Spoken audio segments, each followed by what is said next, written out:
Happy Open Line Thursday, Rickies. We're the Junction Company live on 106.7 The Fan, the Team 980, Monumental Sports Network. On the TV side, if you're so inclined, I'm Cakes, at Money Metal Cakes on your Twitter, at Cakes Flops on that Instagram. This morning, I'm joined by Jason Bishop. Yes, sir. What's up? Hello. Hope all is well. Hope your bets hit last night.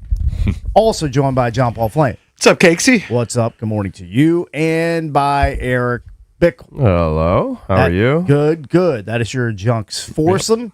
This is a rarity during the summer months. Take a picture of it. Save this. Yeah, I'm leaving. This is rarity. I'm leaving for Indy next week, so I'll be gone. There it is. Yeah. There you have it. I'm just seeing. I saw the clip last night, I think, or maybe it was this morning. I don't know the difference.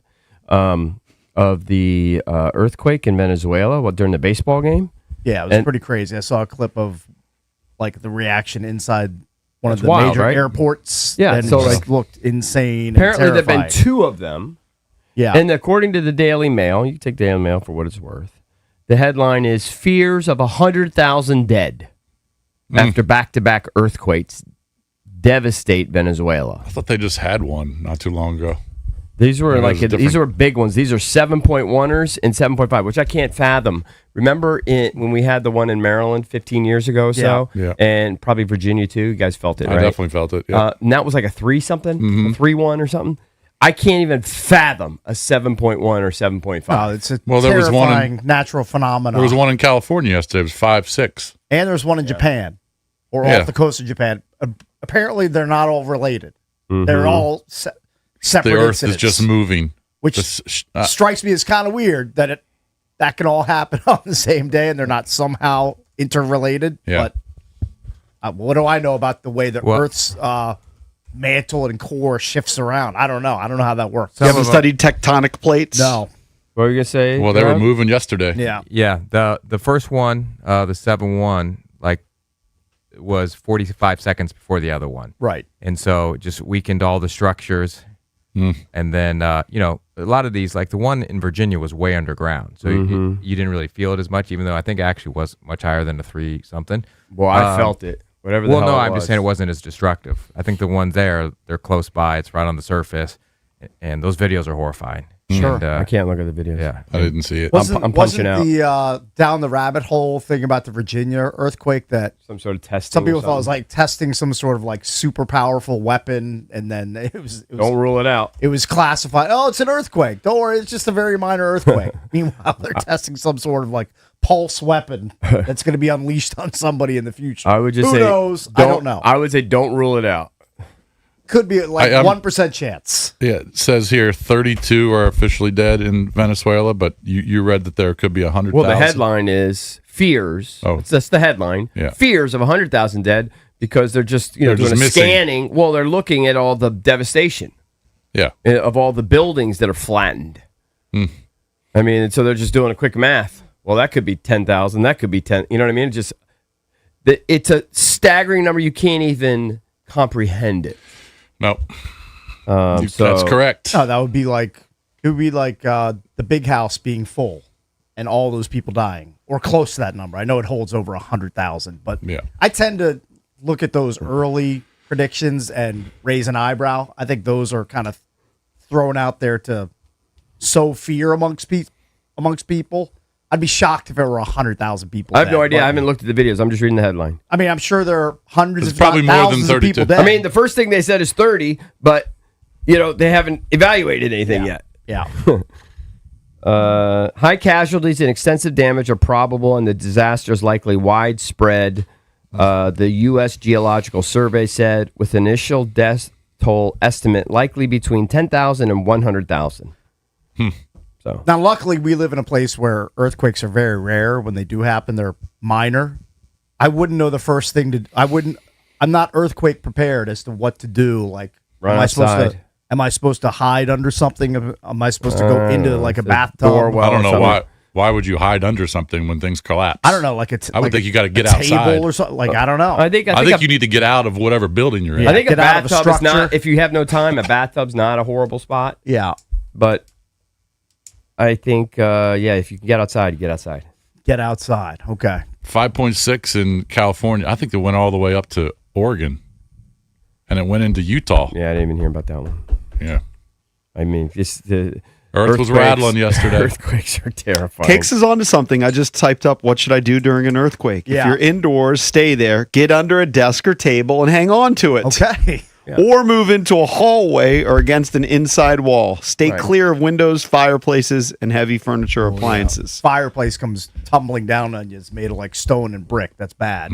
If you're Bad outside, get into the open, away from buildings, power lines, chimneys, and anything else that might fall on you. What's open? Oh, I would run palms up to Cashel Elementary, and there's a big open field right next to it. That's probably the spot.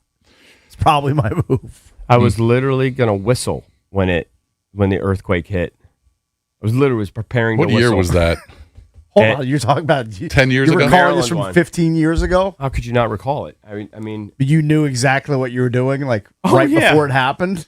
oh yeah, you know that was I mean, I that's knew a very specific thing. I mean, I Like, knew I was in my house, but I can't detail exactly that I was. No. Well, Well, maybe if you were about to whistle, you could. maybe that's it- possible. there's so much shame around that There and guilt is. associated Yeah, with it. yeah, that it's not great. That it tends to be memorable. And I think I did stand in the door well, Okay, but I didn't have time to go down. I was upstairs. I wasn't going to but run again, down. I mean, not to make light of what happened in Venezuela, but it's a Maryland earthquake. Like it's I know, but when you don't, I wasn't expecting it. Yeah, Just laying there. when All you of a sudden never your have house, 'em. house is shaking. I've never experienced one before. It was fairly terrifying. I think I was and in again, my- it was a minor nothing. it lasted maybe 10 to 12 seconds, maybe Yeah. even less than that, and I think I found out via Twitter. Like I was in my So you didn't feel I it? know I was in my basement and I didn't feel anything. No. That's good. Yeah. If you felt it, trust me, it scared you. Yeah, Cakes and I also were part of an earthquake in Puerto Rico. We were playing tennis, that's true. probably 1985. Mm-hmm. So we were 14, 15 years old. And again, we didn't feel it. Yeah. We You're went back outside. to my parents' condo and they said, "Did you feel it?" I said, "No." Apparently the whole condo was swaying. Right. Well, that's terrifying because that thing could just fall down like a house of cards in an earthquake. Still there. Still So there. when my wife was in Chicago while we were playing golf one day, she and Coop's mom they went downtown and did what moms do. She knew that my wife was a former architect. They did a architectural tour or something of downtown Chicago. Okay. And there's a building downtown. I wish I knew the name of it. I'm sure it's famous. I saw it on our way to Soldier Field. That it's a big giant high rise, and it was swaying a lot. Like that one in New York that they've built, that $1 billion thing in New York that they can't habitate because it's blowing in the wind. It's unsteady, and they can't have people live Nobody in it. wants So to live there? It's a $1 billion disaster that they're that's going to have to trouble. figure out, and then I don't even know if they know how to collapse it. It's a big disaster. But this building in Chicago, what they did is they left 2 floors open like windows. Mm-hmm. So the wind blows through it in the middle of it, Gotcha. right? So wild. So it kind of braces it a little bit. I guess it just goes through and the building doesn't sway back and forth as much. That's kind of how they solved that and then, make it inhabitable. Gotcha. It's a unique I don't know anything thing. about architecture. That's another one of many. Trust me, of many Yeah. categories when I see it on Well, I know pop up nothing. on Jeopardy. I mean, I don't know it. I don't know, I know any nothing, of course. architects. Like I might know one architect. Is Frank Lloyd Wright like a famous architect? That's the one here in the United States. That's yeah. the only one I got. Right. And Yeah, nobody knows. Nobody knows architects. how am I going to know about architectural styles? Unless I'm you're not an gonna know architect. that. Yeah, but there I was didn't a go to school tour for that. There's a person. They went on a tour and they explained it, and then I saw the building, and it's wild. You see, there's 2 open Yeah. floors in the middle of the high rise. I don't even know how do you get from. Maybe I guess there's an elevator goes through There's it. got to be. Yeah, so it's not completely open, but it's open. Yeah, Wild. a lot of things we don't know about. I just looked up the Leaning Tower of Pisa as we're having this discussion. Yes, If you had to guess, how many degrees is the lean? I mean it's. 25 degrees. I think it's a significant lean. I'm going to say More than that? 25 sounds like a lot. It might not be that. 18 degrees. Jason, you have a guess? Well, it's obviously I not think it's a 18 or lot. 25. I'll say 35. According to Wikipedia, it's only a 4-degree lean. Really? It looks very exaggerated. crazy. then. It does. It's crazy. I've obviously never seen it in person. I've only seen pictures, so I can't really speak to it. And you'll never see it in person. You'll never Let's be hope. there. I wouldn't say never, but like I would say 1% chance or less. When do you think construction? 4% at the top. When do you think construction Maybe at the began? bottom. Construction began on the Leaning Tower Yes. of Pisa. Mr. Jeopardy over there. This is a great question. Has it been around 1,000 years ago. Is it a BC building or is it post BC? Let's see. Or AC, I guess. I'm going to say it was constructed in the year of our Lord 633. Any Not other horrible. guesses? No, I see That's it. a long ass It's not a time horrible ago. guess, Cakes. 1172. All right, I was only about 500 years off. It's not terrible. Yeah. I think that's an actually decent guess. I mean, it might be 4% at the bottom, but at the top, there's no 4 degrees. There's no way it's 4 degrees at the top. Well, remember the Dan Quinn motto is even if you're 1 degree off, Yeah. the further you get out. Well, that's 100% right. Right. I know I'm, that- I'm looking at the top. I know this. If I had 100 chances to find Pisa on an Italian map, I'm not going Right. to find it. I don't think I can find Rome on an Italian map. How many billions of people do you think have taken a picture where they put their finger Oh, up, and it's every person. the tower pizza, they put their hand up like this. Every person that's been there is Right. taking that hacky wackadoo picture. All right, when we come back, we're going to get away from talking about architecture and earthquakes, and we're going to talk about what happened to the Washington Nationals. It's another last night. disaster. A disaster on another earthquake. on a much lesser scale. It's basically the same thing that happened to them on Tuesday night. Well, here's the thing. We'll talk about it. It's going to keep happening until they address the issue. Correct. And they know it. I mean, nobody should Right. be surprised. When you have a subpar bullpen, bad things are going to keep happening to it. All right, we'll get into the Nats' latest collapse. We'll do that when we come back here on the Junks.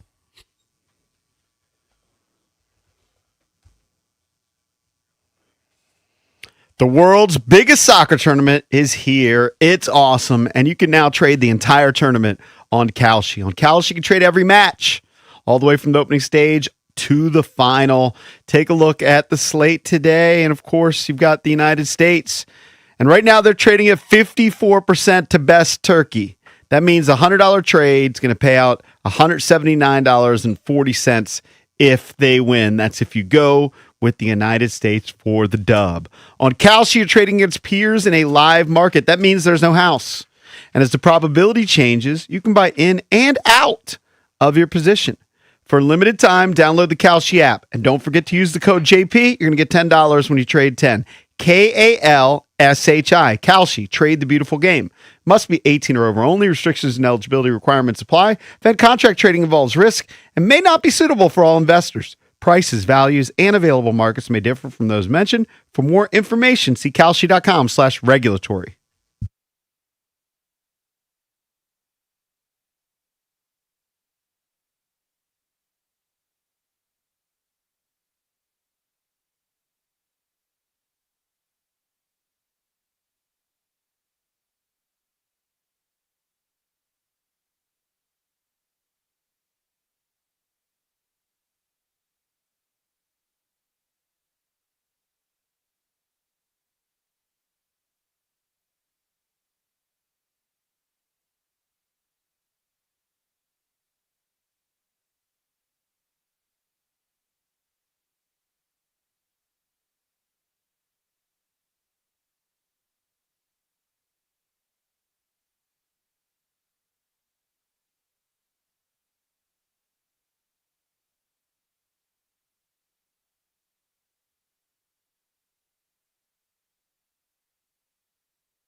So the Nats are on the verge of putting another Curly W in the Curly W column last night, and that was until Derek Hill hit a 2-out, 2-run pinch hit home run in the ninth to lift the Phillies past the Nats 5-4 at Nats Park. It's a second straight bullpen collapse for the Nats. It cost them a win. They're now 41-40 at the midway point of the Major League Baseball season, which, look, it's way better than a lot of people expected the Nats to be at this point. But the back-to-back bullpen collapses, They hurt. It stings. Yeah, Just because hurt. they were tied. excited. They were tied for the wild card just a few games ago, and now they're 2.5 back.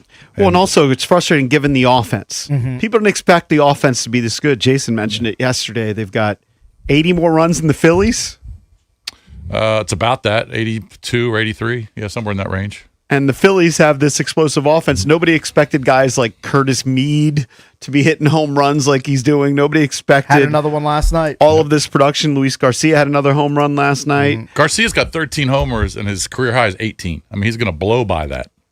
Yeah, they've got a is bunch just- of guys who are going to have career highs. The coaching of the hitting staff has been amazing They for, really for the have. Nats. I mean, just look Whatever up and they're down doing. the lineup. Like whatever they're doing, it is effective and it's working. Well, Yeah. when we talked to Taboni, he was talking about the approach of who were we talking about? Nunez.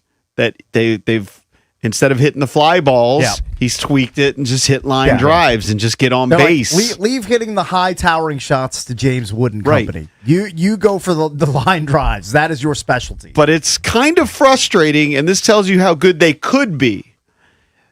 Eric just found out the league average for saves and Yeah. blown saves, and it's roughly 61%. No, 63%. Okay, 63%. It's the average. Let me see. It reflects 601 saves out of 950 save opportunities. So you're not going to convert all of your save opportunities. We understand that. But if they simply had league average, they would have 5 to 6 more wins. Let's Yep. go with the low side. If you give them 5 more wins instead of 41-40, they would be 46-35. Yeah, they'd be past the Phillies in the standings. They would be Yeah. the If first that were the wild card case. team. Yeah. Yep. And they'd be knocking on the door of the division. But we talked to Paul yesterday. He's saying that, there's just not much you can do right now because a lot of these teams are just hanging on to everybody they've got until you get closer to the trade deadline. I think you probably have to overpay a little bit, but you could still go out there and get someone like Aroldis Chapman for the Red Sox because the Red Sox suck. And I think you would have him for about half a year, so it'd be a short-term rental. I mean, you got to get somebody just to close games to increase that 51% to like 58, 59%. Because it's awful. It's going to continue to happen. It'd be a massive The difference. bullpen, they're just not good enough to be in the majors. A lot of those guys should not be pitching in the big leagues. Right. I heard this as I was driving in this morning, and it's pretty amazing if true, and I have no reason to believe it's not true. Mm-hmm. They've been a strike away from a win 3 times. Yeah. That's Can't- 3 can't wins make- right there. If you just get one more strike. Can't make that stuff up. But you know what's funny? So the highest save percentage appears to be the Guardians in Houston. They hover around 79 to 81%. The Nats aren't the worst, though. The Angels are at 33% converting save percentage. Well, I guess you That's don't the want to. reason why they're at the bottom of their division. Yeah, you don't want to trade for anybody from the Angels. You leave them alone. I think Mike Trout is on the IL again. He's always hurt. His career's just getting wasted. Yeah. It really is. Yeah. Well, he chose to resign there. He'll be a compiler, though. He'll have Yeah, but unbelievable numbers. He's got a silly Oh, golf. he's a first silly, ballot. Beyond a but- compiler because he's been a MIVIP multiple times. got a I know, silly but golf club that he's He's that he had built. these elite Yeah. seasons, and then he's just going to play a long time. Yeah. It's going to be sprinkled in. He's going to have big numbers. And he's going to win no playoff games. Yeah. 0. Not anytime soon. I don't know. We just hope Paul Taboni does something soon just to keep them in the mix. Because if they fall to 4.5 back, 5.5 back in the wild card, it's over. I mean, they're doing little things on the edges, right? They brought the guy up and then sent him down. They pitched yesterday. Palmquist. Yeah. They bought him for cash from the Rockies. Yeah. Probably spent $25,000 on him, if that. But he pitched pretty well. I mean, Michaelis didn't have to come in until the 4th. Yeah, and then they picked somebody up off of waivers yesterday too. I don't know who that was. I saw check it was a that. pitcher. They're doing thought it anything. was. Yeah, They're doing anything they can to just pick up a guy to they're help desperate. them win a game. They're Yeah. desperate for help. You know And that then there are some that are out there. These guys are on waivers for a reason. Yeah, but that might be better than, like you say, guys that probably shouldn't even be here. So That's true. You might be able to find a few. I think they should just go out and overpay for one of these veteran closers. Just get it done. It's a delicate balance, Jason, as you know, because you don't want to mortgage the future. I know. You just got to figure it out. But for the fans for this year, to keep them interested, they need help big time. Yeah. I don't know. It doesn't anger me as much. I talked to a buddy who's a season ticket holder yesterday, and he has the same sort of philosophy that I do. This is all gravy. Did not expect this. Yeah, I know. So But- it's infuriating. He was actually at the game 2 nights ago, and it's infuriating, but it's still, at the end of the day, it's something they didn't expect this year. Yeah, but think about the World Series season. You might have said the exact same thing based on the start of that season. We're 50 games in. Maybe based on the start of the season, but not based on the 10 years prior. Yeah, but 50 games into that season, we figured it was a lost season. Yeah. True. So that's true. But they were underachieving that year because they had Yeah. a much better roster. based on They- the 10 years previous, They shouldn't have been 12 games thought under they were going to be 500. contenders. I don't think you can have that gravy rationale because you never know when you're going to compete. You never know when you're going to have an opportunity. Moni mentioned that, but yeah, that's how I'm approaching it. Yeah. Can understand if others don't. I mean, it's a different sport, but I'm sure that if you were an Oklahoma City Thunder fan back when Kevin Durant was young, playing alongside James Harden and Russell Westbrook, you would have thought, all right, we're in the NBA Finals. We didn't win it. That's gravy. They're young. They're going to be back. They never went back. Never. Not that group, but same thing with the Caps. You can make that argument. Ted would even say, "We'll be back. We'll be back. We'll be back," and it took a long time. Yeah, they only got past the second round once during The Ovi's problem career. with But the- eventually they did. The problem with this, the rotation now is that like they have a couple openers per every 5, but they're a guy who's supposed to start on the Michaelis they're only going 3, 4, 5 innings now. Right. So you're going to the bullpen in the 6th. Yeah, you're taxing them early. So you're going to the bad pitchers in the 6th inning. Something bad's gonna happen. Yeah. They're not going to just shut out. again- They're not going to shut out a team like the Phillies with that lineup. They're working on a super slim margin as far as their payroll. Yeah, I mean, like they're not spending No, they're not. $150 million on the roster. Correct. Like, It's so So frustrating. you can't. So you minuscule. can't be surprised at the No. results. I guess is what I'm saying. But since you're 41-40 and you're in the mix, go out and overpay for someone who can help you win another 5 games. Yeah, that's the thing. It's so frustrating because they've spent in the past. Yeah. yeah, but Now, that was- we don't know the learner's situation right now, but the impression when Paul Timoni had that press conference, we did our show from Nats Park when he was introduced, and the impression was they were giving him a green light to do just about anything. Doesn't seem to be the case. Well, that's a very wide spectrum that you're putting out there. You're making it sound like they're giving the green light to spend $200 million on the roster if he sees fit to do that. I don't think that's the case. I don't think it's anywhere near the case. No, but you can go spend and a guy who's making $20 million a year for half the year. You're not spending that much if you pick up that contract. Yeah. For this year, I'm talking about for this year. Yeah. You add a guy who's going to cost you $10 million. Well, I mean, Chapman's probably making $20 million. I don't know what you're picking up on I that. don't know this, but I'm guessing the learners are going to balk at. I know adding they a $10 will. million I know they piece. because they're cheap. I'm just saying that that's what this team needs Sure. because you're not going to win. You're not going to get to the wild card with Lovelady trying to close out games. Right. Yeah, I would agree. If they don't change it, it won't change. Right. It's pretty simple. It is. I mean, that's why be upset? If they don't change it, it's not I going to don't, change. but it's just frustrated when you're up 2 runs in the 9th or you're up a run or strike away and you're blowing, especially against division rivals. It's frustrating. I would say, if you're a Nats fan, I'm a Nats fan. Expect blown saves. Expect leads to disappear. Just watch it and go. Probably going to blow it. I mean, they got to be up 8. 50% chance we're They probably going to blow got it. to be up 7-8 runs in the 7th or 8th inning. And it's going to be tough for them to salvage a split in the series because they face Chris Sanchez today. I know that Cavalli's taking the mound, but Sanchez is 9-3 with a 1.8 ERA. Yeah. I think they've got their work cut out for them. Yeah, I mean, he's today. one of the best 3 or 4 pitchers in the National League. Yeah. Well, And that'll suck if they lose 3 out of 4 after being this close to winning 2 of those. Right. Yeah. Yeah. It's disappointing. I know. But- But you know what? Eventually, they're going to end up making some sort of move, whether it's this year or next year, or the year after. I And guess- they're going to get better guys in the bullpen. But I guess the question is, and you never can tell year to year, but okay, let's say this doesn't work out. They're not able to kind of fix the problem. Mm-hmm. Can you assume just next year you'll get great hitting again? You can't really. You can't really. I mean, I would think Oh, if you no, keep but- this coaching staff in place, like they've really revamped the way these guys approach hitting. So I would You would hope. I would still expect them to be good. Yeah, yeah. Good. Their offense to be Expect it good. to be good, but maybe not like icon. Like they're really on a roll. Yeah, but you're going to have James Wood and hopefully Abrams back. They're stars. So I think Yeah, you but would the expect that production to be Yeah, but back. the other guys are going to get the Meads of the world or the others. yeah, Don't they're- know, but you hope that Dylan Cruz comes on. He's starting to show some signs. I know, but you just that's the question I'm asking out loud. I don't know that you can assume you're going to get league leading run production year after Every year, year, yeah. even with the same guys. No, you're probably right. You're probably right on that. And who knows? I mean, if they fall further and further back, who knows if they look to deal someone like Abrams? If you look at all of the candidates to be dealt before the deadline on all these websites, Jeff Passan did a top 100 players to be dealt. Yeah, Abrams is always up there. 5. Yeah. He was at number Well, 5. If they start falling out of contention for the wild Yeah, card they spot, might- they then might deal him. I don't know. That's going to be a conversation. Yeah, because he's going to be asking for a lot of money when his deal's up in a couple of years. Right. And I'm sure the learners aren't going to pay it.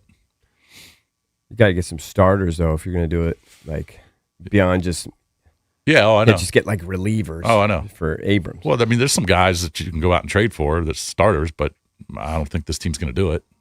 Maybe they need to keep raiding Japan. That's what I said. Got Foster Griffin I mean, they're from not going Japan. to. He They're not done going nothing. to Seemed to trade work for. out. Plucked a 30-year-old Japanese They're not going to go out all-star. and trade for Scooble. It was once a first-round pick. I mean, they're and not he's gonna do become a that. stud.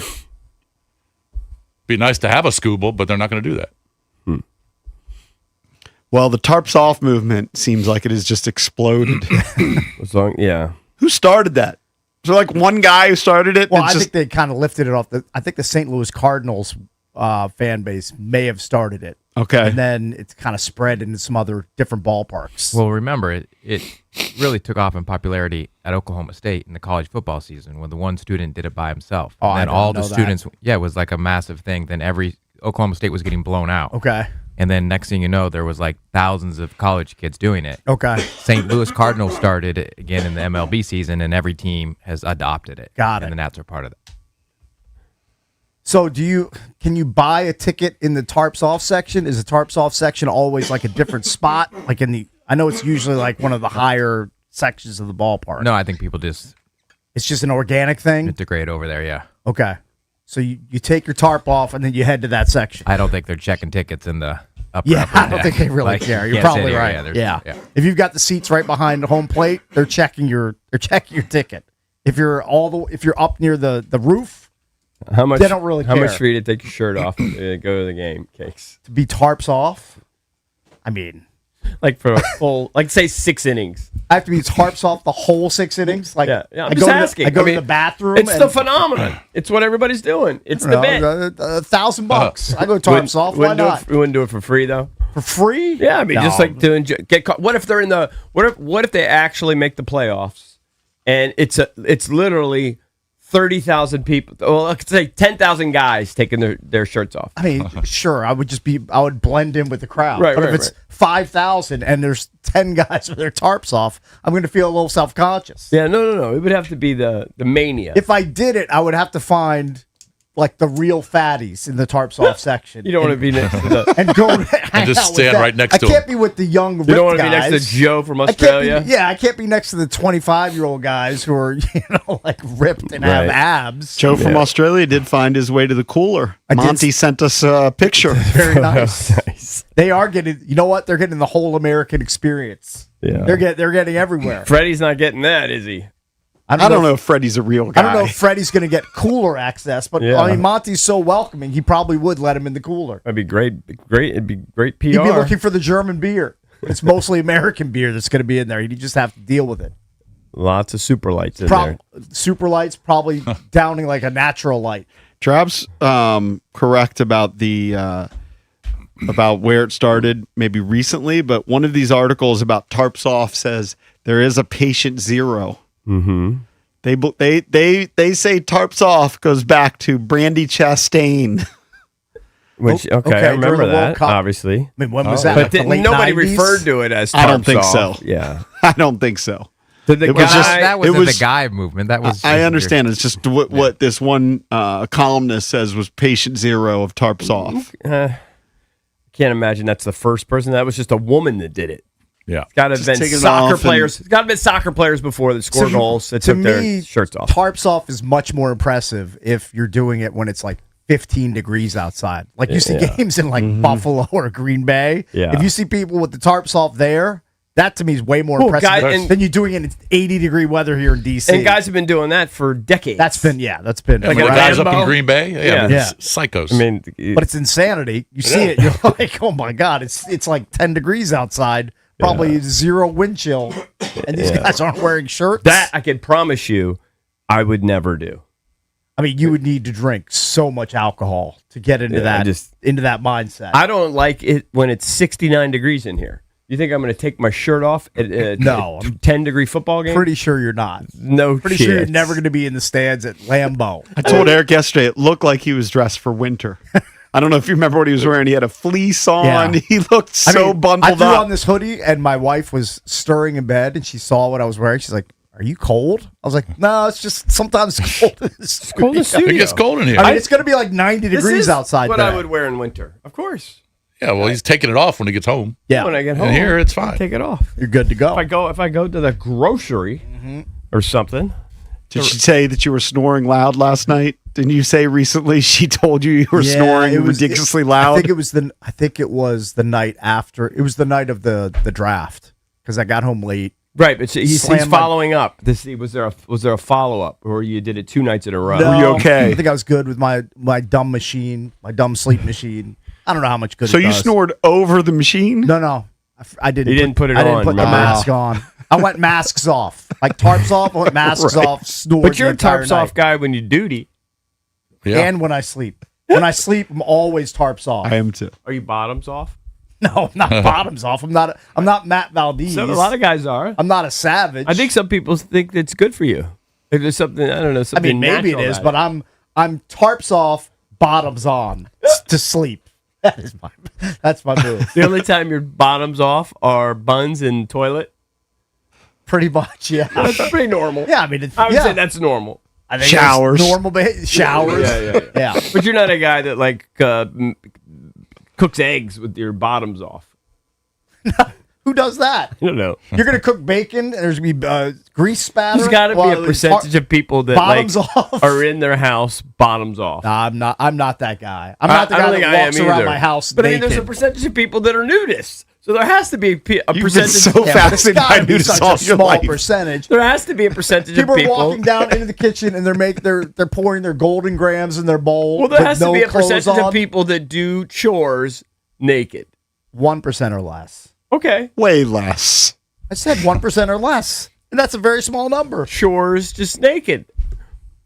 Maybe you live in an apartment. It's point You zero don't have that zero many zero friends. I mean, zero I think 1%. you're just trying to create some sort of alternate universe where people are walking around naked in their houses all the time, and it's just not a thing. I don't think it's a thing. I don't know. It could be something. All right, got to take a break. It is an Open Line Thursday. You're welcome to call us throughout the show. Open Line Thursday is brought to you by Window Nation. Searching for new windows and doors, search windownation.com. Their windows are measured to fit the first time and installed by experts to last. Window Nation for your home because it's where you live. 800-636-1067. That is the number.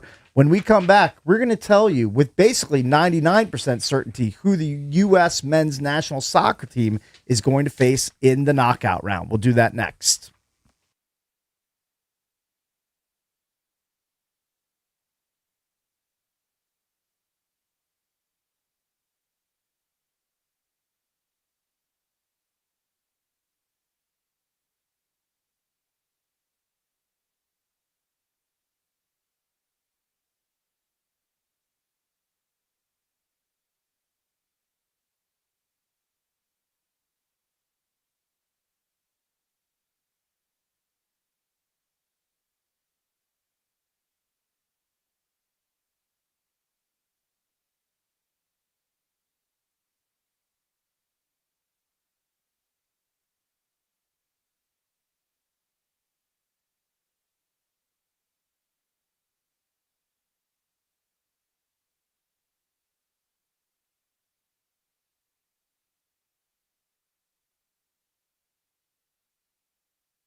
Guys, EB here. On the biggest stage in the world, FanDuel is changing the game. Because sometimes you get bitter, your player gets subbed off, and your bet goes with them. You're screwed. Well, not anymore. With FanDuel's Super Sub, if your player is subbed out, your bet stays in. Say you bet on Jamal, they take him out at halftime, boom. You still get his subs points. Same thing. Pulisic, they pull him, you get his subs points. That's right. If your player leaves the match, your bet continues on with the substitute. That's some insurance. That's some protection. So you're still in it until the final whistle. All you have to do, visit FanDuel.com/local to get started now. That's FanDuel.com/local. Let there be goals this summer on FanDuel.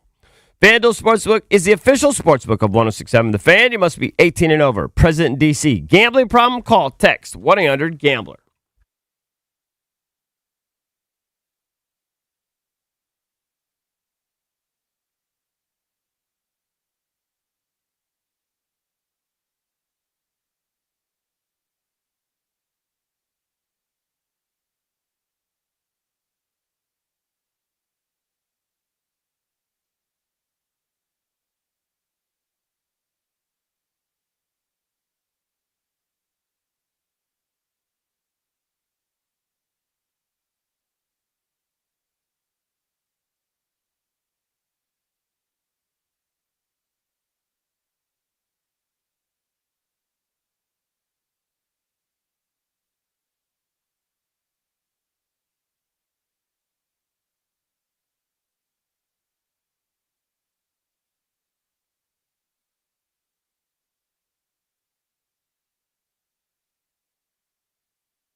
Quick programming note here on 106.7 The Fan. After we're done, B. Mitch and Finley, they are broadcasting live from, I believe it's down at the Wharf again. AJ DeBonsa's introductory press conference will be happening there. He's getting welcomed to D.C. by the fan base, and he will be stopping by the broadcast at some point. Don't know the exact time, but AJ DeBonsa will be on this air, So- 106.7 The Fan. It's scheduled to be later today. So you guys all saw the photo yesterday that Zach Leonsis put out there and others of AJ with Michael Winger, with Will Dawkins, with Brian Keefe, with Zach, and with his dad. He just looks like a giant. He just looks like a giant. Well, he Now, I is. understand that Zach. Everybody else is regular size. Yeah, but these are like normal humans. I Yeah. mean, Brian Keefe played big time college basketball. Right. He just towers over them, and it just. You just look at this guy just looks like a superstar. I mean, it's a really, really impressive picture. That's what makes people like Wemby even crazier. That Yeah. they Oh, yeah. tower over people like AJ Yeah, DeBonsa. they'll make Yeah. him look short. And we just learned that it's a silent T in his name, so we're trying to say DeBonsa. AJ, I think I kind of say that. That's anyway. kind of the way it AJ sounds. DeBonsa. That's kind of how I say it. I mean, I don't stress the T, so I think yeah. I'm good. I'm I just don't gonna think I call him say AJ. DeBonts. He's an initials guy. He's that famous. He's on going to the- be AJ. AJ. Yeah. AJ. And by the way, the AJDC. NBA stroke of brilliance for the Summer League, the first game that has been leaked is, I think it's July 9th, Jazz versus Wiz. AJ versus Darren Peterson. Yep, That's that'll pretty be good. must watch. I was That's watching. pretty good. So they've matched up apparently. If like, they play. Yeah, true. I think I'm I think going to that they assume will. they're going to play.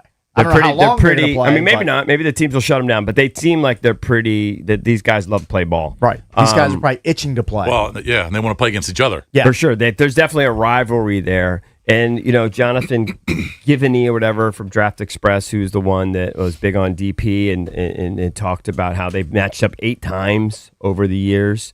One of those matchups, I saw the clips yesterday. I hadn't seen him before. When they played, when AJ was at Prolific. I think he went to various different high schools, right? 3. And he played against DP.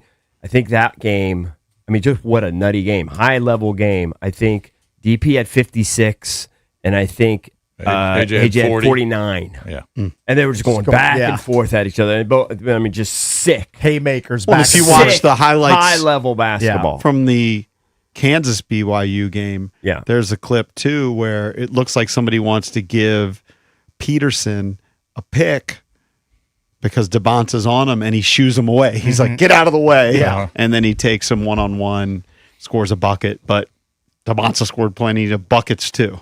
So, listen to B. Mitch and Finley after us. There'll be the presser, I believe, starts at 11 o'clock. Yep. So that's exciting. They're going to have DeBonsa on the show. That is exciting news. How many of the picks in the second round were either acquired by trades or then traded after the draft pick? A million. Look at I it. think almost all of them. Well, that's what Will Everyone. Dawkins did. He's They now, got a big guy, 6'11", Yeah, they right? got the kid from Tennessee. He was They got some size. all defensive team in SEC. yeah, he's going to be a front court depth guy.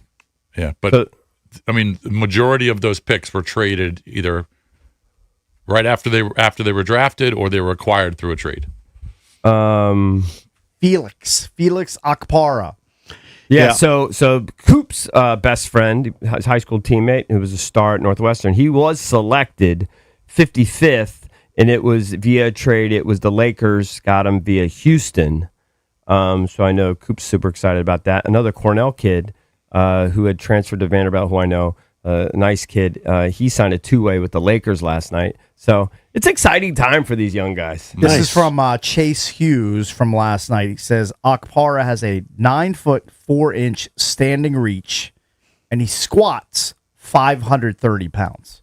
It's pretty good. It's got some strong legs. 530 pounds. This is the guy that the Wiz drafted? Yes. Yeah. Yeah, they traded their 2 picks to move up 14 spots, I believe. So, Cakes, you teased who the United States is definitely playing. I think our bet is in play. 99% chance I that they're was playing this reading team. quotes from the head coach, Pochettino, and he says, all right, the yellow card guys are shut down, but he did say Pulisic is available. Okay. And Pulisic himself said, I'm available, so he may play.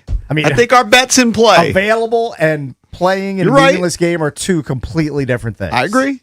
So I saw that, though, and I I'd be thought, shocked. maybe he will play a little bit. I think he might get a little run. Maybe. I just- don't I think just- I would, but why would you risk your crown jewel of your team that you know you need for the knockout round If you're already locked in in, a game against Turkey, which literally means nothing? Rust versus rest.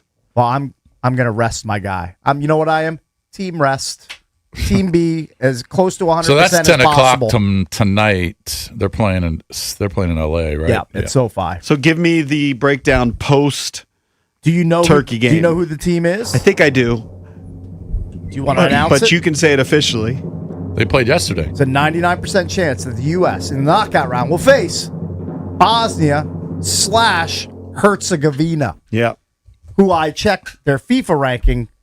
You know, I had to look at the page. You have to go way down to the second I had to page. look at the top of the page where all the sillies are. I was like, okay, Argentina, Spain, France, all the cast characters. Then I kept going down. I went down to around where U.S. is ranked 17th in the FIFA rankings. Bosnia is what, 30s? Okay, I had to keep going down and down and down and down into the 30s, 40s, 50s. Like Oh, they're below the 50s. 64th ranked team. Wow. In the FIFA rankings. I mean, you can't ask for a better draw than that for the United States heading into the round of 32. I think it's exciting. It's a great draw. I know it doesn't mean anything. I'd like them to get a win tonight. Of course. Oh, I don't care about tonight. I care. But I think there's only 3 more days of group play. And then they start kicking into the round of 32. I barely even recognize the fact that they're playing a game today. It's that meaningless. Are we going to get Drab? Are we going to get France Norway?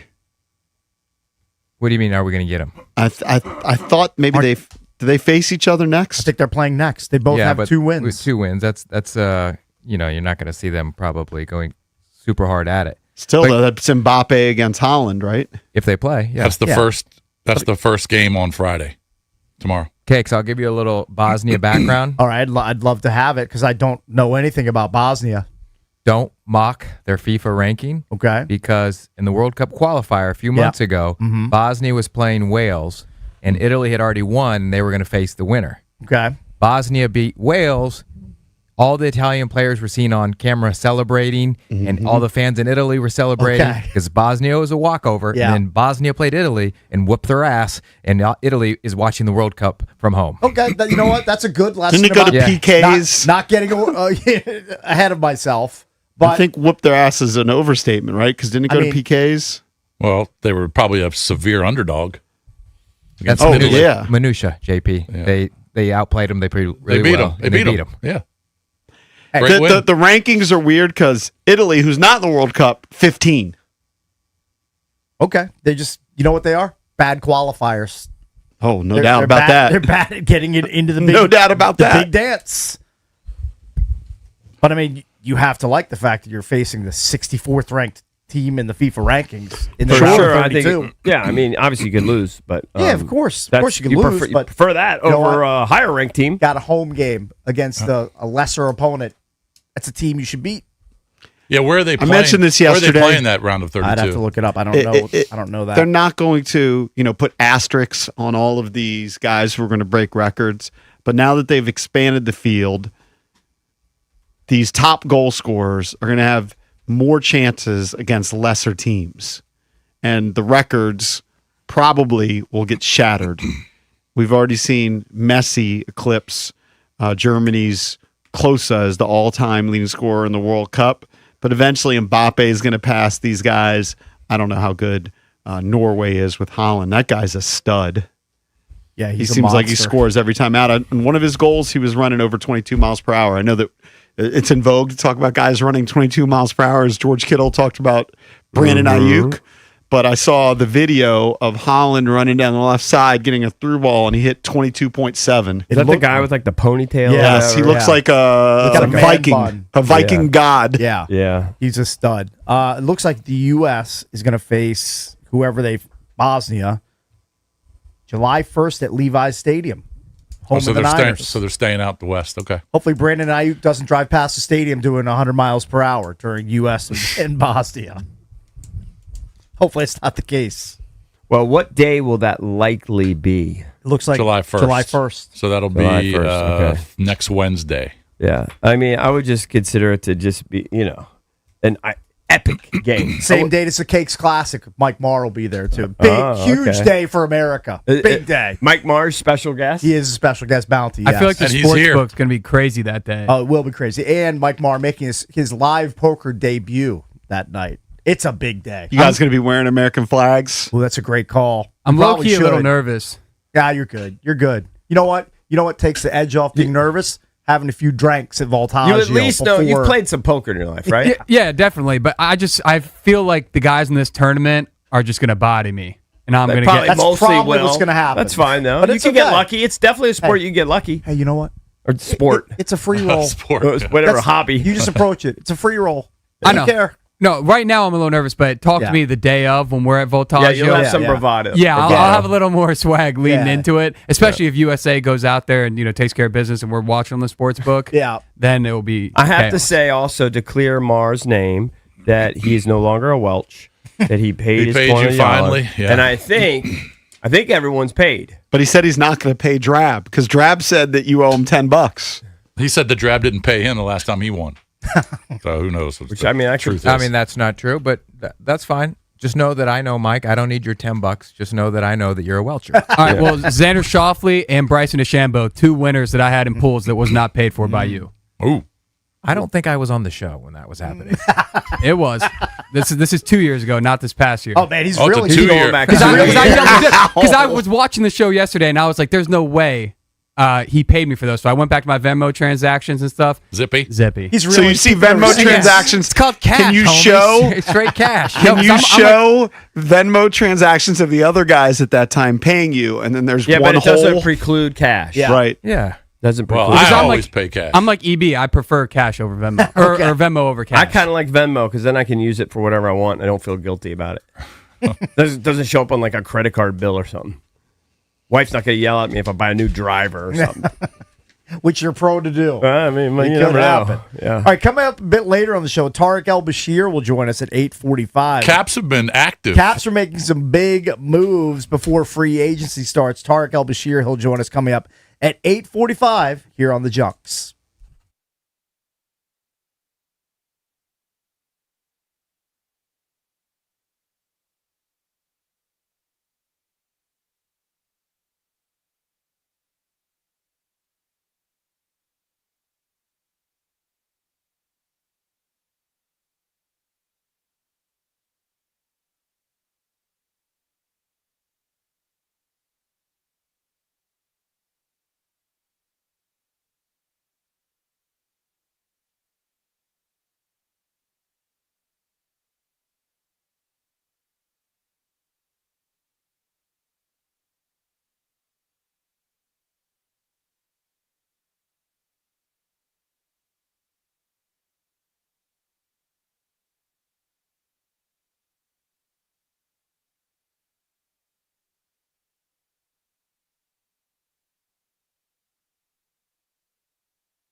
The world's biggest soccer tournament is here. We're talking about it all the time, and you can trade the entire tournament on Kalshi, which is awesome. On Kalshi, you can trade every match.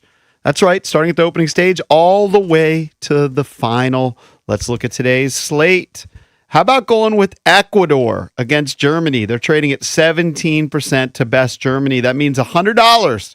A $100 trade pays out $555.88 if they win. That's a pretty good score on Kalshi. Here's the deal. On Kalshi, you're trading against peers. It's a live market, means there's no house. And as the probability changes, you can buy in and out of your position. For a limited time, download the Kalshi app. Don't forget to use the code JP to get $10 when you trade 10. Kalshi. Kalshi, trade the beautiful game. 18 or over only. Restrictions and eligibility requirements apply. Event contract trading involves risk and may not be suitable for all investors. Prices, values, and available markets may differ from those mentioned. For more information, see kalshi.com/regulatory.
The Washington Wizards traded picks number 51 and 60 to move up 5 slots to obtain Felix Okpara, a defensive-minded big man who played most recently for the University of Tennessee. Okpara was originally drafted at 46 overall by the Orlando Magic. He has the physical tools to contribute in the NBA. He's measuring 6'10", and at the combine he had a 7'2" wingspan. He's a very good athlete with solid agility and a very strong vertical leap, and was productive and an effective defender in the NCAA. And your Washington Nationals, they were 1 out away. Not even, they were 1 strike away from beating the Phillies. And then Derek Hill hit a 2-out, 2-run pinch hit homer in the 9th inning to lift Philadelphia past the Nationals. So your final score ended up being Phillies 5, Nationals 4. From the Crop Medcap 5-Star Sports Desk, Savannah McCown, The Fan.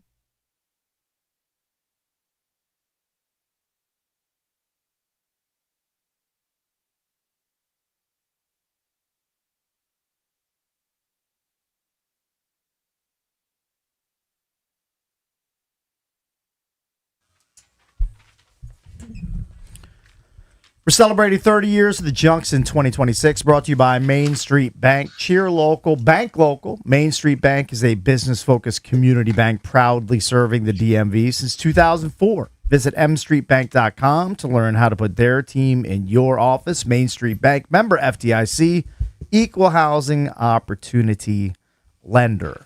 So last summer was the summer of Terry because of his hold-in.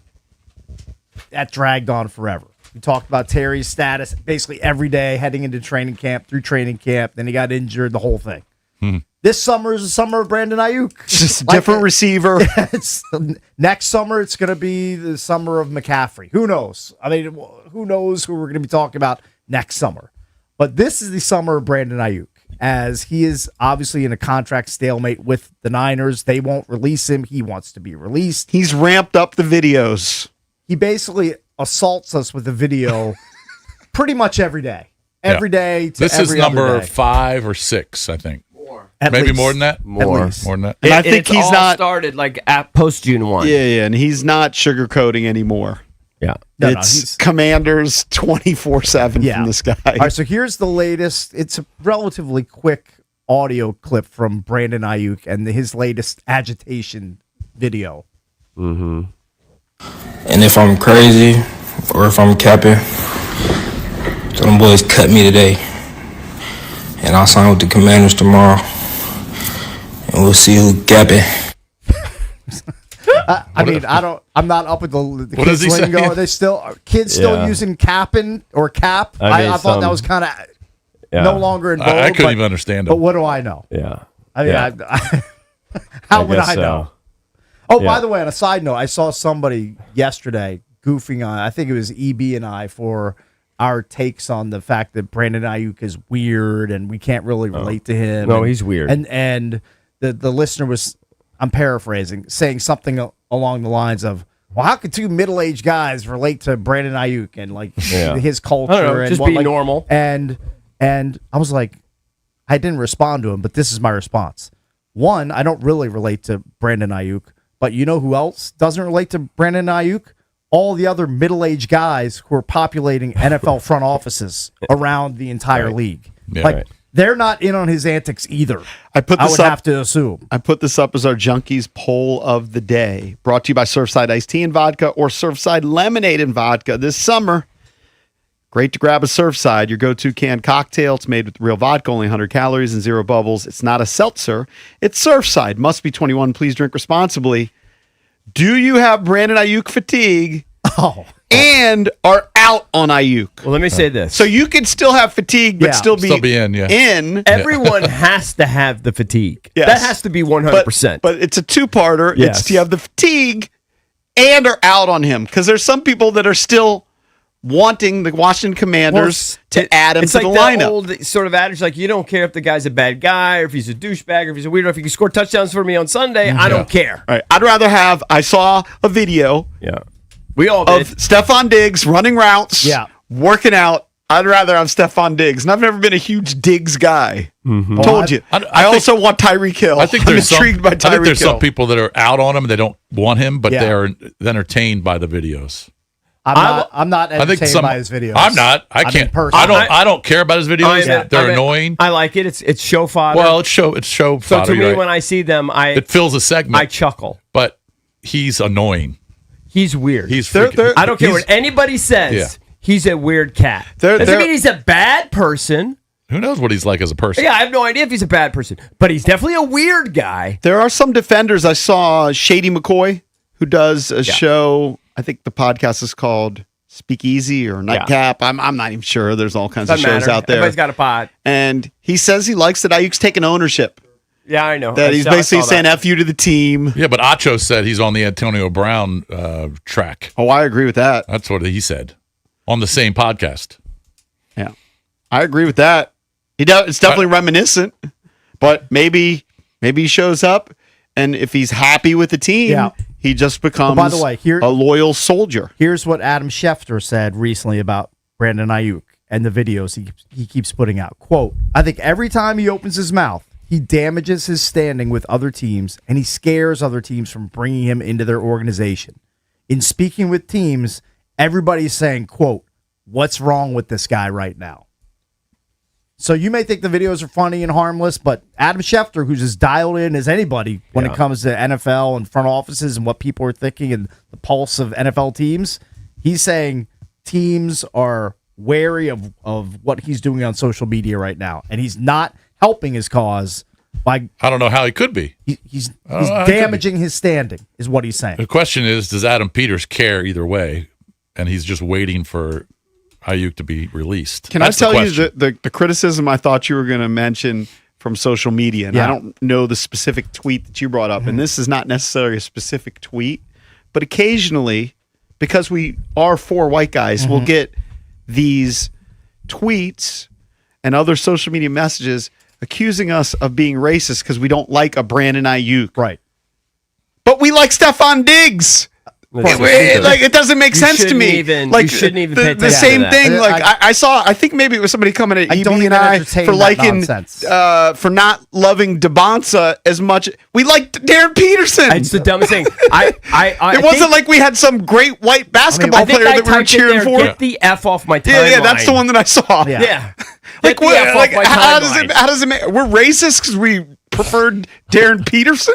It made no sense to me. No, of course it doesn't make sense. Because it's the worst accusation ever. I love Terry McLaurin because he's not a drama queen. Right. Okay, maybe for a little bit last year during trade, he's trying to get paid, but he's not out there putting out. He wasn't even really wackadoo trying to be a videos. drama queen. He was trying to do it in the most I love me some Terry delicate way. McLaurin. Please give us 100 Terry McLaurins for the team instead of one Brandon Ayuk. Okay. So the hesitance on Brandon Ayuk has nothing to do with race. Of course it doesn't. Because we would rather have another black guy. Debo Samuel, who is here. Stephon Diggs. People are There's not stupid. one wide receiver we're advocating for. Alec Pierce. I discriminate against white wide receivers. I have for 25 years, 30 years. Right. You think I want a white wideout? That's so Absolutely. dumb. I mean, I hate it. We have Luke McCaffrey. Okay, it's fine. You might have won every once in a while. Okay. No, I I hate actively it. discriminate against white wide receivers. When you come And at me have with been that doing stuff. it since probably 1999. I mean, we're racist because we didn't want DeBonsa Well, number that guy's one. he's a moron, whoever that person Of course. is. He's so of course, stupid. Of Yeah. course. Now, white tight ends, okay, they have their place. Maybe. Okay. Yeah, you want white tight end. Some I of like them. Chig. I love Chig. Yeah, some of them. Okay. You'd rather have Chig. I love me some Chig. Right. He's my favorite tight end on the roster, and it's not even close. Yeah. I know it's Okay, the dumbest all accusation you ever. people like trying to stir the pot. You can get out of here. Look, I don't care how old you are. I don't care what color you are. I don't care what your sexual preference is. Brandon Ayuk's weird. I kind of care how old you are. That does kind of come into play. I'm Cakes. I'm not saying I play football. Yeah. I'm saying I don't care how old you are to make the opinion. Mm-hmm. In other words, I don't care if you're a grandma. I don't care if you're 18. Yeah. I don't care if you're 25. I don't care if you're black, white, Indian, Japanese, Mm-hmm. Chinese, a Martian. If you like guys, girls, all of who cares? That dude is weird. Agreed. And that's a standard opinion. We all have the fatigue. Oh, Now we so bring it up, much. but we all have the fatigue. Are you completely out on him? No. Because that's the question. Yes, I'm out. not. Because there are other I options. just trust Adam There are other Peters. viable options. Like, if you really want and to I- upgrade your room, go sign Diggs. Go sign Keenan Allen. Go re-sign Debo. And I think there's a lot of Commanders fans that agree with Eric. I'm They're not totally out completely on out. that. on Definitely. it. I'm looking at the early voting. You can vote at Junks Radio, and it was pretty close. All right, so now it's changed, but 76% say they have the fatigue and are out. Do you know how many guys? But that's still 24% that say no, they would how still many be in. guys in the NFL are weird? Tons. Tons. They have weird things they do off the field. They're weird in the locker room. They're just weird people. They're so in every walk of life. Weird doesn't matter. I mean, Yeah. it's one of the most Exactly. extreme, but the Bulls won 3 championships with Dennis Rodman. Yeah. You're not going to find more weird than Dennis Rodman. I would, and maybe this is possible. It's not even a thought experiment. I'm throwing it out there. Maybe somebody can search this.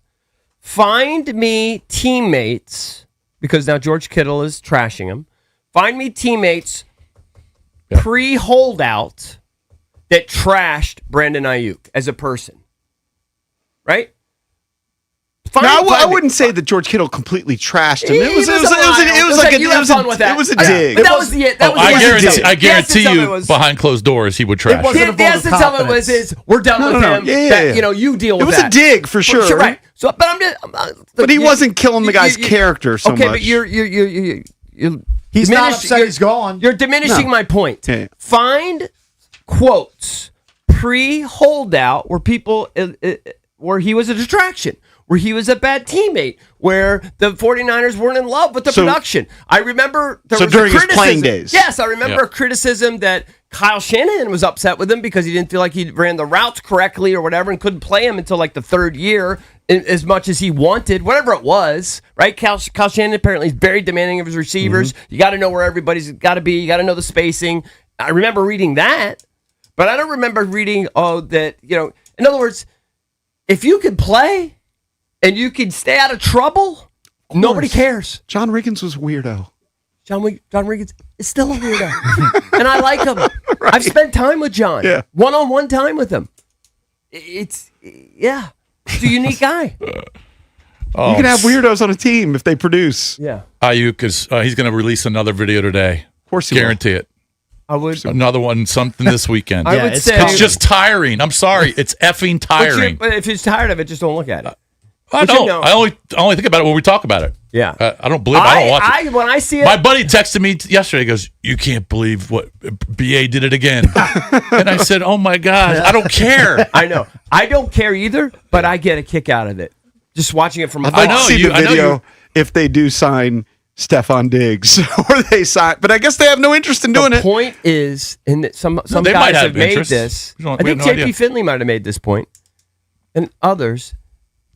They may think they could get by with what they got. They Yeah. added Chig. That's going to be probably their secondary guy. They love the standout of camp so far has been Van Jefferson. They love what Diame did. Now these guys aren't stars, but they could do the roles Just they need. because these guys like Debo and Diggs and whoever, or Keenan Allen, they're not signed yet, doesn't mean that the teams aren't interested. Yeah, people wait. Yeah, They they're wait just for- waiting. It's impossible that these teams all of them have no interest in these players. And like these players, they're established vets that don't want to go to the don't wanna do all this- OTAs No. and the mini camp. They're gonna wait until camp They want to starts. show up at camp, Of course, and then go through camp. they'll and get get plucked. to the season. They'll get plucked. Yeah, they don't need to go through the 2 and 3 day mini camps that everybody else is going through. They've done that. What They've are done the that many chances, times. Jason Bishop, if you go out to one of the open practices, you hang out with Sean, that Brandon Ayuk is going to be there August 1st? Oh, I think it's very, very small. August 1st, very small. Now here's a more interesting question. Very small How percentage. about August 19th, which is Cakes' birthday? That is, turned 56. And it is their LT. final open practice. August 19th. I still Brandon say it's Ayuk. very small percentage. Hold on. Here's the more interesting question. Do you think so? Adam Schefter's reporting that he's basically turning off teams. I get it. Makes sense. But is it possible that Adam Peters understands this is this weird dude's way of getting out of it, and he actually doesn't really care, and then he and Ayuk kind of have an understanding? Yes. I mean, That's possible. anything is possible. I guess I think that's that is possible because I think if this was truly hurting his chances, his boy would say, Jaden would say to him, "Hey, dude, AP told me knock out the IG stuff. They're gonna shy away from signing you if you look like a maniac. Yeah. Low key it. So maybe he's saying it doesn't matter. Just Or maybe he's just do not what you saying gotta anything because Adam Peters knows what he's doing. Yeah. In other words, Adam Peters knows, listen, this is crazy. I don't think anybody should do it, but I know what Brandon's doing. He's trying to engineer his release, so I'm just letting him do his thing. It's not that serious. Be hilarious if you found a video and Adam Peters was the guy behind the camera. Yeah. Doing all the IU Shooting stuff. all the bids. All right, 800-636-1067 is the number. Are you still in on Brandon Ayuk despite the endless litany of videos that he has been putting out trying to get his release from the San Francisco 49ers so he can sign with the Washington Commanders? Are you still in on Brandon Ayuk? 800-636-1067 is the number. We're the Jucks. We'll be right back.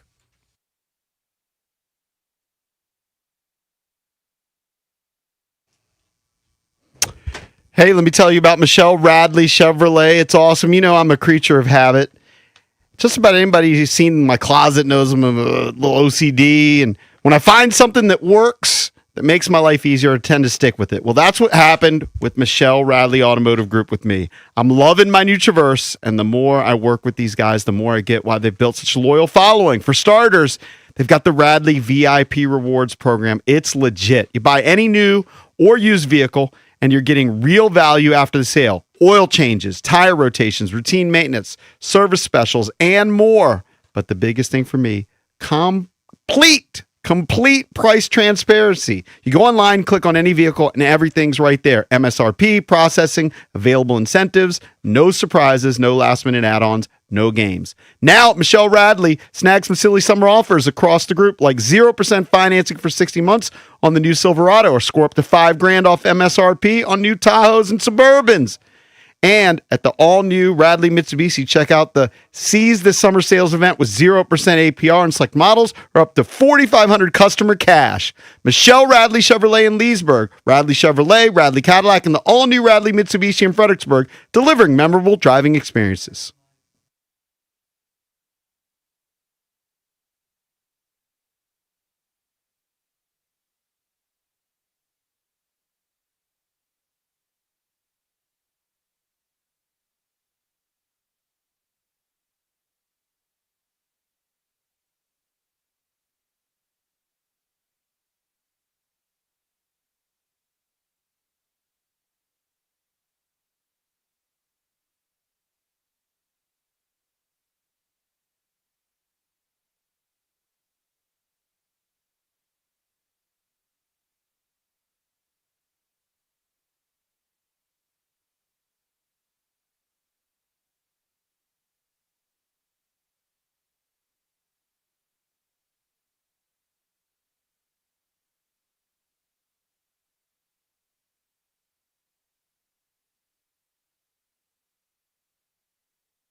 Remember, you can listen to the show on Apple Podcasts, Spotify, or wherever you get your podcasts. Also streaming live on the Odyssey app, iHeartRadio, and TuneIn. If you're traveling out of market this summer, you can use those to listen to the Junks. We do appreciate that. 800-636-1067 is the number. Are you still in on Brandon Ayuk?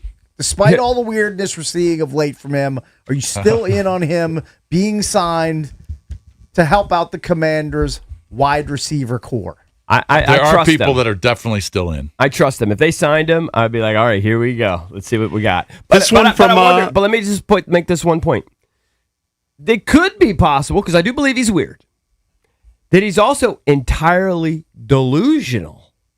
And this entire thing is a delusion, and they've never had a thought to sign him. Possible.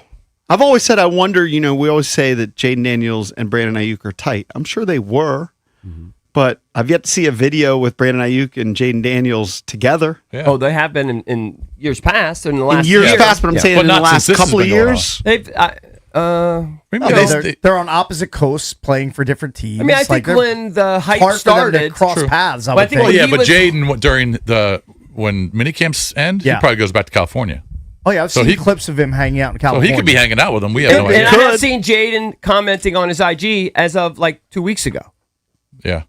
And in fact, Jaden Jaden, commented on some of these videos. it was a more benign. It wasn't a video. It was a post. No, here's how I'm It was going to a know post. if he's committed. If Jaden goes back to California during this break between mandatory minicamp and training camp, and he has one of those throwing sessions where guys like Terry and the other Right. wideouts show up, And he's if there. Brandon Ayuk shows up to that, Yeah, but he that can't show- because he's under contract. He Yeah, can't. but a summer workout, can't you? you work can't- out? you People can't just work go out and with catch different balls teams. from Yeah. a random. I think that would be a bad look. If it's all Commanders and Ayuk, it'd It'd be one thing if it was tight end you. It'd I be get a it, weird but- look, but you see guys work out across teams all the time. like, All right, as I'd be long as it surprised. didn't like violate I wonder his about contract or his standing with the Niners, like that would show me that okay, you're committed to. that. You could being maybe with the argue that's Commanders. tampering. Like tight end you, Yeah, I don't know. I don't know if it's against I don't the know how that rules. works. maybe you could But argue that. let's just say that it's allowable. Yeah. If you show up to that and you show commitment to go and catch passes from who your future quarterback is going to be outside of training camp, then I'll believe all of this hype about you agitating to try to get See, to the maybe Commanders. he thinks if I show people that I'm super fit and I can ball out, then the Niners won't release me. You know what I mean? I guess Who that's knows what he's possible. thinking? I Well, know, then but the is that Niners- not a plausible but they'll thought have for to a pay him. weirdo? But It's they're a going to have to plausible pay thought. him. They'll if have that's to the pay case. him. They're not going to pay They're going him. to have to pay him if they hold him on the roster. And they don't want to do that. He can show up to their next mini camp, right? Their Yeah, OTAs. I think so. Well, I think the next is No, training they're camp. done. Yeah, Mini training camps are- camp. It's training yeah. camp. Training camp. But I think they can also. No, he's got to they show can- up they- unless he wants to. He gets fined $50,000 a day if Right. he doesn't. Yeah, but I think they could also put him on some list. Yeah, they could do that too. There's some weird thing, and they don't actually have to release them. Like they could really screw him if they wanted. Well, but the- my point, larger point is, this could all just be delusional thinking by him, and that they've never had any intention of signing him, course. and we've all just misread the whole thing. This was our Surfside poll of the day. Do you have Brandon Ayuk fatigue? Almost everybody does. And are out on Ayuk. There's a good percentage that are not out on Ayuk, 20%. This from 20%. one of our loyal listeners, Mark Mosley Jr. Yeah. I'm still all in. Jaden can help him more than you think when he's in our town, on the field and off the field. See, that is possible, but I it don't didn't know. work Well- out. It didn't work out when Tom Brady had Antonio Brown living in his house. I don't believe for 1 second that having Brandon Ayuk here would help Jaden off the field at all. I would think. know he's saying that Jaden would help, He would. He's Ayuk. saying Jaden would help Ayuk. Yeah, but that you- Jaden would keep him in check. possibly. that- We don't know that anything could be about the that. case. I mean, but again, that's a distraction to Jaden Daniels. If you're a Commanders fan, you don't want your star quarterback babysitting a head case like Brandon Ayuk. Do you and think- keeping him on the rails? I just love my to opinion. guess. Do you think that AP and these guys, they see Jaden every day, he's there at 5 in the morning, whatever, getting his work in. That at one of these times when they see him in the hall, they say, "Hey, come in here for a second. What's up with your boy BA? Yeah. What's he doing?" You know, and you want to tell him to cool it, and then maybe Yeah. we can. Do you think they've had that conversation? I would assume say yes. they've picked his brain about And it. then, okay, then I'll say this: if they've had that conversation, and Ayuk still is agitating to being the same guy, that's not great for him. No. If they haven't not. had that conversation, and Ayuk And hasn't they just- been told and they by don't care, Jaden, then they're still or- interested. then I can understand why he's still doing it. Yeah. All right, let's go to Mo in Largo. See what Mo thinks. Let me my guy Mo. Hey Mo, what's up, buddy? Good morning, gentlemen. Thank you for taking my call. Mo just did some mounting for a neighbor of mine. Very- that mounting- sounds weird. Yeah, mounting he TV. mounted Mo your neighbor. mounts. JP, you can't Mo's a just say- married man. You can't just say mounting. You got to Yeah. say mounting a TV. Yeah, he's a okay? married There's man. He would never context do here, that. Okay. I got your What's back, up, Mo? I want to. First off, I want to shout out Cakes. Cakes, I took a page out of your book yesterday. I'm working on a project at your alma mater. It's Towson University. Okay, I'm very in good. one of the older buildings. Yep. Tiger Pride. And, yep. you know, had to take a, bathroom break, and it was a little warm in there. So I said, you know Took what? your shirt off? Oh, you Let me, did? let me give it a man. You talk about a hell of a feeling, boys. I mean, just relaxing. You know, you just there in your space. You don't have to worry about anybody walking up on you. It's a good feeling. It's just, real. all it is Mo. All you did was liberate yourself. You just. I'm telling you, I might have to stick with it, gentlemen. I might have. Yeah, to. you As far as the changed your topic life at for the hand, That's weird. Yeah. That's my guy. Mo's my guy. Go ahead, Mo. but I'm out. I mean, call me an old man. I don't know what else to say, gentlemen. But I can't understand how a professional can conduct himself in this fashion. I just can't. And if this is the way he reacts when things don't go his way, what happens when things don't go his way here? And I don't need that added pressure on my Agree. starting quarterback trying to figure out his way through the league, and we have these type of distractions. And what type of energy is generated when he's so close with our starting quarterback, and then the other other receivers feel slighted or whatever. I just don't think the risk is worth the outcome. To assume that he is in football shape after 3 years, that's a long shot, gentlemen. And Evie will tell you, I've been on Van Jefferson since March, gentlemen. I think he's going to emerge as our legitimate number 2. I've got wagers out on him. That's my guy. So personally, I'm not in on Ayuk by any means because I just don't like the way he's moving. Being an older guy, it just doesn't work for me. But I'm sure it does for the younger generation. Let me ask you And this, at the end Mo. of the day, it's about your production. But I want you to answer me this, and it's pure speculation. Is there a chance though that Jaden loves him? He's his boy. Yeah. But Jaden's also told AP, "Hey man, he's just a handful. So I love the guy. He's my boy. Yeah, but it's not worth it. I honestly, it's not worth it to bring him in. Right. And that's why Absolutely. Jaden's not telling him to cool it. That's why that nobody has anything. Like he's just doing his thing. Like he's still boys. He loves them. Sure. But he's a handful, and he doesn't want to be like having Rom around. Right. But Rom's not my boy. We're not like I that. mean, if you're comping him to Rom, you want him a million miles away from kind of is. the Rom Anders. This is all about the ADs right now. Yeah. Is that possible? I mean, that Jaden is his boy, but he's privately told AP, hey, Yes, you that's know what? completely I love him. possible. He's my Absolutely brother for possible. life, but I don't really. It'd be a hassle if he's here. Absolutely possible, and I believe the distance that has been displayed between the two of them show us this. There are Like you said, guys. you haven't seen them together at all. They are anywhere. commenting on each They don't- other's they don't hang IG. out. Okay. They are. There are guys who Are are they- your boys for life, right? That you might have in a Yep. text chain. Here's an example. Somebody sent me this text. I don't want to say his name. You might be able to figure it out. It was boys with my brother in high school. And they're still boys in a way. Here's the text he sent me. Hey, JP. And this is what I'm saying is my brother is separated from him to an extent. They're still boys, JP. but they're not Hey, boys JP. like they were in high school. Stinky. JP. Go ahead. You can have your interpretation. He goes, "Hey, JP, I accidentally got a DUI in Ocean City. Oh, boy. Gonna call your boy Thomas C. Mooney Oh, man. tomorrow and see how much he's gonna rape me.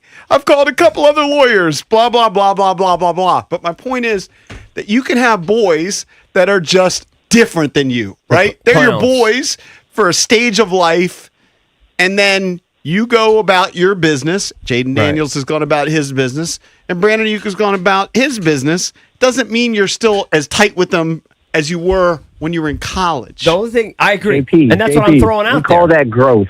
Right. We call that growth. Right. That's possible. But look at the post. I was trying to interpret what it is. Does Brandon Ayuk have his own clothing line or something? Because there's some cleats that believe me, I looked at it for 2 seconds. But it appears there's some cleats that Jaden was wearing in a workout, and Brandon Ayuk comment on it, and it somehow they it's a weird brand. Yeah, I don't And know. I don't know if it's like. And if you look, Does he, I think Brandon might be a. associated with the brand. All right. And Jaden And gave Jaden him was a- wearing them within the last 2 weeks. Okay, Or when I he mean, post- look, and he they- posted about the They shoes. could be hanging out all the time. I don't know. I just haven't seen it. Yeah. So I suspect, to use Mo's correct word, that there's been growth from one guy who last played with his boy in 2019. Mm-hmm. It's 2026. Yeah, it's a long time ago. He may still be his boy. When he's 80 years old, he's going to say, Brandon Ayuk's my boy, but he may not necessarily be dying to play with him. I do agree with that sentiment. But I still think they might be closer than you think, but you still don't want to play with them. Yeah. He might be really, really close, but also no, this would just be an added stress if he was on the team. By the way, the guy who texted me did say, please don't say my name. You can use Stinky if you want. Yeah, because nobody knows who that is. That's fine. Right. Do I know who nailed that it. is? I'll tell you during a break. Little, You might probably, know. vaguely. Peripherally. You probably don't know him that well. Let's go to Dan in Fairfax. Dan, He what's did up, go to buddy? your great high school. Oh, did he? Yeah. I should boys, know At him least then. for a while. Appreciate you taking the call. Hey. What's up? I just I feel like this entire bit from DQ and everything is about chemistry. Supposed to be making music on the field, and I'm out. Mr. BA seems a few strings short of a string quartet that you would need to make that music sing. Right. Do you think that the Commanders are out? I don't, which frightens me. I think there's a quiet, kind of like Wizards knew they're going to go with Mr. AJ, and no one else did. Right. I think that they're going to pick him up as soon as they can, but I'm terrified of it. The thing is, you can go with a weirdo, and it can work out. Like when the Eagles acquired Terrell Owens, he was a weirdo, dude. And then Antonio- the guy played on like a broken leg in the Super Bowl and had. I'd have to look it up, but didn't he have almost like a dozen catches? Yeah, he had a great game. By the way, the guy you mentioned earlier, Antonio Brown didn't just get weird. He was weird the entire time he was with Pittsburgh. Yeah, just Mike Tomlin was able to corral him from Yeah, I mean, a both lot of sides. those guys you're talking about, if social media was around back then, they'd be posting stupid videos too. Yeah, these guys been weird. Then you just all of a sudden get weird. So I'm telling. If Adam Peters is in on him, and we're throwing out all possibilities here, obviously could be out, could be in. If he's in on him, I would assume it's because he just knows him and he knows he's kind of a clown, but he knows he's a baller, and that he's not actually a distraction in the locker room. Because in his experience when he had him in San Francisco, he was fine. Maybe he thinks this is all That's performative possible. by Ayuk, and that he thinks it's performative. Yeah, but there's that's still, possible. There's also still the possibility that if he's acting like that now, he would act like that when he's in your locker room too. It's always possible. But if you had a 3-year history with him, or whatever the history is, and you kind of know how he is, this might not be surprising him at all. True. I just think it's a risk not worth taking. If you're the It Commanders. actually, the more I think about it, it's a little similar to what Terrell Owens used to do. It was pre-social media, but when Terrell Owens was going out in the front Doing the yard push-ups and and doing the pull-ups. sit-ups, It's equivalent. It's equivalent. It pretty much was the same thing. It was Of just, course, that's it's what I'm just a saying. guy like it's just If the newer Instagram version of or saying, stupid "How can Twitter I get was out of around, my he'd be situation?" doing the same thing now. You mentioned him last week. You think Dennis Rodman wasn't weird? I mentioned him today. Yeah, I mean, there's so many weirdos. Yeah, full of weirdos. Radio's full of weirdos. I mean, the every weirdest industry has people ever. weirdos. NFL locker rooms, weirdos. MLB dugouts or whatever, locker rooms, clubhouses, weirdos. They all have weirdos. I wouldn't use T.O. as a good example to bring in Brandon Ayuk. He was kicked off the team in the middle of the season. Who? Owens. He was kicked off the Eagles and suspended by them in So the you're middle saying in he's November. even worse than Ayuk? Well, JP Owens. said it can work out. Look at the Eagles. no, but and it T.O. worked out for the but first T.O. season. It was for a very limited time. A limited For time 12 years of to a his Super career- Bowl. I mean, for 12 years of his career, T.O. was a stud. I'm sure he was weird the whole time. The first season, Right? I think it was the first Before season. you had- I'm fully aware. I was a T.O. fan because I was a punk kid. Yeah, he broke his leg. He was very, very good. He was your also guy. caused so much turmoil, they kicked him off the team. Right. Okay, but he also caused turmoil in other years, and they put up with it. and that's why he played on 100 teams. yes. But they kept signing him. They kept giving him chances. Because right? people are desperate. The people are desperate. The Bills and the Bengals were desperate. Yeah. The Commanders that's the shouldn't be point. desperate. They don't need him. Well, I don't think they do. They don't need him. I don't know if they need him or not. And Brandon Ayuk is 1/100th the player T.O. is. That's why he got so many. I That's agree the with truth. that. I agree with that. But he's T.O. is also the a guy. top 3 wide receiver maybe of all time. I agree, of course. But he is a talent. He has a talent. He's an Brandon NFL Ayuk talent. Was a talent 3 years ago. We don't know anything about him. He's a big question mark. He looks fat. He hasn't played, and he's ranting and raving on Instagram. He doesn't look fat anymore. I don't think he looks fat. We can't really he doesn't tell. look in shape. He didn't look in shape in the videos, in the pictures that we saw. Doesn't look like in football shape. I don't know. And when I saw him jumping in the pool, he looked fine. I'm not saying he's in football shape. Now, You can't be Why unless are you play. so desperate for him? I'm not desperate for him. I'm open to all possibilities. I'm not desperate for him. I could give a flying F. I can't wait to see how it plays out. If Adam Peters doesn't sign him, that's hilarious to me. It seems I am like not desperate. the least Commanders player out there. But I do trust him. So if Peters signs him, I do trust him. Not as much as I trust Will Dawkins, but I do trust him that he knows him and that he knows what he's getting. Coming up in just about an hour, we will talk Washington Capitals with Tarek El-Bashir, the Caps insider for Monumental Sports Network. Caps making some big moves before free agency. Tarek El-Bashir will join us coming up at 8:45 here on The Fan.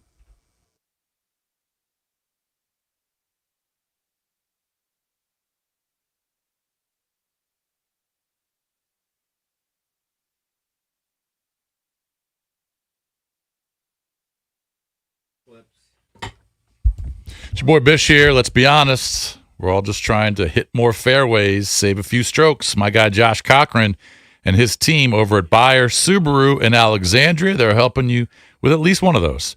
And right now, you can score a crazy low 1.9% APR for 72 months on a new 2026 Outback or an Ascent, or take dead aim at a new 2026 Crosstrek, 1.9% APR for 36 months. Tell you something else. I really respect these guys for a lot of reasons. They don't just care about what you're driving. They care about the people riding along with us too. This month, through the Subaru Loves to Care initiative, Bayer Subaru is once again proud to partner with the Leukemia and Lymphoma Society as a drop-off location for blankets, art kits, and your personal messages of encouragement. Those items will be delivered to patients at Inova LJ Murphy Children's Hospital, which is just a really cool thing to be a part of. So do what I did. Head on over to Bayer Subaru. Ask for Josh Cochran.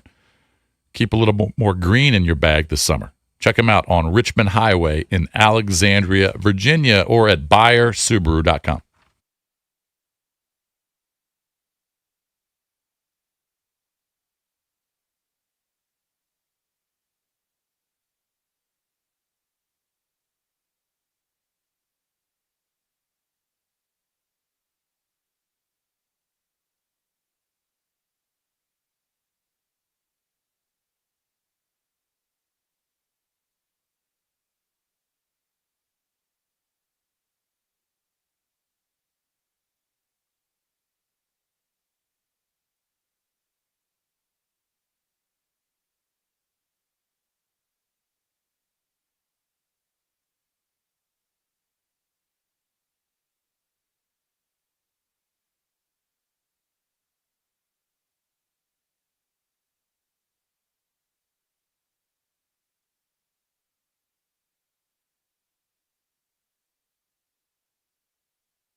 It's an open line Thursday here on the Junks, brought to you by Window Nation. Searching for new windows and doors, search windownation.com. Their windows are measured to fit the first time and installed by experts to last. Window Nation for your home, because it's where you live. 800-636-1067 is the number. Whether you want to talk about Summer of Ayuk, you can talk about the U.S. advancing in the World Cup to the round of 32. Are you guys going to watch the match tonight at 10? No. I have no interest in the watch the match first half. because there's Yeah. It's too late. There's nothing to be gained by it. Yeah. I think I'm going to win my $5 off JP because I don't think there's a chance that Pulisic plays. What's the point of that when he's recovering from a calf injury? You don't need him tonight. All the guys who have any yellow card issues, they're going to sit They're not tonight. going to be right. Yeah, I don't think there's any chance you see. So if you played a Pulisic. guy with a yellow card and he got another yellow card, is He has to miss the next game. He's missed the next game, correct? Yes, Gotcha. correct. But Cakes has already that's chalked that definitely up as a not worth win I'm against already, Bosnia. I'm already spending that $5. I don't know what I'm going to spend it on, but I'm going to spend it. I don't know. Spender. I think he might get a little run. You know, it was big news yesterday. Neymar got a little run, came off the bench. Yeah, I was watching that. Somebody, look, we don't follow international soccer, the four junkies. Right, that is very correct. If you ask me, what team does Harry Kane play for? Outside of I England, would- Club team. Oh, yeah. I Right. wouldn't even have known who he Casey's was. face. I know who he. I know, Right. Like, I know he plays for national team England. He plays for, Right. but yeah, I couldn't. So I made a comment that Yeah, but I wouldn't have known who Harry Kane was before the World Cup. you wouldn't know he played You never- for England. I mean, I knew I've that. never heard but of Remember I- from years past? Harry It was a Kane? big Yeah. story years past. No, don't remember Harry Kane. Yeah. Yeah. So I made a comment that Brazil, to me at least, doesn't seem to have a star like they've had in the past. Now, I did mention Neymar, but you remember Ronaldo, not Cristiano Yeah, of Ronaldo, course. Ronaldo, and they've had guys who are one-namers, and somebody said, no, well, you're sleeping on Vinny. Yeah, And I think he sleep- scored 2 goals yesterday. Well, I do Oh, sleep Vinny- on that person. Yeah, I think he's Vinny Jr. Vinny Jr. They Yeah. called him Vinny Jr. I officially He sleep said on Vinny him. Jr. is the He top was- 10 player in the world. That dude was legit. Vinny He's probably Jr. top 5, and he has been for a while. Yeah. I mean, that- yeah. I'm He's sure he definitely is, a but- superstar. Yeah. He could. I don't think he he could looked literally it. be walking down the hallway here at Oh, you, Odyssey, and you and No. I wouldn't know who he is. Yeah, I but wouldn't hold know. on. I I just think think he that, works for El Zol. that person accused me of saying Brazil has no stars or whatever. Why would I say that? I said that. I said that they don't have the stars in my mind, like for a casual fan, which we're all casual fans, Yeah. that jumps out at you like in the past, whether I thought it he was was accusing Ronaldo or me. I wouldn't Neymar. say something I don't know. I just Well, I wouldn't do say know that I'm not aware of him. Although he scored, but did he score 2? He scored a Vinny header. Jr.? I think the first second one was just a complete botch by the defender for Scotland. I mean, he just botched it. Just lost the ball right in front of the Yeah, I goalie. mean- Just botched it. But Brazil's one of the favorites. That was a gimme. Drav, do you feel like a lot of these guys in the World Cup have your level of header skill? I know you fancy yourself big time header when it comes to playing soccer. I'll be honest, sometimes I see these guys miss them. Yeah. And I'm like, what are you doing, Donk? come That on, was this so easy. Could give you a tutorial, Yeah. header tutorial. Trav was a header and a whoosher, remember? Oh, I do remember that. I didn't notice it so much. I bet Hey, like look, Bodie or somebody would call Well, him when out. he If it helps When he give would him- run, he would make these loud if noises. it helps give him extra speed and gets him from point A to point B quicker, whoosh Yeah. all you want. I guess I'm Hey, a whoosher. Everybody's got their own Yeah. method, All right. JP. Let's go to Pat. It is Open Line Thursday, Cakes. Pat, what's up, buddy? You're on with the Junkies. What's up, guys? Hey, Pat. Hey, Cakes. Being a fellow Coke freestyle fan, like I know you are, I love on a that work. product. Yeah, I was on a work trip in Atlanta about a month ago, and they will never tell you this unless you're down there. But Okay. when you take the tour of the Coke factory, Yeah. any business that goes out of business or anybody that has one of those freestyle machines that goes out or closes up shop, they send those back to Coke. Okay. You can buy those Coke freestyle machines at a steep discount, and they will ship them to you. Really? Like, But then you okay, got to now- replenish You will all never- the flavors, now though. you have my You full- will never see it advertised. Yeah. You won't hear anybody talk about it, but when you're down there, they will tell you. You know what? about That's a great point you bring up because I went to a local like fast casual restaurant that used to have a freestyle Coke machine, Yeah. and then they went back to the old school, regular fountain Coke machine with 6 or 8 different selections, subpar. I mean, it's clearly not the same product. So yeah, so they must have sent that back, and now Coke is willing to sell that to Cakes at a steep discount. How much could I get one for? So every one of them was a different price because of the condition they were on. I mean, you can get good ones for a little bit more. I don't Give know us what a a rough regular one price. costs, but Give us a rough price. I mean, they had one down there that looked a little rough for $700. And I feel like Cakes would jump all over that. 7 hundo. I mean, the only problem, like JP brings it up, like, I mean, I got You have to replenish cherry all the time. All the syrups. Right. I mean, there's so many You know how different much options. Coke Cakes drinks? A lot. That's a good It's a point. great Drink point. so It much probably soda. would pay off. I It would could be have worth my it. own freestyle Coke machine. Let me say this about that was freestyle. quite a flex. I love the concept, but probably my favorite drink, it's pretty simple, is just cherry Coke. Okay. The cherry Coke from the freestyle machine does not taste as good as the cherry Coke from a traditional soda machine with 6 to 8 pumps. That may Is be- that true? That could be the case, but the mix is different. I'm willing to sacrifice a little bit of the taste quality for all the different choices I would have. So I'd be able to go like today. How I'm many like, different you know choices what? do you use? Because A I'm lot. guessing you probably really Yeah. you shake it up a lot. Like I could go in one day and say, you know what, I'm feeling like a Coke Zero with lime flavor today, and then the next day I could be like, you know what, I don't want lime today. Maybe Coke Zero cherry vanilla. But is it always Coke Zero? no, You're not hitting no, the Powerade no, and the Mellow Yellow. I could go for like a Sprite Zero. Okay. I could just go like You're a clear zero soda. guy. Of course, I'm a zero guy. If I drank leaded soda, I would weigh 350 pounds, and I can't do that. So I have to drink zero sugar sodas. So my point is, the Sport freestyle you drinks, can wipe etc. out 90% of that freestyle machine. You're never using it for water, which is one of the choices. no. You're probably not using it for high I mean, C. if you go to a freestyle Coke machine and you get water, you should be arrested. I mean, you have so many other great choices. Okay, but there all those options. You're Yeah. really only using probably 10%. yeah, so I could buy a used, beat up freestyle Coke Right. machine and only buy like the Coke Zero and the Sprite Zero syrups. Gotcha. He may be onto something. Yeah. I may have to go down to Atlanta and take a tour of the Coca-Cola Or you can get the headquarters. traditional and just line up your 4 flavors of Coke Zero and your 4 Yeah. flavors of Perfect. Sprite Zero. Yeah. I'd have a semi-freestyle You Coke probably machine. should have a soda machine in your house. Probably should. I would love it. It'd be amazing. It would save me a lot of money at the I grocery don't know if store. you do this anymore, but I know at one point when you would have dinner with your family, Yeah. wouldn't you whip out the big old like pint of soda? Pint of soda. I don't know that I recall doing that, but I've kind of gone To away just from drink by himself? No, Oh. just like it would just be out there, like the. Oh, you mean I don't like know if you we call had it a 2 pint. liter? Yeah, 2 liter. Oh, I guess is- I don't usually get 2 liters anymore, but if we had That a 2 can't be liter the most around, unusual thing, though. I would certainly bring it to the table because then I don't have to get up in the middle of dinner to refill my Refill it. soda. I mean, no, it's only efficient. But soda at night, I just saw something recently. They advise you not to drink caffeine after noon. Whatever. That's You correct. kidding me? That's definitely true. I have soda at dinner all the time. I am a fitful sleeper, so maybe there's something to that. Hey, real Maybe quick, there's an go to issue go to there. Rick in Waldorf. He wants to Rick. pound the Nats Oh, bullpen. Ricky. Hope he wants to pound them. Yeah. Rick, what's up, bud? He's not going to praise them. No, now. he's not. Oh, you know I'm going to pound him today, boys. Uh huh. What's up? But man, it's you talking about a weirdo. What's the guy's name that come on and talk about the Nats? Why isn't he making any moves like every night? Lovely gets up. Paul He's a Taboni. weirdo. Oh, I Taboni? don't think Taboni's a weirdo. Man, trying to he be doesn't- fiscally he's not responsible. listening to you guys. Yeah. Like he needs. Can we call and talk to him? Like he needs to listen to somebody. Like come on, dude. Yeah. Like Lovelady. I think hitting his the hands left are side, tied. He's hitting people. He knows. I know. If anybody knows, That's Yeah, why they like- brought up. That's why they brought the dude Palmquist up to start last night. He's Hey. making moves every night. Why are you grilling? They have 24 saves out of 47 opportunities. Yeah, that's good. Man, and WTLP even has the stat 23 blown games, man. 23. Yeah. I know.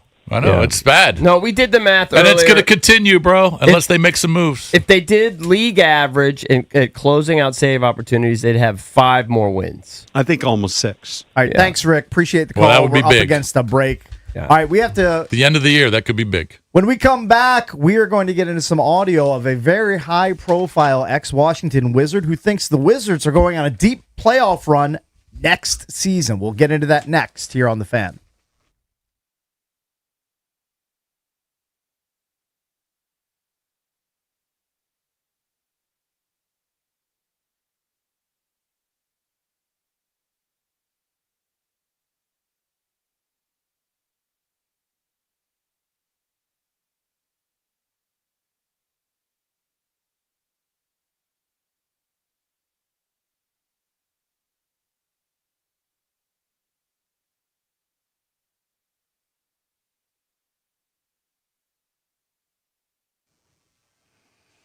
The world's biggest soccer tournament. It is here. We're talking about it every day, and you can trade the entire tournament on Kalshi. On Kalshi, you can trade every match, all the way from the opening stage to the final. Looking at today's slate, how about rolling with Sweden? They're trading at about 22% to best Japan.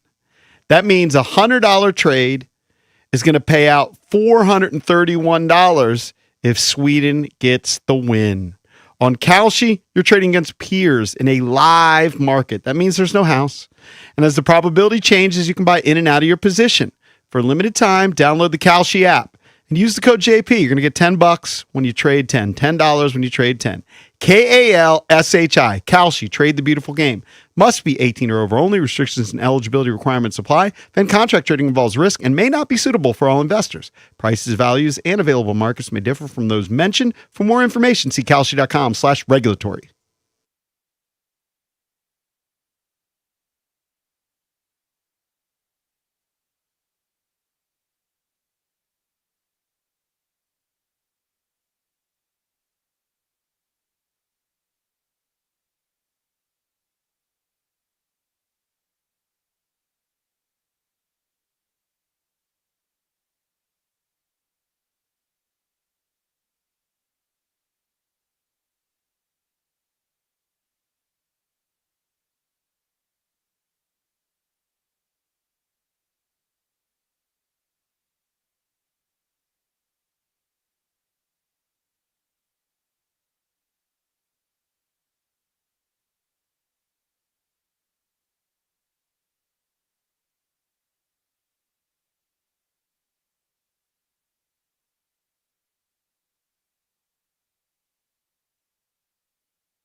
For the second straight night, the Nationals were one strike away.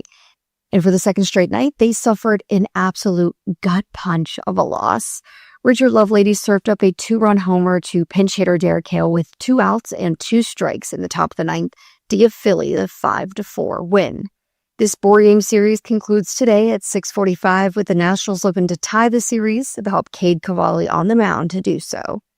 And moving over to the NBA in the second round of the draft, the Wizards traded picks number 51 and 60, moving up 5 slots so that they could get Felix Okpara. Okpara led the Tennessee Volunteers in blocks and field goal percentage, tied for the lead in total rebounding, and ranked second in defensive rebounding, putting himself in a position to be drafted. Now the big man is headed to Washington. From the Crop Cat 5-Star Sports Desk, Savannah McCown, The Fan.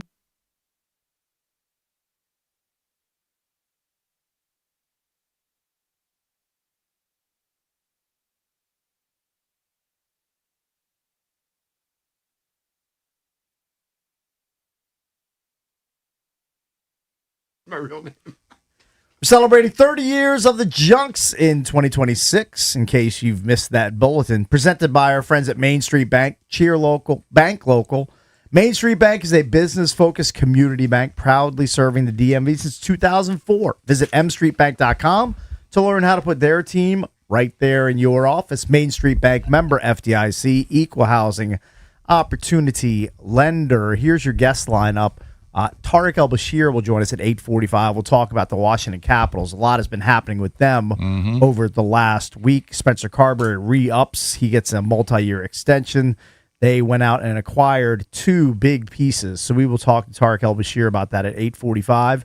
And we'll talk Wizards with Tony Massenberg from Monumental Sports coming up at 9 a.m. So lots to get to. Do you guys have a go-to Pop-Tart flavor? I've been on a Pop-Tart kick for the last week or so. I don't. Sometimes I don't have breakfast here. I've gone weeks, if not months, without getting breakfast here. But lately, I've been on a Pop-Tart kick. I eat them so infrequently, I don't have a go-to flavor. But I would say if you put a Pop-Tart in front of me, almost any flavor, I'm going to enjoy it because it's a delicious product. Strawberry. I've been going strawberry. Toasted. Strawberry's I prefer good. it a little bit toasted. That's- Lightly yeah. toasted. Maple brown I would say sugar. that works. Maple brown sugar, legit. If you give me any sort of like chocolatey or chocolate brownie or like confetti, like anything that resembles like a sort of cake in a Pop-Tart form, I'm going to consume it. It's going to be delicious. Why is it better when you toast it? It just is. It's a little bit better. I don't know. Our toasters look like they're from the 60s. The toasters that Yeah. they have in the break room. Yeah, but you know what? They're so old But and they- bad. But they work. They work. Right? Barely. I mean, it's an old school toaster, but it works. It does the job. Gets it hot. Nice and hot. Roger was telling me that Richmond has a much better. Kitchen. Yes. Yeah, he's that- told me that too. He was. I'm not even a coffee drinker, but he starts talking to me about the coffee. He's like, "Coffee's good today." He's like, and then in Richmond, apparently, he's like, they have every pod flavor. Yeah. I wouldn't be surprised if everything's better in Richmond. Yeah. You're probably right. Although I have to say, I like this studio. I like the way it's well designed. I think CK was involved in the design of it. You know, have the producers over there. And Yeah. everything. Like it's a well designed studio and everything. Sure. But I'd say on the whole, I wouldn't be shocked if their entire production is Much better. Yeah. By the way, my wife showed me some pictures last night from our old pal Adam Epstein, Okay. AWOD, who Yeah. of course is on at 12 o'clock on 910 The Fan, 105.1 FM in Richmond. So he posted something of his house, and she goes, "I can't tell the difference. He did before and after pictures. Have you seen this? No, I don't Go- pay punch attention up to this. AWOD's. I don't know if it was Instagram Why, or he did Twitter. some work on his house. I guess he's done some work on the house.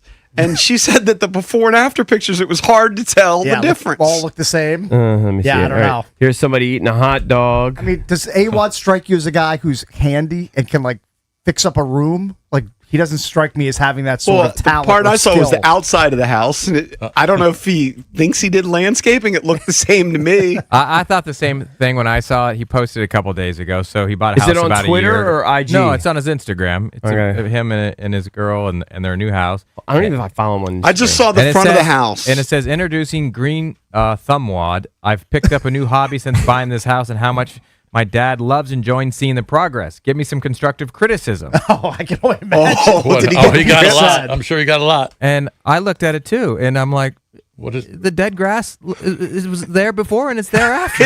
Yeah, my wife showed me the backyard. Yeah, you're talking Yeah. about the backyard picture. The grass looked worse. Hold on. Yeah. And actually, I didn't know I'll if be it was a honest, green thumb thing. some of the photos the after looks worse than the before. What's he doing? Does he not look at the photos before he posts them online? Have you found it, Eric? Yeah, I don't know. Can you tell it? Can you see a difference? First of all, he's got two different angles. Like one's real close up, one's far away. So that's also screwy. Like in a before and after picture, they should be the same. Yeah. Everything should be the same. It should Yeah. be Right. framed the same way. But I think the front of the house, that pictures Well, that is I he saw. trying to show the lawn? Because it's barely in the first picture. I couldn't. I didn't. I would assume if it was before and after, he's trying to show something on the brick. I don't know. My wife showed me. I was Hans like, Brick. "What is the difference?" It's got such a nubby I'd backyard. have to punch it. I don't know. This is his backyard worry, or I the don't front care. yard? His you can't- backyard with all the holes in the grass and Hold on. the patio furniture. Uh-huh. Just click through it. You'll Yeah, see it. okay. I'm seeing. What's the after? He's just asking to get attacked on Instagram. He by just wants posting those attention. Here you go. photos. You just Yeah. got to flip through it. just So wants attention. Jason's gonna look at it. Jason's a lawn snob, so he's gonna. Oh, Jason's going to ridicule this.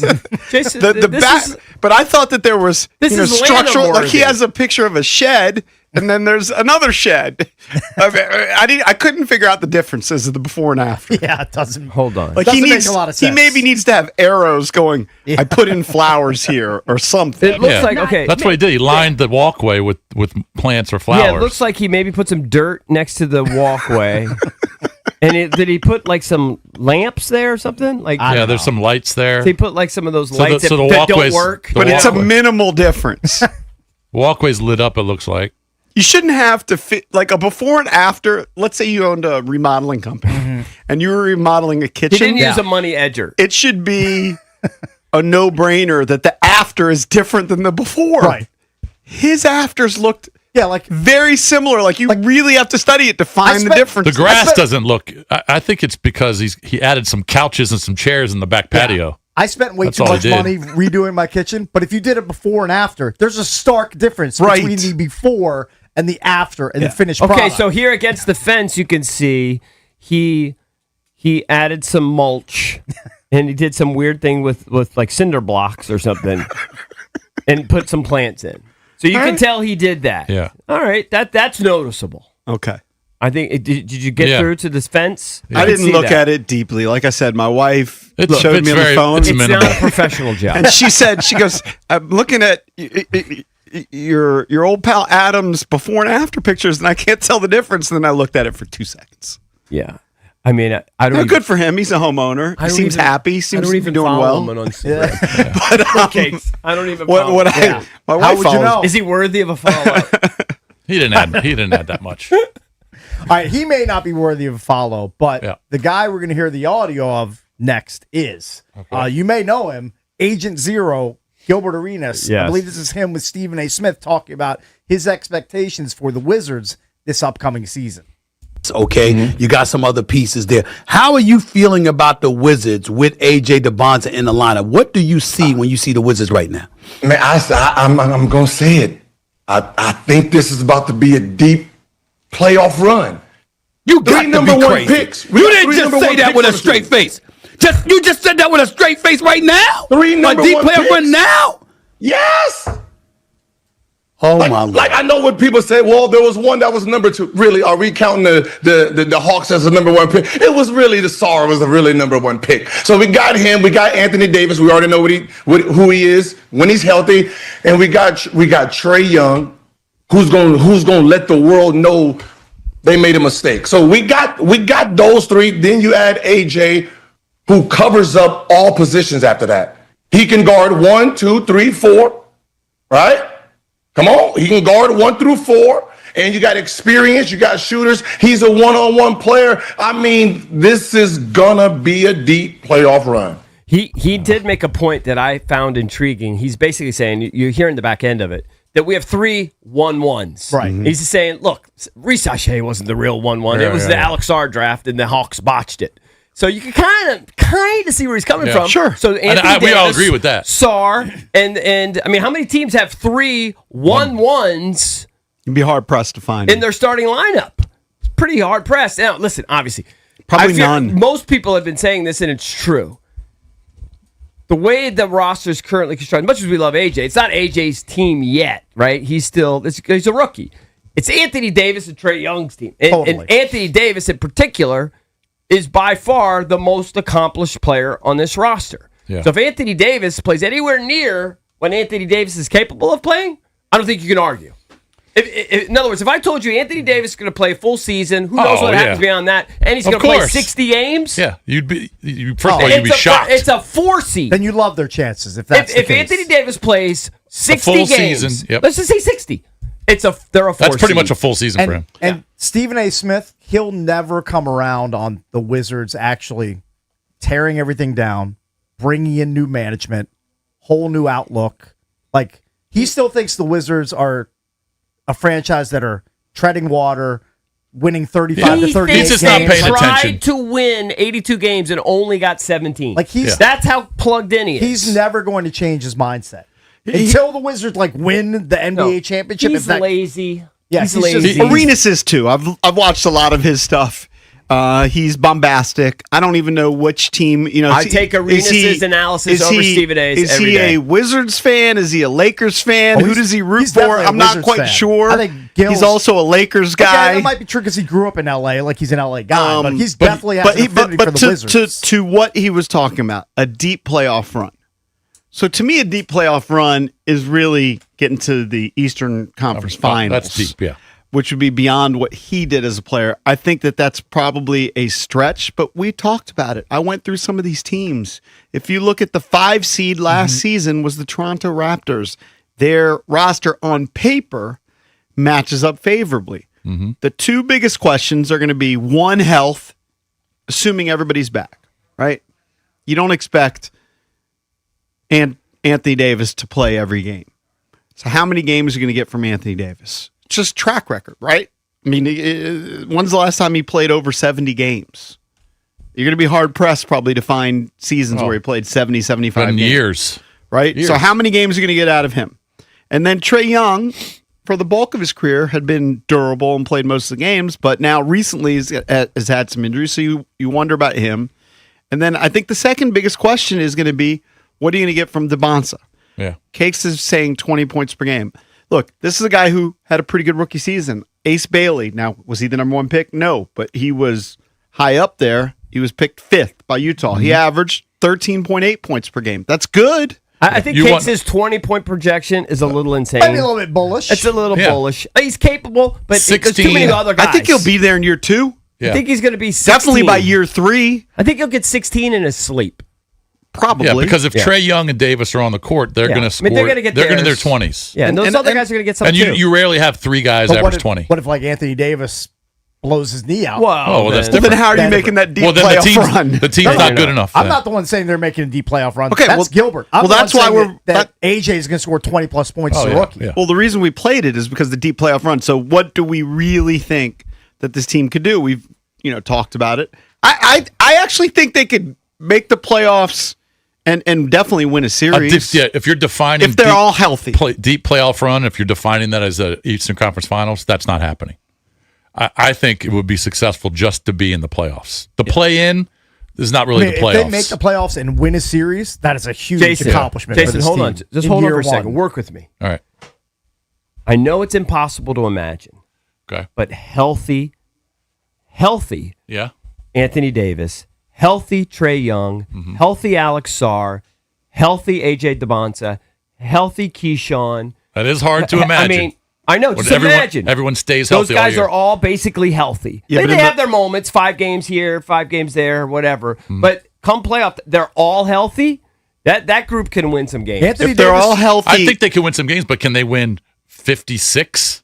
I don't know. I don't think. as They could- recently as the That's what I'm 23 saying. I think they can win in the low 40s. Davis played 76 games in the 23-24 season. And All right, what were but his how many- numbers? how many By the way, te- what were his numbers? Read his In numbers. that season, he scored 20 almost 25 points and 12 and a half boards per game. How many blocks? And he had, let's see, that was, how about 2.3 blocks per game? and so that's the 23 season. So 23-24, yes. 24. all right, so give me 2 years ago. give me the total games in the last 3 seasons. All right, so 24-25, he played 51 games. All right. And then 25-26, he played But 20 the- games for Dallas. Give me the season before the 70 gamer. 56 games. 56. I mean, I think So his 1 year probably out of his the last average 4. is probably I haven't done it, but I'm going to guess his average if we went through every season was probably like 55 to 60 All right, games. but I said Probably 60. right. Yeah. Okay, maybe I'm on the high side, but I said 60. Here's what I'd say about the deep run, and I like your scenario, but I think the playoffs, and we just saw it. It's usually defined by the best player carries a team. Like when you match up the teams, it's not always that. The best but player when they're Jalen all Brunson- healthy is Davis. Yes. Everybody knows that. But in the Eastern Conference, I think the Celtics, even best case scenario, would be better as they're constructed because you'd have Tatum and Brown, veterans who've done it before. The Knicks, who just won it. The Pistons were the 1 seed. We'll see what happens in the offseason.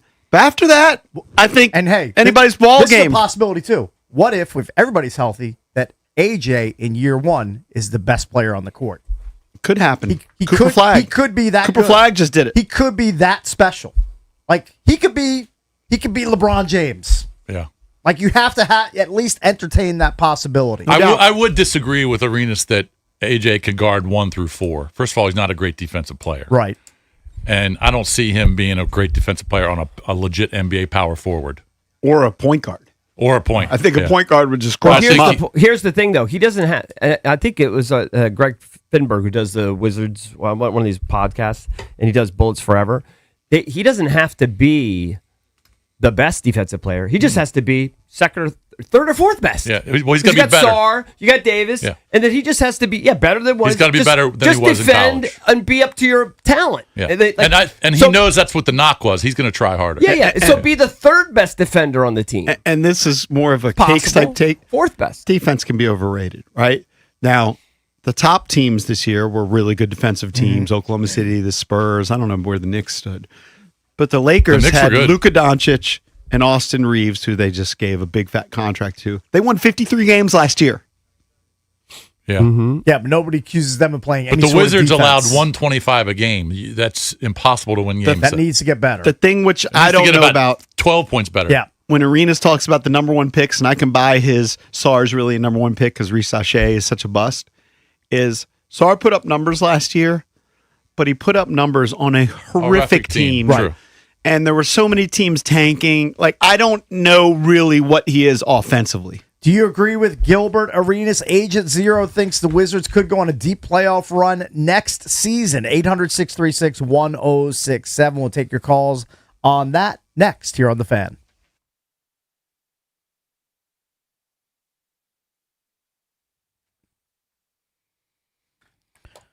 Turn on the news. There's a new headline every day. Inflation's climbing, interest rates shifting, new tax laws being proposed. It's enough to make anybody nervous about their money. But here's the thing. You don't need to chase every headline. At Trajan Wealth, that's spelled TRAJAN Wealth.com, their fiduciary advisors help you tune out the noise and focus on the big picture. They'll work with you to build a long-term financial strategy based on your goals, your risk tolerance, and your time horizon. Peace of mind starts by calling Trajan Wealth. Instead of constantly reacting to market swings, you have a plan designed to keep you on track no matter what the economy throws your way. Check them out right now, TRAJANwealth.com. Just like in sports, it's not about one play, it's about the entire season. Don't let uncertainty dictate your future. Call Trajan Wealth today, 1-855-TRAJAN1. That's 1-855-TRAJAN1, or visit TRAJANwealth.com. Advisory services through Trajan Wealth LLC, SEC registered investment advisor. Additional services through Trajan Estate and Trajan Tax. Actual client paid advertisement. Additional disclosures at TrajanWealth.com.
800-636-1067 is the number, and an open line Thursday here on the Junks. If you want to weigh in on the Nats bullpen disasters, you can do that. You can talk about the U.S. taking care of business in the World Cup. They take on Turkey in a meaningless game tonight. Of course, you can talk about Gilbert Arenas' latest quotes that he believes the Wizards are going to go on a deep playoff run this upcoming season. Be very bullish on the Wizards' chances. 800-636-1067 is the number if you'd like to weigh in on those topics or more. Do you think come December or January for the Washington Wizards, that the arena is going to be popping? Oh, yeah. I think it will be initially. Definitely but will let's be. say 20 games into the season. If they're competitive, let's say 20 games in the season, they're 10-10. I still think there's going to be AJ buzz for at least his rookie season. I think throughout his rookie season, It's going to be a hot ticket. Like sellouts? I don't know. Depends on who's in town. Maybe some sellouts. Yeah. With against big teams. Yeah. Dude, people love Trey Young. When Trey was playing, people were going nuts. He just brought instant excitement. Now you add Anthony Davis and AJ. It's pretty exciting. They're going to be popping. Exciting as a Wizards fan. They're going to be popping over And there. I said this on Twitter yesterday. I can't get it out of my mind. The Lenny Bias comp that he made, not only because we all love Lenny. Yeah. And I heard Kevin Sheehan. Kevin doesn't see it. To me, I think it's a great comparison. And I think to a lot of people it is. Well, it's also impressive he knows about Len Bias. For sure. Like he knows. I'm sure he watched them a little bit. 100%. When he was compared to him, he but probably went back and go watched beyond that. That's obviously his ball knowledge is elite, and it's even if he's just catering to the fan base, so smart. Yeah. Just the comparison, and I actually had this thought after he said. First of all, I'm upset that I didn't think of it, but then I thought, does this sound weird? Maybe we're going to get to see what Lenny could have been at this level. Like my brain kind of went there because I do think they have very similar games, very similar.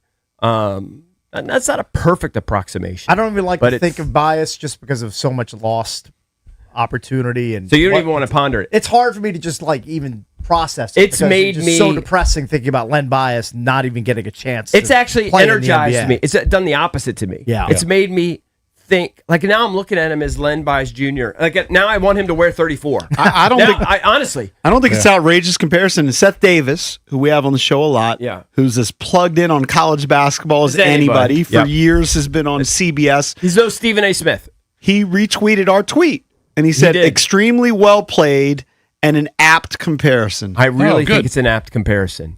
I really do. JP Finley thinks it's the same thing. Great comparison. A lot of guys do. Some people are offended.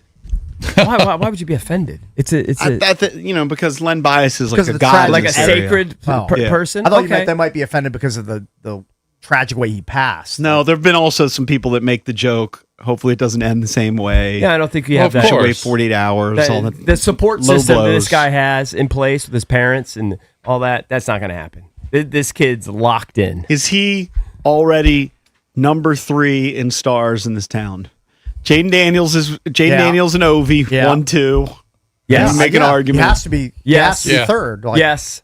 Who else would be ahead of him? James Wood is rising. James Wood is rising, but it's baseball. It's baseball. It's not. It's not hoops. I love rising. James Wood. He doesn't have the same. He doesn't have the same magnetic. He doesn't have No. James Wood. I'm just talking about his impact on his sport. No riz. I mean, he did a good little bit when he came in here, and he did kind of him and Grant did kind of the Sports Center commercial and all that stuff. He's a great kid. I'm not denigrating him in any way, shape, or form. I'm just talking about where he is. Wood, I mean, he could be. He's going to be an all-star. Yeah. In year 3. Yeah. But he doesn't have that it factor. No, he doesn't have that. Well, AJ has. That was the difference between him and Peterson in terms of personalities. And turns out Peterson, like watching him the last day or two, looks like he's got a little personality. He does. But it didn't come out. DeBonsa has that it factor. Yeah, he definitely has. Oh, he's got the riz. He's got it. He's got lots of it.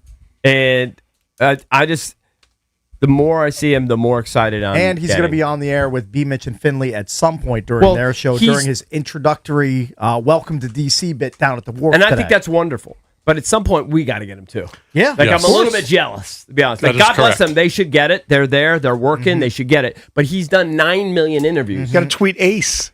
Tweet his pops. Send him a direct I message. think now you could go through the whiz. Which team are you most optimistic about right now? Nats, Caps, Wizards. Nats are outperforming what we expected. Now their bullpen stinks, but they're above 500, potential wild card team this year. No, okay. Caps just made a couple trades. We're going to talk to Tarek El-Bashir. No, I mean, the I don't Caps know are anything making about the Caps, They're making guys. big moves over the last but 2 you're going to days. tell me. Yeah, but you know they have a great coach. They've just added a few pieces. They're going to spend some And money. assume he's going to come back and Yeah. add to the mix. You still have that star power. Or the Wiz. The Wiz are going to spend money. I'm going to say the Wiz. The Wiz right now, and this jinxed the Skins. They're the sexy team. We don't say this a lot. They're the sexiest. So you're team not right now. including the Commanders? I just was. I'd say assuming they're more close ends sexy. right now. They're actually more sexy right now than the Commanders. It's a pretty good time to be a DC sports fan, Which is There's a crazy lot of 'cause good none things of the teams happening. are winners. I know, but there's a lot of positivity amongst most of the fan base. The Caps missed the playoffs. None of them made the playoffs. None of them made last the year. playoffs, yeah. I If know. it flipped, I'm just saying, And you're because saying it's a great because time. of what's happened. Because Yeah. the number one pick in AJ, I got it. I got Caps re-signed Carberry, and now they've made two pretty bold moves to upgrade the scoring. Somebody had a great Nats are ahead of schedule. Somebody had a great meme, and I'm sure I won't be able to remember them all now. But it was like the stars of the four teams 4 years ago. So you had Ovi, the same, right? You had Sam Howell at quarterback for the Commanders. Right. Now you have Jaden. You had I can't remember who they had but they had for the Nats. They had Jesse Winker, was kind of like your star. I barely remember that And name. then now you have James James Wood. Wood. Yeah. And then you had AJ, and I can't remember who. Kuzma.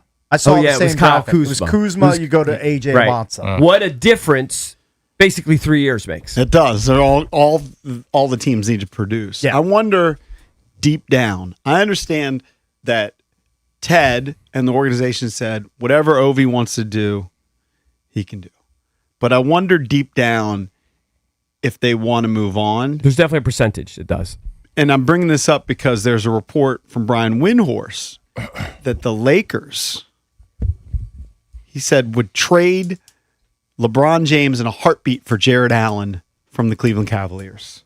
He's a big man. Okay. Right? Yep. So they need a big man. And it's almost the same situation. It's sort of blasphemous at this point. You're going to trade away LeBron James. Now LeBron James hasn't been his entire career with the Lakers, but I think 7 or 8 years. Yep. Did deliver one championship, same as Ovi, to the Lakers, and was still producing at a high level, much like Ovi. I mean, even a higher level, LeBron was. To trade him for Jared Allen, I know Jared Allen, I think, has made an all-star team. He's a nice player. you It positive seems that the- blasphemous, but what he's saying is deep down, they really would love to do it, to ship out LeBron James. Deep down, would the organization want to just go in this younger direction, faster Some might, direction than having Ovi slow things down on the ice? Somebody told me that Ovi, somebody within the organization that's employed by the team, that Ovi would complain about his usage, and like a lot. Mm-hmm. Like he wanted to be used more. Well, then I would counter with your numbers are going down. Like you're slowing down.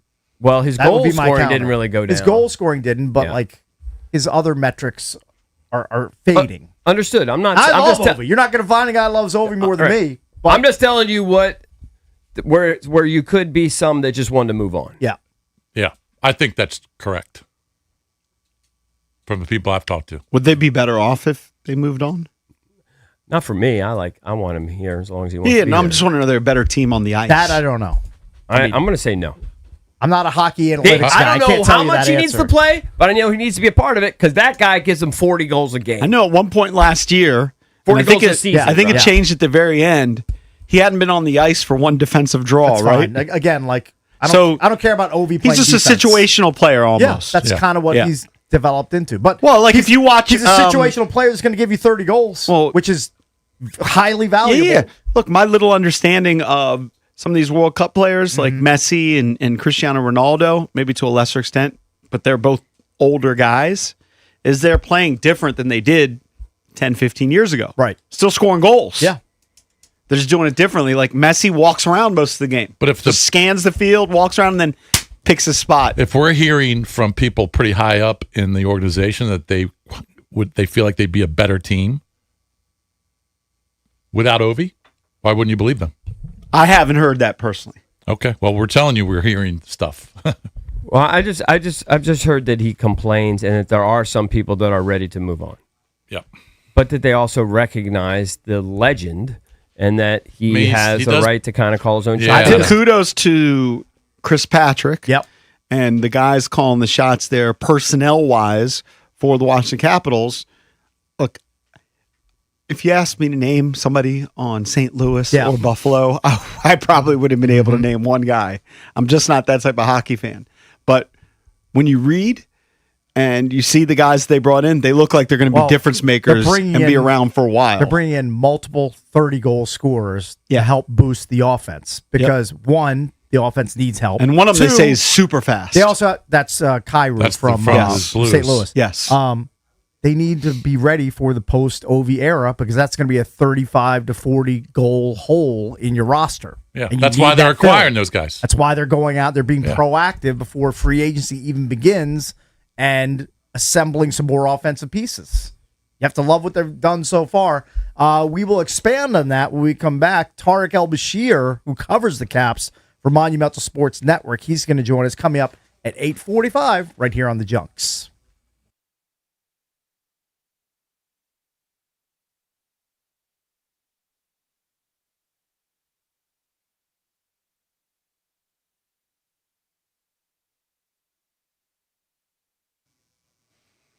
The world's biggest soccer tournament is here. We love talking about it, watching all the games. And right now you can trade the entire tournament on Kalshi. On Kalshi, you can trade every match all the way to the finals. Let's look at today's slate. How about going with Australia? They're trading at just 24% to best Paraguay. If they do that, that means $100 is going to turn into $395.58 if they're able to get the win. So how about going with Australia? On Kalshi, you're trading against peers. It's a live market. That means there's no house. The probability changes, and as that changes, you can buy in and out of your position. For a limited time, download the Kalshi app and use the code JP to get $10 when you trade 10.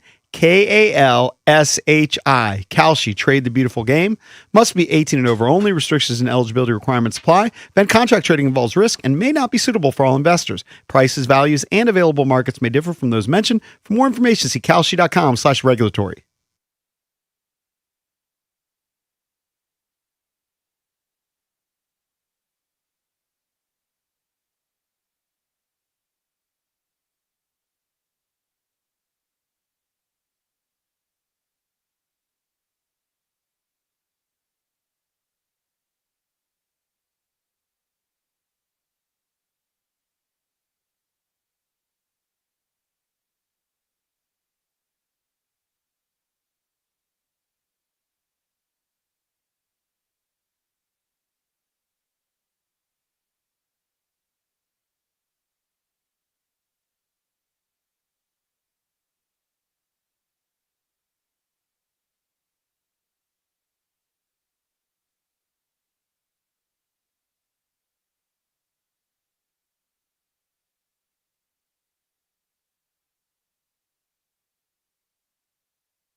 Unleash your swing at Golfdom by Worldwide Golf with the all-new Titleist GTS drivers and fairway woods. Find the perfect GTS driver to gain superior distance, accuracy, and ball speed. You can book your fitting for the new Titleist GTS drivers in-store or online at worldwidegolf.com. Trusted by golfers since 1982, home to the legendary 90-day 100% satisfaction guarantee. Golfdom by Worldwide Golf. Get there.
Coming up shortly, we'll talk to Tariq El-Bashir, and then at 9 o'clock, we'll get back into the Wizards with Tony Massenberg, who covers the Wizards for Monumental Sports Network. So we've got a Monumental Sports double dip coming up shortly. Have you retired your skates from media days? Like when we get invited to next year's media day, I've done it once. Yeah. I think you've done it twice. Done it a few times, yeah. Where we've actually been on the ice. Yes.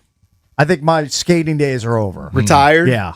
I had a really old pair of hockey skates that I was cleaning out my garage recently, and I looked at them and said, why do I still have these? Wait a second. When you did that thing with me, you brought your own skates? I brought my own skates because I'm a dork and I'm a nerd, and I had my own skates. Did you feel like it made you more authentic? No, just because the skates they tend to give you, tend to give you, like, I have very weak ankles, like tend to slope in. So these skates supported my weak, dainty ankles. So then I tossed them. I threw them in the dump and got rid of them. You. So I think job. My skating days are over. Ever since I took that bump, JP, into the boards, and I remember had a bruised rib for literally 6 months. I think my skating days are pretty much over. I just remember that coach trying to hook me up. He was like a Junkies listener trying to hook me up, and I could not execute a good slap shot. It's very difficult. It's basically gimme. Couldn't do it. EB and I did. I haven't been on a skate since I was 6. We did the sled hockey. Yeah, I which, did that. You know, a lot. You know, it's for hard disabled people. Yeah, and you need remarkable upper body strength to do sled hockey, I mean, which I clearly don't have. I just can't do it. Yeah, it was. We were winded, to say the least. Tuck is his last name. Yes, and he's a stud. He's a stud. He's also the guy who was denied by Braden Holtby in the Stanley Cup final in the infamous save where Holtby stretched out Tuck. Oh, because he was with the Vegas Golden Knights at that point. So they acquired 2 not older, but veterans. One 28-year-old, one 30-year-old. But they've been in the league 9-10 years. Yeah, that's good. That's good age. Joining us now on the Root guest hotline to talk about it is Tariq El-Bashir, Capitals insider for Monumental Sports Network. Tariq, how are you, buddy? Good morning. Good morning. Feeling great. Feeling very good about the Capitals. Really? Here. Yeah. So any vacation that you had, that you were on currently, was probably disrupted not only by them acquiring 2 players, but before that happened, Spencer Carberry re-ups with the team on a multi-year extension. It was something we knew was going to happen. He's a young star in the coaching biz. Did you see this coming? How long was this in the works before they put pen to paper recently? For Carbs, I think you were right on track there. I mean, it was a no-brainer to resign. The 2025 Jack Adams Award winner. Look, last year was what it was. A lot of injuries, ended up missing the playoffs by a point. But you're right. At 44 years old, he's one of the best coaches in the game. I don't think there's any question about that. And look, you see this at the big sports, whether it's NCAA or pros. You don't want decision makers, coaches, general managers going into the last year of their deal, air quotes, lame duck situation, because, it can undercut their authority a little bit. And when you have a coach, when you have a guy that's your guy, you definitely don't want him to go into that situation. And so they re-upped him. And, the thing that really strikes me about Carberry, he's such a great communicator. He's able to get the trust of his veteran players, get them to believe in what he's preaching, but he's also really able to connect with younger players and get them to reach their potential. I'm thinking about Alexei Protas, Connor McMichael, obviously a couple of years ago before he got traded, Ryan Leonard last year getting to the 20-goal plateau, and they got a bunch of young players still coming, right? So, Ilya Protas, Lil Pro, and Cole Hudson, and, Carbs is just really good at getting the most out of young players. So you mentioned Mikey. He's on his way out, obviously, with Jordan Kyrou coming in from St. Louis. I'm guessing you weren't really that surprised by that. I wasn't stunned by it because he was a guy who seemed like he was floating between center and playing wing, didn't really have a full-time position where he was, where he excelled. I think they liked him. They clearly didn't love him because they put him in this package to acquire Jordan Kyrou. Talk about getting rid of Mikey and bring in Kyrou and what sort of upgrade that is. Yeah, I think there was a lot going on there with the decision to include Connor McMichael in that trade. My first reaction, and we still haven't spoken to General Manager Chris Patrick about the moves, us being media. but he was a restricted free agent with arbitration rights. He was a very interesting case when you think about what he should earn. He had a great year 2 years ago, 26 goals, had a down year last year, albeit, a little bit snake bit, still had some pretty good analytics and underlying numbers. That said, with the cap going up and you got a player who had a really good year and then a down year and he's got arbitration rights, do you want to risk, signing a player you aren't all in on to a big contract, or do you want to go get a 3-time 30-goal scorer, 3-time 70-point getter in Jordan Kyrou, a player that had been the apple of their eye for a while? To get something, you got to give something. And, moving that first-round pick and McMichael is what was necessary to get that deal done. I do think Jordan Kyrou is an upgrade. Like I said, he's hit 30 goals 3 times. He's hit 70 points 3 times. Why do you only have 18 last season? Players in the game. Why do you only have 18 last season? He got off to a slow start last year, admittedly. The team, the Blues in general, were not playing very well at the start of last year.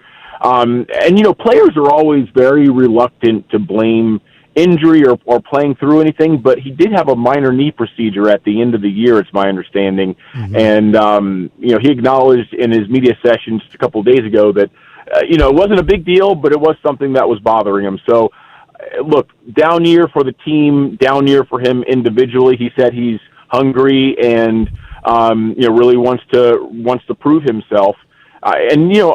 One other thing I want to point out is he waived his no-trade clause to come to Washington.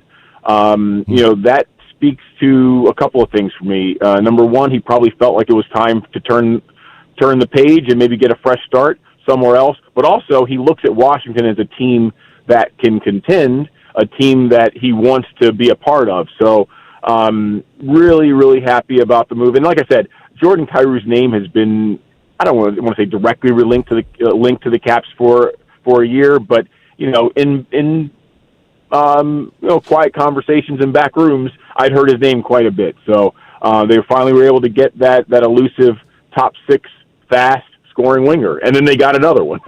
Yeah, and you mentioned that the key word there, I think, was fast. Kyrou in 2022 won fastest skater at the All-Star Game competition. This is a team that for the last few years needs to get quicker and younger. Now, he's not super young. He's 28, but he is fast. He brings that element that we know the Caps covet.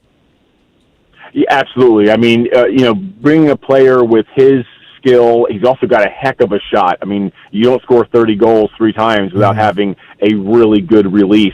But I'll tell you this, in the games that I've covered in recent seasons from ice level, where you really get a feel for who can boogie, who can really move, Jordan Kyrou has always stood out to me. Like he'll be, I'll be at the glass and I'll be watching what's happening on the ice. He'll come to a complete stop in front of me. I noticed this a couple times, and that burst, those first 3 steps, it's like, I mean, everyone on the ice is fast, but he stands out as an outlier. Like, oh my God, he can really, really fly. And so, adding a player like him, can prove to be a game breaker. This is a Capitals team that wish it could have scored a little bit more last year, and obviously needs to get more out of its power play. And Kyrou is going to be on that power play and play a big role on it. So Kyrou led the Blues in goals and power play goals. Tuck 33 goals last season. What does this mean for Ovi? And what should we expect? And what does it mean salary-wise? Because both these guys are getting a lot of money. I think Kyrou is going to be making over $8 million annually. Tuck over $10 million annually. But they still have, I think, 11 or 12 million in cap space, even by bringing those guys in. I think that I've read that correctly. That's about right. Yeah. That's about right, and that number will go up a little bit as other contracts burn off on June 30th. But look, I was always of the opinion that Chris Patrick was going to be very aggressive this offseason, and he's proven to be that way, regardless of what Obi decides, whether he's going to come back or whether he's going to hang him up. It's harder to connect with people in the offseason. That said, I do check in on him periodically. As recently as last week, before these 2 moves were made, the vibe that I got was that the Caps were preparing essentially for Obi to come back. And knowing Ovi the way I do, having covered him for 21 years now, he's hyper competitive, and he's always wanted that one more kick at the can. And if he were leaning one way or another, watching the team go out and acquire Kyrou and then Tuck has to be like, oh my goodness, this team is really committed to being good next year. Remember, he was really miffed by the team trading away Carlson and Dowd at the deadline last year. He felt like that kind of took some wind out of the sails and might have been the difference between the Caps making the playoffs and not. The Caps have to make management has to make decisions based on kind of the big picture. And by going out and getting Kyrou and Tuck, I think that sends a very strong message to Ovi if he's still on the fence. Hey, we're serious about this. Come join us. Come on back. And again, knowing Ovi as competitive as he is, he's got to be looking at that. Plus, some of the young players that are coming of age here. I mentioned them earlier, Cole Hudson and Lil Pro. He's got to be going, hey, this might be the best team on paper that the Capitals have had in a couple of years. I want to be a part of this.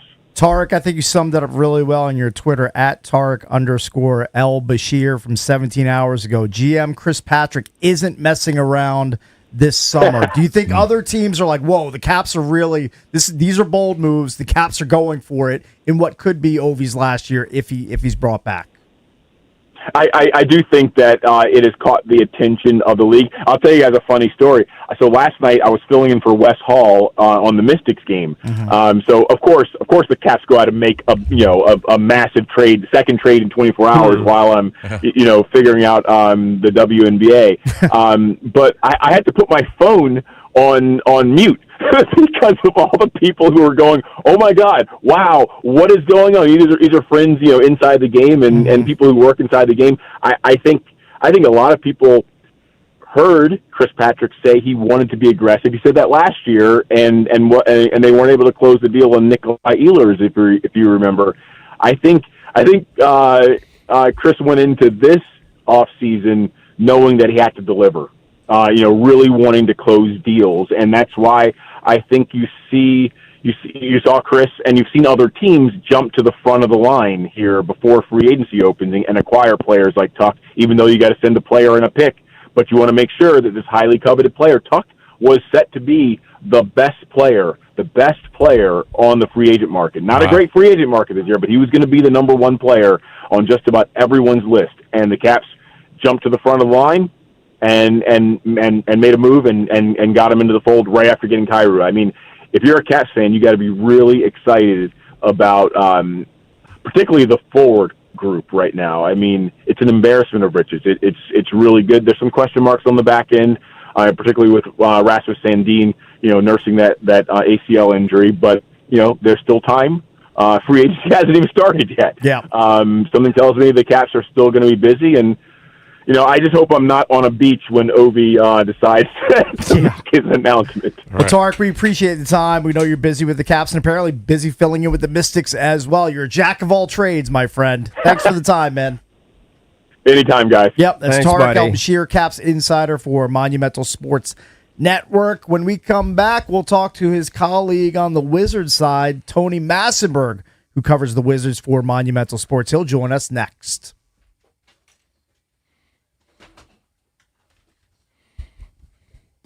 Unleash your swing at Golfdom by Worldwide Golf with the all-new Titleist GTS drivers and fairway woods. You can find the perfect GTS driver to gain superior distance, accuracy, and ball speed.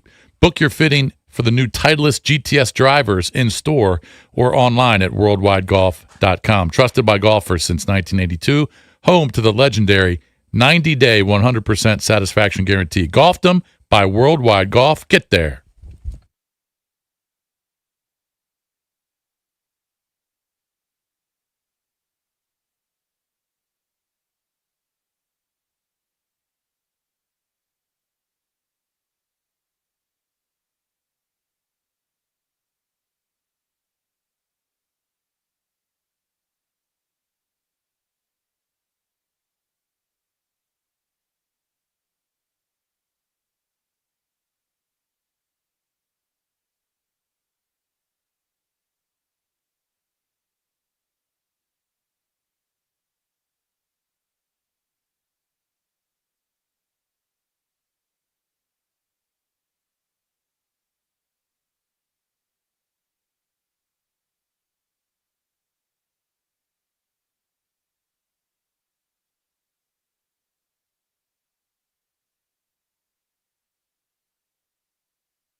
This Sports Update is brought to you by the Reynolds and Power Home Team, Keller Williams Realty. The Washington Nationals were, for the second night in a row, holding on to a lead with 2 outs and 2 strikes in the top of the 9th inning. And for the second night in a row, they had a bullpen that just couldn't finish the job. Derek Hill hit a 2-run homer as the Phillies won 5-4, taking what should have been a feel-good bounce-back win for the Nats and turning it into more heartbreak. There is some good news, though. Even with the loss, they are now 41-40. This is the first time that they've been above 500 this late in the season since their 2019 World Series winning campaign. And over in the NBA, the draft is officially in the books. Day one offered plenty of excitement as the Wizards selected BYU forward A.J. Debonsa with the number 1 overall pick, joining a promising core of Anthony Davis and recently extended star Trae Young. And who else did they add? They added a very fierce rim protector in center Felix Okpara, trading up picks to get him at 46 overall. From the Crop Gap 5-Star Sports Desk, Savannah McCann on The Fan.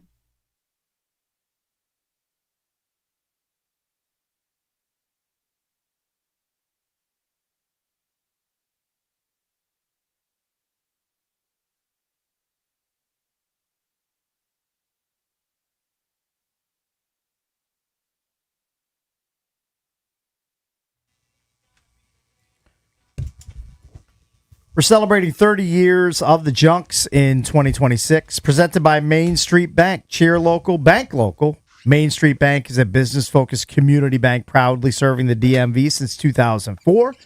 Visit mstreetbank.com to learn how to put their team in your office. Main Street Bank, member FDIC, equal housing opportunity lender. Thank you to them for all of their support, not only this year, but over the years here on The Fan. It is appreciated. Yes, sir. Yes, sir. I have a question for Mike Marr. We're trying to get Tony Massenberg on the phone as soon as Drabby comes back. Mm-hmm. So, Marr, you're the one that sends out all these IG. You put all these videos, right? Is it you that does? Yeah, I do most of them. You do the IG stuff? Mm-hmm. Wait, which IG videos are you talking about? Well, like the from short clips? 106.7 The Fan or whatever. Yeah, I'm doing all that You're stuff. doing all that, right? Yeah. And recently you've been asking me to collaborate on these things, right? What does that mean? I get something that Means says... it shows up on your Yeah, feed. so it gives it the option if you want to have it on your profile as well as the 106.7 profile. Okay. You don't have to accept it, though. Yeah, I did accept it. Usually I just have family on my thing, but I might take it away later. That's fine, right? You know what I mean? Yeah, I mean, if you keep it up for a couple hours, it would just expose the video to more people, and then you could take it off your profile, or if you just don't Right. want to have it up, completely up to you. Look, I usually look terrible in most of these videos, too, because you guys still continue to put up the close-ups. The super-duper close-up? Super-duper close-ups.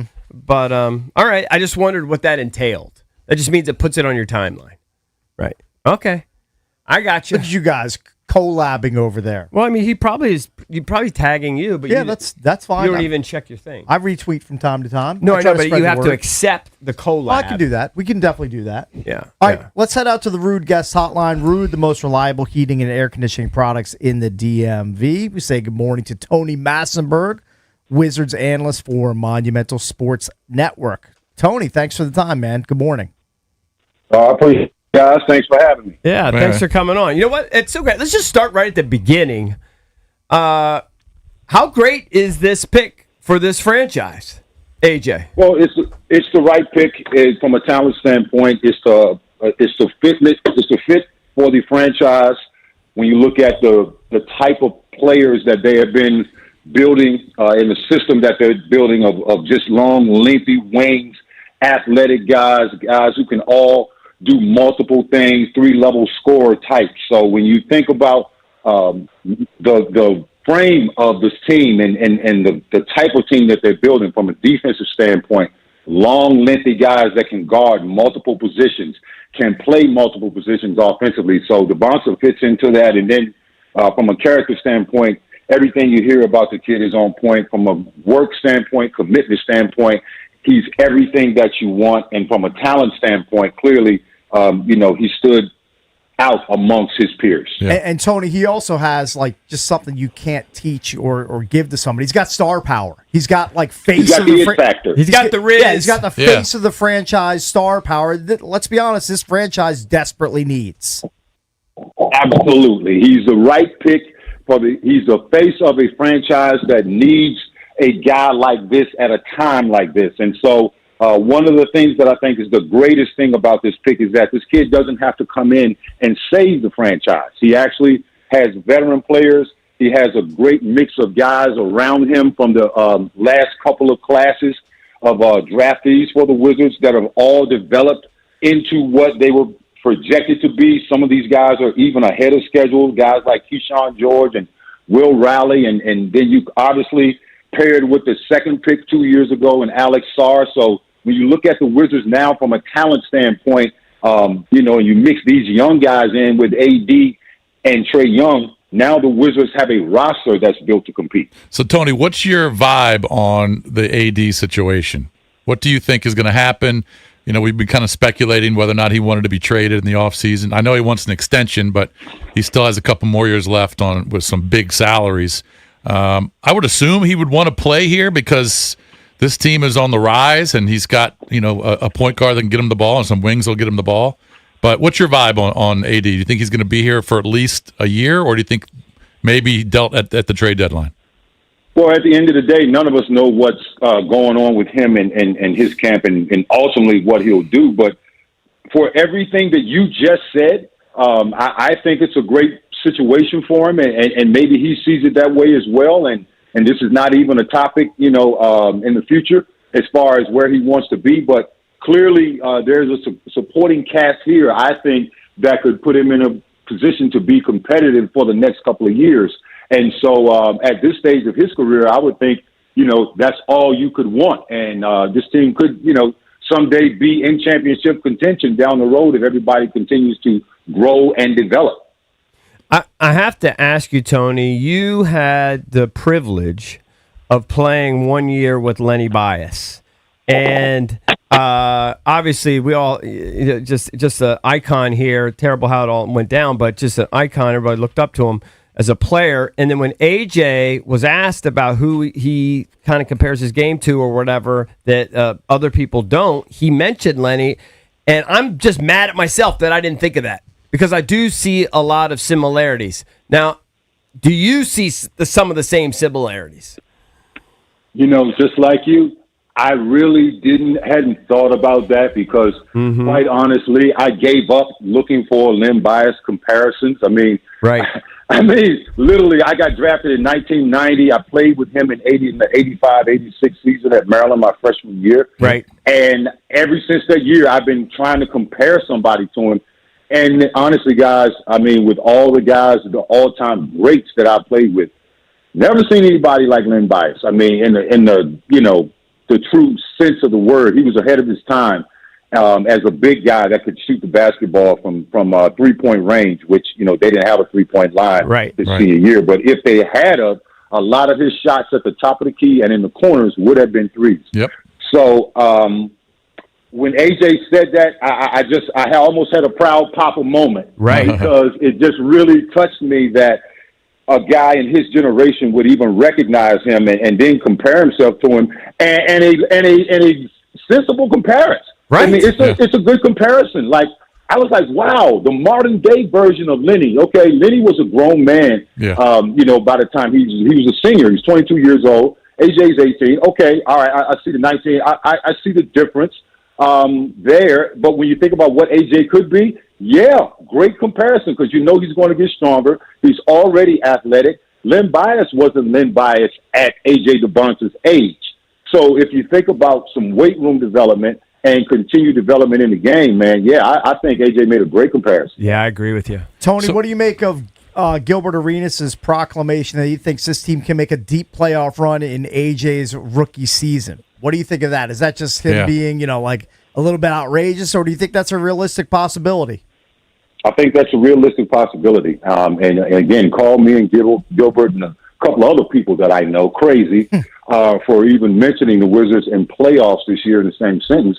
But the facts of the matter are, if Trae and AD are healthy, as with any team, health plays a role.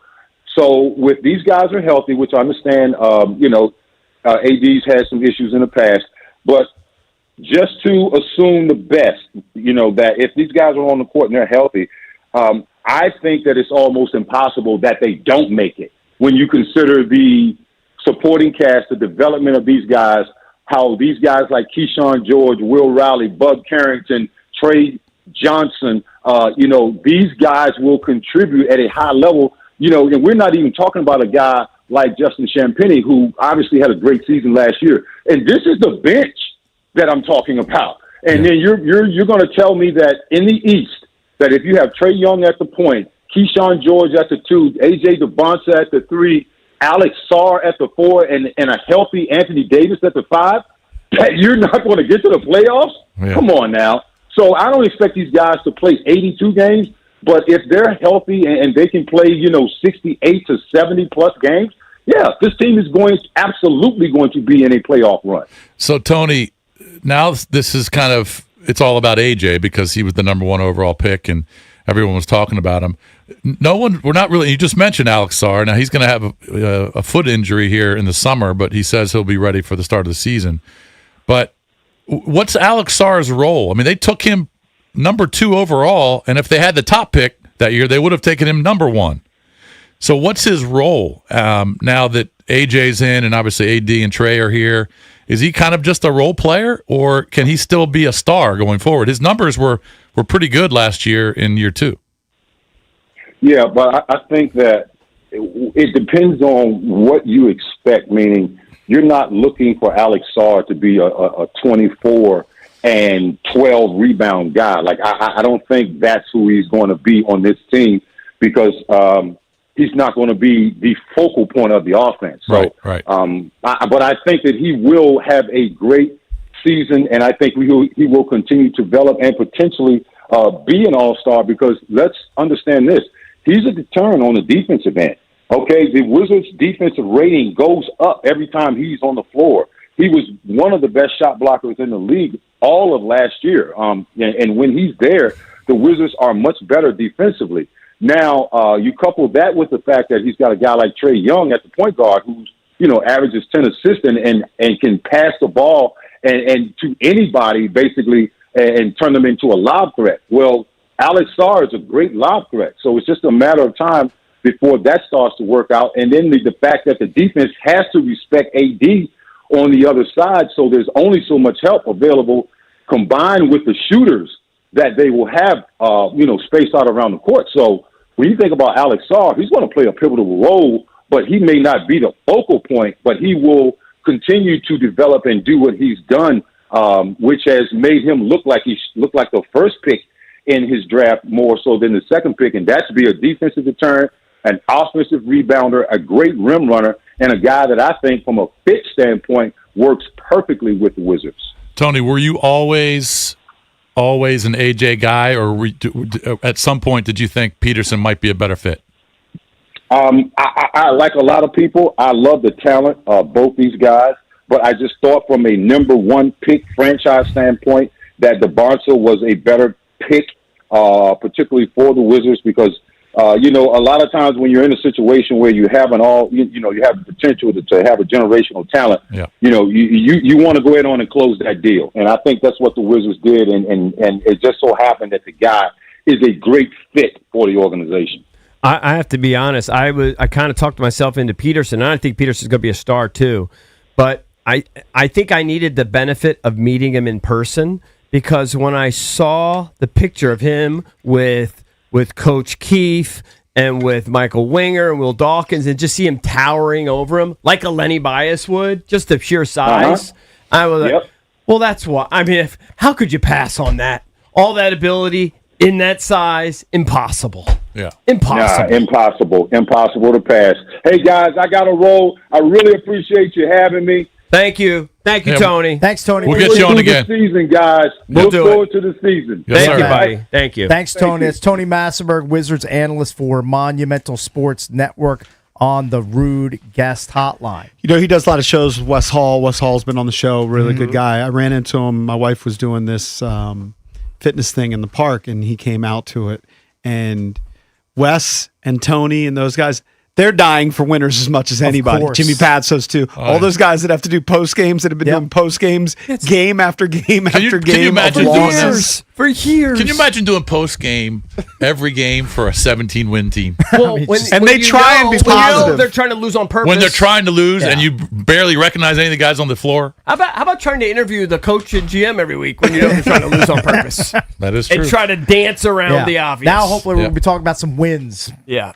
Playoff success. I'm telling you, when I saw Wes, he was I can't wait for this season. Had to be giddy about it. I know he does mystic stuff and he does other things, but like the Wizards doing that game after game, trying to find like the positive, because that's what they do on those shows. It's a local show. Of course. They're like, well, did you see, they would, now they don't have to sugarcoat as much. Right. And don't forget, They can be real. After this show is done, B. Mitch and Finley, they are down at the wharf for the introduction of AJ DeBonsa. He will join them on the air here on 106.7 The Fan at some point. So you have to keep listening all day to hear AJ DeBonsa here on The Fan. We'll be right back.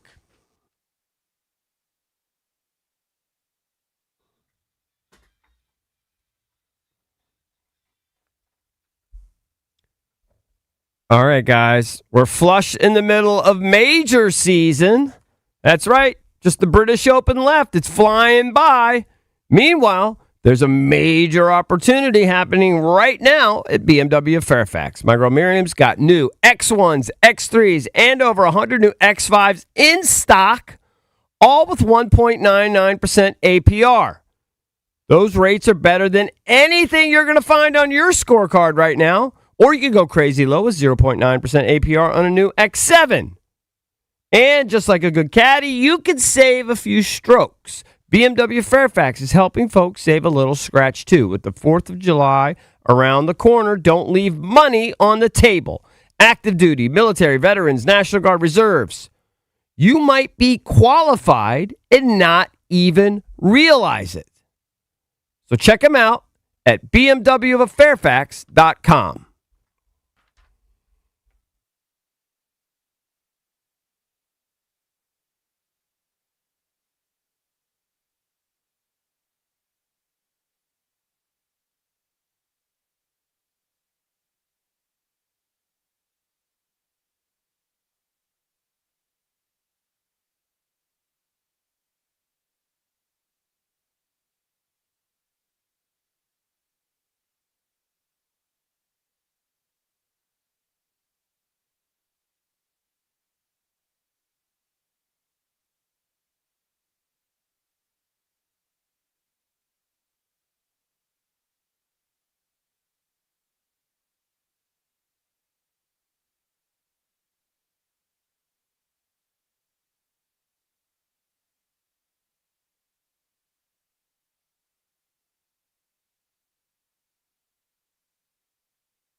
Welcome back to an Open Line Thursday, brought to you by Window Nation. Searching for new windows and doors? Search windownation.com. Their windows, they are measured to fit the first time and installed by experts to last. Window Nation for your home because it's where you live. This is a silly song. Crank it up for a second. Is that Johnny Cash? Yes. And there's a reason he's playing it because they play this at Lane Stadium Okay. before Metallica. He a Hokie. This is the prelim to Enter Sandman. Very good. Did not know that. That's why the Hokie back there is playing at That's Wesley right. West. And it's Wes filling in for Valdez on a golf trip. Hmm. All right, EB, why don't you entertain the masses with the entertainment page? All right, Cakes. Of course, the entertainment page is driven by BMW Fairfax, DC's only BMW Center of Excellence Award winner for the ultimate buying experience on your ultimate driving machine. Get over to BMW Fairfax. Ask for my girl Miriam. She's a general manager. She'll hook you up. Of course, you can check out their entire selection of certified pre-owned brand new vehicles right there on the website, bmwfairfax.com. Pretty toxic mix. Jason just pointed to the screen. There's breaking news. LaMelo Ball was just traded to the Minnesota Timberwolves, who moved Randall already. Julius Randle was traded. That backcourt with Anthony Edwards and LaMelo Ball, I don't know that's going to work. Yeah, well, we'll see. Do you think it's going to work? I mean, I don't know. I, I have mean, no Anthony idea. Edwards They obviously is do. the big-time alpha, and LaMelo Ball is a chucker. Yep. LaMelo Ball likes to chuck them up. We've seen it in person. But I guess they felt like He they likes to needed take shake it about up. 15 threes in a game. That's a very interesting deal. Yep. We will see. I did say I kind of actually feel bad. I've always been kind of partial to LeVar Ball, the dad. I've never minded him. He's always advocated for his kids. Like you might not like the way he does it. I could completely understand that. But he's tried to empower his kids, and he's been pretty successful. His wife had a stroke, 7 or 8 years ago. Yeah. And he stood by her and everything. He had his foot amputated, and she got better, and now they're divorcing. She gone. Now, I don't know if it's because of the foot. Right. I mean, it could be a million things. Who knows? He could be a terrible husband. I'm not saying he's not. I suspect that might be the case. I have no idea. But I feel bad. I feel bad for him. But he won't disparage her. He said, we had our run. It was a good run, and she wants to move on. And so moving on after 30 years. But anyway, I've always had a soft spot for LeVar Ball. Anyway, Just have to say didn't that. totally mean to interrupt your No, it's entertainment fine. page, although it did because Jason just pointed to it and looked at it. I was Well, it's like, breaking that's news. interesting. Yeah. That's fine. LaMelo Ball with Ant. Yeah, I So- mean, he Ant-Man. he took an average of 10 and a half point or 10 and a half threes per game this past year with Charlotte, and he hit 3 of them per game. Not shy about shooting that But guy. look, Minnesota in the Western Conference, they've seen OKC pass them So by. maybe they just feel like they need more production. They've at seen that San position. Antonio pass them by, and they figure they got to do something different. Hey, you know what? If you're a pedestrian or a driver in Minneapolis, you better look out because we know LaMelo's had some highly publicized driving incidents and issues. So people of Charlotte, they can breathe easier now that he's now shipped out of town. So we talked a couple days ago about Bailey Zimmerman, and he got arrested a few days ago, and he had a whole issue with trashing his hotel room, had to cancel a few shows, got too drunk. I saw him at Live. $16,000 worth of damage to the roof. Yeah, I'm going to go through. I want to detail the damage. It was very interesting. He's a very entertaining performer. Not surprised by this. I know that there was another show I remember a year or so ago where he apologized to the fans because he performed so poorly because he was so drunk. I told you when I saw Morgan Wallen, he was amazing. But one of his openers, Gavin Adcock, who I really like, I couldn't believe the amount of Jack Daniels he was drinking on stage. I mean, literally, Some I people could just not have a believe it. tolerance for it that others do not. And you imagine this is kind of their shtick. They're probably doing it every night. I don't know how they do it. Yeah, I don't know. But Bailey Zimmerman apparently. So this, I'm going to kind of go through the day here for a little bit for you. Apparently, Bailey went out and played golf before. Okay, probably drinking with the boys. Playing golf. Then he had a sound check. Before the sound check, apparently he was having a smoke break like Drabby and Marr. Okay. And, probably after a few pops playing golf. Maybe out on the golf course. He's doing a bit where he was trying to burn his bandmates with his cigarette. That's not cool. Not cool, but apparently Yeah. they were laughing. Right.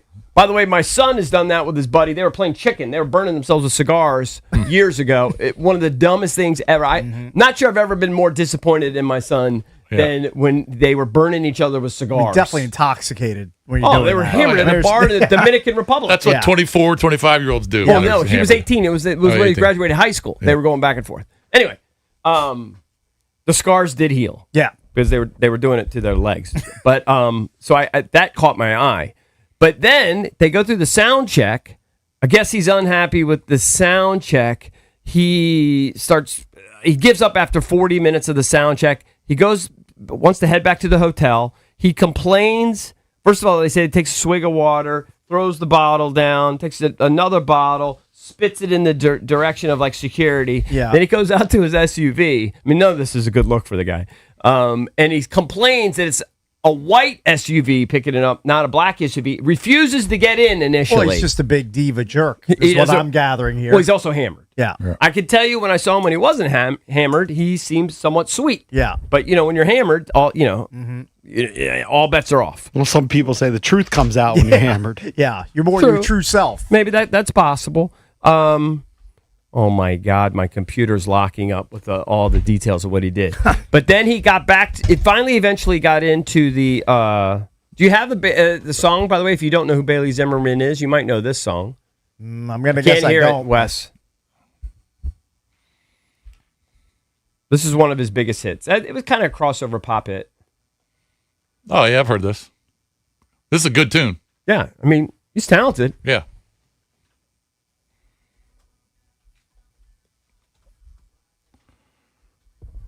So you can play that a little bit in the background. I like fine. the- I'll talk I like over the it. song. Yeah, dude, he's got some good ones.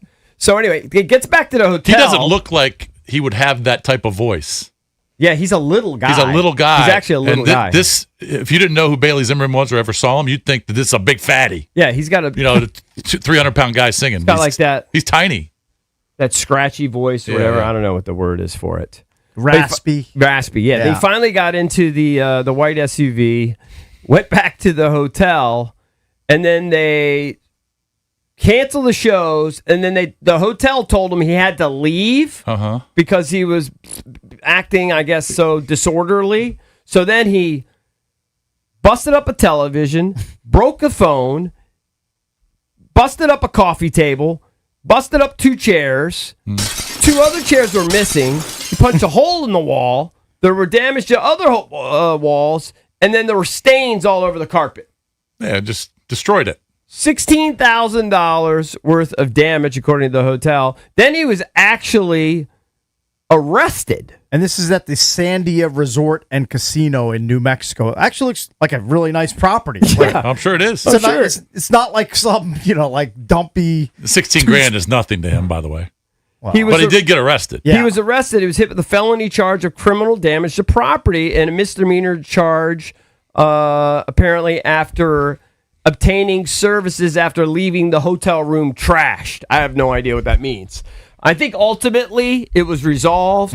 He paid off everything. I think the charges were dropped. And of course, he issued an apology via his lawyer, taking full responsibility, but not really. Yeah.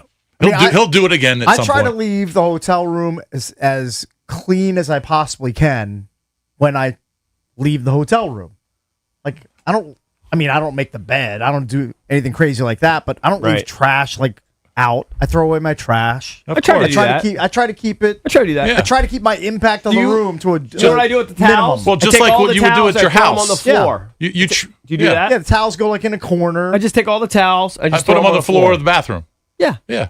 Because they're going to pick them up anyway. It makes it easier. That's You what just they grab 'em probably all. want. Yeah. You guys should get Nobel Peace Prizes for that. No, we're just saying we're not jerks in hotel rooms like Bailey No, I'm not saying Zimmerman. I'm a hero. I'm just saying that's what I do. I mean, sometimes I'll leave a towel that you might want to pick up with, like gloves. I don't even want to know about I'm that. not going to wrap that in another towel. No, You know what I'm I do saying? with that? You know what I do with that towel?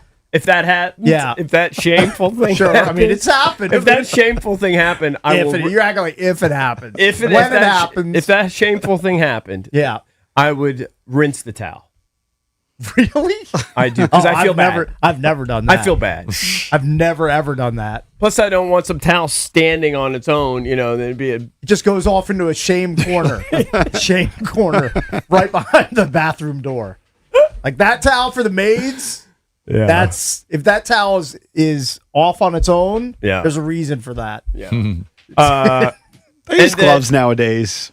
Yeah, I'm sure they use gloves. They do, but still. I do them a solid. I rinse the towel out for them. And if there's a washcloth bunched up in the shower, that washcloth has seen some things. Cakes always talks about that. Like I I don't think he does it at home, but when he goes to no, I hotels, definitely don't do it at home. Oh, you don't clean yourself there I at home? do. No, of course I do. not to that extent.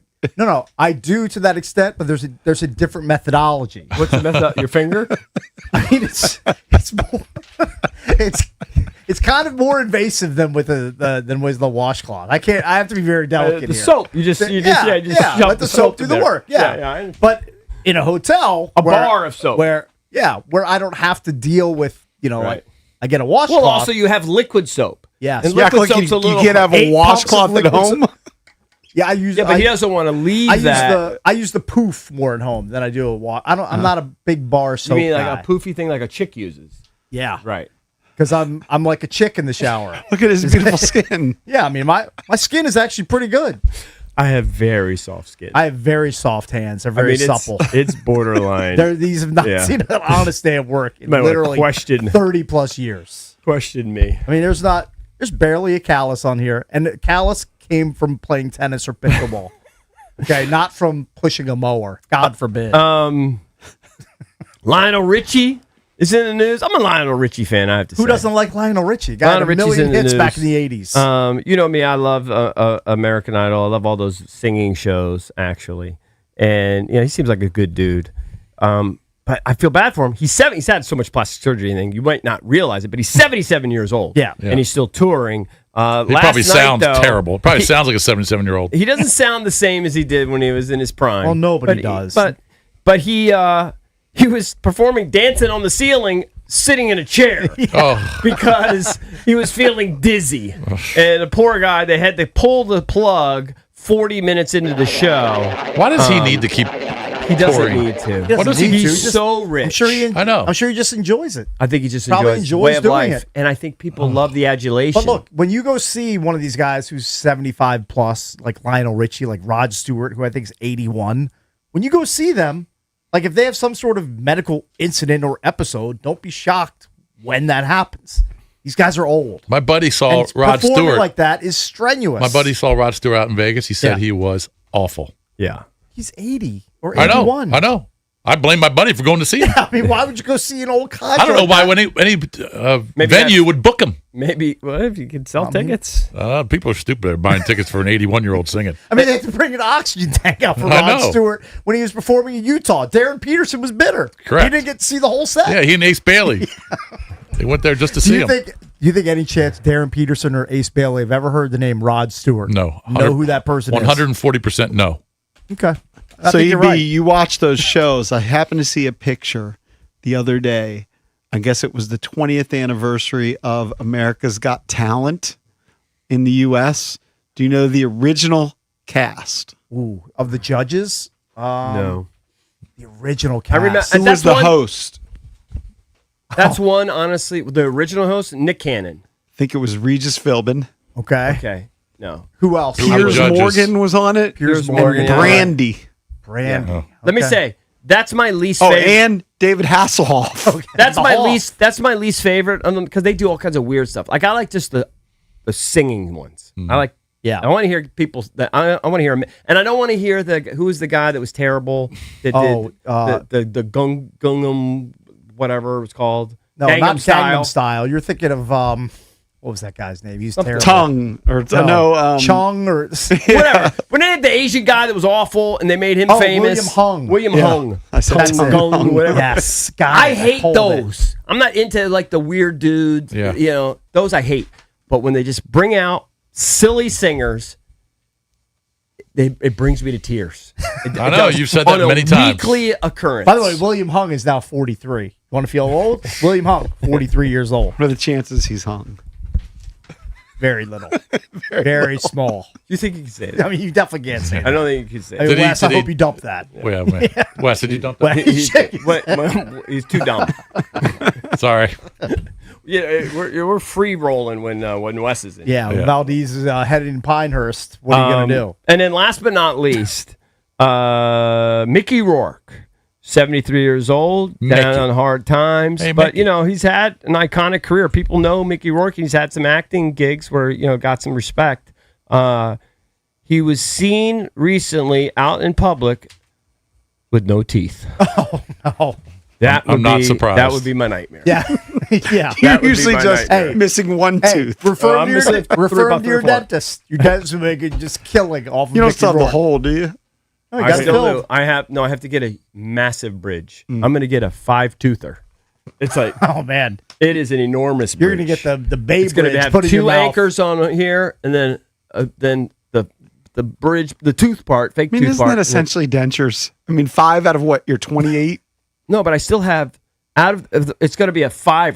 You have 32. It's going to be two Where of you get those. Yeah, but if 28 he had from? his wisdom teeth taken out. Ah, okay. 32 minus 4. He kinks. almost looks like an alien, Mickey Rourke. Mickey Rourke now. He doesn't look real. Yeah, well, By the especially way, with no chompers. I have all 32. No wisdom teeth removed. That's why you're not wise. Never came through. Or you are wise. I'm just wise beyond my years.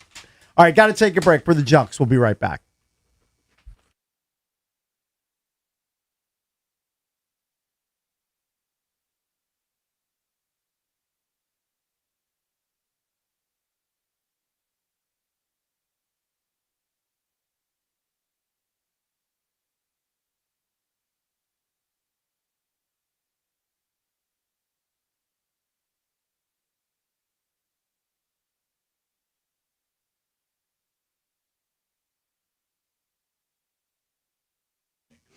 Her name may be on the building, but more often than not, my friend Michelle Radley's in the building, chatting with customers, making sure the experience is memorable. It's JP here. And that's a big reason I scored my new Traverse from Michelle Radley Chevrolet in Leesburg.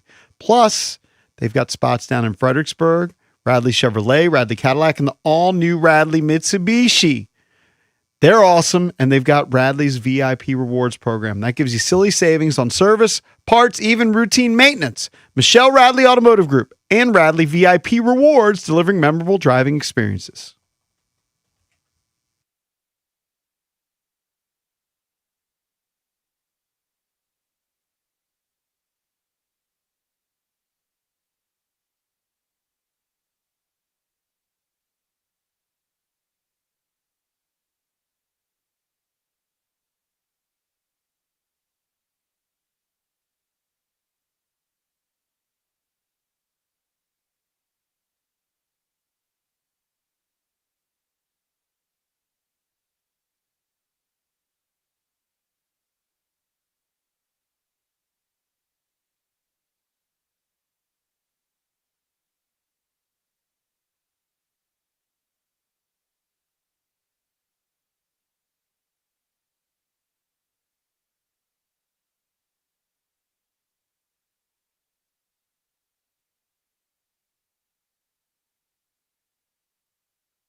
Don't forget B. Mitch and Finley broadcasting live from the Wharf in downtown D.C. as the Wizards welcome A.J. DeBonsa to Washington, D.C. officially. Talk about some of the dumbest people on the planet.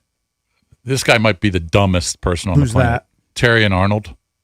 Yeah, I mean, Who was a corner for the Lions? He's a cornerback, defensive back in the NFL. Mm-hmm. Went to Alabama. Yep. I don't know where he was drafted. He was drafted. He's first round. He was pretty high. I want to say 20 to 25, so Yeah. I can pull it up, but it's somewhere in that range. But this dumbass, with all his dumbass friends that he hangs out with, they rented some Airbnb in Florida, and now he's facing multiple charges of kidnapping and assault with a deadly weapon. It was a revenge plot, right? Probably. I think they probably he had a place where stuff got stolen, and then And he he went figured back- out a way to go get the guys back. Right. So, and they stole a bunch of cash. They stole a $100,000 necklace. Now he's looking at, I don't know, 10, 15 years in prison. Did they possibly? Did they stream it too? I think I read that there was some streaming involved. One of the details was the guys who initially streamed it to Terry, abducted the guys, Yes. streamed the attack on them to Terry and Arnold, and then To show, he showed up later on the Yeah. scene. Right, it was like proof of Allegedly. their work. Yeah, he was drafted 24th overall in the 2024 NFL Guy draft. was looking at if he stayed healthy, a 12 to 15 year career in the NFL as a first rounder, and now he's going to go to jail. Dumb. Yeah, All right, just wanted to point that out. It's a horrible life decision It's so stupid. by him, allegedly. All right, let's go to it's open on Thursday. Let's go to Trevor. Trevor, he's bouncing around the country going to World Cup games. Look at this guy. Must be nice. Hey, Trevor. Silver Spooner, independently wealthy. How are you? How are Yeah. you? How are you affording Good it? morning, Junks. Good morning. Good morning, Junks. This is former in-studio guest Trevor, Vasectomy Madness winner. Are you the guy from the yurt? Man, that was a long. that's- I think Steve Not lived the in the yurt. yurt. I think it was his We've name. had multiple winners. Did you look at his package? Trevor? I don't recall. Trevor, what was your circumstance? Like, why did you win? Did you have a bunch of kids in a short amount of years? Like, what was your deal? Yeah, three kids, and the last one was kind of dicey, so they told us to shut it down. Right. You had no self-control. Okay, I got you. So, where have you been so far watching the World Cup? We've been to Seattle, and then we drove down the coast through Oregon and went to Santa Barbara to the 49ers Stadium and saw a match there. And we're in Pismo Beach right now, just outside of L.A., and we're going to return to RV this morning and head to the match. Oh, you're doing an RV road trip. Oh, Look wow. at you. RV road trip. How long of a ride was it from the Northwest to basically San Francisco? We left the day after the match and have been, it was a couple days, drove just 2 or 3 hours, but 7 or 8 hours, like 1,400 miles. So we've been trying to take our time, and we got our kids with us, so getting out and making the most of it and sightseeing a little bit. It's been beautiful. I've never been out here before, so, man, it's incredible. What are the games like? Games crazy. Like Seattle was absolutely insane. We did like the Pioneer Square. There was a march. We saw Jameis Winston, Marshawn Lynch. So like it was just madness, and just the feeling that everyone's happy and the Australian fans just coming all together. It was just madness and just unreal for sure. All right, so what's the next match that you're going to see? Today, Turkey, USA. Oh, tonight. Yeah. Okay. That's cool.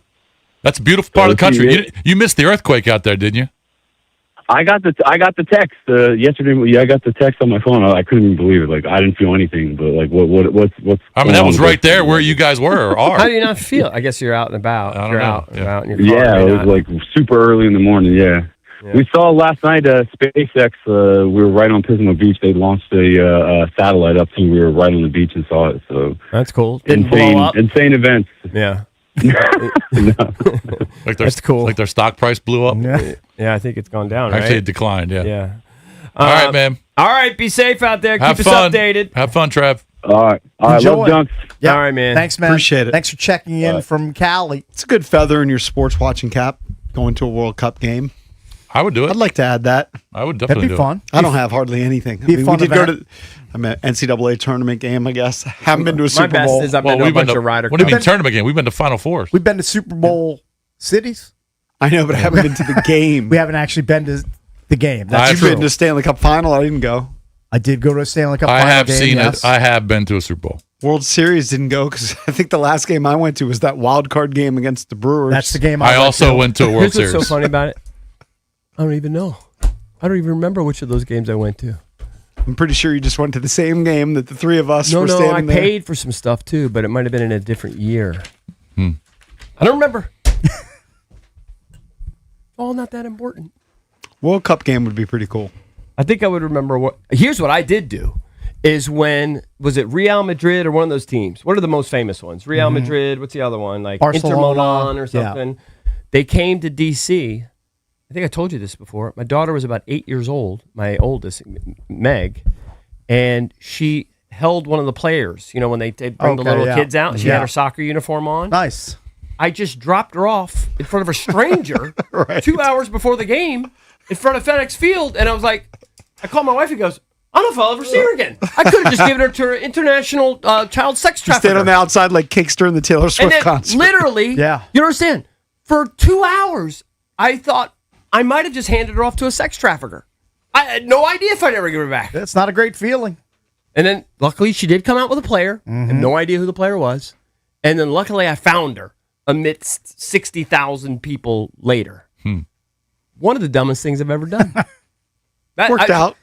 It did work out. Yes. I mean, there might have been something more to it. You're just not remembering. She got a great experience, Oh, no, and no. you got your kid back. I mean, somehow It all she was worked. invited to do it, but I handed her off to strangers. Yep. I didn't know the people. Nope. It's 60,000 people, maybe more at the dumb game. Yep.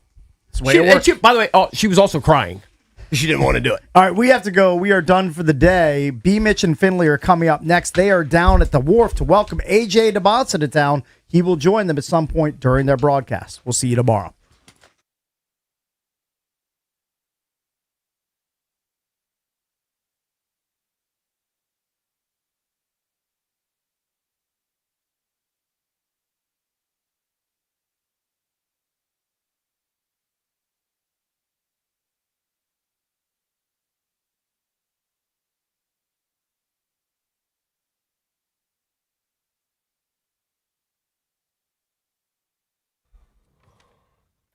All right, guys, it's your boy EB here. FanDuel, on the biggest stage in the world, FanDuel's changing the game. This is huge.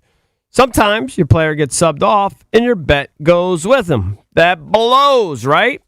Team gets off to a big lead. Don't need him anymore? Well, not anymore. With FanDuel's Super Sub, if your player's subbed out, your bet stays in.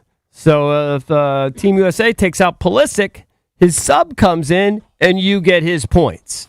That's right. If your player leaves the match, your bet continues on even with the substitute. You get a save there. So you're still in it until the final whistle. All you have to do, visit FanDuel.com/local to get started now. That's FanDuel.com/local. Let there be goals this summer on FanDuel. FanDuel Sportsbook is the official sportsbook of 106.7 The Fan. You must be 18 and over. Present in D.C. Gambling problem? Call, text 1-800-GAMBLER.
This Sports Today is brought to you by Mervis Diamond Importers. Nobody pays retail anymore. Why should you?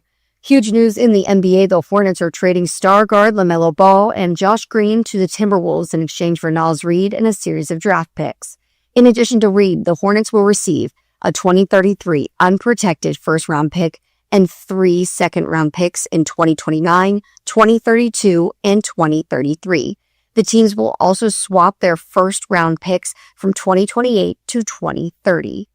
Let's keep it in the NBA. The NBA draft is over, and in the second round, the Wizards traded their picks, numbers 51 and 60, so that they could move up 5 slots and get Felix Okpara. Okpara led the Volunteers in blocks and field goal percentage, tied them for total rebounding, and ranked second in defensive rebounding. So now they've got their guys in AJ Debonza and Felix Okpara. From the Crop Medcap 5-Star Sports Desk, Savannah McCann on The Fan.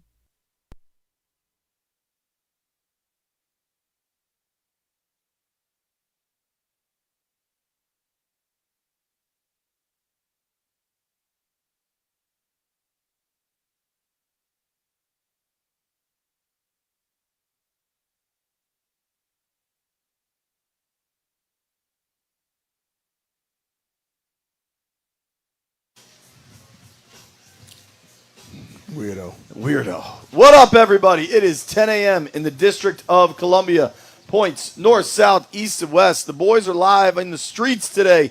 We are down at the wharf. I believe this is called M Street Landing. Is that correct? Yeah. We're here, man. We're here for the introductory press conference and kind of like just overall Wizards draft party. Yeah. Welcome to the district. It's going to be fun, man. There's a whole bunch of stuff set up behind us. Did you walk around down there? I've been down there. That's there was like a Lutchcom set up out there, a souvenir shop. People are already starting to buy. They got all sorts of stuff set up over there.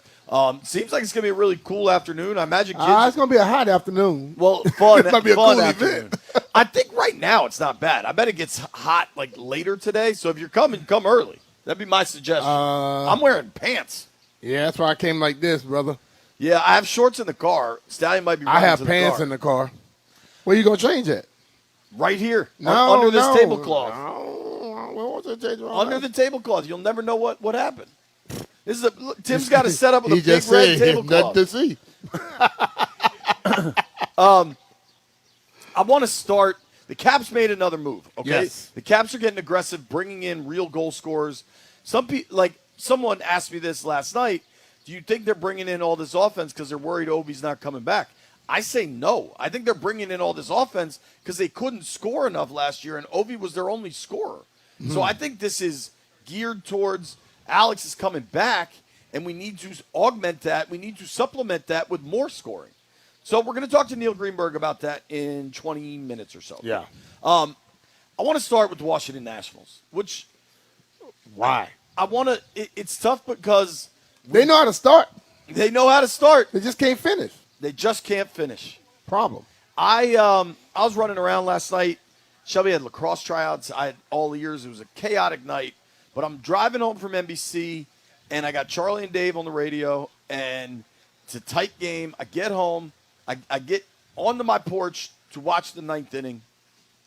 I get there, and it's 4-3 Nats with Kyle Schwarber at the plate. And I'm like, man, that's about as juicy as it gets. Kyle Schwarber has an excellent at-bat. And honestly, the Nats reliever threw a lot of good pitches. Schwarber's just one of the best hitters in baseball. He battles. He doesn't quit. So Schwarber eventually gets on base.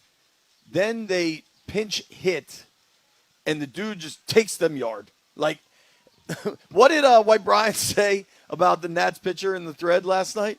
I think he was like, that dude's still in the league? Yeah. I heard that. Hill, right? It was, I mean, it was like they tried so hard to get Schwarber out, they didn't, and then the pinch hitter goes yard. 3 pitches later? Was that 2 pitches into the at-bat? Yeah, I think it was like 3, 4, 5 pitches, but the funniest part is everyone knows Trey Turner, Bryce Harper, Kyle Schwarber, the 3 former Nationals on the Phillies. It was the 4th former National, Derek Hill. The one that nobody knew of. No one has ever heard of this guy. Like, still bounced around baseball, and he delivered the dagger. White Brian texted, Derek Hill is still in the league? But it's just what I said before. Like, they have this tendency to play up when they're playing against certain people. and then they play down when they're going against certain people. And in that situation, great pitching against Schwarber, and then you get a kid, somebody comes in that you don't really know, and you give them a pitch, a juicy one.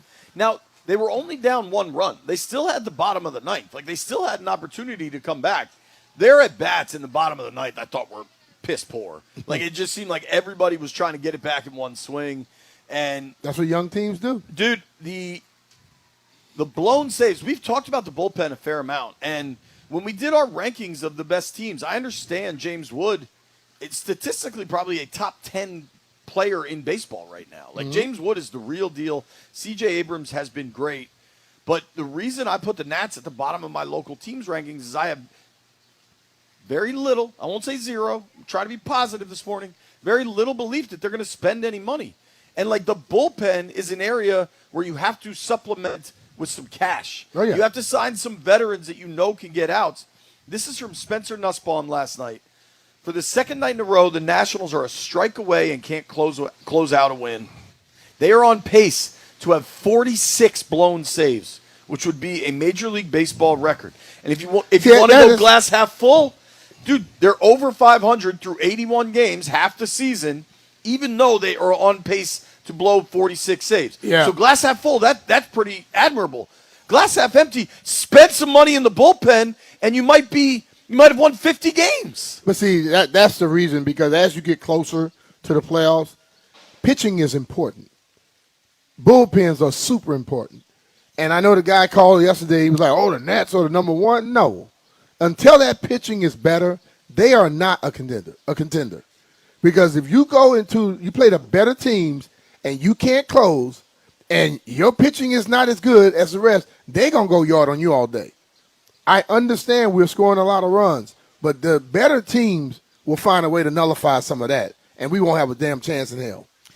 It's just been like everybody kind of understood this series against the Phillies was a real kind of acid test of where this team is, right? Yeah. Because we know the Phillies have been in the playoffs. The Phillies spend a ton of money. Like they have, 4 former Nationals, including 3 former All-Stars. Like we know what the Phillies are, and I think the Phillies have become the Nats' biggest rival. I'm not suggesting that Phillies-Mets doesn't mean more to the Philly people, but it's a real rivalry. Everybody that play Philly, the Phillies is a rival. For sure. Their fans hate everybody. Right. So. And to lose, I don't know which game was the worst loss between the last two, to give up a ton late or to give up a little late, but regardless, to not be able to close these two out, I mean, you can make a real case they should be up 3-0 in this series, and then tonight. But they're giving it up late. I mean, that's the whole thing. You got to be able to close in baseball. They can't. And if you cannot close in baseball, you're going to have problems. I understand people like how great thing, oh, you look so great, and then at the end, boom, they just take it away from you. That hurts more than anything in the world. Stallion, you're Mr. Locked On. Which loss is worse of the last two? I mean, pick your poison. Like I would say 2 games ago, but like last night sucked because it's like, okay, they just blew it the night before. There's no way it happens again. And this same exact thing happened. Yeah. Back-to-back I think nights. last night might be worse because that's the second straight night it happens, and it wasn't like the offense didn't just get nuts. They had Schwarber down to a strike.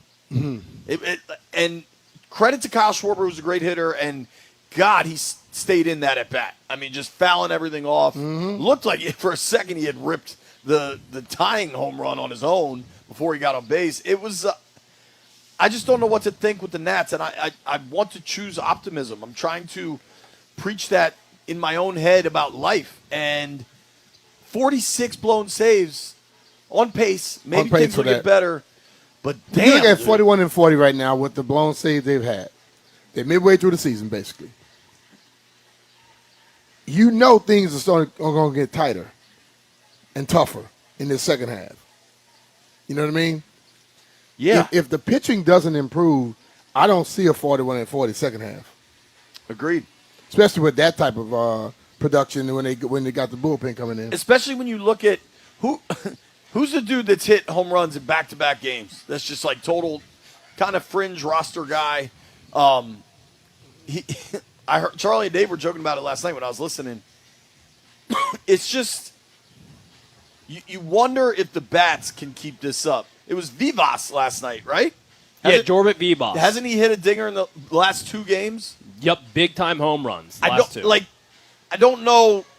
Mike Rizzo always used to say, "Look at the back of the baseball card." Right? Like, look what it extrapolates out to over 160.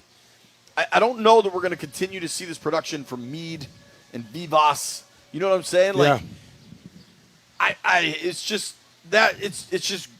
really frustrating. Nasim Nunez has been excellent all year. He has an error last night. It's going to happen. Guys make mistakes. Like, Joe Montana threw a couple picks over the course of his career, but damn, it's just to lose back-to-back like that is incredibly frustrating. And Natstown's got to be grumpy, I would think, because the bullpen is something you can fix. And maybe you can't fix it now, but, like, when you don't address things in the offseason because you won't spend money, I just think this is where you land. And you've got a good team that can rake with 2 bona fide stars in there. And I hope they have a plan, though, moving forward with that. I think their plan is 5 years from now. I think their plan is 3 or 4 years from now. Like, don't you? Like, if Taboni's going to tell you the absolute truth, competing right now is gravy, but that wasn't the plan. They just traded Mackenzie Gore this offseason. If you were competing this year, you would have kept Gore.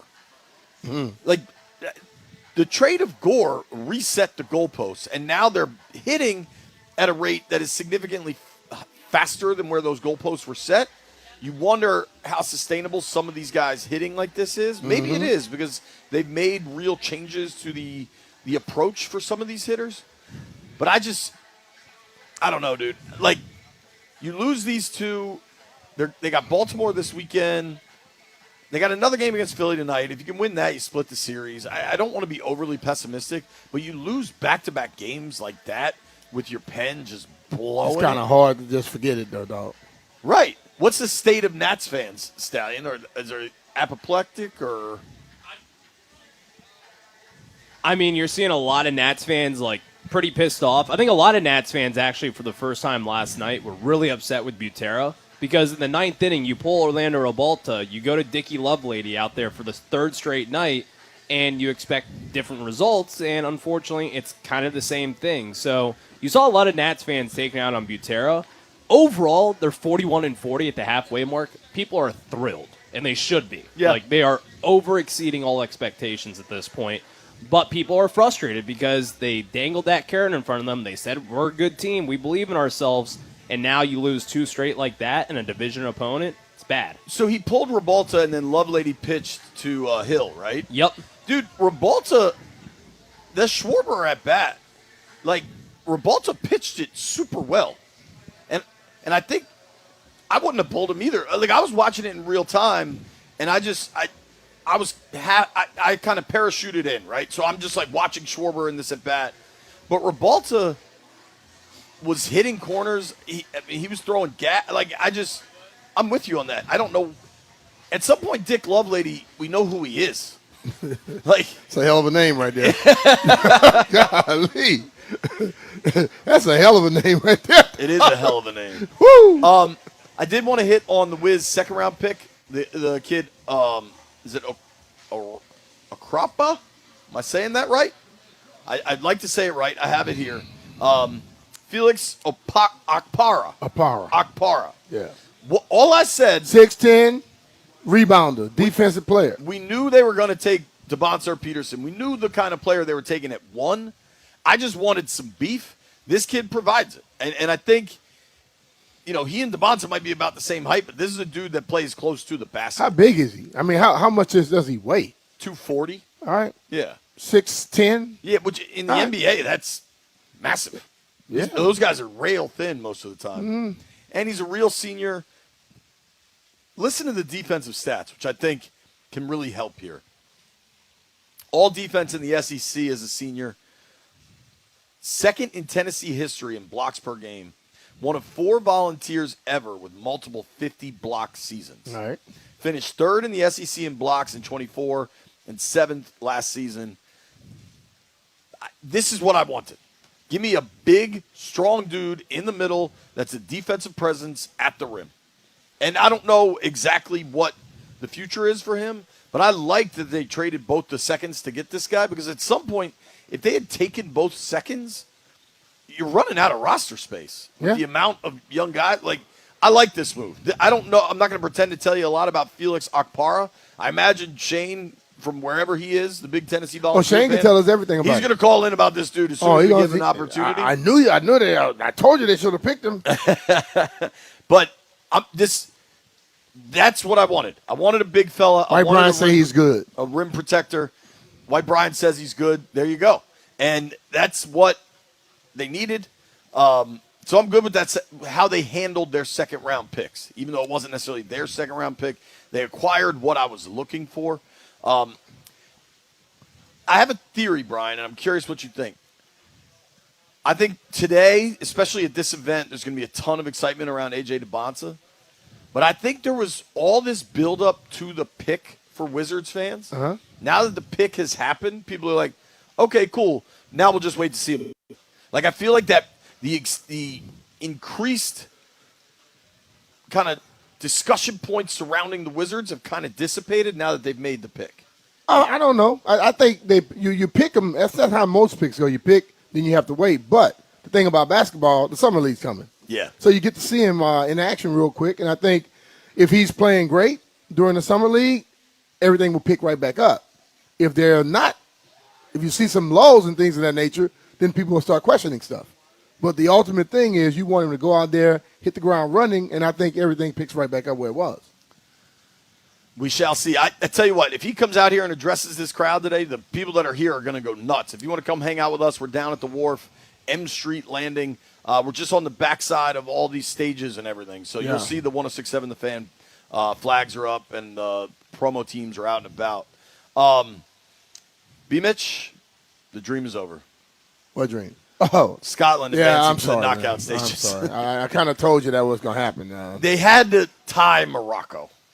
Because beating Brazil, I think, was always going to be an uphill climb. Yeah. Brazil looked damn good. Scotland had a terrible turnover early, which you can't do is give Brazil a 1-0 lead 2 minutes into the game. No. That's not going to help. No, they can play defense and they can. They run, didn't. though. I mean, they at least kept going. They were good. fast. Now, I guess the dream is not technically over. White Brian, is that correct? They could still possibly get in, but like 85 things have to happen? Are they officially out? So right now they're sixth among third place finishers. Y'all not in REM And- sleep Hold yet, on. but you're sleeping. Hold on. No, let the man speak.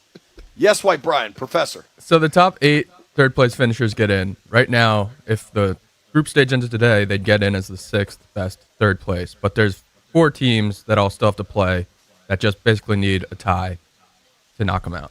So who am I rooting against? 4 teams I need to lose. Who are they? Cape Verde, Belgium, Bleep you, Cape Verde. Bleep you, Belgium.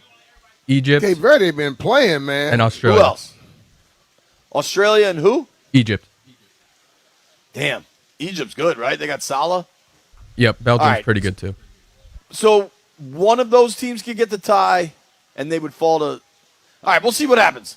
Nobody has partied harder than the Scottish fans. I think they've enjoyed it. Well, invite them for all the other games. Come to the Wharf. Yeah, tell them come down here and drink up everything. Tartan Army, come through. You've got a friend in us. Hey, listen, man. You can't give Brazil one and think you're going to win. Hell no. The game was Morocco where they got a little bit screwed. But whatever, the World Cup's been a ton of fun. I don't know what World Cup matchups we have today, but I'm sure that the U.S. plays I watched a tonight. little bit of Mexico last night. The U.S. plays tonight. Yeah. But they're already through, so they might be resting guys. They may rest guys, but I think that they game starts at they 10 should go for it, bro. Keep playing them. How much of the U.S. game at 10 p.m. are you going to watch? Probably about the first 45 minutes. Can we Then talk about how sleep dumb time. the commercial breaks are? Like, just stop the clock. Don't pretend you got to keep running the clock. It's just a commercial break. Half these games are in domes. I'm not a soccer purist, but like, what are we pretending here? Can we just all be adults? The only thing I liked about when gambling became legal in most states is that adults could finally speak about gambling in open terms, and it wasn't this like secret. Let's just be adults. Hey, but a lot of them were still like trying to hide like they didn't know about it. They were the main ones gambling. Let's just like it is today. let's just be adults about the commercial breaks. It's all they are. FIFA. They're making money. Yeah, I'm not mad at you. This is America. If there's one place you're welcome to make money, it's here. Speaking of making money, takes money to make money. The Caps are spending. Neil Greenberg joins us next to break down 2 major moves from the Washington Capitals to generate more scoring. It's B. Mitch and Finley live from the Wharf. Come hang out.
These sports update is brought to you by the Ted Britt Automotive Group, home of Ted Britt for life.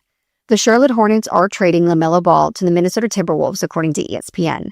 Rumors of Charlotte shopping their all-star point guard first emerged during the second round of the NBA draft last night, and a line of aggressive suitors reportedly emerged pretty quickly. Ultimately, though, it was Minnesota who won the bidding war. Here is the trade package. The Timberwolves receive LaMelo Ball and Josh Green. The Hornets receive Naz Reid, a 2033 first-round pick, 3 first-round pick swaps in 2028, 2029, and 2030, and 3 second-round picks in 2029, 2032, and 2033. For over 65 years, Ted Britt has set the bar for the best car buying experience in the D.C. area, hands down. Ted Britt Ford Fairfax, Ted Britt Ford Lincoln Chantilly, and Ted Britt Chevrolet Sterling, all home to Ted Britt for Life lifetime vehicle coverage. All of it is just a click away at tedbritt.com. From the Crop Makeup 5-Star Sports Desk, Savannah McCann on the Fan.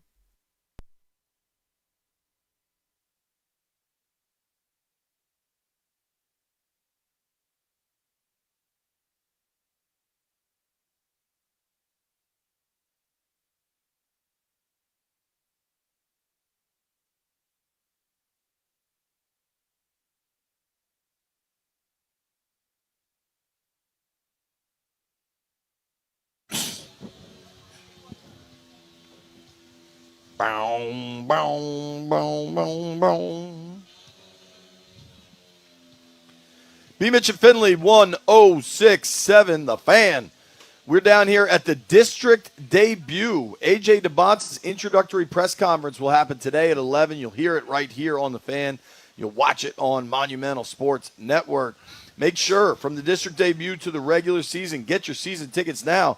Call 202-661-5050 or email ticketsales@washwizards.com. We're talking about the other team that plays the Cap One Arena. We are talking about the Washington Capitals. Caps. Joining us now, you heard a little snapshot of Ozzy there, is our friend Mr. Neil Greenberg from the Fancy Stats Substack. What up, Greenberg? How are you, brother? I'm doing great. Good to talk to you guys. How's it going? Going good, man. Here's what we need, Neil. Get us up to speed on what appears to me two pretty big trades for the Caps. Let's start with Kairoka. I'm sure I said that right. Yeah, I mean the Capitals kind of transformed their top 6 in less than 48 hours.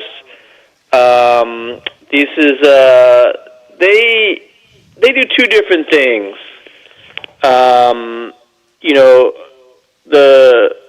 The forward they got from St. Louis, Kyrou, correct? I'm sorry? Jordan Kyrou, correct? Yeah. Yeah. Kyrou's the upside play. He had 18 goals, 46 points, which looked disappointing compared to his other seasons, but the underlying metrics suggest that he's played far better than those box score stats indicate. There are some less traditional stats out there that have him finishing in the 84th percentile offensively, the 96th percentile defensively, 91st percentile overall. When he was on the ice, St. Louis controlled about 60% of the goals you would expect after adjusting for shot quality.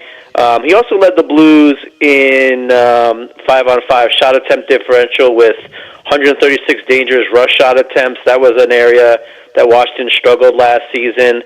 So I think this is a classic buy low, sell high situation where the Capitals appear to have done their due diligence and got somebody that could provide some upside. Are these moves telling you anything in particular? I don't know if these are the moves you make if you think that your superstar Alex Ovechkin is not going to be around next year. I think that you would.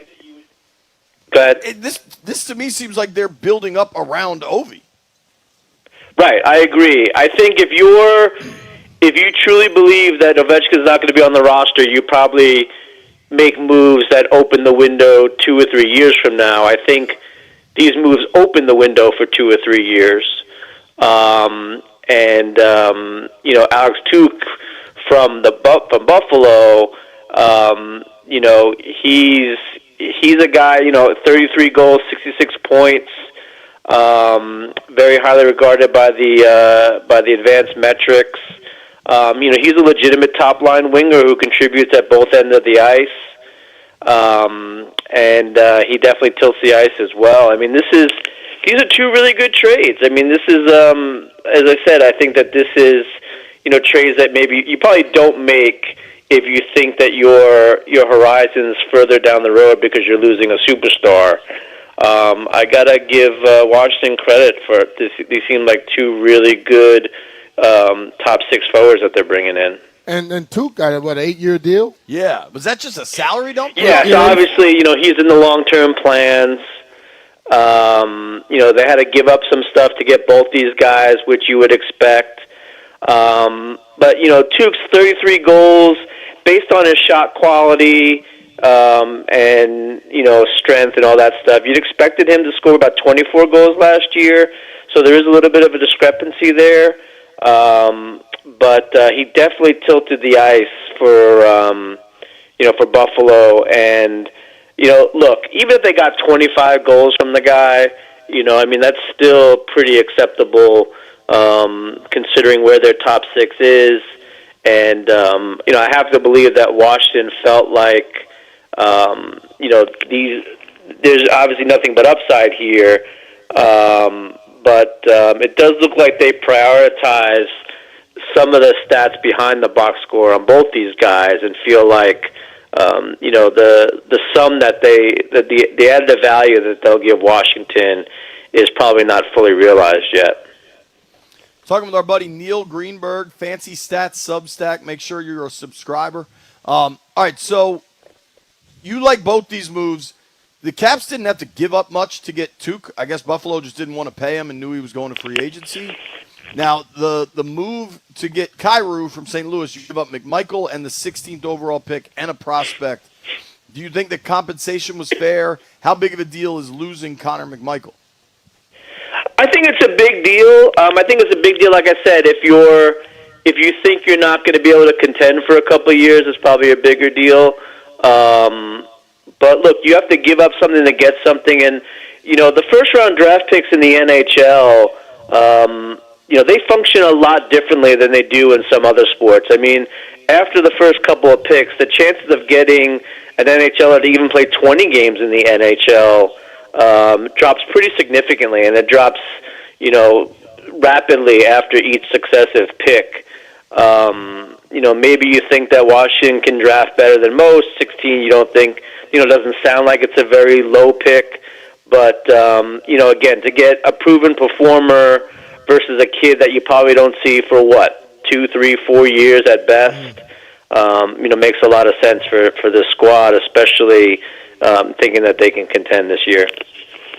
All right, and so as this gets moving forward, what do we think of this Caps roster?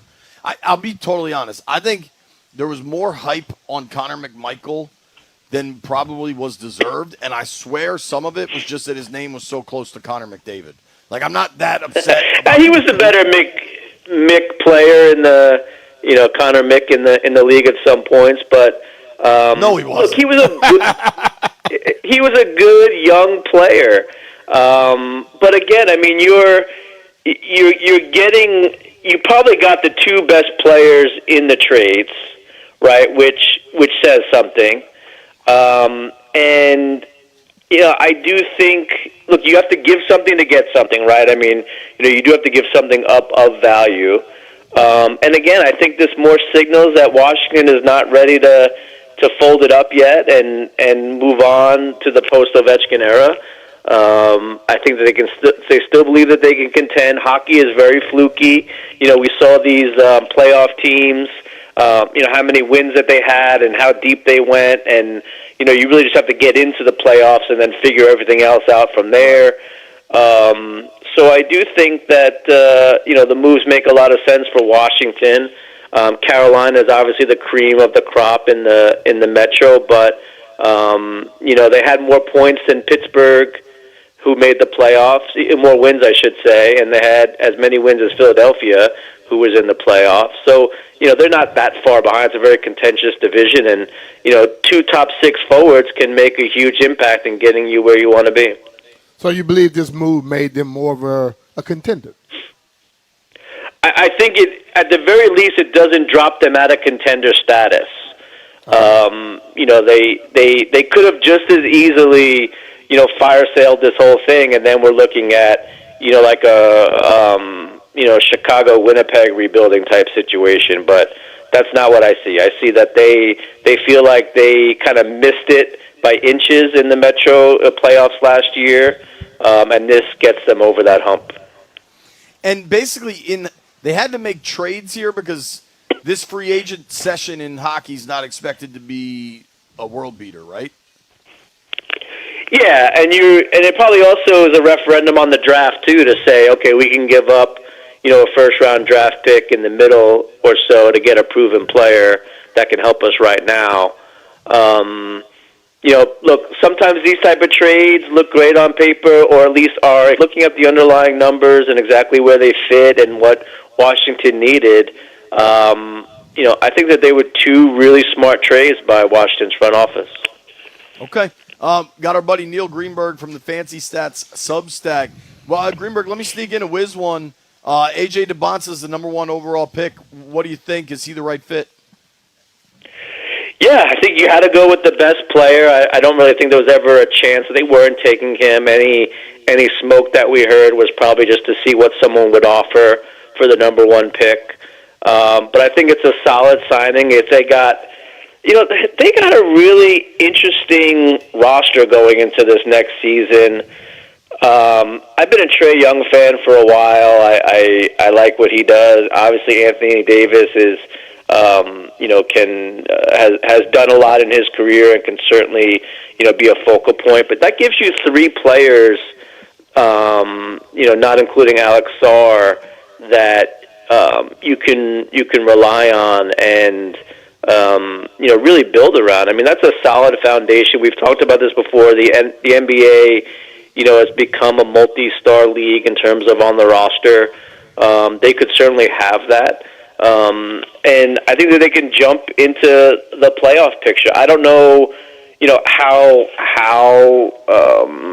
competitive they can be. That we'll have to wait to see, mostly on health and stuff. But to see them jump from 40 range, that just doesn't seem far-fetched to me based on what they have going on right now. I agree. I know they have a lot of pieces, I think, also young pieces that can help them out tremendously.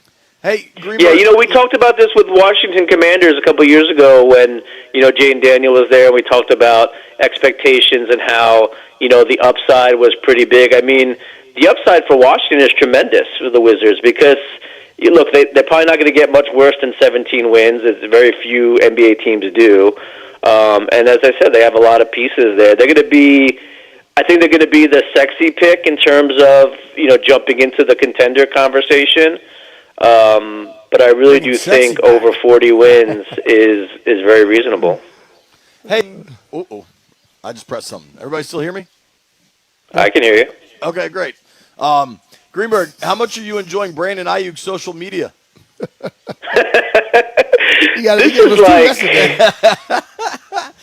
is a roller coaster.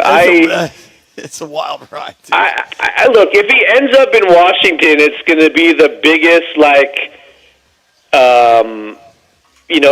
of course this happened. Why did it take so long? Why do we have to endure it all?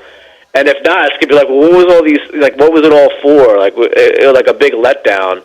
Then you're gonna see him my going out to hope Washington. is he comes to Washington and it's lights out. He just has a career year and sandbagged everyone, and then happens. But it's enjoyable. Look, there's not a lot of the NFL offseason content yet, so you got to be grateful for what you have. Hell yeah. We'll do an hour on the phones later. Greenberg, thank you, buddy. Appreciate the time. Love you guys. Talk to you soon. All right, bro. Good to hear from you, brother. That's our guy, Neil Greenberg, the Fancy Stats Substack. Make sure you are subscribing. You can give him a follow at N Greenberg. Things are getting heated up. A.J. DeBonsa introductory press conference, district debut, happening at 11 a.m. You'll hear it here live on The Fan.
B.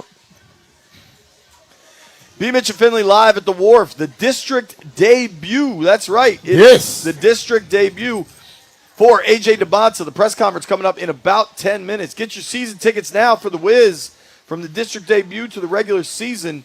Call 202-661-5050 or email ticketsales@washwizards.com. B, how juicy of a ticket do you think the home opener will be? Oh, it's going to be juicy. Right? It's going to be juicy. I mean, like, listen, players like rookies and stuff like that, first-round draft pick, they move the needle. You look at the card market. Everybody wants the rookie card. You know, you got a guy been in the league, has done stuff every year for 12 years, but you have a rookie card, they want that rookie card. They're going to want to see him come out there and perform, especially if he lights up the summer league. Yeah, dude. Because one thing about it, the draft getting picked is great.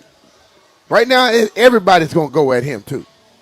So I think we're going to see real quick his competitiveness and how he responds to it because they're coming after him. You got some second-year guys that, want to prove themselves still. But those guys that were drafted behind him, Peterson, when they see each other, Peterson's going to want to go show him up. Well, there's going to be so much excitement around DeBonsa. But, B, I also think there's a ton of excitement around seeing Anthony Davis in a Wizards uniform. We got a snapshot of Trae Young, right? Now, we're not going to see Trae or AD in Summer League. Ant is not moving the needle until he shows up in a preseason game and do something. But I'm saying that's why I think the home opener will have juice. Because I think if that's when we see the starting five of Trae, AJ, we need to see that Keyshawn, starting five in the AD, preseason Saul. prior. Because if you don't see him, people are going to be like, oh, here you go again. You know what I'm saying? That'll rub people the wrong way. You think, I don't know enough about NBA preseason. Do dudes like Anthony Davis play? At least play some. At least be in uniform, be on the bench. Dudes, no. I need to see him on the court. I don't. Not in preseason. I do. That's the problem. We keep wanting people to start the season. If he don't build up for it, then he gonna start off. He gonna get hurt early. Yeah, but the NBA, they don't play hard half the year anyway. Most of the guys will still show up and play preseason All games. right, but play preseason. I think there's legit excitement around the Wiz in a way that hasn't existed in so long, dude, and it's fun.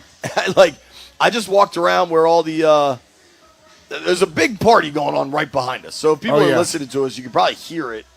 And there's like a 3-point shooting contest. There's cornhole. There's all these like little restaurant pop-up stands. What? You got a what over there? You gonna go shoot? No. You're the best in the nation. I want to see you do your stuff. You want to see the stuff I'm about to do? I want to see you shoot. I'm going to take these pants off. Pants were a terrible decision. You go do that, then you come back and you can shoot threes. You pause, Jeff. I'm taking my pants off, and I don't care who knows it. Nobody on this show cares. I'm putting shorts on. Ryan will go with you. Pants were a terrible He'll decision. go with you and bring a mimosa and iced coffee. I did. You know who I texted last night was our boy Nate from Hanks. I was like, "Yo, doing the show right down the block. I don't even know." Yeah, we right down the block. He's on the other side of the buildings right here. I parked over there. Did you park right here? I parked right there under the pin tree. You'll be shocked to know that I just ignored Stallion's suggestion. Yeah, I mean, you normally do that type of stuff. I just think you like to play the dumb role. You're not very dumb, but you like to play it. Yeah. You want to play the what you call them? The Mimbo? Rockhead, knucklehead, whatever what you say, Jeff? Oh, it's a 1 minute. But you want to play that knucklehead. I like to let my looks speak for me, B. Nah. don't let that happen. You be in trouble, dog. Dude, all three of us rocking collars and coat gear today. All the boys looking fresh today. Listen, at least we pick a color that you don't wear when it's hot. I don't know what the hell Ryan and my man was thinking about. Tim's wearing all black. They got black at home. Honestly, the collars and coat's pretty light. And I'm not gonna judge Stallion for wearing a black shirt because I'm wearing freaking pants that I'm about to go take off. Yeah. When we return, the A.J. DeBonsa introductory press conference, you can listen to it live right here on 106.7 The Fan. You can watch it live on Monumental Sports Network. For the YouTube hang, just hang. I don't know what they do. Yep. They'll just hear DeBonsa? Yep. There you go. All right. A.J. DeBonsa next.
This sports update is brought to you by the largest fireworks store on the East Coast, Guerrilla Fireworks. LaMelo Ball is on his way to the Timberwolves, according to ESPN.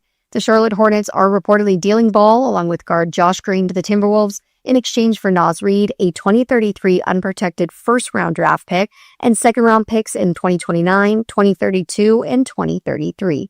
The teams will also swap first-round picks in 2028, 29, and 30. And let's talk about the Nationals game. The Nationals were on top in the bottom of the ninth, 2 outs, 2 strikes, and then Derek Hill hit a 2-run homer, so the Phillies win it 5-4.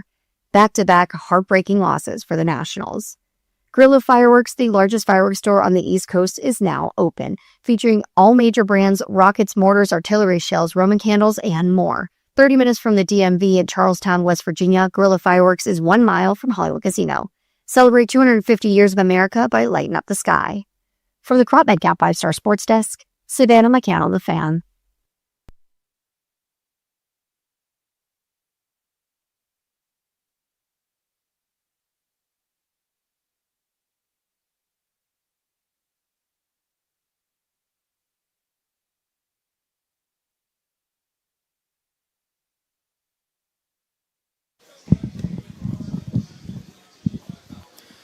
B. Mitch and Finley, 1067 The Fan. We're down at the Wharf for the A.J. Debonsa debut. And let me remind everybody, Rude is the official show sponsor of B. Mitch and Finley. Don't sweat this summer like we are outside wearing pants. Upgrade to high-efficiency HVAC in your home and enjoy budget-friendly financing options with low monthly payments. Keep your cool and keep your cash. Find a Rude Pro partner at rude.com. If it ain't rude, it ain't right. B, what do you want to hear from Debonsa today? Just excitement. I mean, it's not much he can say today that's going to get people fired up. I think the mere fact he's here showed his excitement about being here. And also, just if the question is anything about what we can get from him, give us a little bit of what how he is inside his head. One thing I've liked that he's talked about repeatedly is that the Wiz, in his pre-draft meeting with them, they all talked about making him a plus defender. And he's like, that's something I really want to lock in on and engage with. And I think that's, if he can develop that side of the ball, and I think guys can, then I think he has a chance to be like the real total package. You know what I'm saying? Yeah. We are moments away from the introductory press conference for A.J. Debonsa. We're expected to hear from Will Dawkins as well as Debonsa really in moments. And kind of just waiting around for them to get started. I think fans are going to be really psyched about this. I think there's legitimate excitement, and there is excitement surrounding the Wizards in a fashion that I'm not sure has ever really existed. And you've got dumb national media types that are still acting like the Wiz are this pariah, and it's just no longer the case. But if you want to cling to incorrect past beliefs, like fire away, I guess. You can guess who I'm talking about here, Brian. I don't know if you've heard it. This fella up in New York with a big middle initial. You're just incorrect, dude. You're wrong. But until I say, just nobody's gonna believe it. Just like with all the Commanders, until you see something different, people are not gonna think anything different. True. Although we are here every day and we know it. Yeah, I think the fact that a dude like Trae Young, a guy that's got options, wants to be here, and he very clearly wants to be here, tells me plenty. Now, I'm kind of telling Jeff and the Monumental people, we can hear this press conference. It's clearly started. So I don't know kind of what the tech side of that is. I guess we're taking it once it gets on television is the plan. Don't worry, we've got our best guys on the job. Stallion, Jeff, maybe Roger's involved. I don't know who's running this thing. Hold on. Don't put this on us. We just waiting for it to be available. It's not available nowhere. I said we got our best guys on it, Jeffrey. I'm not in a knocking joking manner. We heard your tone. Never me. That is not how I operate. I'd rather put Roger on it if we're going to get something done. With Jeff on it, ain't nothing going to get done. Roger has the most elite tucked-in T-shirt game, really of anyone. I'm saying. I think I'm correct. Nobody knows how to tuck their T-shirt in like my man Roger. It's wildly impressive. I'm being sincere, dog. I don't know why people take everything I You say are as a hilarious, joke, boy. man. All right, in moments, we're going to have this AJ DeBonsa press conference. We also, and this should be really cool, and it's going to be kind of a moving target. We're not entirely sure when it'll happen, but we expect AJ DeBonsa to sit down with us and have a conversation later on this afternoon. I think they're having this press conference upstairs, maybe at one of these hotels, right? There's a couple of hotels here. They're in a ballroom for the presser, which makes sense. Mm-hmm. And I think when DeBonsa comes down here and the fans that are here are going to go ballistic. Nuts. I think that'll be a really cool, fun moment because as much as fans are excited, they haven't necessarily seen DeBonsa yet. And I think when they do, he has like a real kind of gravitas to him. So right now, the press conference is going on at the Intercontinental Hotel, which is, I think, like 2 blocks north of us at the wharf. The District Debut Fan Fest is going on right behind us. So if you're coming to the Fan Fest, come say what's up. We're expected to see DeBonsa right around 12:30, so maybe he'll sit down with us right around 1. We'll kind of see how that shakes out. And it's going to be an exciting day, man. It really is. Oh, yeah. And here we go. AJ DeBonsa introductory press conference, the District Debut.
It's B. Mitch and Finley.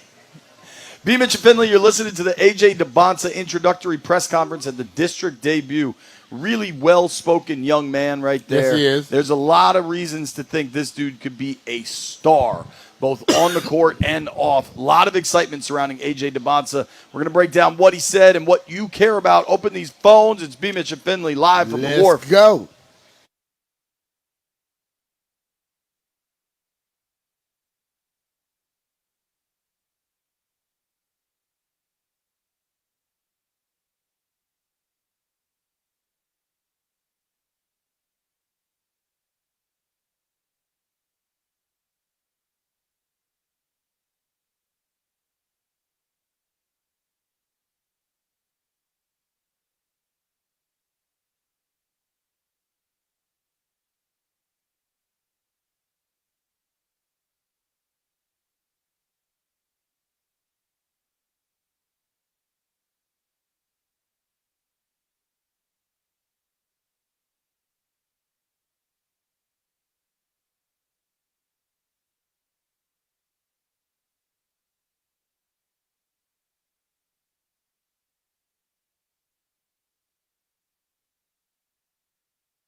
This sports update is brought to you by the Fredericksburg Tattoo Invitational. The Hornets are trading star guard LaMelo Ball and Josh Green to the Minnesota Timberwolves in exchange for Naz Reid and a series of draft picks. And in case you missed it, the NBA draft is now over and the Wizards have got their guys. Of course, they picked AJ DeBonsa number 1 overall, and in the second round, they traded away picks 51 and 60 so that they could move up to 46 so that they could draft center Felix Okpara out of Tennessee. Speaking of, around 12:45 p.m. right here on 106.7 The Fan, AJ DeBonsa is joining B-Mitch and Finley. You are not going to want to miss that interview with the Wizards' first number 1 overall pick since John Wall. More artists, more talent, more ink. The 3rd annual Fredericksburg Tattoo Invitational is back June 26th to 28th at the Fredericksburg Convention Center. Experience 3 days of live tattooing and competitions at their biggest show yet. Presented by Black Horse Tattoo Studio, don't miss the Fredericksburg Tattoo Invitational. From the Crop Metcalf 5-Star Sports Desk, Sedana McCann on The Fan.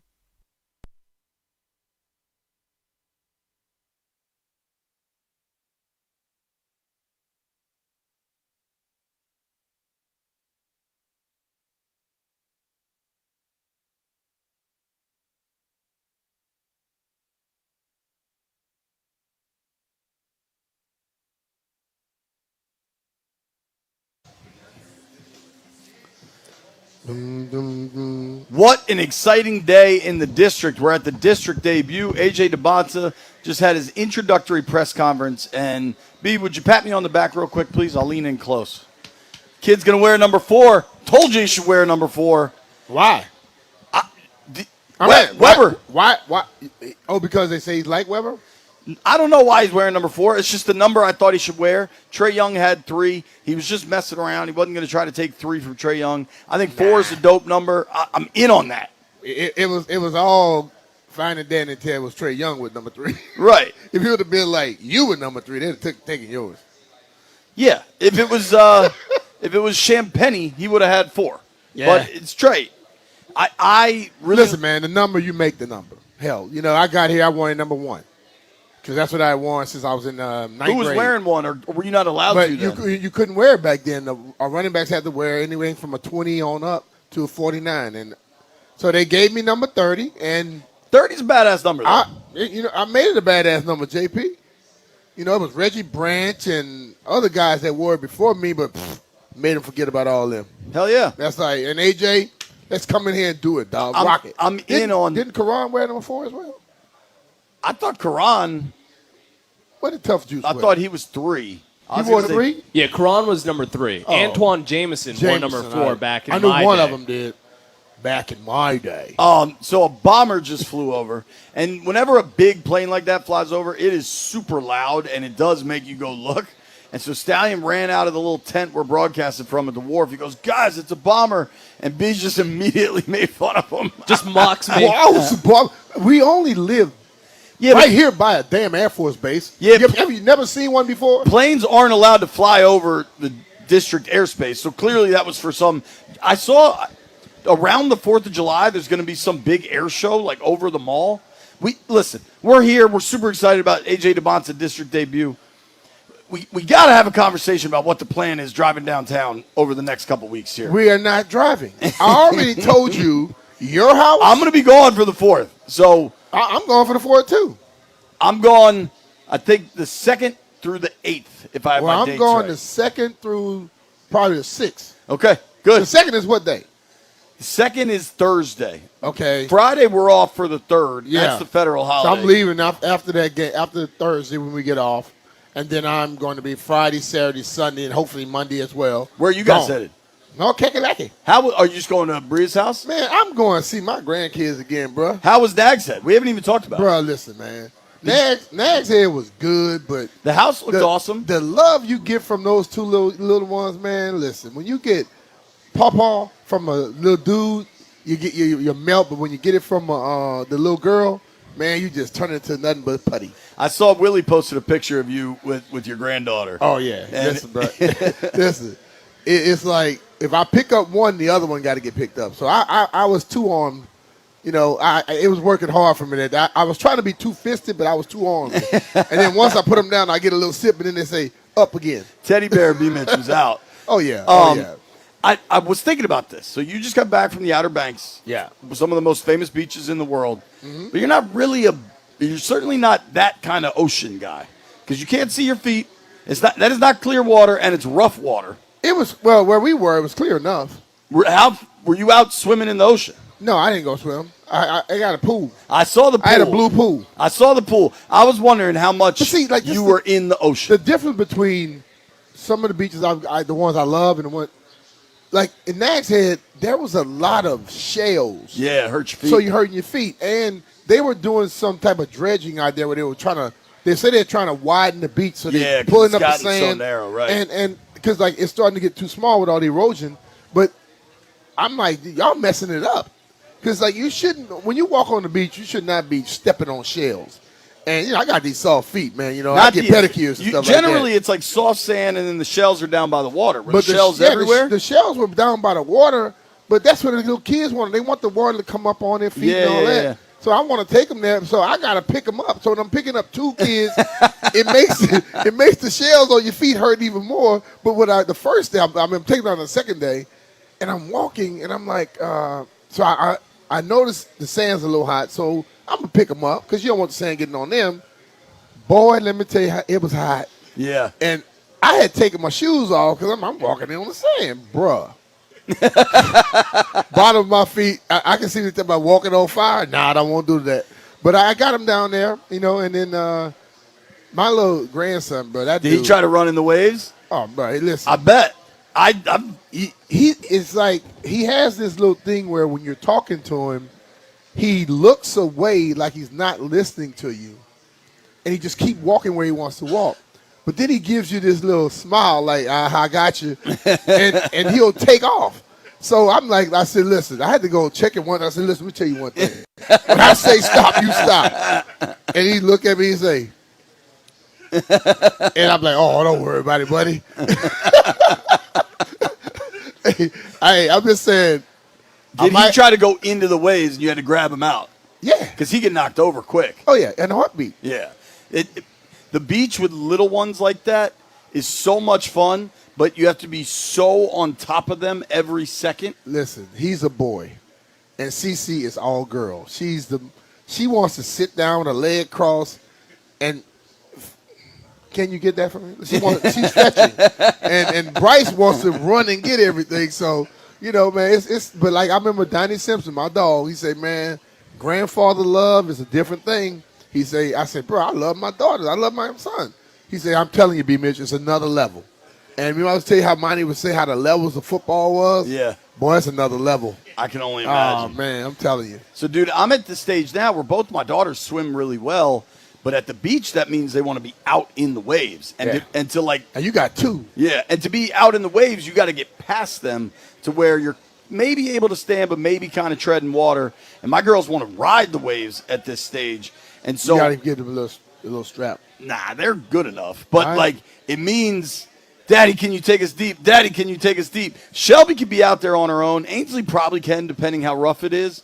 But, when I go to the beach for the 4th, I know, I like getting in the ocean. I like riding the waves. But, if I do, a half hour every 3 hours, that's good for me. Mm-hmm. But I know this is going to be a half hour every hour. Well. And it's going to cut into my, beer drinking sitting in the Spike sand. lemonade just kept me, chilling. What were you sitting with spiked lemonade? Monica made this stuff, man. Homemade.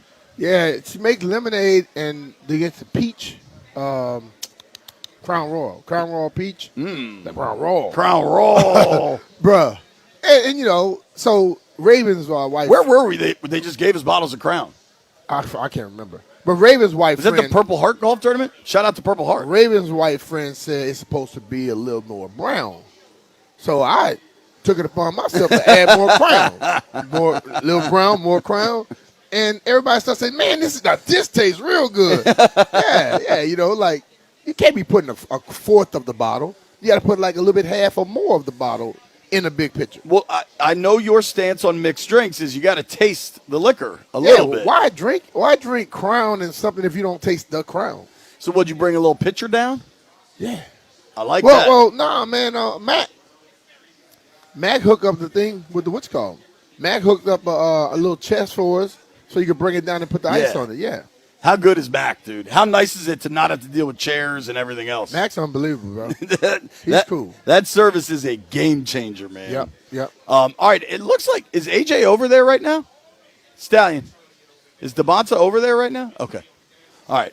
We know we're going to talk to AJ DeBonta at some point. We're kind of in a holding pattern. I have a feeling it won't be till much later in the program, but you better stay tuned because at some point we're going to get to talk to AJ DeBonta. Dude, I haven't even talked to you. How was the ride to the beach?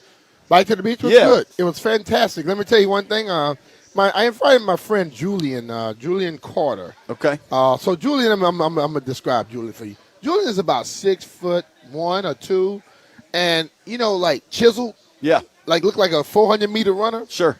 And he rides the bike just like that. He rides the bicycle just like you think the 400-meter runners run. And fast? So from here to Annapolis, that 33-point-something mile, we did that in way less than 2 hours. Damn. But then we just started trying to like outpace what we did before. So we had a 20-mile little stint, and we went that 20-mile stint in 54 minutes. So that's averaging right around 22, 25, 23 a minute. Per mile. That's significant. So we had some. It was fun. Let's just say it like that. It was a lot of fun. But you were pushing it. You weren't chilling. But like I was ready for it, dude.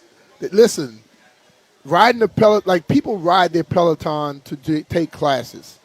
I've been riding mine to train. So what I do, I'll go for like a 20-minute ride and then a low impact, then I go a 20-minute rolling hill, and I do a 20-minute climb. Then another day I come and do 30, 30, 30. So I'm on this thing, and then I'll go for like a 90-minute ride, no stopping. So you're pedaling for 90 minutes. It really helps. There you go. I was rolling, bro. I was impressed. And we raised some good money. We had 9 guys. I think we raised like $10,500. That's awesome. And that's for autism awareness? Yes. Okay. Yes. That's great. I think the whole group hit over $500,000. Wow, that's the awesome, whole dude. group. Yeah, it's raised $500,000. So good deal. Antonio Daniels had some good seasons with the Washington Wizards, now in the broadcast game. Antonio Daniels is going to sit down with us next. Nobody go anywhere. Let's figure out how AJ helps the Wiz.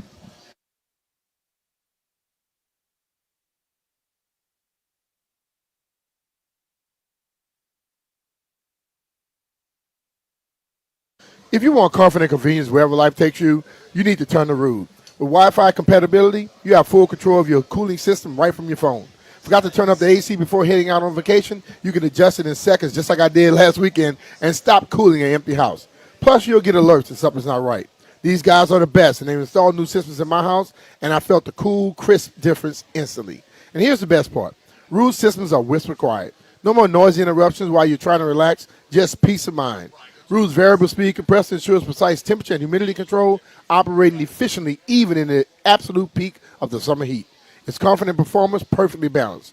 Also, don't forget about the savings. Make sure to visit Ruud.com to learn more about the different ways you can save on your home HVAC products. Ruud, R-U-U-D, the most reliable heating and air conditioning products in the DMV. And remember, if it ain't Ruud, it ain't right.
Just bring it in.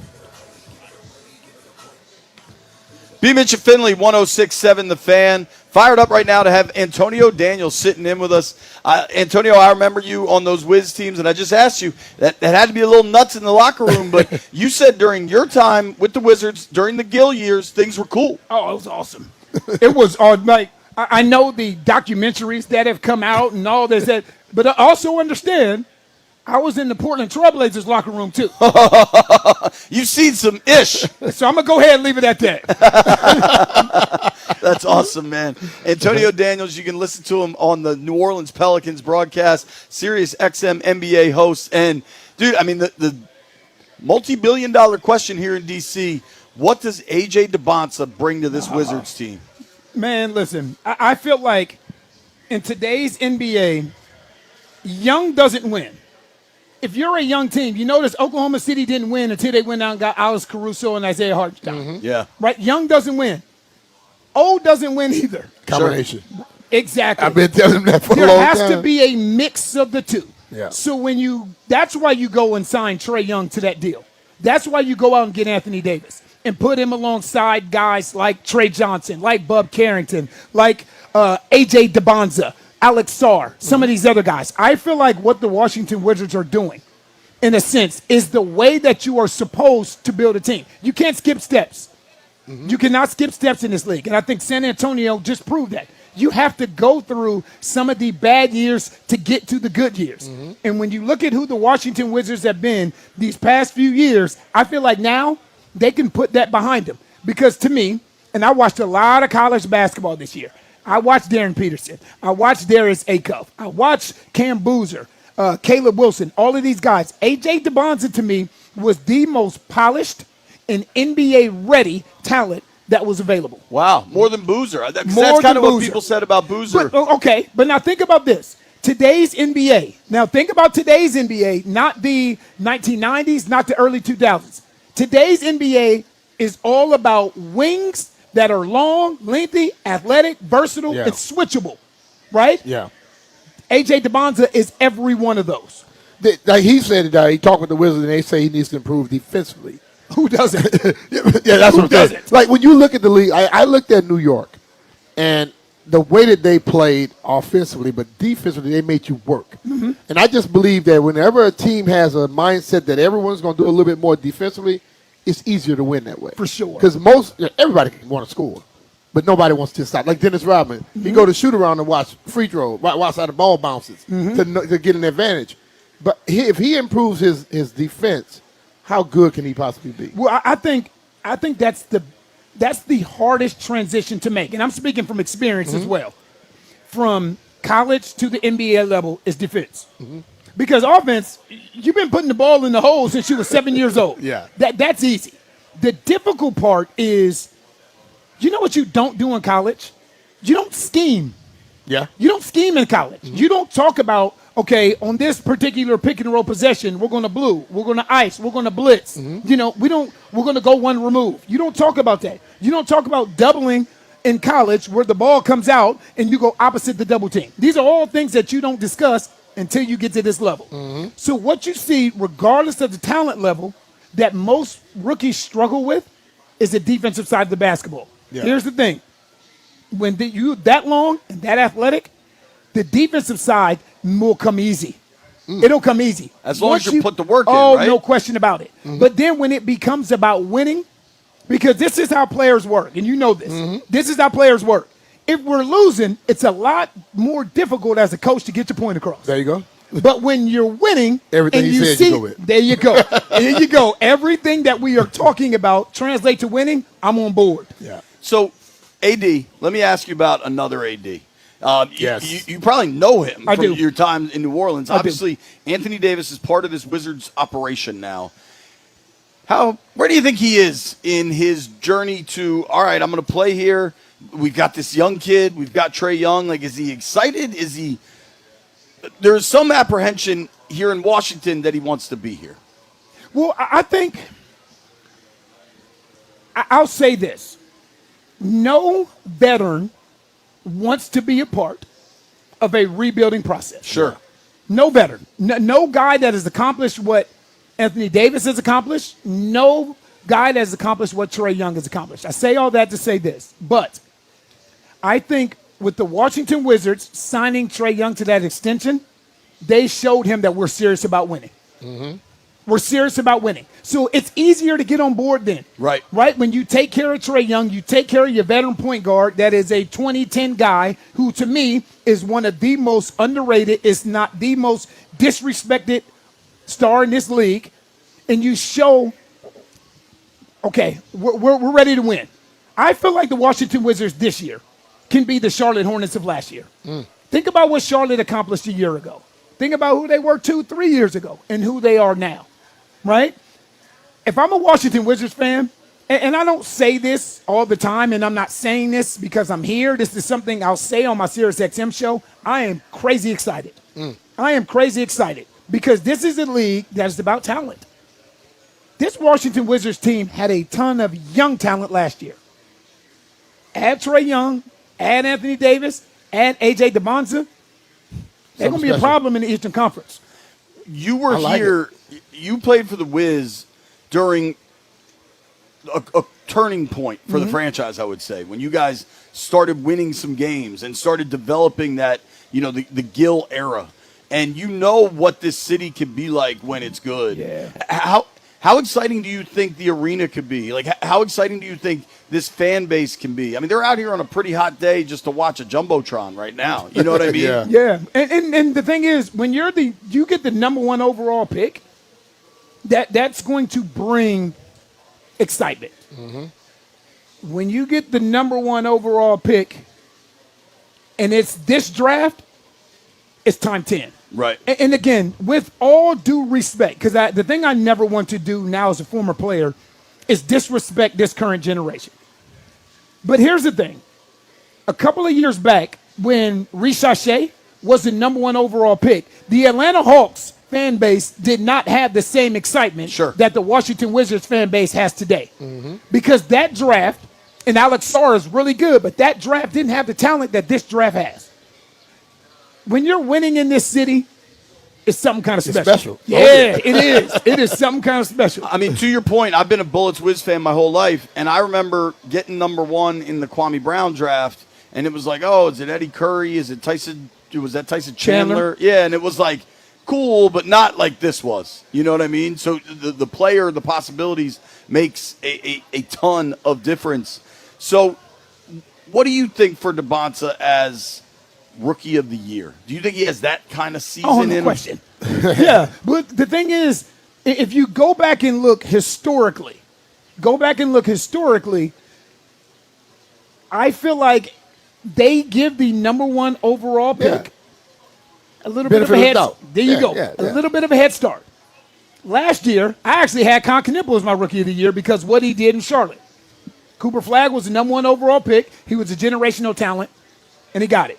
Now, I'm not saying that to say that DeBonza will not have competition. Sure. You look at Darius Acuff and what he's going to be asked to do in Sacramento. Cam Boozer, what he's going to be asked to do in Memphis, right? Darren Peterson, what he's going to be asked in his role in Utah.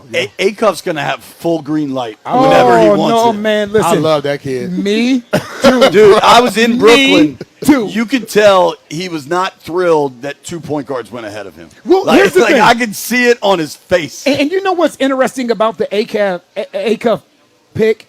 If you go back and look at the past, Sacramento has made again, I don't want to disrespect the organization. They have not done the best in drafting guards. They passed on Steph Curry. They passed on Damian Lillard. You can go down the list of different guards that they have passed on and gone in a completely different direction.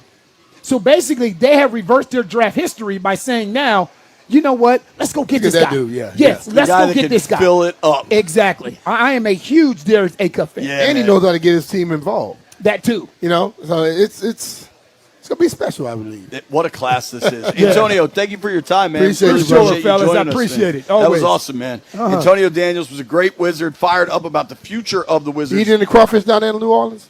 A little bit. A little bit. Char-grilled oysters. Look, no, I can't do that. Why? I can. My wife can. I cannot do that. I can't do oysters. Even grilled? None. None. The I texture. I only eat them char grilled. The texture, I'm out. All right, no oysters for Antonio Daniels. That's right. We're coming right back. It's me, Mitch and Finley.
This sports update is brought to you by Mervis Diamond Importers. Nobody pays retail anymore. Why should you? The 2026 NBA draft is officially in the books, and on day one, there was plenty of excitement here in Washington as the Wizards selected BYU forward AJ DeBonsa with the number 1 overall pick. In the second round, they added a fierce rim protector in center Felix Okpara, trading picks to get him at 46.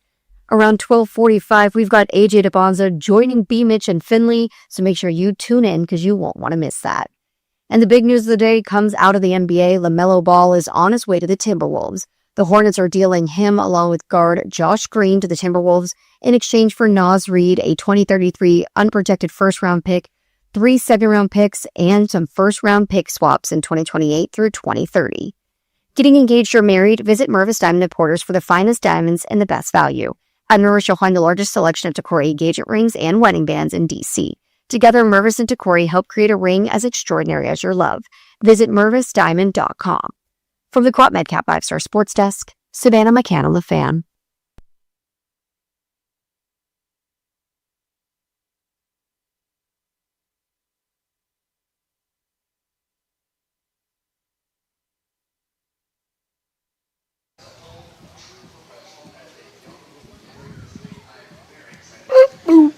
B. Mitch and Finley, 106.7 The Fan. It is high noon in the District of Columbia, and we're in the streets. We're down at the Wharf, M Street Landing for the Wizards' district debut. It's a fun scene down here. I don't know. I honestly don't know if A.J. DeBonsa is going to walk out because there's a good little crowd over there. If he does, it's going to be banana land. Yeah. If you want to be a part of it this season, get your season tickets now from the district debut to the regular season debut. Call 202-661-5050 or email ticket sales at washwizards.com. I'm getting my opening night ticket right now. Sonny Bajaj, I'm going with you, brother. That's how that's going down. Now, B, unfortunately, it's a day that ends in Y. Yeah. So Brandon Ayuk had to post more videos. As soon as I saw the first one, and then the other one came right behind, I'll say, oh, boy, here you go again. It's like, he is trolling, dude. He really is. It's funny, though. I mean, to me now, it's funny. Because I understand we have a lot of fans, but the thing about it, these videos not going to make them do nothing. They can't make them do nothing. They don't have to do anything. They're sitting back and they're waiting. And I'm like you, Jay. When Adam starts talking, they're telling you something. Like they are looking at other ways to where they can just stick him even more.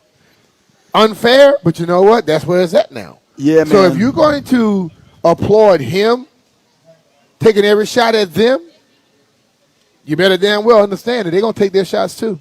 So Brandon Ayuk's latest video, this one just happened about 20 minutes ago. B, tell me what you think about this. Oh, my Lord. It's another one? He's taking money out of a backpack and throwing it on the ground. I don't get it, man. This to me suggests that he's not concerned about the Niners taking his money. He's got plenty of money. Yeah, but you know what, though? If you don't have money coming in and he keeps going out, you lose it. Listen, I've seen people. I would love to talk to his accountant. I've seen people win $600 million, $700 million, be broke in 2 years. Floyd Mayweather has made over $1 billion. $600 million that he got. No.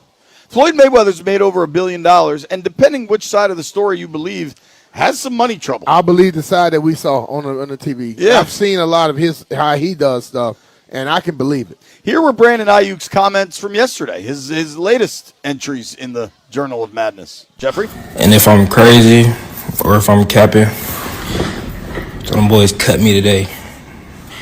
And I'll sign with the Commanders tomorrow. And we'll see who capping. This is the question I'll ask, though. Who is he talking to tell them to do that? Because it can't be us. It can't be anybody but the 49ers that can do that. So who is he talking to? Is it the fans that he knows on his side? Because they can't make nobody do anything either. Dude, who is he talking to? It hit me about 3 posts ago. Who the hell is he talking to? That's the question I want to know. And dude, we see people get social media obsessed, and like The problem is, I am sure there are people in his mentions or whatever, some fully supporting him, some saying he's dumb or a hater or whatever. But you know what people all do. of that's irrelevant. If there are some that's knocking and some that are praising, which ones you think gonna listen to? So Ayuk yesterday posts a video that's like, if you think I'm acting crazy, let the 49ers cut me because the Commanders will sign me the next day. Are you sure? Because but this is the thing that I begin to worry about. I wonder. The more he talks, does he put the Commanders in a bad situation? That's what I wonder. And do they have to worry about PR, or even the people above the guys that may be trying to sign him? Do you have to worry about how it will look if something come here and it doesn't work, and things don't go right? How does that look to your bosses? You see what I'm saying? Because you always said self-preservation league. And eventually, you got to take care of yourself on some stuff. You know what I mean? Here's what Adam Schefter said, and this was before the last couple videos. Schefter on Brandon Ayuk's situation. And what do we think is ultimately going to happen there? Because he did basically come out and say, like, hey, I want to play for the Commanders. I think every time he opens his mouth, he damages his standing with other teams. And he scares other teams from bringing him into their organization. And I just think he doesn't realize that. He thinks he's helping the situation. I don't believe that to be the case. And speaking to teams, everybody's saying, what's wrong with this guy right now? Like, it's unsettling to watch him. It's scary to see how he's handling himself. And by the way, he's still a member of the 49ers organization, still, the team that paid him, and he's saying go Commanders, which clearly is the team that he would like to go play for, being that he played with Jaden Daniels at Arizona State, so he'd like to go rejoin Jaden Daniels in Washington. I haven't asked Washington. I'll have to give them a call. Their thoughts on signing Brandon Ayuk, bring him in. Maybe for all we know, they're planning on doing that and it'll get done. But I know, having spoken to them leading up to the draft, they had some questions at that point in time, and I would imagine they still exist. What I would think happens here is most of the NFL is shut down. They're not in the building. This is the one time that everybody can get away. And I would imagine that when the 49ers get back and reconvene for training camp, right around there, I would think that they wind up releasing Brandon Ayuk. I asked this question yesterday, and I'll ask it again because we've now had 3 more videos that at best, he's being defiant and provocative, at best. And I'm not going to try to get into the head of someone I don't know, but he's clearly trying to push the Niners to release him. And it also seems like he's starting to care about his critics on social media that are not the Niners. And I would just suggest, who cares, dude? Ignore that. So in the last, 24 hours, probably less than that, 18, 16 hours, he posted a video with a Commanders football, said this is the greatest sport in the world, this is the greatest team in the world. Followed that up with if you think I'm crazy, let the 49ers cut me and I'll sign with the Commanders tomorrow. And just moments ago, this is 20 minutes ago, he just posted a picture of himself throwing money out of a backpack and walking out of a closet. An empty closet. Yeah. So I don't know what to make of any of this. I think. Was that one posted in D.C.? Who knows? Is it possible? Because I'm going to Santa Cruz, Bolivia, and post mine. Now, B, you've said before that when you were when Vinny and Dan were screwing you, you went to the facility to force your way out. Yeah. And you went into the building and said. I went into the building, though. Right. I went where I know if I start showing up, they did not want me around. So if I start showing it, because until you cut me, I have every right to go into that building and work out and get treatment and everything else. You can't refuse. If they refuse him from getting treatment, refuse him from working out, now he has the power in his hands against them. But if you never go to the building and you just keep doing the talking, they don't have to do nothing. But I went into the building. I want to open the phones. 800-636-1067. 800-636-1067. We've got 3 new videos since I last asked this question. At what point does this get too crazy, too hot? It's just like when Adam Peters calls Josh Harris and says, all right, Josh, Brandon's on the market. We'd like to bring him in. At what point is Harris like, are you sure, dude? At what point is DQ like, are you sure, dude? At what point is Adam Peters even like? if you agree with it, you still have to ask that question to make sure. You got to. Yeah. And I don't know. He is so defiant and provocative in these videos.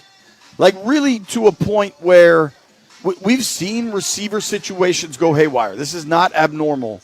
But this is the consistency with it. The biggest question I have, obviously you want out.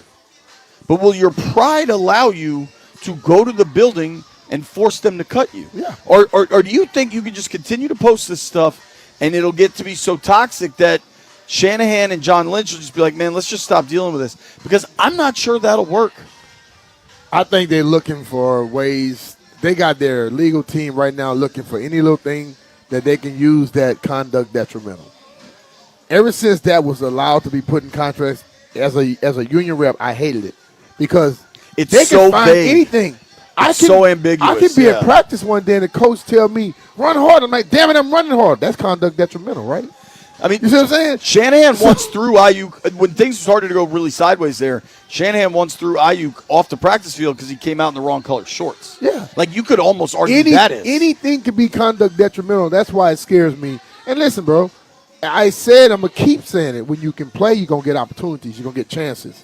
So if the guy can still play like he was playing, I understand. People look past all your BS and they'll still bring you in. But I'm saying this stuff because I fear he could put himself in a position where they will find a way to where he can't play another year. I feel like we're getting damn close to it, man. The whole thing to me is just continues to be bizarre. I continue to think if he gets released, he will end up in Washington. And if he catches touchdowns and, 1,100 yards, this will all be forgotten. Yeah. We'll forget about it then. But I'm just until curious. that happens, there are still possibilities of things that can happen. As he continues to post these crazy videos, I'm not calling him crazy, but these videos are weird. The throwing money on the floor, I understand you're showing the world you have plenty of cash and you're not concerned about what anybody says. But it's weird. Yeah. Has your stance changed on Brandon Ayuk? Do you think the Commanders, does this continue to make it harder for them to bring him in? Let's start with our guy Eli in D.C. Elijah, what's up? What's going on, fellas? Thanks for taking my call. For me, my concern is it feels like at any point he can decide to use the franchise or anything that he feels necessary as leverage. Think about when he was trying to get off the squad and he's posting our material while he's still on another team. It just puts some hesitation for me that there's a chance that if he is disgruntled, maybe week 4 is not his week.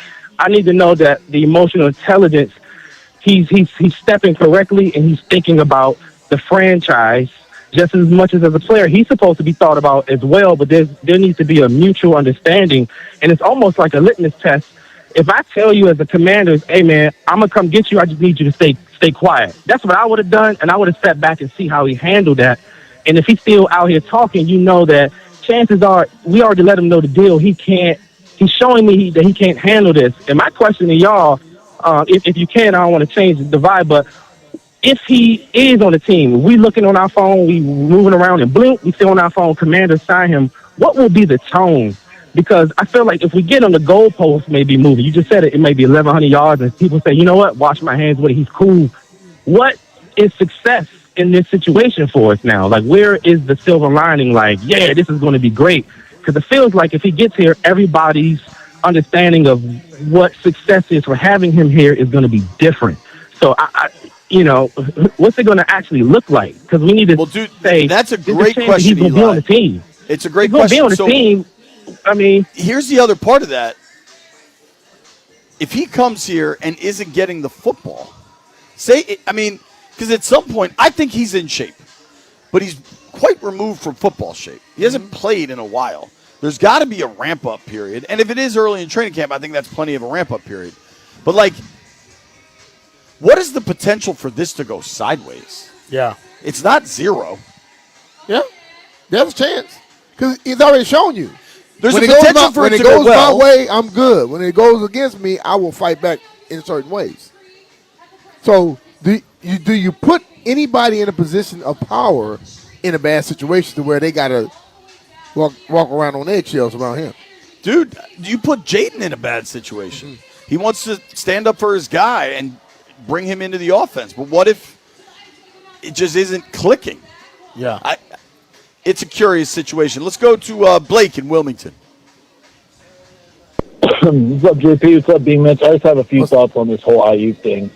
First of all, I mean, I bet I can speak for a lot of Commanders fans that this is wearing us out, man. Like, I just saw a video yesterday of Stephon Diggs running routes full speed in our backyard. I'm sure AP has got to be aware of that.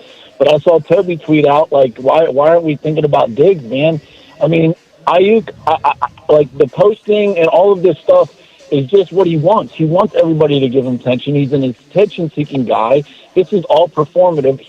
This is what he wants. He wants eyes on him. The second people stop talking about him and stop caring about him, guess what? Maybe he will swallow his pride. But as long as the media keeps doing this and keeps showing his posts, this is what he's going to continue to do.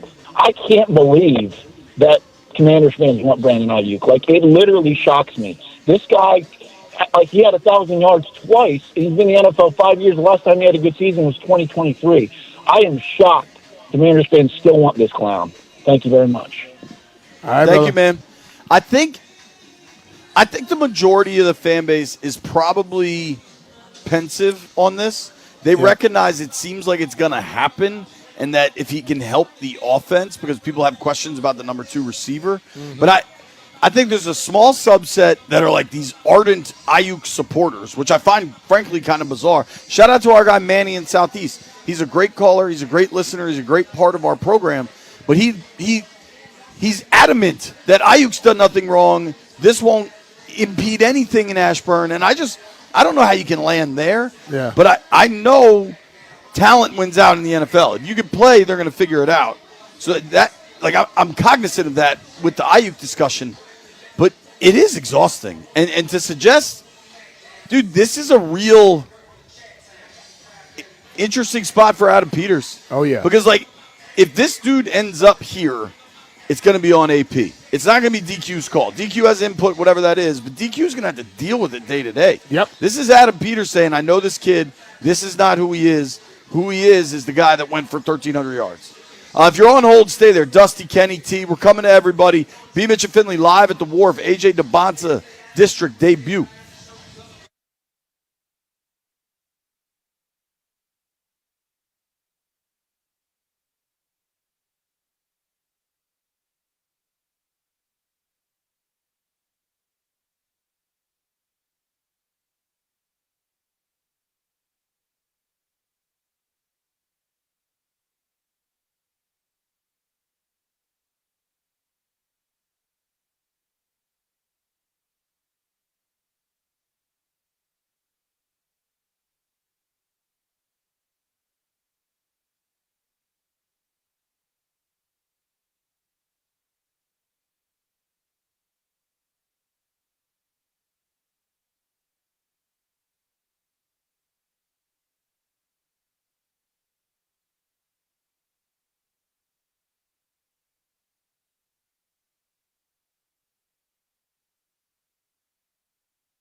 This sports update is brought to you by the Fredericksburg Tattoo Invitational.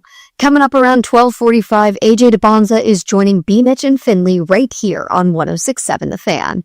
They'll be talking what it's like getting picked 1-1 in the NBA draft, and of course, his future here in Washington. Don't miss it, that is 12:45 p.m. right here. And the Boston Celtics remain actively engaged in trade talks to move Jaylen Brown, with multiple teams interested in acquiring the All-Star forward, according to ESPN. The Celtics push continues after team president of baseball operations Brad Stevens said Tuesday night that Brown remains a valued member by the organization, and by that I guess he means a valued trade piece. More artists, more talent, more ink. The third annual Fredericksburg Tattoo Invitational is back June 26th through the 28th at the Fredericksburg Convention Center. Experience 3 days of live tattooing and tattoo competitions at their biggest show yet.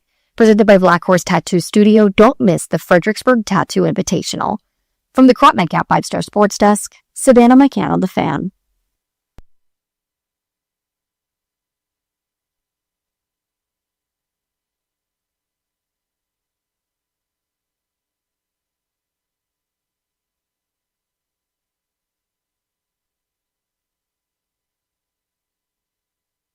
B. Mitch and Finley coming to you live from the Wharf for the district debut. If you hear a loud roar in a moment, that's because AJ DeBonza is getting introduced to the crowd that is gathered here at the Wharf. There's hundreds of people over there, and they just introduced him, and if you can hear that, it's a pretty damn cool moment. Yeah. We can also report AJ DeBonza's a smart fella. He knew he changed out of the suit before he walked out here. AJ DeBonza is going to be joining us soon. Really excited to get to talk to the #1 overall pick. And if you're excited, get your season tickets now. From the district debut to the regular season debut, call 202-661-5050 or email ticketsales@washwizards.com. Brandon Ayuk's been a professional basketball player for 3 days now. Has done nothing. AJ DeBonza. I'm sorry. AJ DeBonza. has done nothing but be impressive. Yeah. Brandon Ayuk's been an NFL player for some time. Had really not done anything publicly to question him until the last month or so, where he's on a nonstop social media blitz of relative embarrassing behavior, I would say, frankly. The latest video, throwing money on the floor, I understand the point he's making, that he's got plenty of cash and isn't worried about it, but I know this. You need more cash coming in. Yeah. It's not just about cash you have. I agree with that one. I wonder if this is getting harder and harder for if and when the Niners finally release him for Washington to sign him. It has to be a question that you think about. It's not that they have. I guarantee they've thought about it for a little bit. In his video post yesterday, he said, if you think I'm lying, if the Niners cut me today, the Commanders will sign me tomorrow. See, this is where I go when he makes that comment. Are the 49ers trying to now file tampering charges? Are they thinking that somebody has told him that? It's like it's so many layers to this thing, and I think a lot of fans get blinded. They don't think about those things. But in this profession, we have to think about all that. And as a former player, I've seen people get signed, and then all of a sudden they come up with a tampering charge later on. Right. And you get docked or whatever. So I'm wondering, is he letting on that he's talked to someone in the building that told him this? It seems he's trying to insinuate as such, right? Yeah, but it makes you start thinking, and I think, let's be real. The thing for me is, Jay has been nothing but top notch in my book. But that's your friend. And I think if anyone thinks anything, well, it's just Jay talking to him. And I don't want nothing to ever come on him. AP was there when he got drafted. I know. I don't want none of that stuff to come down on anybody. So my whole thing is, whatever, let whatever's going to happen. You ain't going to force it to happen no quicker. He is, whether the Brandon Ayuk supporters want to admit this or not, that's up to them. He's putting Washington in an increasingly difficult situation. True that. And maybe nothing will come of it, and they'll be able to sign him, get a top 20 NFL wide receiver for free, or just it won't cost them any assets. But damn, he's making it difficult. Yeah. Let's hit these phones. Let's go to Tony in Maryland. Tony, what up, man? Hey, can you guys hear me? We got you, bud. We got you, brother. Oh, okay, yeah. I just wanted to say there's 3 quick things. Okay, first of all, that's the bottom line right there. If Brandon Ayuk can play football, then I'm all for Brandon Ayuk being on the Commanders. You know, this only became a situation when Brandon Ayuk finally decided that he was going to fight back, okay, that he was going to say something. I'm not going to question that 20-something-year-old's methods because is it a way I would have raised my child to fight back? Nah, I don't know how that kid was raised. I don't know how that man was raised. I'm not going to question what he's doing. All I care about is one thing. Can Brandon Ayuk catch a 60-yard bomb from Jaden Daniels and we winning games? That's it. That's it. And you know what, Tony? That's a fair way to feel about the situation. I'm not going to knock that thought process. But let me go to this. I will question, though, maybe I'm not questioning his methods. I will question not going to the facility for your medical checkups and forfeiting $25 million. That I will question. My question would be, but let me ask you this, Tony. He's not on the team yet. So if he were to be doing that, none of us would be having the conversations right now. But he's not even on the team. He's still on the 49ers team. And he's doing stuff that's pissing them off. See, that's what I'm saying. Exactly. Why are we sitting there as Commanders fans being happy about what? He's pissing them off, which could make them find ways to not let him go. He's making it more difficult here. Can I say one more thing, guys? Can I say one more thing? I agree 100%. Everything y'all saying is true. Will we sign? I don't know.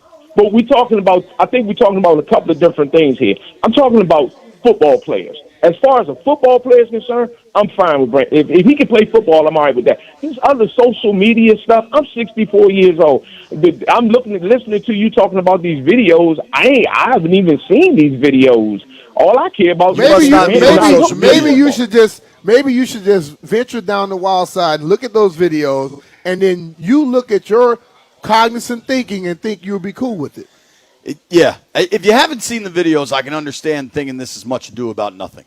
If you see the constant supply of videos, your opinion may change. Let's go to Dusty in Winchester. What's up, Dusty?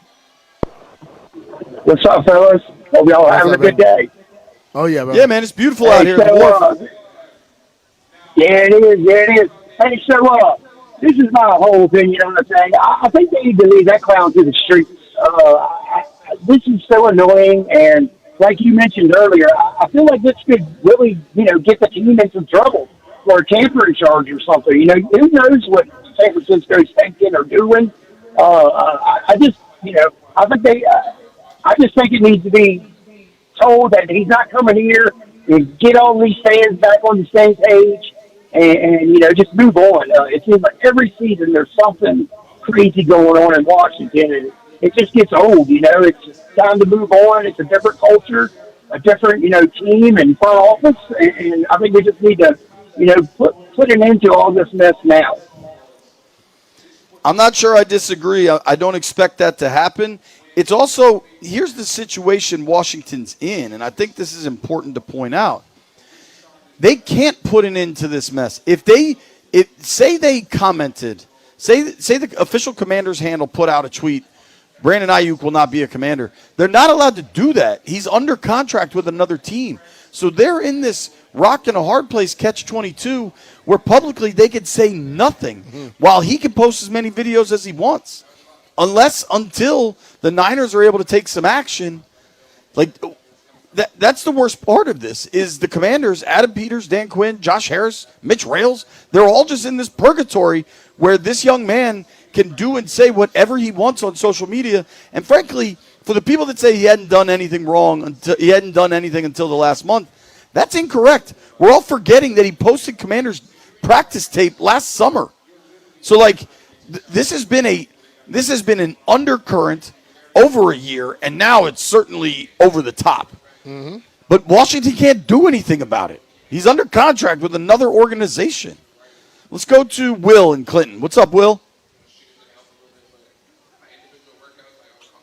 Will, you there, bud? Hello? Hey, buddy. Brother. What do you think about this Ayuk mess? How y'all doing? Yep, good. We're all right. How y'all doing? We're good, dude. How are you? I'm good, man. This thing's getting crazy, man, because has any ex-teammate come out and say he was a bad teammate? Has anyone commented from the Commanders? Kittle basically Kittle say, well, you all have to deal with that and whatever comes with it. So that's insinuating that there's some stuff going on. That's that's not saying he was a bad teammate. Has That any says he has a Commanders lot of stuff official- with him. That's not saying that he's not a bad team. That doesn't say he's a good or bad teammate. Okay, that's one player. Has any Commanders official come out and say that we want Brandon Ayuk? They're not allowed They to. can't say it. Okay. So why would they? So what? So what are we talking about here? The man made a few videos, and we going crazy because he made some videos. They could But bring you him ask through that questions for and 1 we give you year. an answer to it, and then you change to something else. So what's about it? He's doing stuff that doesn't seem to be like some logically done stuff, and you question it. But you can't ask questions, and when we got an answer for you, you keep changing your damn questions. I would say it's more than a few videos at this point. It's a number of videos. The only question that's really going to matter is, can he help a football team? Yeah, and I mean, we listen. But to suggest that it's not bizarre behavior at this point, I think is disingenuous. If they listen to everything that's said and not just the things they want to combat, we've both said if he can help this team, he get on it, cool. But we've both also said the way you help yourself to get on this team, show up over there and make them release you. Sitting at home posting ain't gonna make them do that. Let's take one more call. T is in Orlando. What's up, T? Hey, what's going on, guys? Glad. Thank you for having me on the show. I got two simple things, man. First thing is, if you put this guy in a room and we hold Terry McLaurin in such high regard because he's such a great leader and such all of the good things that he can bring, I feel like he would be able to help somebody who knows that they're on their last opportunity. Like if Brandon Ayuk, now again, whether or not he comes here and all that, that's still to be decided. But if he does, he knows this is his last opportunity to earn money in the NFL. And getting next to someone like Are you sure he thinks that? Dude, he just posted a video throwing money out of a backpack on the floor. In his mind, yeah, and if he doesn't have any financial He better concerns. get another contract, right? Right, but he is giving the impression, at least, that he's got enough money forever, and he's not worried about it. That's the impression I'm getting. And I'm sure, like, the money that he got was life-changing because he may have never had that before. However, Sure, I think he's made this is $50 his last million. opportunity. That's And so- significant. Right, and so if he comes here on a prove-it deal, this is his last opportunity, and I would even say bring Steph in too, and run through the training camp, see what shakes out. If they don't, cut them, move forward. If they do, then we just got additions to the team. How can that be a bad situation? Again, the kid's not, doing any major criminal. We got people, armed robbery and all the other stuff that's going on. From a straight We don't have football that, so perspective, from a straight football perspective, I agree with you. Bring him in, 1 year deal, incentive laden. I can understand all that. But I think ignoring all the other subtext is disingenuous because there's a lot more to this than just the football perspective. You're listening to B. Mitch and Finley, number 1 overall pick, AJ DeBanza, set to join us next. Nobody go anywhere.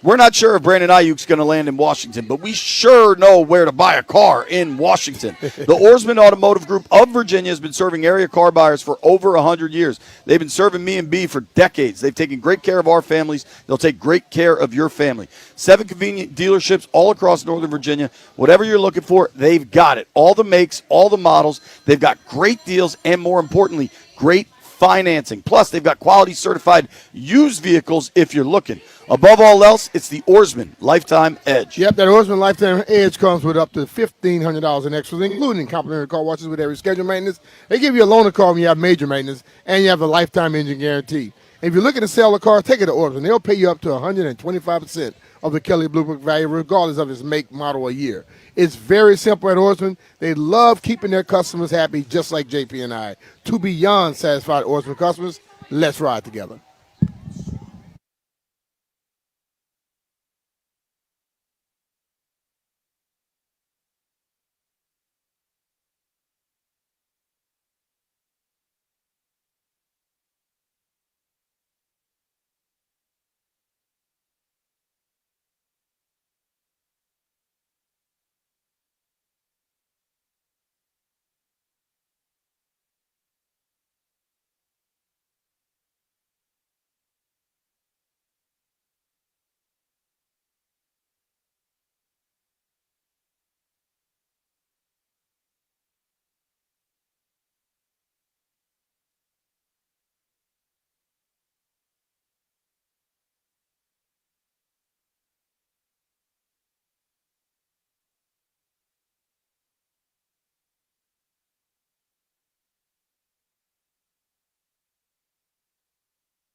B. Mitch and Finley, 106.7 The Fan. Appreciate everybody watching us on Monumental Sports Network.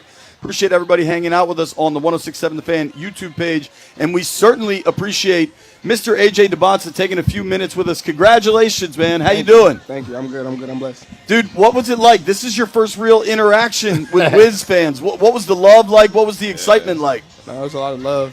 Just everybody screamed my name. Everybody just wanted me here, bro. I just feel good. That's great, man.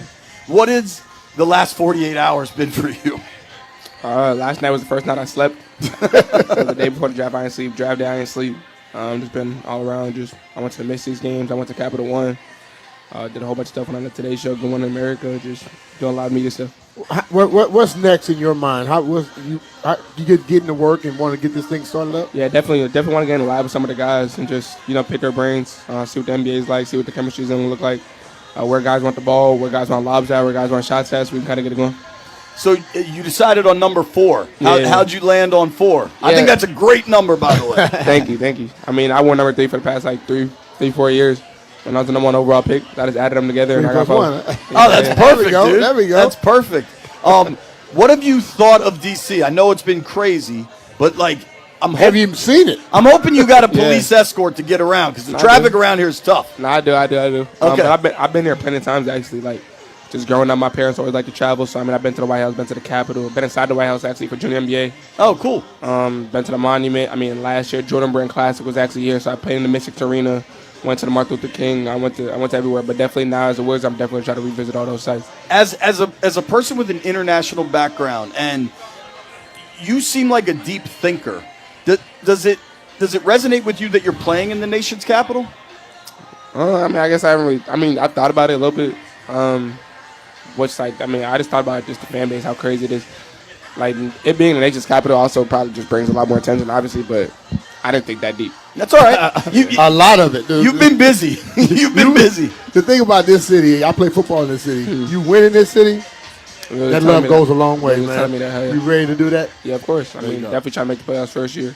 Might have years away to win the championship, but that's the goal for sure. That's great to hear. Have you heard from the teammates? I know you and Trey.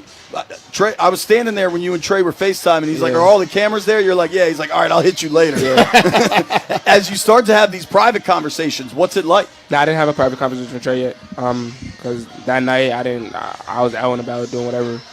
I had billboards to do, but I spoke with Keyshawn yesterday. We went to the Mystics game. Cool. So I spoke with Keyshawn, yeah. Have you talked to AD at all? No, not yet. Okay. Not yet, no. You seem to have a very, very close-knit relationship with your parents. Like most guys do.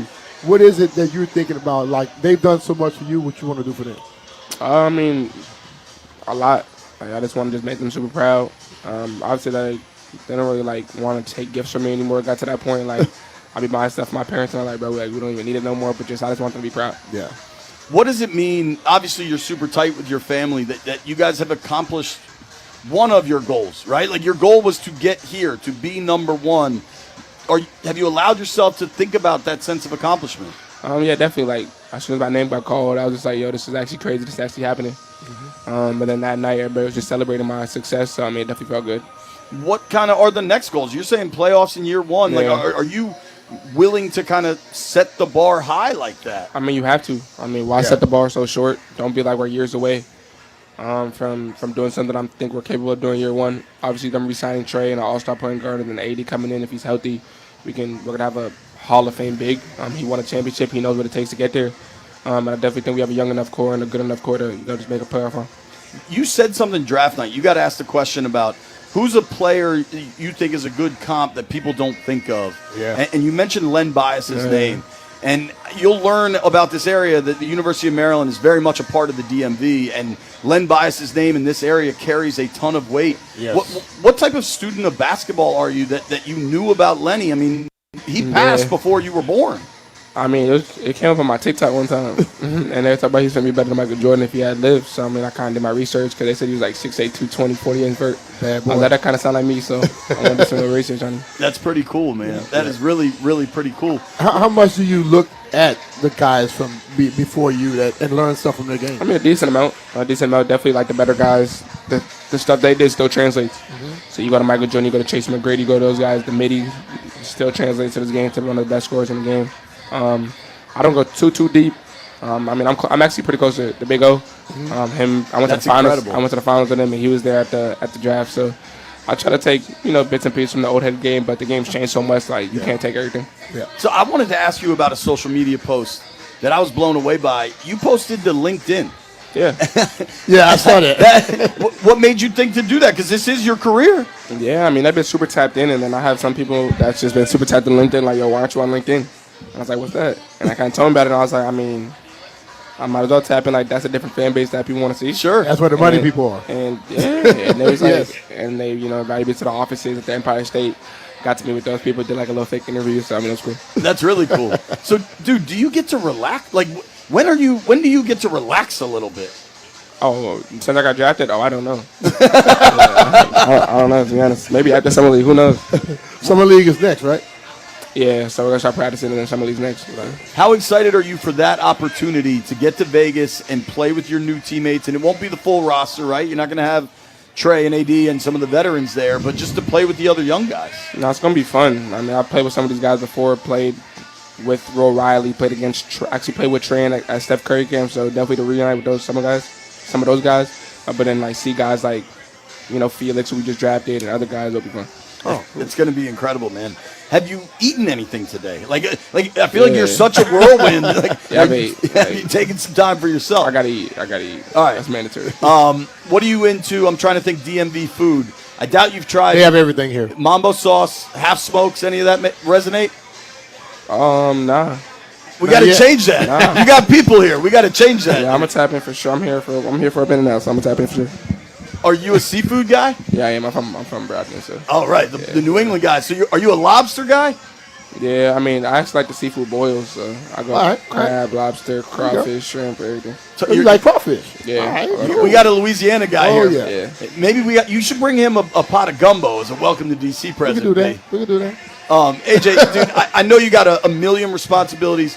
The guys back in the office want me to ask you about the song you want to come out to when you get introduced. I mean, I think everybody want me to come out to On One Tonight by Gunna. I'm like a walking meme right now. But I don't know, like the song's gonna take a lot of thought. It's gonna be a song that's gonna be with me like forever. So I'm definitely gonna take a lot of thought. All right. I'm gonna come up with like a little dance like John did and everything. So. When John came out and did the Dougie was one of the most electric wild, moments dude. for this It was wild. franchise. So I know you've talked to John. What has that relationship been like? He went through a lot of the steps you're going through. I mean, I've known him for like probably 2.5 years now. Him meeting me in Indianapolis, but I mean, he's just been a good resource. Especially now me comes to the Wizards, he's even a better resource because I can just kind of ask him questions, stuff like that. That's so cool, man. Well, this city is so excited you're here. I got to tell you, so I know a million fans were screaming for you. My youngest daughter, I call her AJ. It's her nickname. And when she found out the Wizards drafted AJ, she's over the moon. So you've got one number one fan in 7-year-old Ainsley James. I promise you that. You can tell your pop that too. Is he here somewhere? I really enjoyed chatting with him in Brooklyn. He's somewhere. He's probably running around too. Let's get him some food, some relaxation as well. AJ, Appreciate thank you you, for brother. making time Yeah, with thank us, you. man. Good luck to you, man. Really appreciate it, dude. Congratulations. Sorry. AJ DeBonsa joining us. Appreciate you making time. I know you've got a lot to do. We'll be right back on B. Mitch and Finley.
This sports update is brought to you by the Ted Britt Automotive Group, home of Ted Britt for life. The final round of World Cup group play is underway, and we've seen plenty of fireworks after South Africa's late-night heroics on Monday. Groups D, E, and F are in action today as teams are fighting for their spots in the knockout round. 10 p.m. tonight, USA and Group D are taking center stage. Now, the United States has already won the group, but making tonight's game extra interesting, Christian Pulisic has hinted that he might be playing after getting injured in the team's opener. Before that, though, 6:45 right here on 106.7 The Fan. Tune in to listen live as the Nationals try to tie the series with the Phillies after back-to-back heartbreaking ninth-inning losses. For over 65 years, Ted Britt has set the bar for the best car buying experience in the D.C. area, hands down. Ted Britt Ford Fairfax, Ted Britt Ford Lincoln Chantilly, and Ted Britt Chevrolet Sterling, all home to Ted Britt for life, lifetime vehicle coverage. All of it is just a click away at tedbritt.com. From the Crop Metcalf 5-Star Sports Desk, Savannah McCann on The Fan.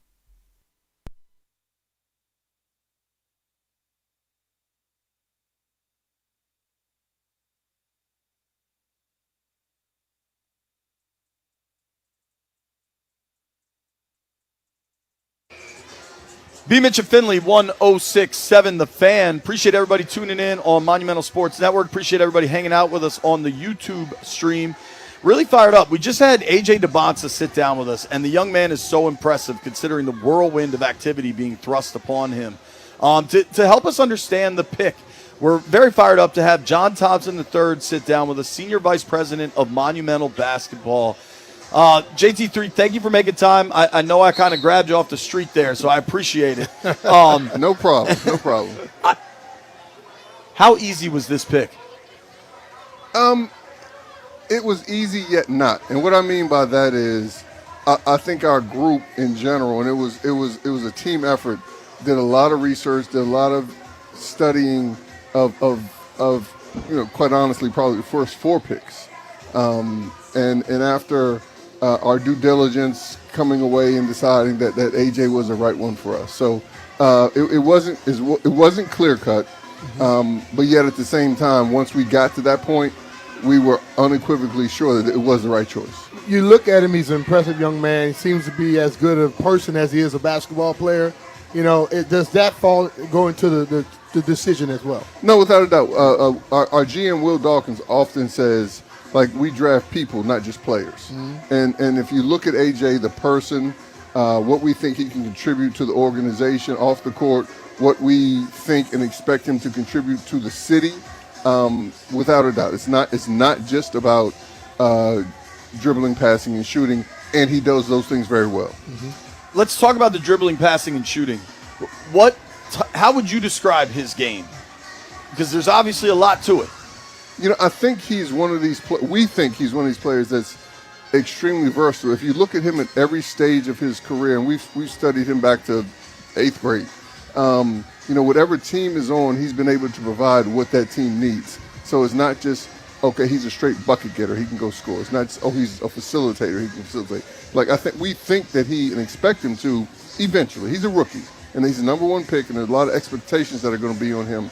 But we think that he can contribute to every part of the game. John, he compared this game. He said he think he could be similar to what a Len Bias was. He went back for us right there. You get that? What you think? It kind of messed me up when he first told me that. You know, it kind of messed me up. You know, I mean, for real, I was like, okay, young fella, you're pretty good, but I don't know whether you Lenny. You know, I don't want to tamper his enthusiasm, but I do understand, and I appreciate how many kids in this generation know who Lenny Bias is. They may see the name, but like, he actually went and studied Lenny and studied Lenny's game. And said, okay, I see how Lenny gets to his mid-range. I see what the things Lenny does. I see the explosiveness. And to be able to say, I compare myself. And that was pre-knowing the Wizards were drafting. Right. So that's not a publicity He wasn't thing. like pandering to the DMV exactly. with that. No, exactly. So I truly appreciate him, the student of the game, him trying to figure out where he may fit in. And so, like, I don't necessarily think that's a bad thing, but I'm going to just say but. You know what might make you laugh? You know how he found out about bias. I don't do Pop that. up on his TikTok. TikTok. Well, yeah, he just did that, right? He's flipping through and saw TikTok and then delved in and started to study Lenny. Yeah. I'm curious for you guys. You make 2 big trades last year, bringing in Trae Young, bringing in Anthony Davis. Then you land the number 1 overall pick. I remember just as a fan, when John Wall got here, it was like, okay, his job is to save this franchise. And there was immense amounts of pressure. How much do you think it helps AJ kind of settle into professional basketball, knowing there are 2 veterans, all-stars? Like, not all the pressure is on him. One, I want to say John carried that weight very well. Sure. And he is, maybe I shouldn't stop just short of like an icon in the city. He's loved in the city. Absolutely. But I think with AJ, the plan was never to put all the weight on one person. I think if you look at not just the Anthony Davis and the Trae Young trade, but I think that the pieces that we've drafted and developed the last 3 to 4 years are ready to be part of this organization going forward. Ready to be, I don't want to say the supporting cast, because they're not supporting cast, but they're ready to be a part of pieces of the puzzle. And so whereas John may have come in and been thrust into it, you got to be the savior. AJ doesn't have that. Like, we have vets with Trae and with AD, but we also have some younger pieces that are improving, really improving, and ready to step in. And on any given night, I think we have multiple people that can be that person. Talking with John Thompson III, the Senior Vice President of Monumental Basketball here. If we can, I'd love to ask you about a couple of those players that I think are doing exactly what you're saying, specifically Will Riley and Keyshawn George. Yeah, Will came on. How encouraged have you been by their development, and where else can that go? They're invested. And what I mean by that is both of them are in the gym today, and they understand and they're committed to their growth and improvement, and they're committed to this organization. And so it's not like a lot of times where guys go home for the summer, they may pop back in town periodically. They made the conscious decision. We want to be here in D.C. We want to work. We want to get better. And I think that's part of, like, the spirit of our younger core.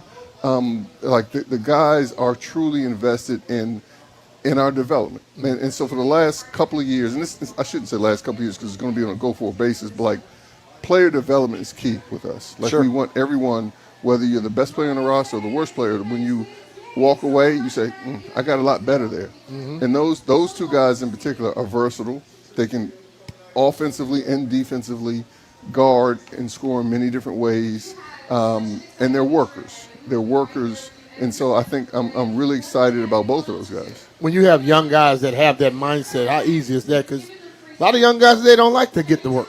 They want to just get stuff handed to them. But you got guys right here, even AJ, you just watch them and you listen to them. They are willing to put in the work to get what they want. I think so. Yeah. I mean, AJ, we'll see. Mm-hmm. I think he's in that same cut of the same ilk. And that's who we're looking for. We're looking for those guys that understand it's not me, my. It's us. Yes. And if you delve into that, you then will all your individual personal goals. And so it's as a coach, and I'm speaking for BK now, it's good to have multiple people that care. And we've drafted, acquired versatile pieces that can play multiple positions, offensively and defensively. And so, we're just going to throw them out there and see what happens. It's remarkable. There's so much excitement around Dabonsa, obviously, right? But you guys also made a pick last night. You made a trade for a player. What can you tell us about Felix? I'm trying to get the name right. Okpara. He is a physical presence. He is a soccer player growing up. He's just learning the game of basketball. Extremely athletic, rim runner, lobs, playing in the dunker space. Defensive presence. I love that. You don't have too many people that offensively, and I forget the exact percentage what he shot for the year. I want to say 50, 60, 70% from the floor, but also is the defensive presence, and we need that. I mean, we need to add a few pieces, and he brings like a physical, rugged presence where, and you playing and. You need someone where every once in a while the offensive team, when you're on defense, like, hey, where is he? Where is he? I don't need to worry about him. And I think that he's still developing. Like we don't anticipate him coming in and changing the world, but he has that presence. He will spend some time with the go-go, grow and learn, and go through just like the Will Rileys of the world, our developmental piece. But we anticipate down the line he's going to be integral. All right. I bet. How excited are you to have a healthy season, full season, hopefully with Trae Young? A lot of people, I think his stock may be a little undervalued right now, considering what he was in his career. So the beauty of that is, I don't know whether I should say this, but like fire away. Trae Young thinks his stock is undervalued. I love that. So he's coming in ready to ball. He's coming in ready to show everyone Trae is still Trae. Ice Trae. Exactly, Ice Trae. And the beauty about the pieces that Trae will have around him is Trae can go get his own, but he's also going to make Alex Sarr better. He's going to make AJ better. He's going to make Bilal better. Like he's going to his abilities are for himself, but he also is a great facilitator and will accentuate the strengths that everyone else has. And I know the fans are so excited about adding the number 1 pick, right? And I mean, AJ just told us, he's like, yeah, my goal first year, we got to make the playoffs. Now, that's a player talking about it. Organizationally, do you feel like this is a turning point in some capacity? So 2 different things there. Is this a turning point? 100%. We're trying to, we've torn it down, and now we're trying to ascend. Now, the fans, and I'm a Washingtonian, and I'm like, forget my job aside, like as a Wizards fan, I'm excited as everyone else. But the reality is you don't go from being the worst team in basketball to all of a sudden being a contender. Sure. It's a process. And so it's going to take time. But we're ready to start that process. So we'll see what happens. How fast it happens, the players will determine. Players will determine. But we are at the point where it's okay, let's start to try to ascend. Two last things for you, non-DeBonsa related. B-Mitch has a number of quotes from your father that he always says, but I think your favorite is, I'd rather call him a fool than raise a corpse. Then resurrect a corpse. Do you have any Big John isms that stick with you all the time? That's not a fair question. I mean, because you got 100. That's not Big John. That's my dad. That's true. And so, I can go on and on and on. So I don't even know how to address that question. We'll let B. Mitch, Doc Walker, Doc, a whole lot of other people address that. All right, my other thing, and I've told you this before, but I doubt you remember, and you don't have to, but I have always been a huge fan of yours. I was a student at Georgetown, writing a story, waiting for you after practice. ESPN's there, the Post is there, and you started, you thought you were done, and then you looked, and I was still standing there. You're like, all right, man, come walk with me. And I got the quotes I needed, and I've always appreciated that about you. You didn't have to do that, and it just says a lot about the type of person you are. Don't remember that story at all. I've said it to you now 3 or 4 times, but one of these days. I'll remember next time. I mean it to say thank you, because no problem. Stuff like that means a lot for young guys trying to make it in the same, young people trying to make it. Young big ear guys. Now, so now I'm really going to make it worse. Uh-oh. What year did you graduate? I went to grad school there. I got done in 2008, which was a really bad time. A really bad time? That was. It was a great basketball the time. year after the Final Four. That was Roy's senior year. Graduating with a master's in journalism was a bad time, as the economy collapsed and media shifted tremendously. This is sports talk, though, right? Yes, sir. Yes, sir. Nah, man, those were great times. Great times. Okay. JT3, thank you for the time, man. Really appreciate it, man. Anytime. Thank you. All right, brother. Thank you, John. Bye-bye. The great John Thompson III joining us. Sincerely appreciate his time. Thank you, man. You're the man.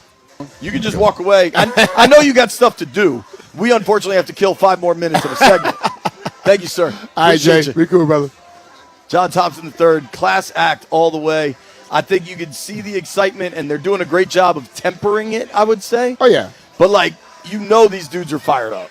They got to temper it to the public. They can feel what they want outside, like when they're by themselves and all. And I think they do.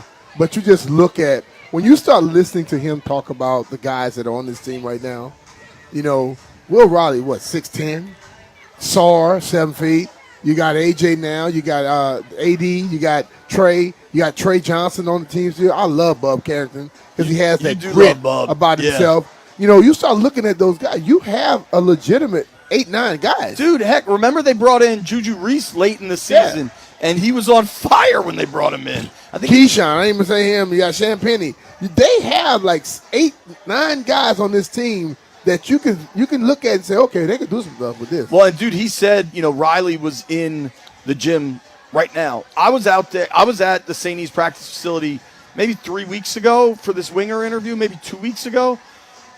There were multiple active Wizards players in the gym during a dead period just working on their game. Yeah. And they have the resources, they have the coaches, the staffers, the developmental side. They have all of it ready for them. If they're willing to put the work in, there's somebody there to work with. When you see guys, man, like in a sport, and if they are not good at their sport, they have nobody to blame but themselves. Because you know the facilities they have over there. You've been around all the basketball, hockey, all that stuff. Yeah. They have everything they need to work on their game. And if you don't take the time to work on the game, you're a damn fool. B. Look at that dude. How smooth is Tony Massenberg? T-Mass. just the What up, baby? The suede J's matching the suit. Come join us. You got 2 minutes, Tony? Yeah. What a day this is in the DMV. If you're not down at the Wharf and you're a Wiz fan, I'm not sure what you're doing. Maybe you got to work. I understand that. But, Tony, you're down here. You feel this excitement. Yeah. What is this day like? Wow. It feels like the first hard reset we've had in a very long time where you can say, like, okay, we hit the reset button, and this time it really rebooted. Like, it really worked, like everything, like it's even better than a reset because that implies that everything was wrong and now everything is right. What it is, to me, it's this pick allows the Wizards to turn the corner that I think they were already starting to turn toward the end of the season. And I say that because when you have the opportunity to play young players, first and second year guys, a lot of minutes, now you look at the projected starting lineup for the Wizards, potentially, let's just say Trae Young, Keyshawn George at the 2 at 6'9", AJ at the 3 at 6'9", AD at the 4, Sarr at the 5, 2 7-footers on your front line. And look at what you're coming off the bench with now. You got guys, those first and second year players last year, those guys got experience. A lot of those guys spent time in the starting lineup. So you're essentially bringing off a second team of starters with a very formidable starting lineup. Everyone talk about AJ, but Felix Akpara, I think his name, how you pronounce it. Mm-hmm. That dude just walked by. Did you see how tall he was? was? That dude's tall. Wow. Yeah. And I'm saying he is like an enforcer in a sense. Exactly. Want to play defense. How important is that move for this team? That's extremely important because when you talk about a team like the Wizards as presently constructed of long, lengthy 6'8", 6'9", guys who can all do multiple things, three-level scorers, guys who can rebound the ball, who can dribble the ball and shoot the basketball from deep at a high level. You need an enforcer because this is going to be a team that gets up and down, but you also have to be able to get into that grind a little bit and play with those post players a little bit physical, and you need some big bodies to contend with people like that. Tony, I just saw Sticks walk by in a similar blue suit. I want you to know you're wearing it better. you can tell him I said that. Yeah, it's something different about a guy 7'1" with a suit.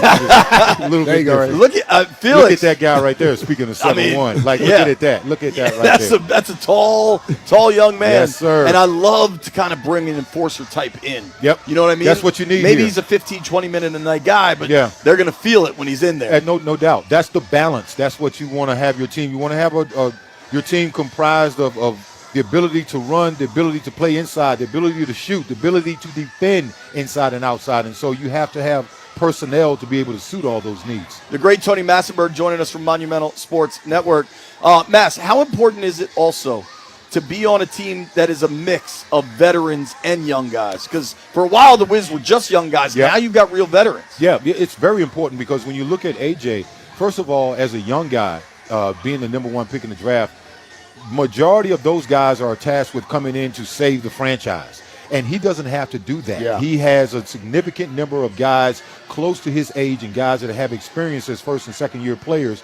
And that's without even bringing in Trey Young and AD into the mix as the veterans. So you've got a solid core of guys. You got a Justin Champagnie. You got a Bilal here, guys that have some experience. And more importantly, you've got guys at his position. I like to always say iron sharpens iron. So when I'm thinking about those practices, when he has to face a Keyshawn George, some of these other guys, Jamir Watkins, these guys, they're great defenders on the wing, and they're going to make him work for everything he gets. So I love the matchups with guys like him and Keyshawn, Will Raleigh. These guys, I'm looking forward to seeing it because I'm a firm believer in iron sharpens iron. We had Antonio Daniels on early, and he was like, you know what the Wiz have right now is what you need. So you can't win all young. No. You can't win all old. No. You need that mix. And they Yep. and they have that, especially if AD and Trey are on the court for a certain amount of time, this thing could jump quickly. Well, think about this, and people, constantly point to the injury factor. There's an injury factor with any team, all right? And certainly some guys are more prone to injury than others, and you take it for what it is. But let's just move forward and just consider these guys can play, 65 to 70 games, out of the 82-game season. The Wizards are going to be in great shape because these guys don't have to play 40-plus minutes every night with the depth that they have. So you can conceivably have nights where you don't have to play Trey Young and AD high amounts of minutes if you have the type of depth that the Wizards have and you're in the process of still trying to develop a young talent like A.J. DeBonta, who I think will be one of the great players in this league in 2 to 3 years. The producer's going to kill me. I got to ask you this because you knew him.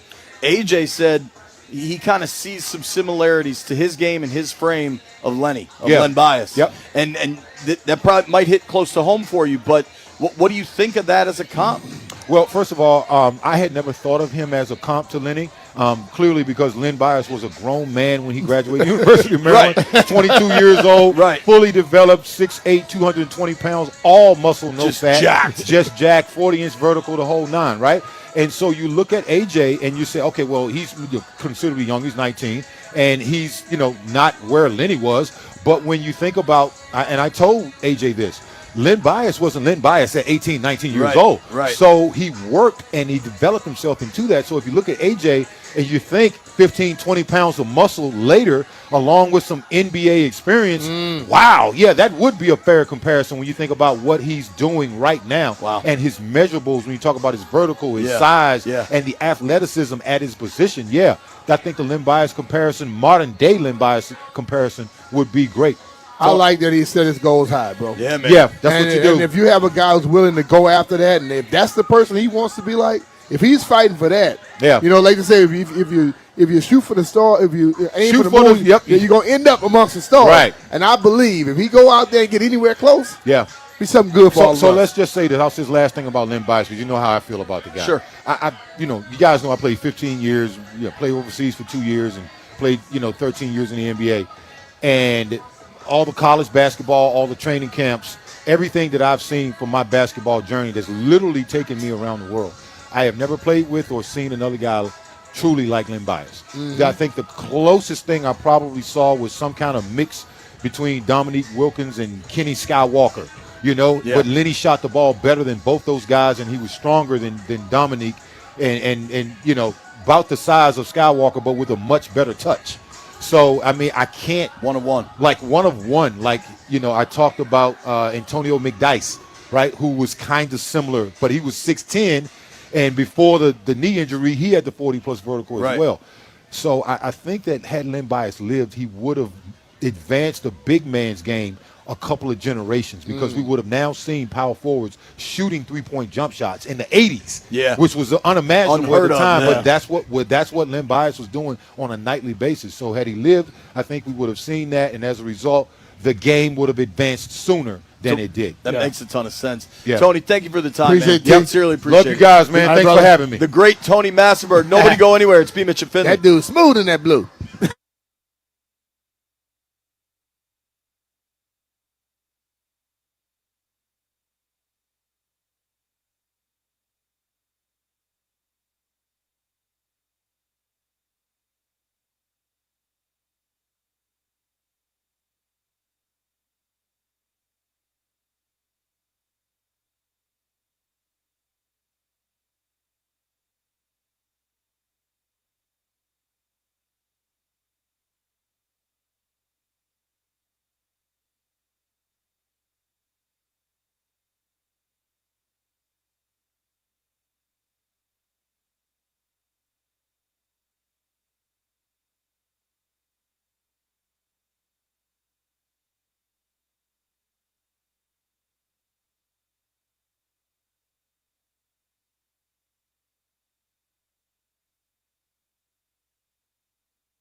The Hornets are trading star guard LaMelo Ball and Josh Green to the Timberwolves in exchange for Naz Reid and a series of draft picks.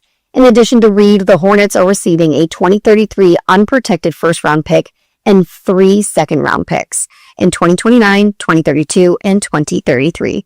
Charlotte also gets first-round pick swaps in 2028 through 2030. In addition to the Timberwolves, the Raptors and the Trailblazers were among the teams that were going after the point guard, according to ESPN. And CBS Sports is grading the Wizards' 2026 NBA draft. They get an A overall.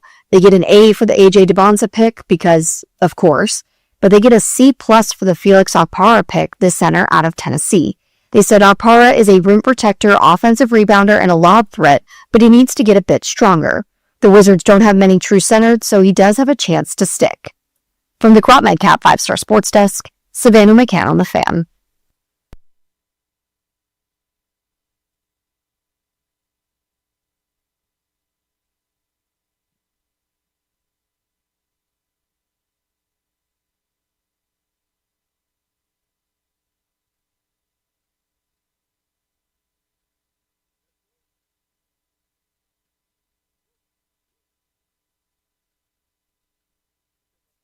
Thanks, man. Hit it late. B. Mitch and Finley, 106.7 The Fan, out at the Wharf for the district debut. What a day it has been. We got to talk to A.J. DeBonza, John Thompson III, Tony Massenberg, Antonio Daniels. Really fun day on the program. If you missed any of those interviews, make sure you get on the Odyssey app, listen to them, watch them on YouTube or Instagram. However you ascertain the content, we appreciate it. Just make sure you keep doing it. And we also appreciate our friends at Ruud. Do not melt this summer. Upgrade to high-efficiency HVAC and enjoy budget-friendly financing options with low monthly payments. Keep your cool and keep your cash. Find a Ruud Pro partner at Ruud.com. And B, what is it they say? If it ain't Ruud, it ain't right. Now, Brian is trying to fix something that I, too, noticed. A little sideways. Stallion's done a heck of a job today. Yeah. I don't want to knock him. He got us leaning now. However, just knock me. Just do it. Just don't do a backhanded slap there. He full act like on. we're in a deuce in the quarter right now. Got us leaning to the right. One of the computers we use for the Monumental broadcast, Stallion moved because we had a number of guests joining us, and so we've been doing our best to field produce the television show on our own, right? Yeah. Stallion just put it up, and it was so clearly tilted that shot was probably unusable. Is my guess. It was leaning. It was the Leaning Tower of Pisa trying to make TV, and I'm just not sure that's going to function. But Brian and I both noticed B snapped into action as he's wont to do. So good job there, B. I just saw like this, man. That was like me at Starboard. Down in the back, sunroof top, digging to see the against the lean. Let me ask you something. Of all the interviews, getting to talk to DeBonza, all of it, I know what was the highlight for me. I'm curious what the highlight was. For me, for Tony Massenberg, a guy that knew and played with Lenny. I felt that too. With Len Bias. Yeah. For Massenberg to talk about, I didn't really think about the DeBonza comparison, and I don't want to put any added pressure on the kid. Yeah. But when you think about the size and the frame and the vertical and the shooting ability, for him to say, I could see it.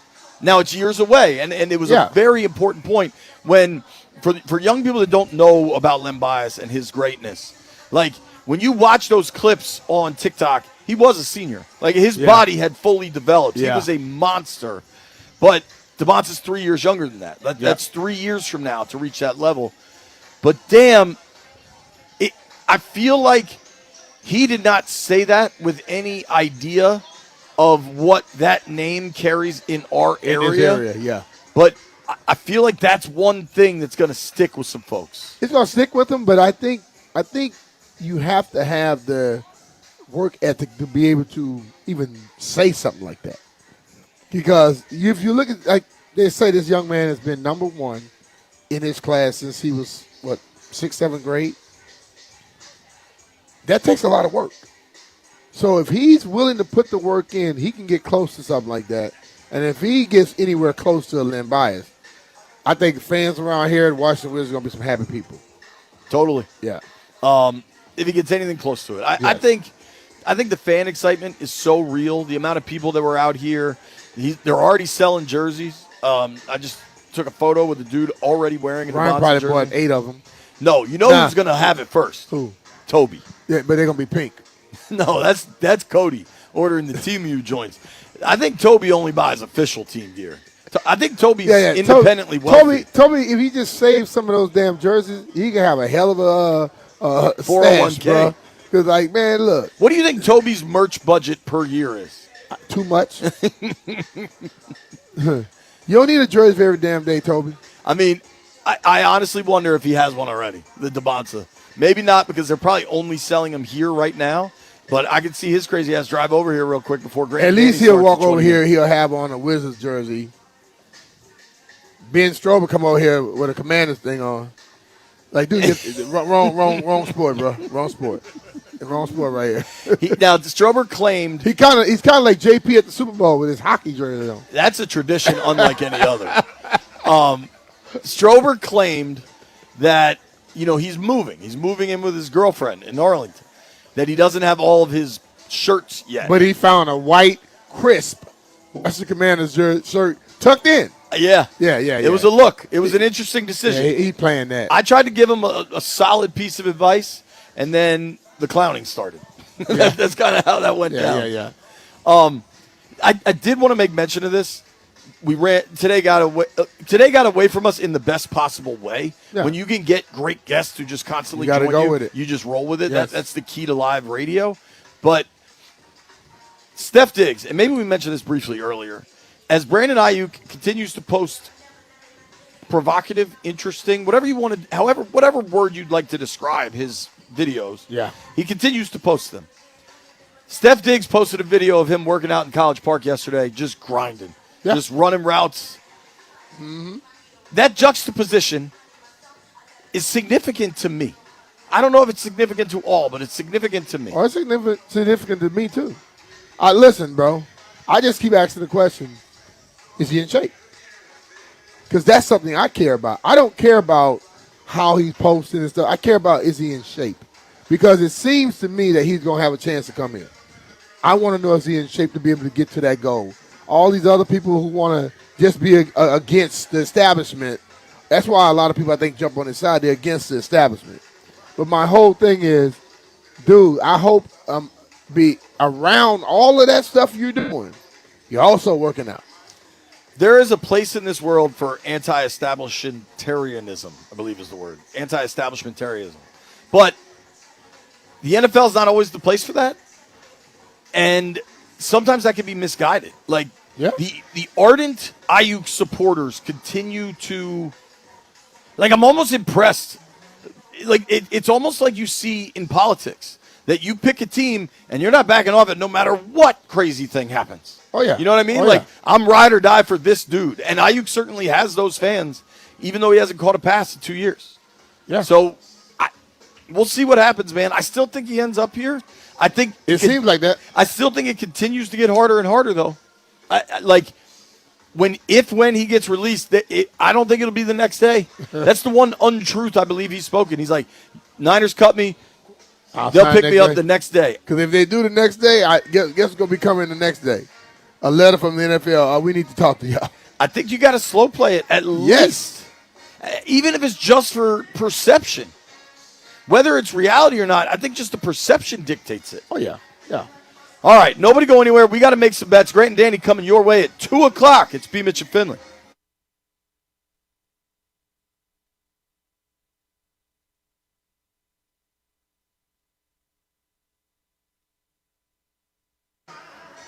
JP Finley here, and for a guy who usually talks football, I've been watching a whole lot of football lately.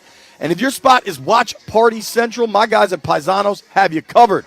Right now, you can get 35% off orders of $40 or more with my exclusive promo code, JP35. We're talking hand-tossed pizza, like the hot honey. I love that pizza. The jumbo wings, I ordered those for Father's Day. All the dads were getting down with the jumbo wings. They got great cheesesteaks, the cheesy bread sticks, whatever it is you're into, you can pretty much get everything you need for your starting 11. Now, for the golden boot of the whole thing, Paisanos is going to cater a watch party or game day for a game day of your choice for up to 20 people. To enter the contest, you got to use the promo code JP35 on any order over $40. Every qualifying order earns you an entry to win the watch party. The more times you use JP35, the more chances you get to win. Consider it extra time for your odds. So, before kickoff, do what I do. Hit up Paisanos, save 35% with the promo code JP35 on orders over $40, and take your shot at a fully catered watch party for you and your crew. Paisanos, it's not just pizza, but something for everyone. Order now at paisanospizza.com. That's paisanospizza.com. I could really go for some Paisanos right now.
That's a good song right there, Jeffrey. It's B. Mitch and Finley live at the district debut down at the Wharf. Beautiful day for it. A lot of excitement.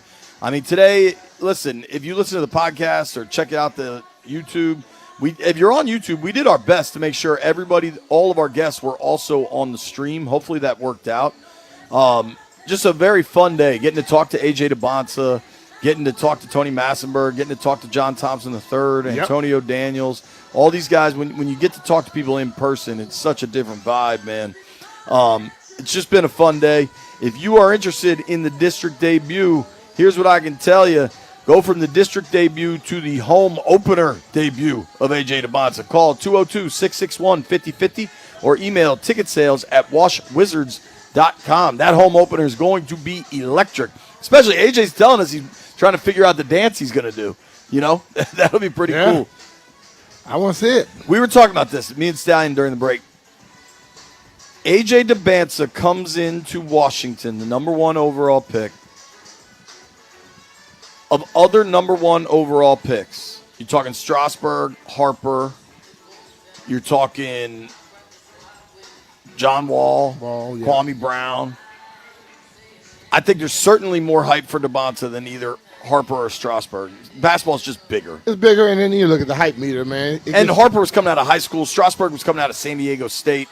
Nats fans were really excited, but it wasn't like this national. It was a big deal. I don't want to undercut those, but this is bigger. Yeah, I mean, I think a lot of it now is because of how everything works, how the media works, social media, all that type of stuff. It makes things bigger sometimes.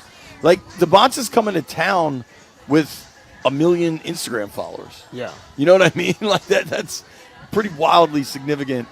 We've had a blast out here today. I want to remind you that Rude is the official show sponsor of B. Mitch and Finley. Don't melt this summer. Upgrade to high-efficiency HVAC and enjoy budget-friendly financing options with low monthly payments. Keep your cool and keep your cash. Find a Rude Pro partner at rude.com. If it ain't Rude, it ain't right. Damn right. What a day. And DeBonsa, it's been a busy one. Yeah, dude. It has been busy. Makes it a lot easier when you're doing the show and you got some business going on. Yeah, dude. You and I would do this every day over the studio. You know what I mean? I think that's how you and I are built. Yeah. I like people. People like you, B. Hey. How many autographs you signed today at a None. Wizards event? I don't think I signed any today. Really? Yeah. Some dude just asked me for one. I took pictures. I haven't signed an autograph. I mean, they got Wizard stuff. I'm not going to sign that. Would you not sign it? Nah. I mean, if they got something plain, I'll really sign that. But some dude just had an index card and asked me to sign it, so I signed it for him. I always sign on the side with the lines. That's the side I signed. They always try to get you to sign on the back side, but you can lift stuff off of those parts, and I never do that. Oh, to like, have you ever? How much fake B. Mitch signatures do you think are out there? I don't know. Have you ever encountered it? I haven't. I tell you, if I sign it, I know. Not many people could do my B. My B is not really a B. It's like a music clef. Why Clef Mitchell? It's just weird. I was just signing one day, and now, dog, I do these little deals sometimes. I get these 500 things to sign for Panini, and I'm done in like 2 hours or less, easily. I also know how you are. If you have a task, you're going to complete it. Yeah, I sign it, and I'll go home and it'll be on the front porch. Let's say I get home at 5. I'm dropping it off at UPS by 7:30. That's amazing. Like, you already? Yeah. I told you send the whole 1,500. I have some good news and some bad news. Let's make some bets.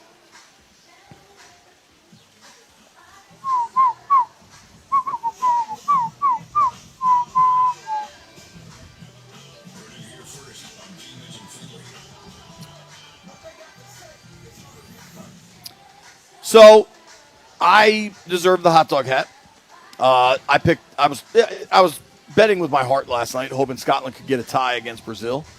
That's the bad news. I deserve the hot dog hat. Good news is we're not in the studio. We don't have the hot dog hat, so I ain't putting it on. You go ahead tomorrow. Dub B, how'd we do last night? Me and Jeff won. Everyone else lost. All right, we only got one night to get it back.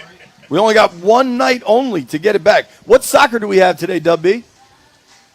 We got a lot. We have the U.S. playing at 10, playing Turkey A. Give me the U.S. Turkey A. Yeah, Ali. I'm taking the U.S. Can we just call it Turkey on our program? Or, like, no. It's the World Cup. We're going Turkey A. Okay, Turkey Why B. they call Turkey A? Because I they don't don't know. want to get confused with ham. Hey-o. Hey, That yo. wasn't funny. Bum, bum, bum. That was not funny. I'm a dad. Dad joke. Yeah, you should be wearing a damn hot dog hat for the rest of the month. Give me Japan over Sweden. Japan, Sweden. Jeff has a line on that game. Jeff, can you name a player on either side? No, but hey yo, I won my boy some money. He cut me some money yesterday because one day I was like, yo, this game gonna end 3-1, and it ended 3-1. And yesterday I was like, yo, Mexico gonna win 3-0, bro. Just put the bet in, and he hit. Good for you, dude. All right, today we got Ecuador, Germany, Curacao, Ivory Coast, Japan, Sweden, Tunisia, Netherlands, Turkey A against United States, Paraguay versus what's Australia. Germany's line? They got to be a big favorite, dog. Germany doesn't play They're today, only dude. minus You 160. just said it. Oh, yeah. Give me Germany. Yeah, give me Germany, too. Germany and the U.S. Oh, B's got a soccer parlay. That Yeah. might be a new one. I'm not picking Turkey A. As soon as Stallion, I said it, Ali text me. Stallion, give me a Nats preview. Who's pitching tonight?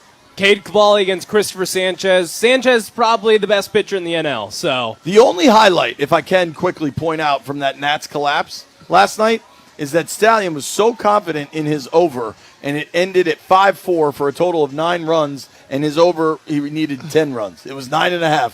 it was so close. I was so happy when I watched that. I was like, good. Stallion, at Stallion, least you're this just game awful, went dog. this game went to bleep, but Stallion was wrong. You just awful. Still wrong. Stallion, Still you're wrong. just awful, dog. What do you like tonight, Stallion? Cal Schwarber anytime hit minus 190.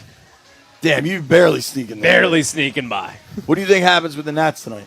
I think they get a win. Kyle Schwarber don't get no hits. He gonna strike out every time. He could go over Golden tonight. sombrero. Thank you to everybody that listened to the program. Many thanks to Antonio Daniels, AJ DeBonsa, John Thompson III, and Tony Massenberg for joining us. Neil Greenberg joining us earlier on the phones. Grant and Danny coming your way next. Truly a wonderful day at the district debut at the Wharf. Thanks to everybody for listening. You made it this far. Peace. Stallion owes you an over.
This sports update is brought to you by Melwood.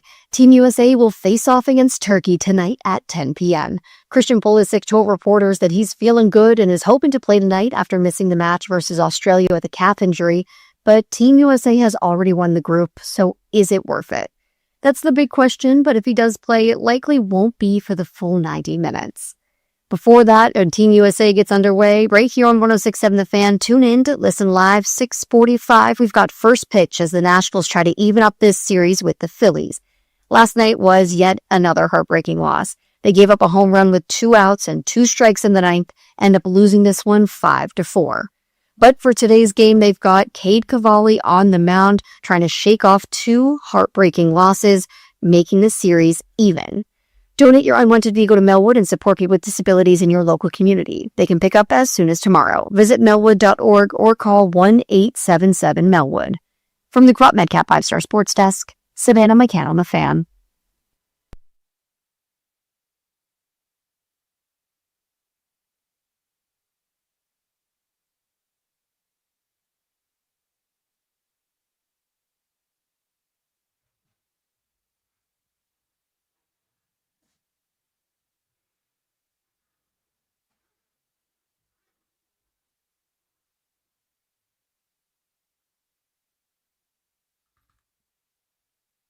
Good Thursday afternoon. Welcome into Grant and Danny. June 25th, 2026. You are listening live to The Fan. We'll talk to the head coach of the Capitals, Spencer Carberry, at 4:25 today. And Jamie Watson, Odyssey's soccer insider, ahead of tonight's United States men's national team game in the World Cup. The U.S. is taking on Turkey, or as everybody's saying now, Turkey A. When did that start? Not sure. By the way. Don't know why that's a thing or how that's a thing or when that became a thing. 46 years plus on this earth here, and it's been Turkey the entire time. And now all of a sudden everyone's, they're letting you know that they know that it's Turkey. I knew it had jumped the shark when I was at Jersey Mike's yesterday and I asked for turkey and they said, do you mean Turkey A? Do you mean Turkey A? And I said, I sure do. I'd like some Turkey A. I suppose I do some mean that. provolone cheese.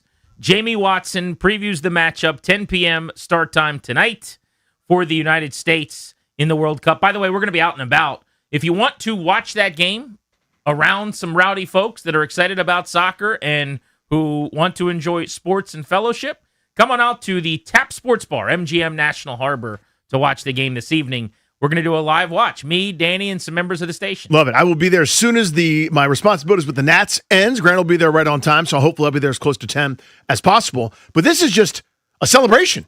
That's your Group D winner right there. That's the United States of America. That's these United States, right? Looking to go 3-0 potentially against a group that hasn't scored a goal yet. Turkey had higher aspirations than this. They've already been eliminated, so we'll see how it plays out tonight. I hope I'm wrong, but you'll be there pretty quickly because I don't think you're going to have to do a post-game interview today. Both because, well, there's 3 reasons why the Nats probably won't win today. And again, I hope I'm wrong. They can salvage this series 2-2 against the Phillies on a 4-gamer. Danny's working, and they never win when Danny works. 2-10. It's a getaway day. I haven't done the math or looked at the record, but I promise you they're really bad on getaway days. They want to get away.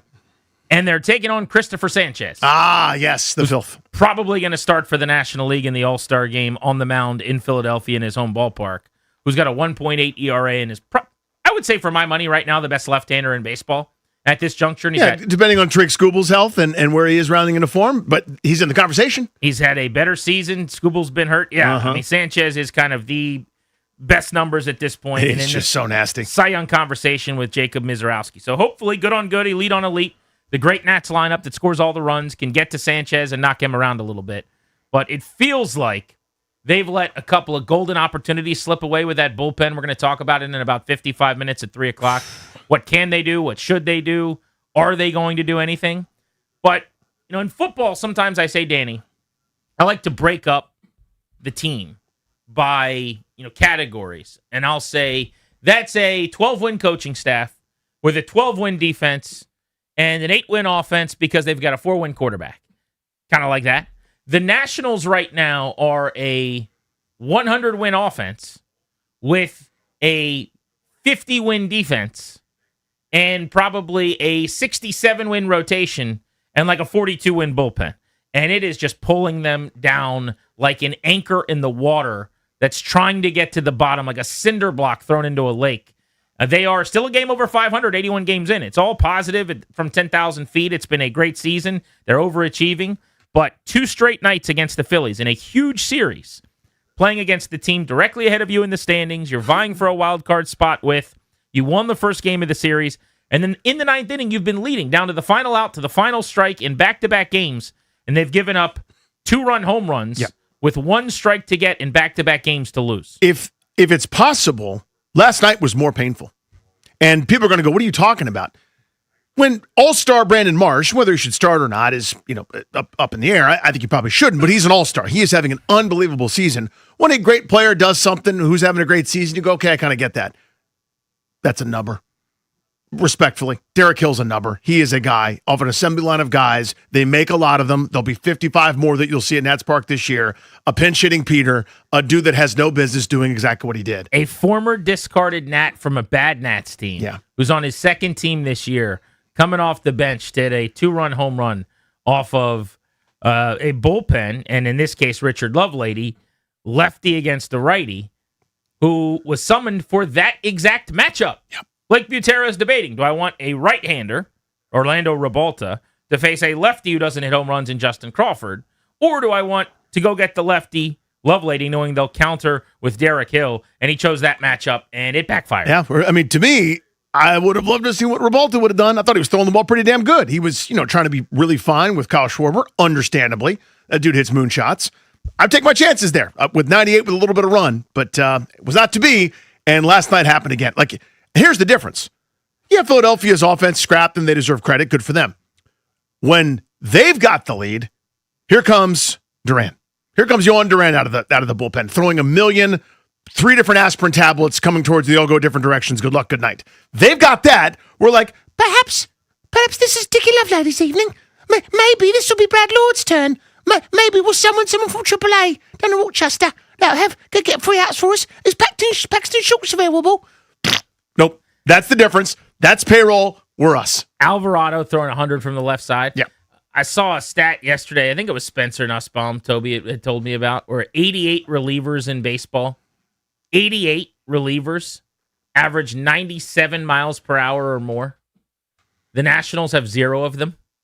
Their hardest thrower is Rebalta, who's 96 and change. But, yeah, you got to spend or you got to add or you got to trade, and we'll talk about it 3. If they should, try to make a move. Is it worth it with a team that is kind of punching above its weight class right now just to be at 500? AJ Debonsa was introduced today in D.C. There was a big ceremony and a press conference. He met with the media. He actually came on The Fan and talked to B. Mitch and Finley a little bit ago as well, so he's been very busy. This was Will Dawkins, the general manager's opening comments. Tuesday was a monumental night for us, for our organization, for a few different reasons. Like we always do, we draft people first, but we also try to draft really talented players. When you have an introduction like this, he's just not a special talent on the floor.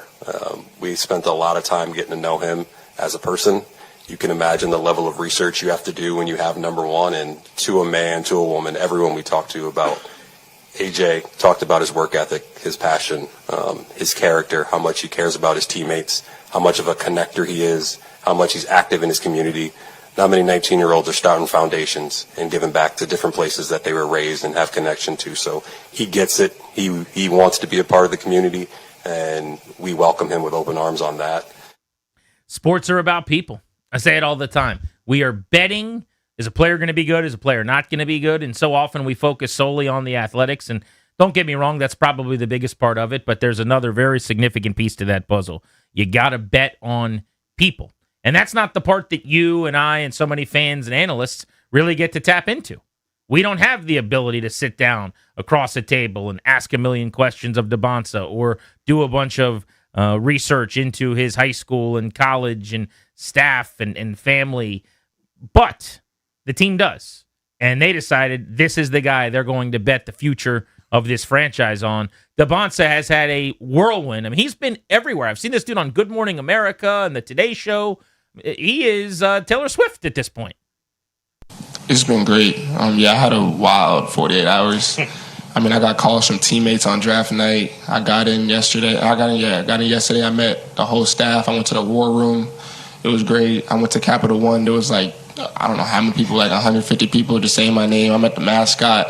It was ridiculous. But, I mean, I'm just excited to meet everybody. I'm excited to meet the fan base. So later today at the district debut should be great. I met the mascot. It was ridiculous. That's a great line. He is a megastar. Yes, he is. He's got whatever the charisma rating is, whatever you call it, he has that. He has that gravity to him.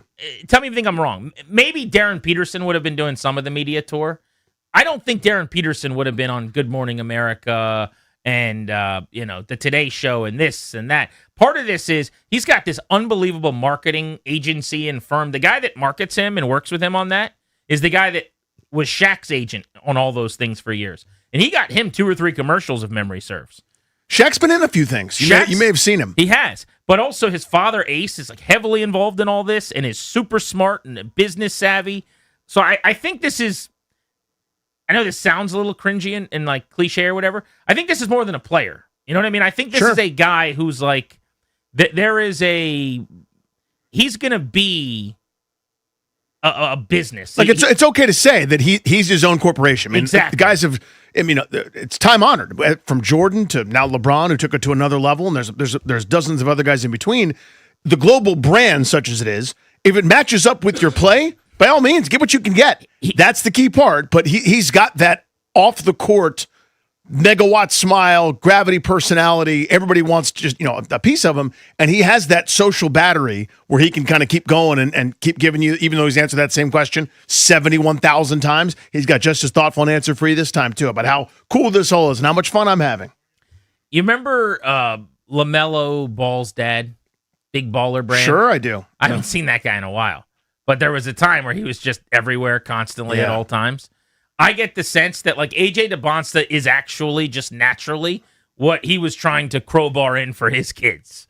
This is just a guy that has that pull and that infectious personality, and he is going to be an iconic figure in basketball if he can play. And by all accounts, I think people are very confident that will be the case, and that's not the part of it that you got to worry a whole lot about with him.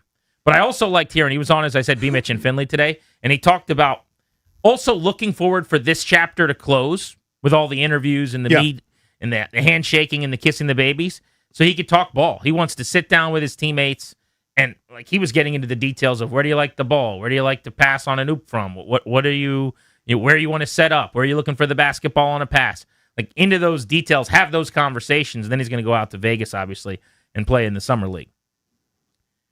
It is a day on Grant and Danny, which means there is a Brandon Ayuk video to break down today. There's no audio, sadly, so you guys don't have to hear the clip of the latest Brandon Ayuk. Mom! A new Brandon Ayuk just dropped! They keep getting better, though. So today's Danny, do you want to narrate or do you want me to narrate? You're better at it, explaining what it is. Because, again, keep in mind, I don't know what any of this is. And I think any discussion, like anything here that he's doing, is legitimate, is a waste of everyone's time. Right. Do you know what I mean? Like treating it like, so in today's message, what he's trying to say is, I think that insults everybody's intelligence and everyone should apologize. We should all be apologizing to each other for trying to give any credence to this rube, just turd blossom, trying to communicate to us this way. There is a ninth grade, I took a women in literature elective class at one point with Beth Dibble, where basically it was a bunch of books either written by women or, about women. It was a lot of Jane Eyre and that kind of stuff. Sure, yeah. And I remember we would always be finding the symbolism and the symmetry and the hidden meaning and everything. And with Brandon Ayuk, people are trying to do that. They're trying to ascribe, what the book bag means and what the money means. And the metaphor here is as if this is not just a person who turns on his phone and does something wacky. But today's video, Brandon Ayuk is in a closet that is empty. It's a very empty closet. There's nothing in the closet except for a black book bag sitting on a shelf. He walks into the closet and he unzips the book bag and he digs his hand in and he gets a stack of cash. Now, I zoomed in and I could see 50s. I don't know if there are 100s here as well, but I saw a lot of 50s. I'm sure there are smaller bills also. But it's a gigantic wad of cash and he throws it on the ground. The first throw is probably like $1,000 some. I have no idea. And then he goes into his bag again, and he gets a bigger stack, and he drops it on the floor. And then he goes into the bag a third time, and he gets a stack, and he drops it on the floor. And then a fourth time, and he drops another stack of cash on the floor. A fifth time, more cash dropped on the floor. And then a sixth time, more cash is dropped on the floor. And then he calmly zips up the bag, and he steps on top of this pile of cash that he has now thrown on the ground that doesn't mean a whole lot to him, which is probably thousands and thousands of dollars, I would imagine. And then it looks like he's kind of like checking himself out in a mirror. He's like looking off to the side in the closet. And he just kind of stops and checks himself out, and he fixes and arranges his book bag, and then he walks out. All told, a 42-second video. The description being Brandon Ayuk throwing lots of money on the ground and then walking off camera on top of the money. Okay. And today's message is, or today, cool, awesome, good for you. I guess if the goal is to get people to talk about it, he's got that. So he wins in that regard. He is doing that. What most people think is he is trying to agitate and be a wheel squeaky enough that the 49ers decide we can't deal with this, we're going to release him. Doesn't that seem so much more challenging and dependent than simply going to the facility? You know what I mean? Like literally just going to the facility, showing up, so they have to take you off of that list, and then that can happen. You see what I mean? Like that's the part whatever. I was talking to Linnell. I called Linnell, actually. He was texting me about this. He's very pro Brandon Ayuk, it sounds like. And he basically said, well, he's just trying to get kicked off the team. And I said, there's one thing he can do that can guarantee him getting kicked off the team quicker, and that is to show up, and he hasn't done that. And his point, and it's a good counter, is, well, there's no guarantee that the 49ers will release him if he shows up. That is true.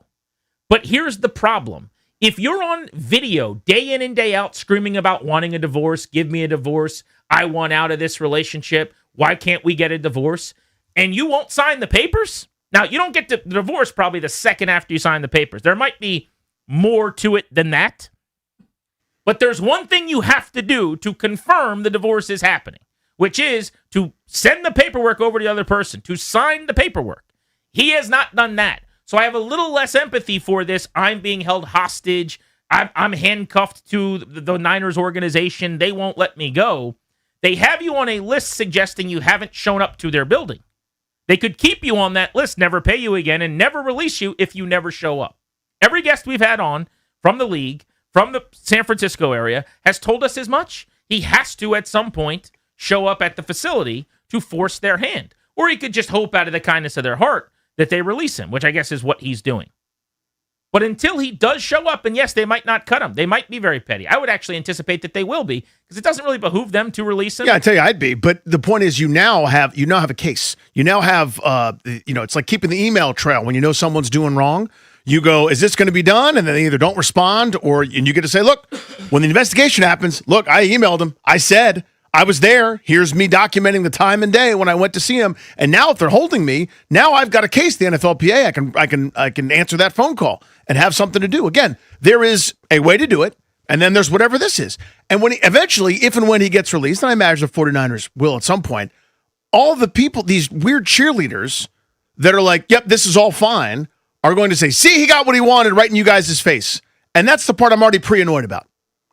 He could have gotten the thing that he wanted by simply doing a bare minimum, barely required, easy task of just being a semi-normal adult. At any point, any of these videos, you could have not done one and just gotten in the car and driven to the facility, said, I'm reporting for duty, please take me off of that list, and now the actions can take place. I can have an agent again. I can just be a football player again.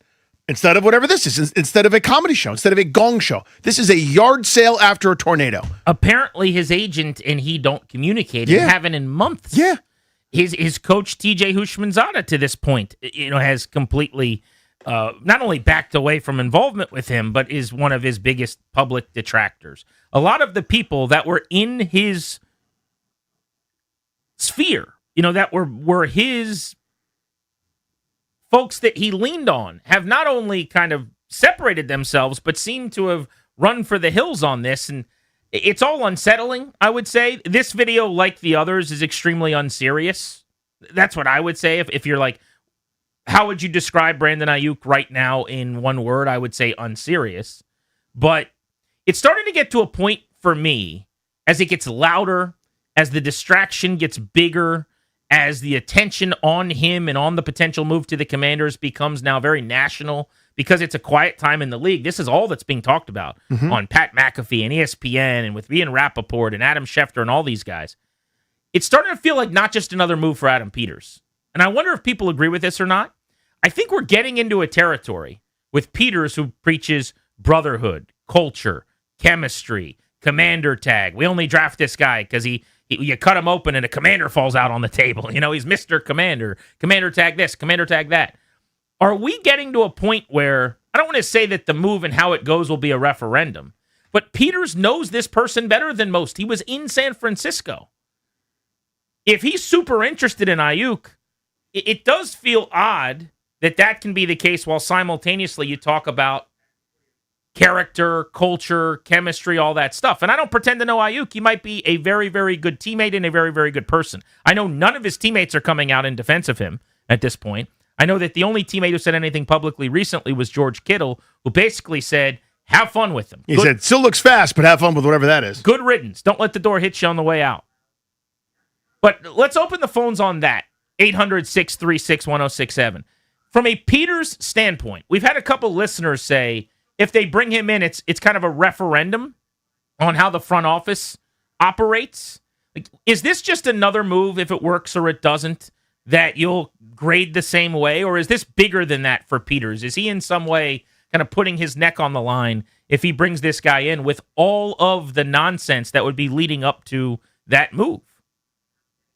800-636-1067. Grant and Danny on the Fan.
This update is brought to you by the Fredericksburg Tattoo Invitational. AJ DeBonzo was introduced in D.C. today. He's going to wear number 4, so if you're looking to get your AJ DeBonzo jersey, go ahead and get that down at Capital One Arena. In hockey, the Capitals traded away forward Hendrix Lapierre to the Penguins, getting back a 2027 third-round pick and a 2028 fifth-round pick. The Capitals been busy on the trade front. World Cup, USA back in action. Their final group stage game tonight. They'll take on Turkey in SoFi Stadium in L.A. The U.S. has already clinched Group D. Christian Pulisic will be available for the game. We'll see if they play him or anybody sitting on a yellow card, as the United States has already advanced to the round of 32, which will come up on July 1st at 8 o'clock. Opponent to be announced later. And in baseball, final game of the 4-game series for the Nationals, looking to leave with a split as they've dropped the last 2 against the Phillies. It'll be a tough one. Christopher Sanchez on the hill for the Fighting Phils. Cade Cavalli starts for the Nationals. He's 4-4 with a 4.07 ERA. 6:45 first pitch right here on The Fan. More artists, more talent, more ink. The 3rd annual Fredericksburg Tattoo Invitational is back June 26th through the 28th at the Fredericksburg Convention Center. Experience 3 days of live tattooing and tattoo competitions at our biggest show yet. Presented by Black Horse Tattoo Studio. Don't miss the Fredericksburg Tattoo Invitational. From the Crop Metcalf 5-Star Sports Desk, I'm Toby Altizer on The Fan.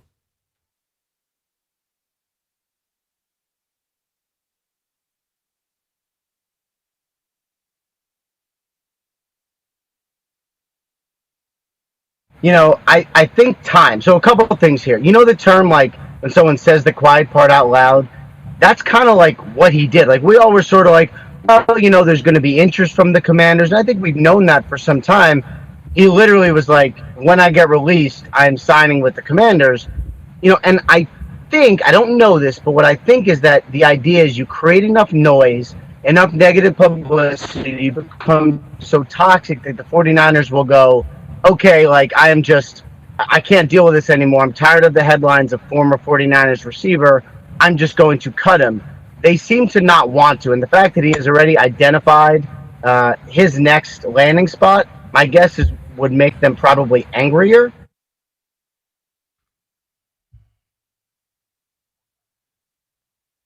Yeah, that is, I would say, in contrast with the notion that the plan is just to get the Niners to release him with all of the videos that he's posting and just basically agitating and being a nuisance on social media to San Francisco and at times calling them names, cursing at them, whatever else he's done. You would think by saying, the second you cut me, I'm signing with the Commanders, which he said yesterday. Cut me, the next day I'm with the Commanders. How does that help that cause, in other words? No, it doesn't. Again, but we're ascribing rationality to an irrational person. You know what I mean? Like, you're correct. Any reasonable human being can see this and go, well, that's not the best course of action. Neither's that, neither's that, neither's that, neither's that. Here it is, just the easy, lowest hanging fruit of all time. Pluck that fruit, just go do the regular human thing. He doesn't do that, he does all this other kind of stuff. So again, when we're trying to go, he's just trying to, like, you don't speak Ayuk. You see what I'm saying? Like, he's just trying to, people who are summarizing it, you sure about that? You know what I mean? Like, he obviously wants to play here, I guess. So now I'm talking to both sides of my mouth. He wants to play here, wants to play with his buddy, and has taken the worst track ever to try to go do that. So maybe it eventually happens, but it's hard for me not to think less of anyone that's going, yep, awesome. If you go, it's worth kicking the tires because the receiving room stinks. Okay, I guess I can understand that, but I can't imagine being excited about this. That was from ESPN today, Ian Rappaport of NFL Network. There is one other element of this whole Ayuk thing that I think is not being talked about enough, which is Brandon Ayuk has had one phenomenal season. He was a second-team All-Pro in 2023. That was an unbelievable year. It was, by the way, 3 football seasons ago coming up this fall. But it was 75 catches, 1,300 yards, 7 touchdowns. And he did it with the best play caller possibly in the league, Kyle Shanahan, with a quarterback who was in MVP consideration at the time, with a supporting cast at receiver that included another former second-team All-Pro, Deebo Samuel, who had a year like that in San Fran, and Kittle, one of the best tight ends, and McCaffrey, one of the best running backs. My point is, there are weapons all over the place that might help you to get a little less attention. But other than that year, and I'm not going to take away from that season, it was exceptional and remarkable. He's had one 1,000-yard year, and it was 10-15. It wasn't 1,100, it wasn't 1,200. It was like an early career Terry McLaurin year, 78 for 10-15.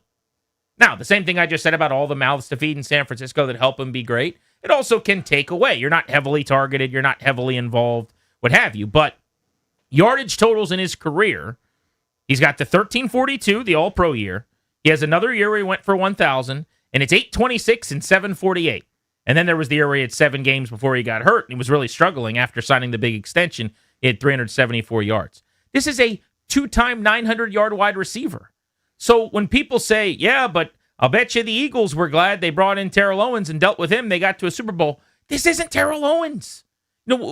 We keep comping him to these unbelievable wide receiver talents where it was worth it to just sign up for the problems because you got one of the great players in the league.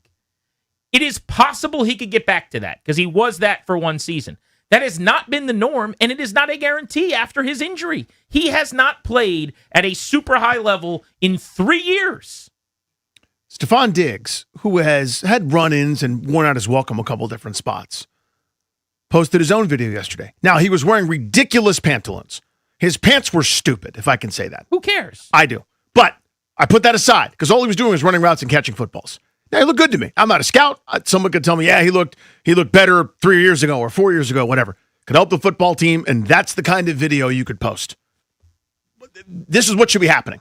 Sign that guy, end this nonsense. The dude that can help you that went for 1,000 yards last year, who you don't have, sign that guy right now. He's from here. Go ahead, do it right now. And if you have to overpay, you've got $1 billion in cap space because you don't like spending money. It's so solvable. It's so easy. It's lower than the low-hanging fruit that Brandon Ayuk's got to just drive to the facility one time, put that sumbitch in park, leave it running if you have to. Duck your head and go, I'm here, and then you can walk out just to say that you reported. Stephon Diggs is right down the road catching footballs in stupid pants. Sign that guy. Sign him. At its core, what is really hard for me is just the rewarding of tomfoolery. Suffering fools. That's what's hard. So, yes, Stephon Diggs has had his own problems, by the way, with teammates, with teams. He actually has legal issues that he's had where there have been allegations against him. To my knowledge, there's been nothing like that with Brandon Ayuk. You can make the case that Brandon Ayuk is a better dude, possibly, probably. I don't know. But to my knowledge, currently, Stephon Diggs has done all the things he needs to do to get back into a clean standing in society. And he is trying to play football, acting like a professional, saying and doing all the right things this offseason. And the videos he's posting are him grinding, to your point. I would rather sign him. I don't care if we're talking politicians. I don't care if we're talking, TV stars. It's just, we go back to one of my major gripes of actions matter. Like, please just act accordingly. We all have this contract with society to try to help each other out and get by as best we can and just to work within the lines a little bit of what is normal, reasonable. And are his videos hurting anybody? No. Do they make him a bad guy? No. But I'm deciding if I want to bring him into this workplace where you got to be one of 53, where you've got to be 1.8% of this team. Do I think he'll be a good influence on the other 98.1%? I do not. So my question to you guys, 800-636-1067 is, will this be a normal move when the Commanders make it in terms of how we view Adam Peters? Like any other addition, signing, is this the same as when you go get a corner or you bring in a linebacker, you sign Leo Chenal, or because he's worked with him, he was with him in San Francisco, because of all these videos that are being posted, because of how loud all this is this actually in some way going to be like an endorsement or referendum moment on his decision-making that's larger than a normal free agent one-year deal? Charles is in D.C. What's up, Charles? Grant and Danny, this will definitely look bad on Adam Peters if they bring this guy in. This guy is showing you exactly who he is. How do you – Peters, I'm going to assume that he's bringing this guy in based off of how he knew him to be 3 seasons or 2-3 years ago. This does not appear to be the same player that he once knew. So why would you want to come and disrupt your team by bringing this cat in to cause more problems? Me personally, gives me an Antonio Brown type of vibe. And this team should run, not walk, away from this guy as quickly as they possibly can. Appreciate you, dude. I feel the same way. This would be a blight. I'm a little bit lower on this Peters regime than everybody else. I think they've they got away with it year one, and I haven't loved the plan since. This offseason was better, certainly adding to the defense, but still got a whole bunch of salary cap space and I think some pretty gaping holes. This would be one of those, well, you knew him at San Francisco. You knew Javon Kinlaw too, and you paid him more than anyone else would for really pedestrian rotational production.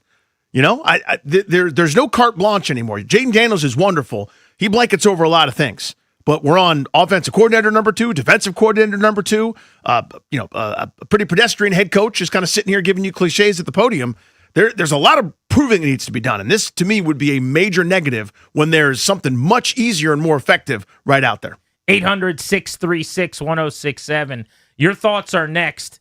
Is Adam Peters putting his neck on the line a little bit if he goes and gets a guy that we're expecting him to have more insight on? That's the part I keep coming back to. If he wants to deal with Ayuk, it makes you think, all right, I'm betting on a guy that I have familiarity with. If it blows up and backfires, if Washington's cutting him a handful of weeks in after he no-shows or, this thing goes sideways, do you just chalk it up to, you kicked the tires, you didn't lose much money, who cares? Or is it bigger than that for Peters? Because of the noise surrounding this now and the videos he's posting, which Adam Schefter said yesterday, Danny, teams that were interested are no longer interested. He literally said, this is affecting how much of a market there is for this guy. And there's been no evidence that the Commanders are cooling in their perceived interest. They certainly haven't gotten the word out that they don't want him. Ayuk publicly said yesterday he'll be a Commander the day after he's cut. G&D on the Fan.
The Nats bullpen imploded again last night. One strike away from an important win, and they collapsed. I want to talk about that at the top of the hour at 3 o'clock. But let's hit the phones. 800-636-1067. Brandon Ayuk says the day he becomes available, he'll be a Commander. Today, posted a video in an empty closet where he just kept throwing wads of cash on the ground and then walked out over the cash, which was laying on the ground. Is this move like any other one-year deal that Peters could make with a free agent, or is this going to be a much bigger deal in how we view him in this tenure? Let's go to Sean in Gaithersburg. What's up, Sean? Hey, guys. How are you? Thank you for taking my phone call. Got it, buddy. Look, I at the end of the day, like, there's two parts to this, right? Look, I'll give Adam Peters a little bit of leeway here. I guess he knows him better than anyone else, that any of us do. Maybe that's what he's using to his credit. But look, all of that aside, he hasn't played football in 600 days. The biggest thing that kind of concerns me really is you guys are talking about, is this just another move? No, not really. And it doesn't really necessarily just affect him if it goes poorly. What about Jaden Daniels? Like, this is a guy that he calls his brother. And if that's who he calls his brother and that he acts like that, like, I'm starting to question his judgment. It's not just going to look bad on Peters. It's going to look worse on Jaden Daniels, frankly. So, Sean, I'll say this. Thank you, buddy. It's a good phone call. Thank you. Sorry, we're going to get through a bunch of them. But I'm sure you have friends that are good guys that have done things or do things or make weird decisions that would, if someone chose to make it about you, could make you look bad from time to time. I think we could all say that, right? I'm going to choose to judge Jaden Daniels based on everything we know about him. We've got a multi-year sample size here of this guy batting .996 as a worker, as a leader, as a humble pro. I mean, everything he does as the CEO of a Fortune 500 company. So I don't worry about that. I will say that the one thing that gives me a little bit of pause in the relationship between Daniels and Ayuk and bringing Ayuk in here is if it goes sour and you do have to hit detonate, for whatever reason, he's not performing, he's not physically what you thought he was, maybe he shows up late to a couple meetings, whatever it is, and Adam Peters goes, all right, we're done. When you go to Jaden and tell him that, how does he handle it? I don't think the Cliff Kingsbury decision went over great. That was not a smooth thing necessarily, based on everything that I heard in some of my reports. Can you hire someone that you can't fire without consequence? And that's kind of my point. It's like doing business with family or something. It's always a little murky and weird. If you're bringing in his best buddy, who he says, and vice versa, they're like brothers, and then you have to move on from that guy, could that lead to Jaden being frustrated, like the Kingsbury thing did? What's your Blau move then to kind of appease him? Is it, another player that he played with at some point? And any other Arizona State wide receivers floating around? Justin in Bethesda, what's going on? From Bethesda! Hey, Grand Jay, what's going on, boys? Hey, bud. Do you think Harris might have to step in and tell him no? Like, tell Peters don't bring Ayuk in? Because, like, I'm seeing all this. I'm like, say it goes wrong here. It looks bad on Peters, but do you think Harris, hate to be, like, sad a little bit, has to know and be like, we're not doing this regardless? It's one of those where it might transcend your normal personnel decision. And I hate that because I'm with you. I had the same reservation. I hate the precedent so much of the owner doing anything other than signing a check and asking, hey, what's going on, and just getting a text message here and there. But it might be one where you go, this isn't just you're signing the 38th guy on the roster. I'm not going to sit there and get mad at you about a special teams gunner. This dude is so toxic. I'm just saying, hypothetically. This is so toxic. We may want to rethink this from an ownership level.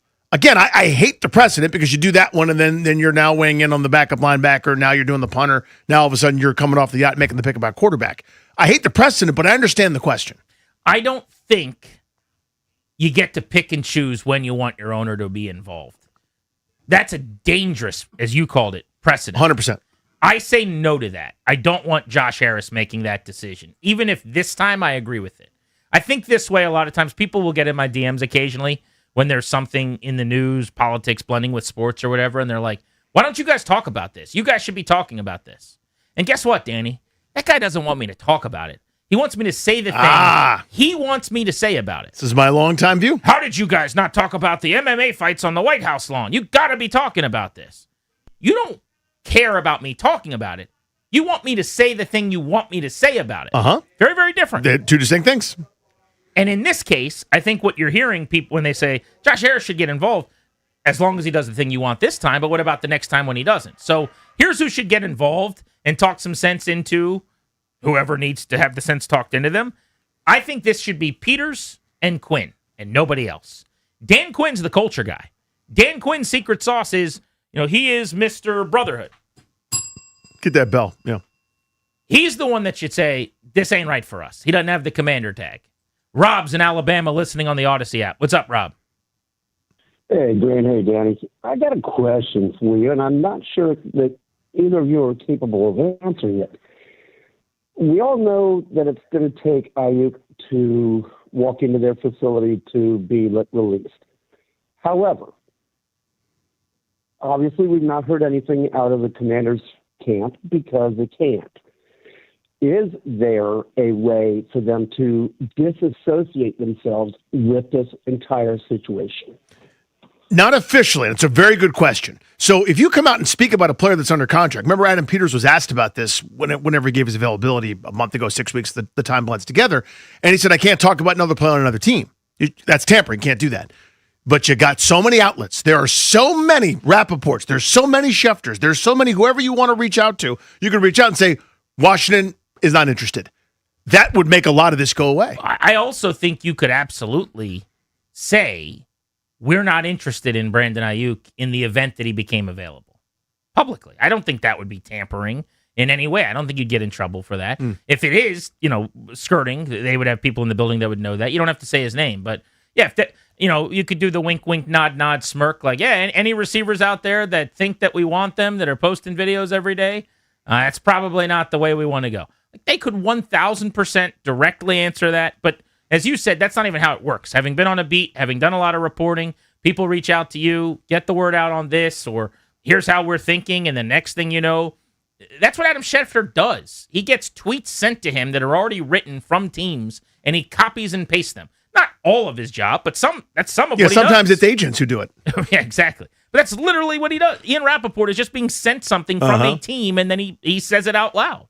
So it would be so easy for them to let everybody know we are not in the Brandon Ayuk business. And they haven't. And that tells you what?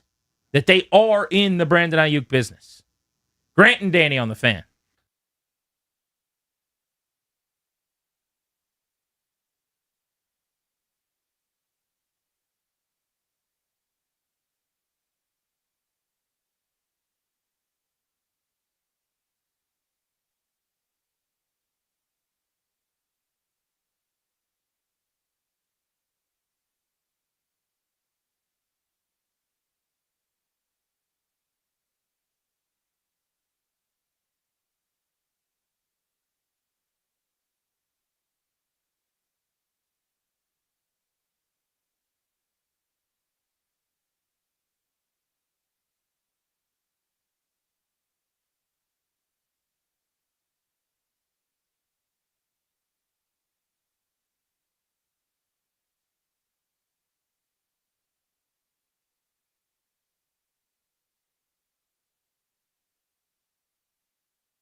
This update is brought to you by Foley Mechanical, proudly installing Amana. AJ DeBonso was introduced in D.C. today. He's going to wear number 4.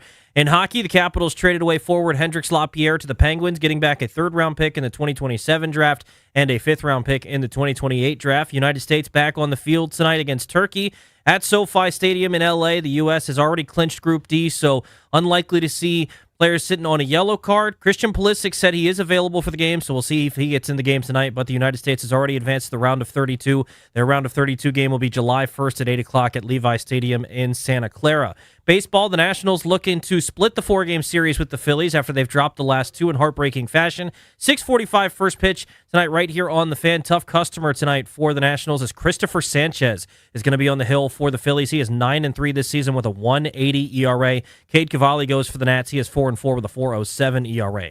When your HVAC strikes out, call Foley Mechanical, your go-to for heating, cooling, and radiator repair in D.C., Maryland, and Virginia. Locally owned, never franchised, Foley Mechanical proudly installing Amana Systems. From the Crop Metcalf 5-Star Sports Desk, I'm Toby Altizer on the Fan.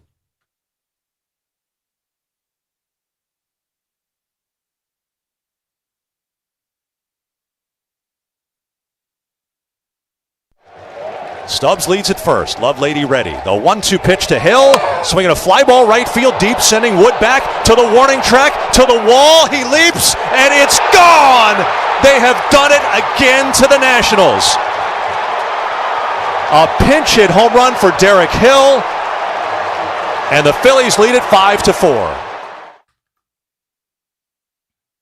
That was Dave Jagler on the call right here on the Fan last night as the Nats lost despite leading the Phillies into the 9th inning with 2 outs down to the final strike.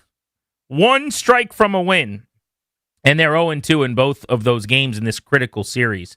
Show's brought to you by the law firm Condori and Murad. They can do so much for you, like estate planning, elder law, real estate transactions, probate administration.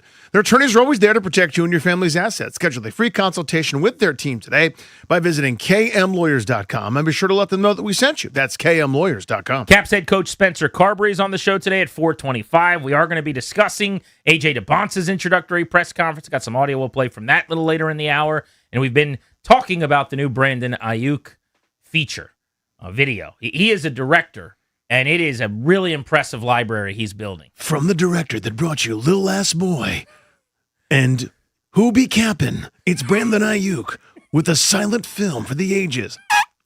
The silent film is his new silly. That's the new one. That's new Student Art House. This one's going to win the Academy Award because it's a little more artsy. It's about the messaging. Yeah. The money hitting the ground, him walking out over top of the cash. Staring outside while an indie band plays some sort of song, like some sort of soft ballad, looking at the rain for 5 minutes. Just so stupid. The Nationals are now 41-40. They're 1 game over 500. They're 2.5 back in the wild card after these 2 losses. Had they have won the last 2 games, right now, they would be a half game up on the Philadelphia Phillies.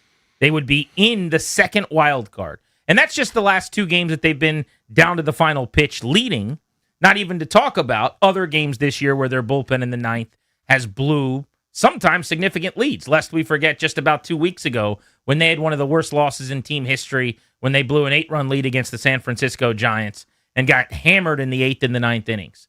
Their bullpen is a disaster. It just is. They have a great lineup, score more than anybody in the sport. Their starting rotation has been middling since it was pretty dreadful to start the year. Overall, I would say well below average, but it is passable. They've got Foster Griffin, who's pitched mostly like an all-star. Cade Cavalli has the stuff of a mid-rotation, number 2 type starter, inconsistent but up and down. They'll get Jake Irvin back. At different points, Zach Littell was great in May. Miles Michaelis has been very bad early, but okay from time to time and has been a bulk guy who eats some innings. The opener things really worked for them with Andrew Alvarez and others. So their rotation overall on a 1 to 10 is like a 4. Their lineup is a 9. Their bullpen's a 1. And if their bullpen was a 5, it was just league average, they'd probably have 50 wins right now. Like 47 wins right now. They'd be 2 games back of the Atlanta Braves for first place potentially. They could be squarely in the wild card. So here's the conversation I want to have, Danny. Are we at a point where it's worth talking about them fixing the bullpen to stay in the wild card race, which is like 8 teams deep, as just a 500 team? Or should they stick to their bigger plan? 2 nights ago, we're sitting at the draft party, and we are singing the praises of Winger and Dawkins for keeping their eye on the prize and not deviating from the plan. But they never really had a big decision to make because it was never like, whoopsie daisy, we might be a playoff team. If you were the 6th seed while you're doing this, you kind of go, oh my God, what are we doing? Yeah, right. maybe. But the Nats accidentally might be good enough because they've got a superstar in Wood and a stud in Abrams and some other really good players who have come on, like Curtis Mead and Luis Garcia having a good year, Keibert Ruiz career year, Jacob Young has busted out from a power standpoint. Should they go out and fix the bullpen? I'm not saying make huge moves and give up a bunch of minor league prospects, but do they have to do something? Because for much of the early part of the year, I said, absolutely not. You shouldn't be a buyer. It's not worth it. They're still over 500 at the midway point of the season. They're still basically in wild card contention. Yeah. The fan base is waking back up. Attendance is going up. People are getting interested again. They've got a deep enough system that they could trade some non-blue chip prospects and they could get back controllable assets in the bullpen. At some point, should Paul Taboni really think about doing this? It is such a good question. It's why those guys get paid a lot, and they should. We were talking about this in the press box the other night, and that was before these 2 agonizing, rip out your spleen, step on your heart, vomit-inducing losses to the hated Phillies in your ballpark. Before this happened, we were talking about do they need to improve the bullpen just to have something meaningful happen this season. And I go around in circles on this. I don't have a strong enough opinion, and I probably should. Here's why. I'm of so many different minds. I talk myself in and out of it. When 60% of your rotation right now is piggybacking Miles Mikolas, piggybacking Zach Littell, piggybacking Andrew Alvarez, your bullpen, which is already a weakness, is even more of a weakness because you're burning one potential matchup guy to start those games. Or you kind of have a designated person that's going to pitch, and you don't get to play matchups with the guys that are effective, be it Lord, be it Rebalta, be it PJ Poulin at times, or Dickie Lovelady, and we're talking about him as effective. He gave up the homer last night, but he's still a positive WAR player. So a weakness is already weaker because you have to do that with the rotation. You don't have to do that at the Dodgers. You're not piggybacking Shohei. You're not piggybacking Yamamoto. You don't have to do any of that stuff. When you're cobbling together 27 outs, like this group has to at all times, the weakness is only going to be weaker. It's not going to be reinforced. So I'm kind of going, yeah, a move or 2 might be nice, but what are we really talking about here? Again, when of the, say, I don't know, of over a 5-game span, there are 30 innings, give or take, that are going to be made up by starting pitching. When 20 of them are Littell, Mikolas, and Alvarez, and Jake Irvin, if and when he comes back, who's pitching to a mid-5, it's sort of, what are we really doing? Well, how's it really going to help? That's why it doesn't work for me, though. Because that's been the case all year, and they're a playoff team, essentially. They're right there. Yeah, and that's the flip side of this. It's not 2 weeks. It's not a month. It's not 6 weeks. Like, if you said that 81 games before the opening day game or while we were in West Palm, I would have nodded and said, yeah, dude, you're right. It's a good point. You're not good enough. Except the fact is they are good enough. They're here, yeah. They've proven it for half of a season because Mikolas has actually, when he's been okay, been solid at times because Littell, it's not like he doesn't have a track record of being legitimate as a innings-eating mid-rotation type starter. He's done it the last few years. There was a month where he was actually excellent in there.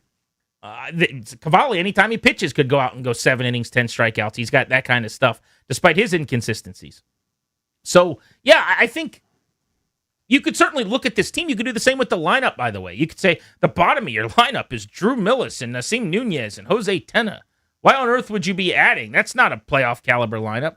Except they average 5.9 runs per game when Jose Tena's in the lineup, even though he doesn't hit or do anything. You know what I'm saying? Like, explain it away however you want to. Right. This is now a half-season sample.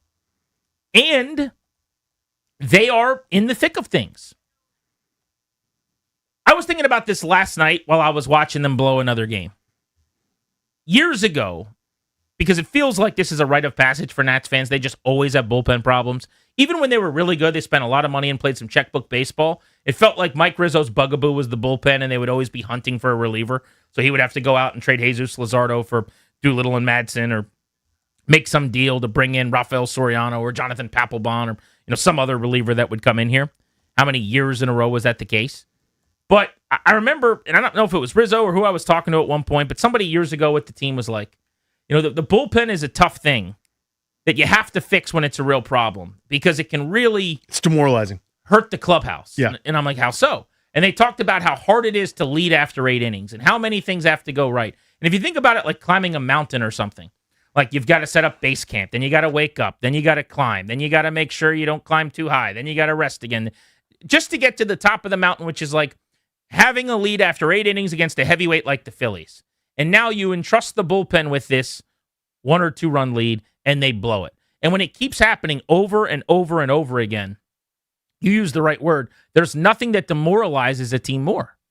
There's nothing that can also lead to finger pointing or just frustration or the belief that is being built in that clubhouse where they say, Jacob Young said this a couple weeks ago, why not us? Blake Butera talks about they think they're going to win every single night when they get to the ballpark. That goes away pretty quickly when you can't protect leads. Oh, yeah. And when you know 9 runs isn't enough tonight because if we are up 9-7, we're going to lose 14-9 because the Phillies are going to pour it on in the last couple of innings. So I think that forget what we think about the plan, the vision, whether it's this year, 2 years, 3 years from now that matters the most. It does get to a point as an executive, if you're Paul Taboni, where if there's an area of the ball club that is so bad that it is so obvious that everything else is just so much better and everybody in the clubhouse knows it and you do nothing to address it, and I don't mean minor moves. They keep rearranging the deck chairs on the ship here before it goes down with calling up Carson Palmquist or claiming this guy from the Twins or claiming that guy from the Royals or whatever. 40th guy on the 40-man comes up for a couple of days here and there. They've tried some things. But I mean, really legitimately throwing some assets at this thing to try to fix it. I think players notice that. So I do wonder from a clubhouse standpoint if he should try to fix this thing just to kind of send the right message that, hey, we're in this thing with you. It's like, I hate war or battle analogies or something, but it's like you're sending your team over that hill, but you're not giving them the resources. And everybody kind of knows, hey, we need a little more of whatever it is. We need a little more water. We need a little of this. Are you trying to get it for them? It makes sense. So let me add to this. Is not an argument, but just thinking about it. They are, and this sounds like such a criticism. It's not, because it's the major ingredient. That's what's led them to this point, which is way better than anybody could have predicted. I think they're a bit dogmatic when it comes to the numbers and the plan. In other words, last night, I'm watching Revolta look really, really good. And it took Kyle Schwarber everything he possibly could to lay off a couple tough pitches, and he earned a walk. But the program, the printout said, all right, here we go. We're going to get Dickie Lovelady. There's very little feel when it comes to it. Right? And that's just for an in-game situation. I'm not questioning Butera there, by the way. I understand. Like, you got to match up. You think it's better. You go for it. Sometimes it works. Sometimes it doesn't. You're saying it's a little too analytical robotic. Well, it becomes play that. the matchup. Yeah. And it's not only that, but then it translates to, okay, this player's not performing. We're sending him down. And it's like, oh, man, this guy's on some billboards. You're really going to send him down for months at a time? Where's Brady House right now? Dylan Cruz was down for a long, long time. And again, it wasn't like he was tearing the cover off the ball, but they're not scared to do those sorts of things. So it gives you, so you're looking at those situations. Are they concerned about deviating from the plan? Does that ever happen? Well, in this small instance, no. In this slightly bigger instance, no. In this slightly bigger instance, which would be, are we going to leave our paradigm, which is we are in an asset gathering phase? Does that sound familiar? Shout out to the Wizards. Where we don't know what the team is in 2 years or 3 years. We just know we want as many good baseball players as possible. They've got 247 numbers approximate outfielders in their system who could probably make some noise for a lot of teams. They're holding on to all of them because they don't know who the team is yet. Right now, this group is outperforming, outkicking their coverage, but it's like you could almost sort of see, give up any of my prospects right now? We don't know. There could be a guy that's a throw-in that came for nothing that's now, flying up the rankings, which happened last year with some trades even before these guys kind of really took over. So I guess kind of my point is, they haven't shown a propensity to start breaking away from the plan, and this is a great litmus test for that, where you would go, I know what we thought. Here we are. Do I have to do, hey, you know what? Let's pause the numbers. Ani Kalami, you sit down for a second. I got to do some human emotion stuff where I grab him a couple relievers that throw 98. So that's the first question we could pose on the phones, actually, right now. 800-636-1067. Should there be any type of deviation from the plan because they're better than they were supposed to be, because they're in consideration for the wild card? I think it's actually a fair question. 800-636-1067. To that, I would say no, not really. I would not really deviate from the plan. Certainly not significantly. I don't think they can win big. I don't think they can win a World Series. I don't think they'd win a division series or something like that. And so I'm not going to do anything significant to change the plan this year. But I think it's a reasonable enough question. It's hard to win. It's hard to get to the playoffs. It's only happened here, frankly, a handful of times, dating back to the great year of 12. There were plenty of years where they missed out. So, good question. But I think you can make some subtle moves. You can do something that works for the plan and helps now. And I think that's what Paul Taboni has to do. Get a controllable reliever. Why not dangle minor league outfielders, of which you have a ton of depth? You know, right now at the big leagues, you've got Dylan Cruz, Dalen Lyle, James Wood, and Jacob Young, right? 4 guys for 3 spots, which isn't even to mention that, you know, they've got other big league ready outfielders at AAA. Guys like Christian Franklin, who homered last night for the 6th time, has 13 stolen bases, is 26 years old, big league ready, came over from the Cubs in the Soroka deal. They've got Andrew Pinckney, who's a super toolsy Michael A. Taylor, kind of cut from that cloth, power and speed guy, who I think could play and help in a couple capacities in the major leagues now. Not a particularly great hit tool, going to strike out a lot. I'm not sure that he's an everyday player, but he's a toolsy dude. Robert Hassel is at AAA. Whatever happened to him? You know, he was in the big leagues last year. Forgotten man. Is nowhere near the majors at this point. I don't mean that literally. I guess he could get called up today. But it seems like he's buried on the organizational depth chart. Might have value for somebody. And that's just to name a few guys. Joey Weimer, at one point, was your best hitter in the first 10 days of the season. He's in the minor leagues at this point. Like, they have a ton of guys. Why not package a couple of those minor league outfielders that are big league ready type players with some type of, I don't know, arm at the lower levels? There are guys generally in your system that you don't love. I'll give you the example of Sean Paul Linion. You familiar with that name? He was the guy that came over in a trade last year from the Yankees, and then they flipped him in a deal for Jorbit Bibas right before the start of the season. Sean Paul Linion's a decent little pitching prospect, according to like Pipeline and some things. He's got a great changeup, but he doesn't have a very good fastball. This organization was not very high on him because they didn't like his fastball. They don't like the pitch shapes. The analytics stuff that they're looking for, he didn't match. There are teams that might feel good about him. This is not necessarily one of them. So they said, we don't love this guy. They flipped him to the Yankees. They get Bibas back.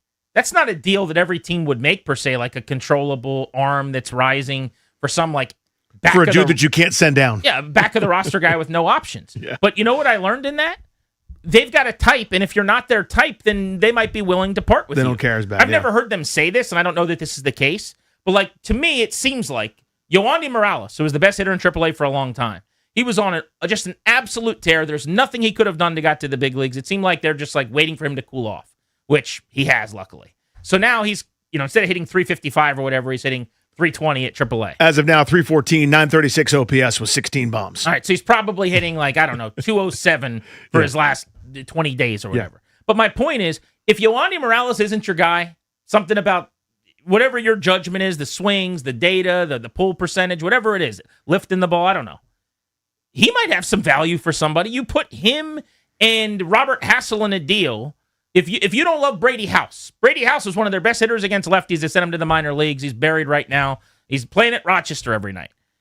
I'm not saying they don't care about Brady House long term, but it is possible that they have guys, they didn't draft these players, that they really like and others they don't love as much.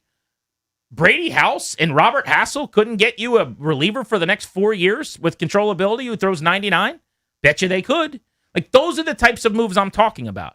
Stick to the plan. Stick to the script. Do the thing you have to do to continue to build for 27, 28, 29. I'm not suggesting you shouldn't. But I am coming off of my stance that they should not add anything at the major league level this year for a minor leaguer. I think there's probably a move to be made. I'm not giving up blue chippers. Devin Fitzgerald, Ronnie Cruz. We could go through a name, probably 10 to 12 names. And maybe Paul Taboni would say, well, you're probably not getting much back then. Probably true. Right. But bring me back a 7th inning arm that throws 98. There's 100 of those guys in the league right now for 2 of your minor leaguers that you don't have big plans for in the future. And if you make 2 of those trades, your bullpen might get a little bit better. And maybe that's the difference between finishing with 78 wins or 82 wins. And possibly they'll say that's not a big enough difference. We're not going to do that. But I just think... But it could be also a thing where it's symbolic, where you're looking at the group and they haven't done anything. I mean, support the group is wrong because they're giving them coaching tools and the ability to have all these guys are having breakout seasons, minus Dalen Lyle. But everyone else is having a career year, it seems like. So then you'd go, look, we recognized it. Here's your reward. Even if it doesn't translate at the end of the day during this long grind for 10 more wins, if it's 3 or 4 more wins, even just saying, hey, look at what we did. We gave up something in the future, which we hate doing. Because again, you have no idea. The guy that nobody cared about or knew turns into the prospect sometimes, right? And you're in a phase where you shouldn't really be dealing out prospects for much in general. Talking about a team that's rebuilding, that's picked first at the top of the board, and we'll have a chance to pick high again. But you're now going, we're going to support you. That matters too in a sea of things they've done that hasn't been that way. The funny part about this is they didn't plan on being this good. I know.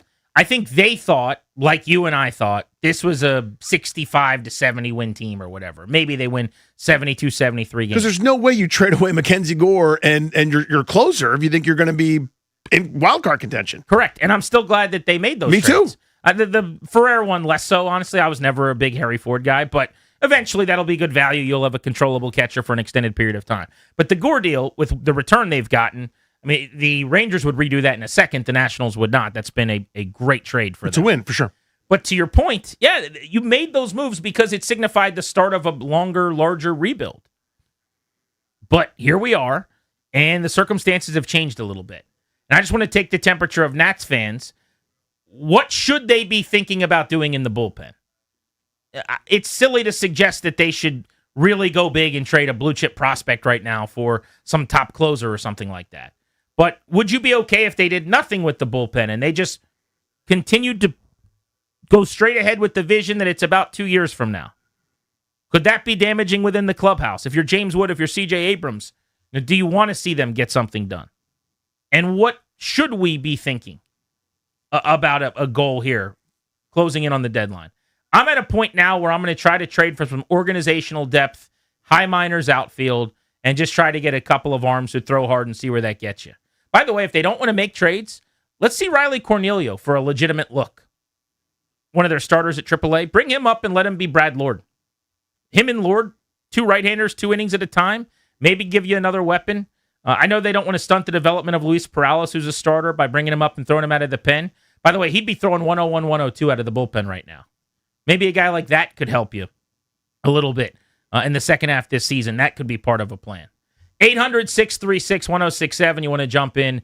The Nats are over 500 by 1 game. They play Christopher Sanchez and the Phillies tonight, so might be 41-41 when this one ends. But it's been a very, very good overachieving season, and now we're starting to get a little greedy, I guess. Is that okay? Is that all right? G&D on the Fan.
This update is brought to you by the largest fireworks store on the East Coast, Guerrilla Fireworks. Earlier today, AJ DeBonsa was introduced to the D.C. crowd for the first time down at the Wharf, and he joined B. Mitch and Finley. Definitely try to make the playoffs first year.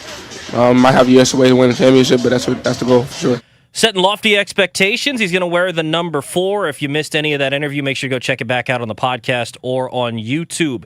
In hockey, the Capitals have traded away forward Hendrix Lapierre to the Penguins, getting back a 2027 third-round pick and a 2028 fifth-round pick. World Cup tonight, United States back on the field at SoFi Stadium in L.A. They've already clinched Group D, but tonight, final group stage game against Turkey. Christian Pulisic will be available for the game tonight, but with them already clinching the group, we'll see if he plays or anybody sitting on a yellow card. Baseball, Nats and Phillies, game 4 of the 4-game series. Nats looking to even the series at 2 apiece. Cade Cavalli goes for the Nats. Christopher Sanchez for the Phils, 6:45 right here on the Fan.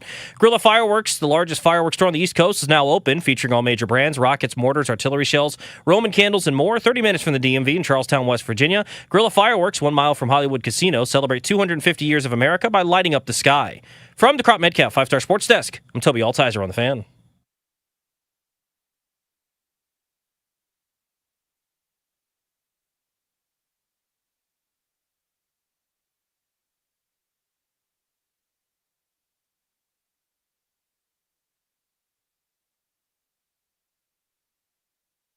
There's a new Brandon Ayuk video just dropped. I'll need you to grab that for me. He announces that he's going on tour, and tickets to come see him can be found on the Washington Commanders website. The San Francisco 49ers receiver is wearing a Commanders hat, and he gives out the Commanders website to get tickets to go see him on tour. So I'll need that audio when you get a chance. 800-636-1067. We are talking about the Nationals bullpen. They blew a second consecutive game. Huge division series against the Phillies. Think about if they had won all 3 of these games and had a chance at a 4-game sweep. Right now, they'd be 5 over, 500, and they would be second in the division in the wild card. I mean, the whole story today would be so different. Yeah, they'd be 44-37. Right? Had they won these 3 games. No, excuse me, 43-38. That's correct. That's Yeah. right. Sorry. 5-0. Because they did win the first one. But instead, 2 straight losses, down to the last out, down to the last strike, and then the bullpen blew it. Just galling. Should Paul Taboni deviate from the plan? I'm saying no to that, but I guess I'm on the fence or maybe playing semantics. I would go get relief pitching help without giving up anything that means a lot to the future. So I don't think that breaks the plan at all. Right. Would I have assumed that you're trying to go get relief pitching help in season, controllable arms, at the beginning of the year? No. But it's sports. You got to read and react a little bit. I'm not suggesting the Wizards in the middle of their tank should have tried to make the playoffs. And the Nats are not tanking. Like they are, in terms of run differential, as of a week ago, they were fourth in the National League in run differential. It's not that crazy to just try to fix the worst part of your team that gives you absolutely no chance when every other element of your team gives you a chance every single night. Shane's in Fairfax. What's up, Shane? Hey, what's going on, Commander Dan and Lieutenant Grant? How you boys doing today? Hey, buddy. Hey, look, here's the thing. We do not differ from this program, what we're doing right now, right? We're playing great baseball. The one thing we do need to do is obviously go get a reliever and let's get some arms. And, Grant, I would disagree. I don't know. What's to say this team can't get hot right now? They could score. We know that. They're leading the MLB in scoring. We got to get some pitching. What's to say they can't go on a run and get hot and get in the playoffs and make some damage? We're not even supposed to be having this conversation at all. I know. This is supposed to be a rebuilding year in hell. Look what they're doing right now. They're making noise. What's to say, like I said, they can't get hot and do what they're doing. I'm more excited right now to be a Nats fan than I am anything right now. It's a fun place to go on a Tuesday night to bring your kids. It's cheaper than go to a damn movie, call what it is, and it's better entertainment. Go Nats. I love what they're doing. Now let's go D.C. It's a great time to be a D.C. fan right now. It truly is. Yes, sir, it is. Appreciate you, Shane. Different tone than yesterday when Shane was saying he's getting rid of his season tickets. If they sign Ayuk. I wonder if he's caught up on all the videos today. But I like that we got Shane talking about another team. Both ends of the spectrum. It's fun. Different mindset. I like that. Would you trade a legitimate prospect? No. Like, I'm not saying one of their best, but No. like Andrew Pinckney. No. Who's like, you wouldn't even give up someone like that. I wouldn't. And I know that sounds probably extreme, but again, I am in such a I'm overprotective of my prospects right now, being in the phase that they're in terms of their build. Just because I don't know if ownership's going to step in and be like, okay, now that Steven Strasburg's contract is off the books after this season, now we will give you that $35 million to go play and actually get some professionals in here instead of just throwing a dart at the board from a guy that pitched in relief twice and then was a stud in Japan.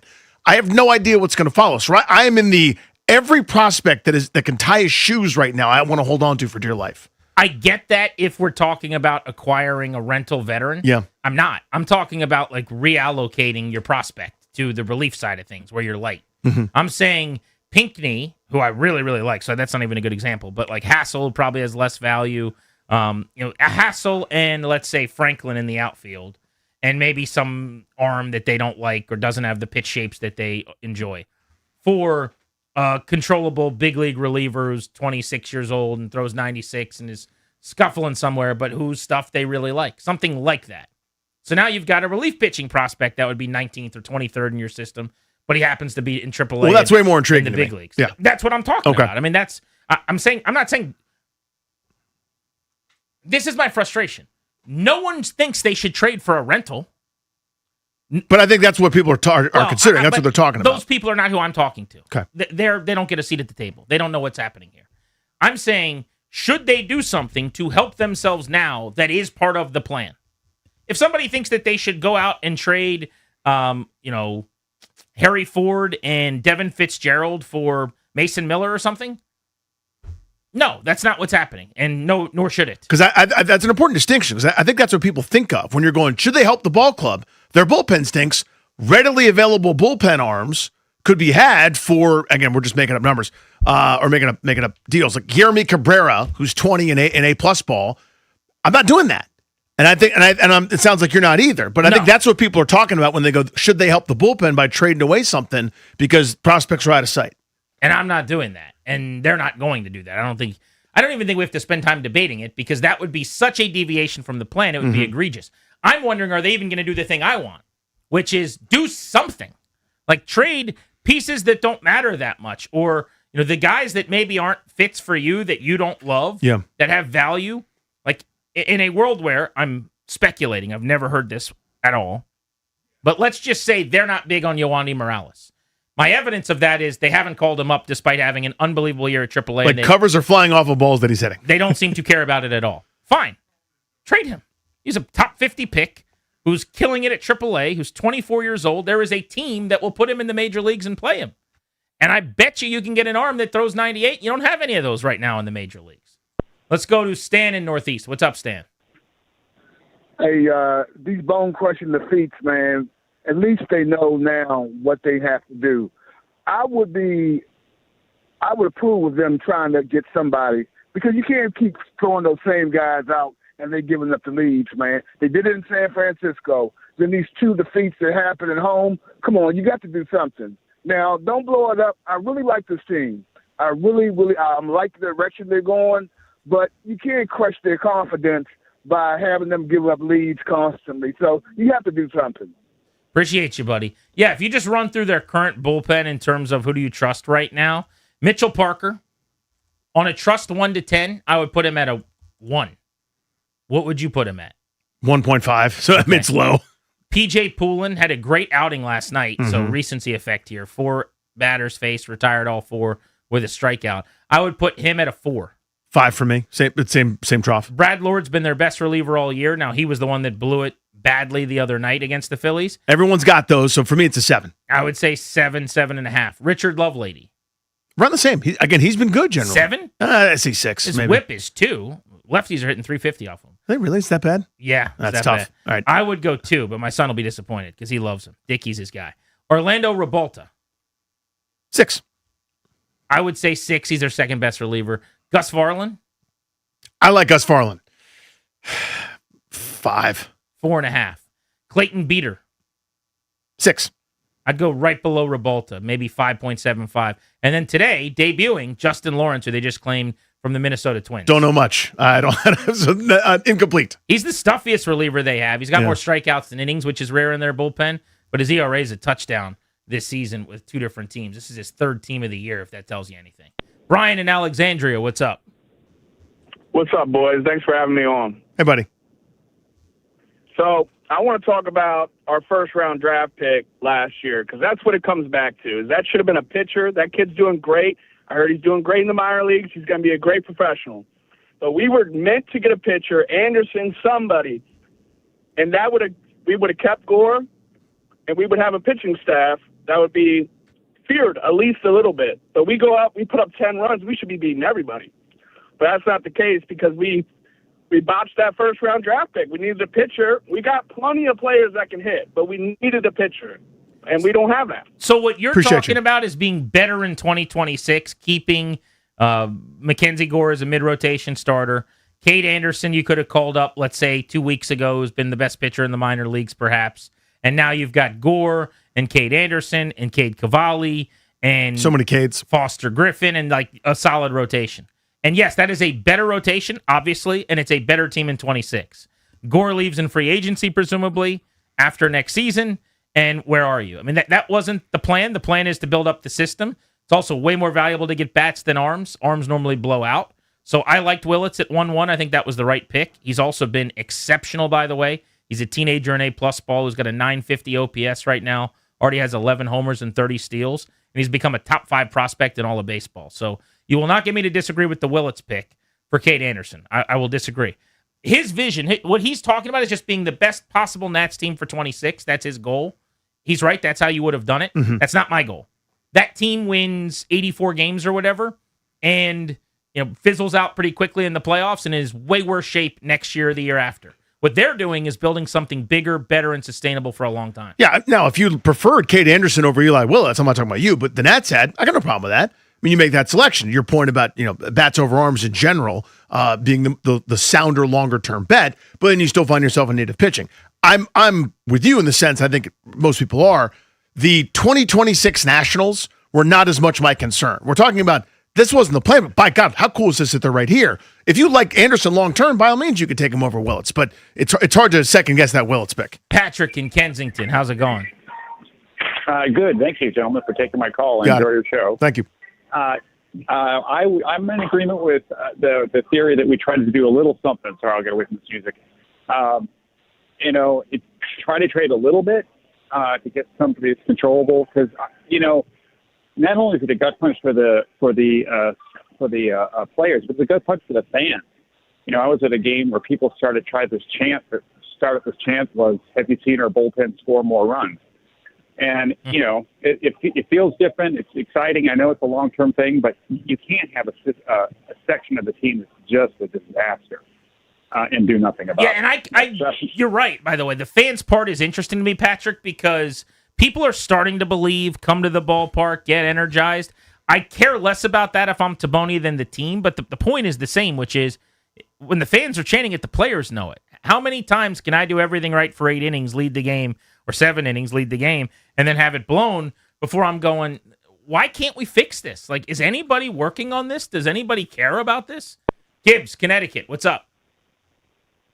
What's up, guys? Thanks for taking my call. Hey, dude. I think they 100% have to make 1 or 2 moves because every season's its own entity. You don't know if you're going to have the best offense in baseball ever again. You could be top 10, you could be top 7, but they are the best. So you have to cash in at least a little bit on this, have some fun, have a good year. Don't give up too much prospects, but you got to do something. And Paul Taboni, before the year, I'm not blaming him at all because I think this is all from the owners.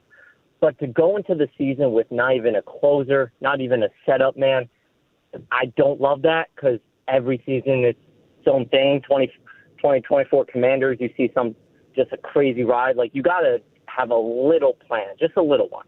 Appreciate you, buddy. I just think that they thought they'd be bad. And if you're going to be bad, you don't need a closer. You don't need to be spending on late inning relievers. I was a little worried about the bullpen like everybody else was because I'm like, how is this going to work? But it only really reared its head as a problem, Danny, when now it's preventing them from actually being a playoff team. Yeah, again, if you're 15 under 500, it's a blip. Nobody notices. But here you are in a divisional series against the Phillies, and you're both in wild card positions, and you lose in this galling way. Yeah, people are going to notice that there's a conflagration down there. A lot going on with the Caps. They've added 2 star 30-goal scorers, and they traded Hendrix Lapierre to the Penguins today. Spencer Carberry is joining us at 425. We'll have a lot for him to react to on The Fan. Make sure you're listening to that. Our double play is next.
Looking forward to talking to Spencer Carberry at 425, coach of the Capitals. 5 o'clock, Jamie Watson, Odyssey soccer analyst. Team USA plays tonight. Speaking of which, it's time for our double play. What's going on in our lives? Nothing to do with sports. For today's double play, I'll use the opportunity to tell everyone we're going to be out and about. Please do. We are going to be National Harbor over at MGM at Tap Sports Bar. So if you want to come watch the Team USA game tonight, they're playing Turkey, which is apparently now Turkey-A. Turkey-A. I don't know exactly when that happened, but Turkey-A versus the United States of America. Little World Cup watch party. Your pals Grant and Danny, members of the 106.7 The Fan crew with us here on the show.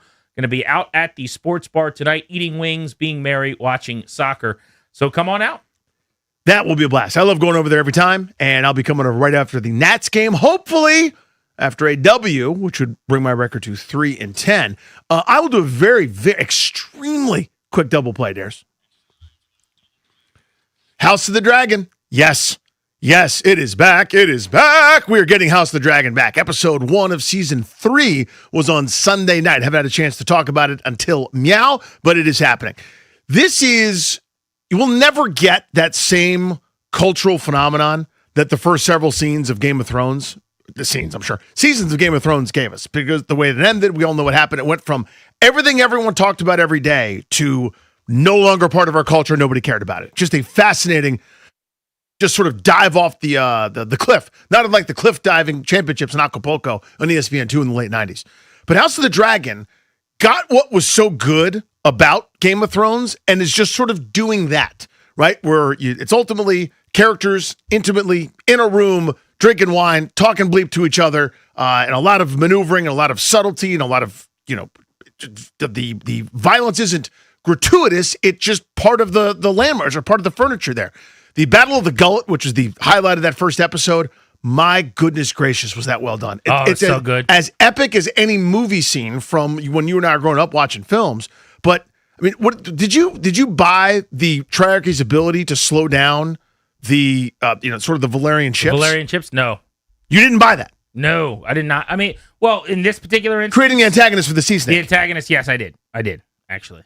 So what did you think of Lohar's? Lohar? Yeah, ultimately the character and then what ended up happening. What happened, didn't see it coming. Really? Yeah, the character, I was fine with it. You liked it? Yes. Wow. Yeah. I did too, but it's surprising to hear you say that, given what you've talked about and on your blog. When you blog about House of the Dragon. Yeah. .blogspot.2. Yeah, Deuce. Yeah. Yeah, House of the Valerian Dragon, Grant Paulson. Speaking of shows that I don't quite understand, okay. The Brandon Ayuk show rolls along. He's got a new video. This is the second of the day. We got another Brandon Ayuk video. Another one. That's 2 today. Another one. What's up, everybody? It's your boy Beaky. I'm back in action and back on tour this fall. Go to www.commanders.com to get your tickets and watch us rock out. And watch me. What did he say? He didn't say ball out. Walk out? Rock out? Oh, maybe he said rock out because he started to play an air guitar. Get your tickets and watch us rock out. Rock out. So he's doing like a music person on tour bit. So I think he's saying buy some tickets and come see me play football for the Commanders this fall. He's still a San Francisco 49er. The double play is sponsored by FH Fur. For 45 years, FH Fur set the standard for premium comfort. To celebrate, get 0% financing for 72 months on a qualifying new system purchase, plus a premium EnviroAir IAQ 5-inch filter for free. FH Fur Plumbing, Heating, Air Conditioning, and Electrical, absolutely the best. Our double play is next. With that, we just did our double play. We won't do it again. Our Beltway Blitz is next.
This update is brought to you by Melwood. Earlier today, A.J. DeBonsa, the number 1 overall pick, was introduced at his district debut. He joined B. Mitch and Finley and talked about using John Wall as a resource as he comes to D.C. I've known him for like probably 2.5 years now, him meeting me in Indianapolis, but I mean, he's just been a good resource, especially now me comes to the Wizards, he's even a better resource because I can just kind of ask him questions, stuff like that. If you missed that interview with B. Mitch and Finley, make sure to go check it out on the podcast or on YouTube. NHL, the Capitals have made a trade. Forward Hendrix Lapierre is going to the Penguins for a third-round pick in the 2027 draft and a fifth-round pick in the 2028 draft. The United States back on the field tonight for the World Cup against Turkey. The United States has clinched Group D, 10 o'clock kickoff for that one. Make sure you go join Grant and Danny for the watch party over at Tap Sports Bar at MGM. And in baseball, the Nats taking on the Phillies for the final game of the 4-game set, looking to even the series. 6:45 first pitch right here on The Fan. Donate your unwanted vehicle to Melwood and support people with disabilities in your local community. We can pick up as soon as tomorrow. Visit melwood.org or call 1-877-MELWOOD. From the Crop Metcalf 5-Star Sports Desk, I'm Toby Altizer on The Fan.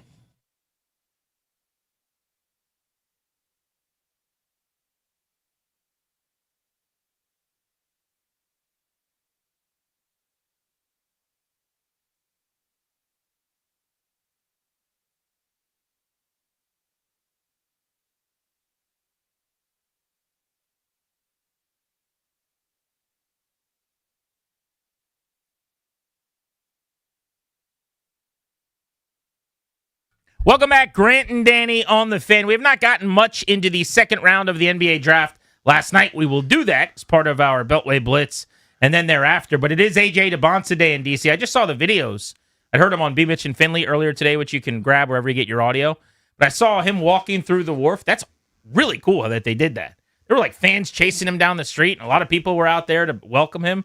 What a neat thing the Wizards did. That is really cool. I love that. Again, this whole thing has been a layup is too easy to say, and it's dismissive of what's happened, but everyone's capitalizing on this first overall pick joy correctly. You know what I mean? Everyone's feeling the right way. It's not a year, with all due respect, that Kwame Brown went first. This is a year that a potential historic superstar went first, and he's ours, and everybody's kind of getting it right. Did you say capital or capitalizing?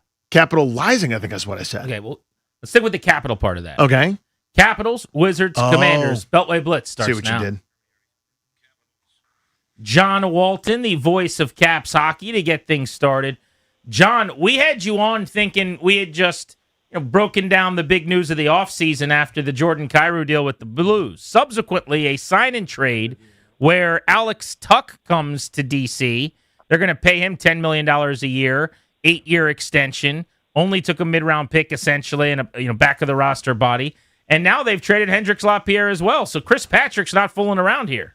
Yeah, he's throwing strikes. There's no question with what's gone on here the last couple of days.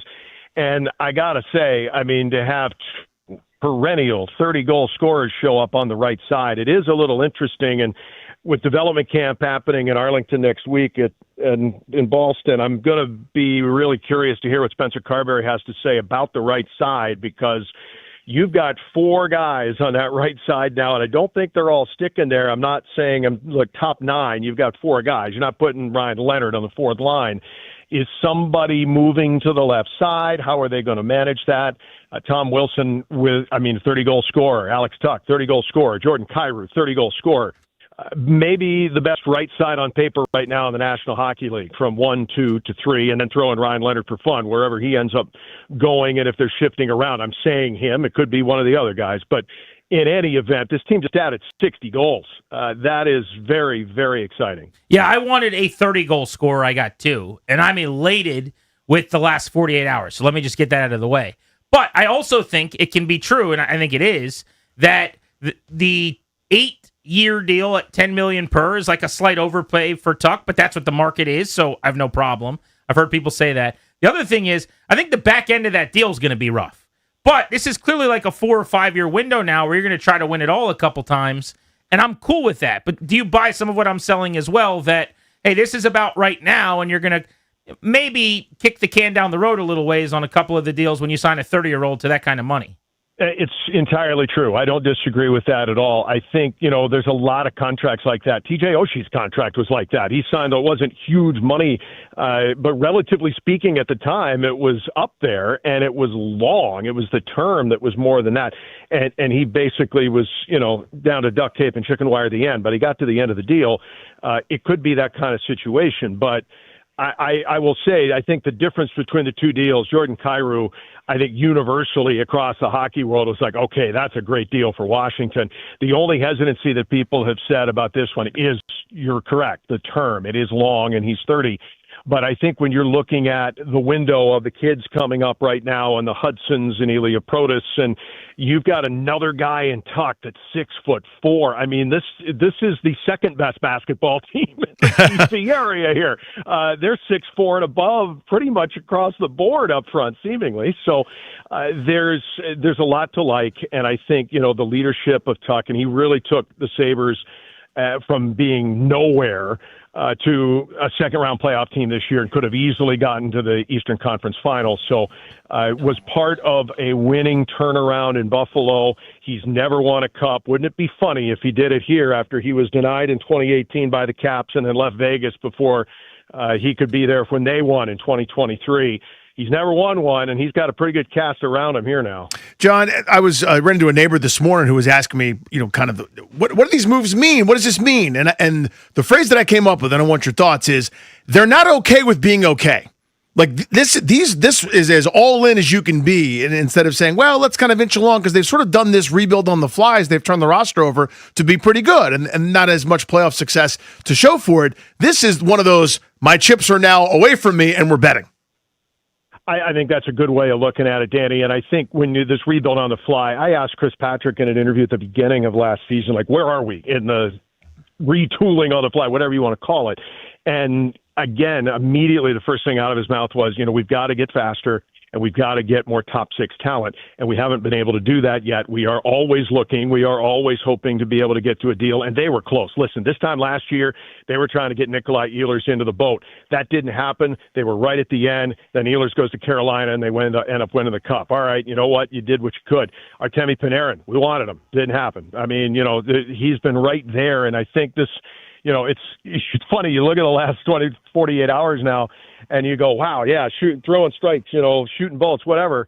But, I mean, it's taken a long time to have this instant success. I mean, and I think that's a credit not only to Chris, but to hockey operations and sticking with it and getting their guy. And with Tuck getting out in front of it, too, because if he goes July 1, God only knows what that money would have been. And I think, Tuck could say, listen, I've got certainty. I'm going to a good situation. They want me. I think getting this piece of business done in advance of when free agency opened on July 1 was huge. And to be able to have them both on that right side, boy, team's going to score some goals next year. No doubt about that. Real quick, before we let you go, Hendrix Lapierre, I have no problem trading him. It never really worked out. He didn't become what he was supposed to. But I do hate trading him to the Penguins. It's great value with the 2 picks they got back, but it sure would stink if he flourishes in Pittsburgh. It would. I mean, I wish Hendricks well. I like him. It's tough to say that too much when you're involving the team from Western Pennsylvania, but I'm with you. I mean, I think, sometimes those deals, I think, a generation ago, you'd never see those kind of trades in division because you worry about those sort of things. It's done a little bit more now than it used to, and I guess it's not maybe as big a deal, but I feel you. As someone who's watched this game since I was just toddling around in diapers, when you're giving up somebody and they're in division and you know that they're going to see him 4 times, they're going to be motivated to see you when you come to town. So hopefully for the 80 games that we'll see Hendricks not playing Washington next year, I certainly wish him well. Outside of that, those 4 games, maybe not so much. John, thank you as always, buddy. Have a great weekend. All right. Thanks, fellas. We will see you. Hit that NBA Wizard sounder, please. About Chase Hughes, Monumental Sports. Chase, a lot is lost in the A.J. DeBonsa presser and everything that happened there, but the Wizards maneuvered around the board a little bit last night. Tell folks what they did. Yeah, so they entered the night, the second round of the draft with the 51st and 60th picks, and they decided to package those together and move up to 43rd. Was wondering how are they going to, fill all these roster spots. They didn't have too many left. They decided to go 2 for 1 and pick a guy from Tennessee named Felix Okpara, who is about 6'11", 240, going to be one of the biggest players on the team, really good shot blocker, versatile defender, and a pretty amazing backstory. We'll find out more about it tomorrow at his introductory press conference. But this guy didn't start playing basketball until he was 14. He grew up playing soccer in Nigeria. 4 years later, he was a key piece on Ohio State's basketball team. So, how does that happen? I don't know. I'm looking forward to finding out. But he's a late bloomer, and the Wizards feel like there's a lot of untapped potential because of that. That's wild. AJ DeBonsa press conference today, was walking the wharf. I saw fans chasing him down. It was really, really cool. What'd you make of the scene? I mean, it was great. Amazing venue, 14th floor, overlooking all the monuments, and AJ DeBonsa just charmed the room like few athletes I've seen. I've covered plenty of star players, phenoms, Bryce Harper, John Wall, you name it. I don't think I've ever seen a guy that age work the room like he did. I mean, just great quotes left and right, talking about his goals in D.C., what he, has learned over the years. I thought a great moment was, he made a comparison to himself and Len Bias the other night, and that went viral, where he shared some detail about that, saying that, he hadn't heard of Len Bias, but he saw some video of him on TikTok and was like, wait, this guy kind of reminds me of myself, and specifically it was the mid-range game. And so, he started reading up about him and, heard that, he was battling Michael Jordan in college and, could have been as good if he made it to the NBA before he tragically passed. So I thought that was really cool. And then he said that Spider-Man deserves some credit for getting him into basketball, because he was 5 years old. His dad bought a Spider-Man hoop at Kmart, put it on the door in his room. He was shooting the ball, a mini ball from his bed, and that's what got him hooked. So he said, thanks to Spider-Man, he's now the number one pick, essentially. How is he going to be deployed maybe as a rookie, and then as you kind of look ahead, crystal ball style, a few years down the road? You know what I mean? Is it now like, hey, let's take something off your plate, you just run and get open and we'll find you? Or do you think they give him some playmaking responsibilities? Like, how do you deploy this incredible weapon who I think right away can make a difference, Chase, but, how do you help him, I guess, kind of best reach his ceiling? Yeah, it's going to be really interesting to watch, because this guy, the offense ran through him at BYU. Not only is he a great scorer, but he's a really good playmaker, a very underrated passer. He's really good at getting into the paint and finding his teammates on the three-point line. And if this was last year, they would probably just give him the ball and run the offense through him. But it's a different dynamic now. They got Trae Young. They want to be more competitive. They're not going to have the same opportunities for young players to just play through mistakes and cough the ball up, and it doesn't matter. You're going to keep playing. So they got to toe that line. I would imagine what they'll do is, if he's in the starting lineup, it's run the floor, get open, throw down dunks and transition. And then I'm sure they'll try to stagger things so that they can utilize those playmaking skills of his. And then long term, I think the plan's pretty obvious. Make room for him to be the offensive engine of the team, because he's got the talent to someday, I think, compete for scoring titles and first team All-NBA selections. What's the Anthony Davis update at this point? It seems like whenever the front office talks, they say he really wants to be here. When we hear him talk, it doesn't sound quite as confident in that. Where are you at on that? Well, we finally did get a morsel of an update last night, because Will Dawkins went on ESPN and they asked him about it, and he said that they're interested in keeping him. Anthony Davis is interested in staying. That's according to Will Dawkins, and that they will discuss an extension, or at least, bring that up in August when they can. So that's kind of the next mile marker here is, look ahead to August. If there is going to be a contract extension, that's when they could negotiate one. But we now have Will Dawkins on the record, as well as Michael Winger, who did a recent interview with NBC4 saying similar things. So they, the two top guys, the two top architects of the Wizards front office, have recently given votes of confidence in Anthony Davis's future in D.C. Chase, can you sort of generally big picture NBA educate folks on the idea that signing someone to an extension doesn't really sign them to the extension anymore? You know what I mean? Like the paradigm has sort of shifted. A contract is good. It matters on paper. Guys get paid. But that's not how guys change teams, is they sign extensions and then get traded, right? I mean, that's kind of the new normal. Yeah, I mean, basically the way the salary cap works is, you can re-sign players to certain dollar figures, but if you let them go, it doesn't mean you're going to get that money to spend elsewhere. You get what are called bird rights, named after Larry Bird, where sometimes you can exceed the salary cap signing a guy, and oftentimes that happens where you just want to keep the player and then figure it out later. It doesn't mean they're going to play the entirety of the contract. It could mean that they get traded down the road, and a very important part of that is matching money. You got to match salary. That's a big part of the CBA. So big contracts especially as they near the end of their tenure, become more valuable because they give you more flexibility in trades because you have to have them oftentimes to make trades. Chase, thank you, buddy. We appreciate you as always. Absolutely. Thanks for having me. Thank you, buddy. Got it. We'll keep the blitz moving. The Commanders' number one story today and throughout the last few weeks, unfortunately, Danny, as we're getting tired of talking about it because he's not even on their team yet. Nope. Brandon Ayuk. Another day and 2 more videos. Which video today was your favorite of the 2 Brandon Ayuk videos? It's a tie. They're both 0 out of 10. That's my official view. I hate them all. Every one of them makes me more angry than the last.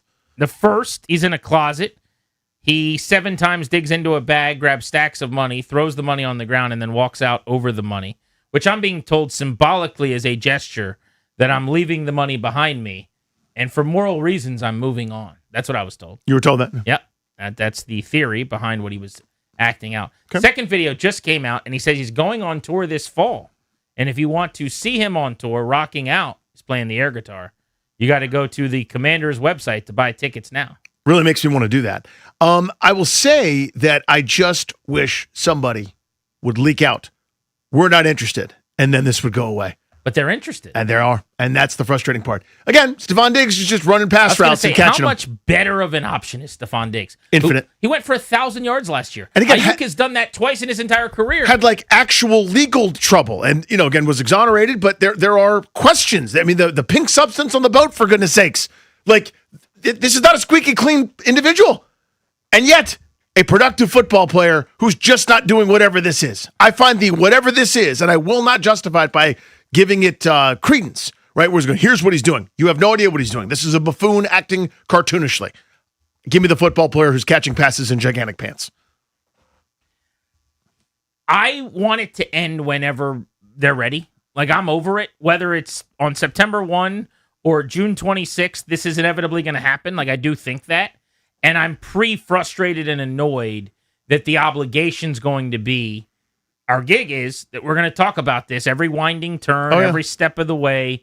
This is going to be the new Terry McLaurin work stoppage. Like, I want everyone to know just in advance, we're going to do the job. We're going to do what we're supposed to do. We'll come up with compelling ways to discuss this, new ways to keep it fresh in conversations. But I'm pretty much already good on it. And people keep asking me, like, well, when he comes here, what are you going to do? You don't want him here. So what about when he catches a touchdown? It's going to be really easy. I'm going to treat him like I would any player on the team. I don't like his antics. I wouldn't sign him. When they do sign him, now they did. And then you cover him because he's on the football team like anybody else. I don't personally dislike Brandon Ayuk. It'll be fine. Yeah, like I didn't think Javon Kinlaw was a good signing. I still don't, by the way. I think he's very pedestrian. They paid him like a frontline player. When he gets his first tackle for a loss, I'm just joking around. I'm just kidding. But he doesn't have any sacks. But when he finally has a TFL and he gets more than Eddie Goldman, I'll clap like a seal, especially if against one of the division rivals. It's very easy to do both. I want nothing to do with it. I think it's foolish. I think anyone that wants this is crazy pants. But if he's here, if he's wearing the uniform, let's go. He had 5 tackles for loss last year, by the way. Yeah. So you take that back. 5 TFLs. No sacks. No sacks. But 5 TFLs. None of those. He's Danny. I'm Grant. This is The Fan. Next, you'll hear from the head coach of the Capitals, who have been very, very busy. They traded for Jordan Kyrou from the St. Louis Blues, a 3-time 30-goal scorer. Then the next day, this was yesterday, a sign and trade for Alex Tuck, who's a star, who they're giving an 8-year extension to reportedly for $10.5 million per year. In a sign and trade, they have now added 2 30-plus goal scorers, and then the big news of the day, 2 picks added for Hendrix Lapierre. Not problematic, except that he goes to the Pittsburgh Penguins in the division. Whenever you give up a talented young guy, he has not connected the dots, but he is only 24, was a bright prospect in the system. I always worry a little bit about what if it goes well in Pittsburgh. Well, especially to a good org. If they'd gone somewhere cartoonish and buffoonish, I'd be like, fine, good riddance, God bless you. You just see him scoring like 22 goals next year for the Pens. Pitts, all the Yunzers up there going, we got one. And they're excited about it, and I'm so annoyed about it. Grant and Danny on The Fan. We'll talk about all of those moves with Spencer Carberry. Caps head coach joins us next live.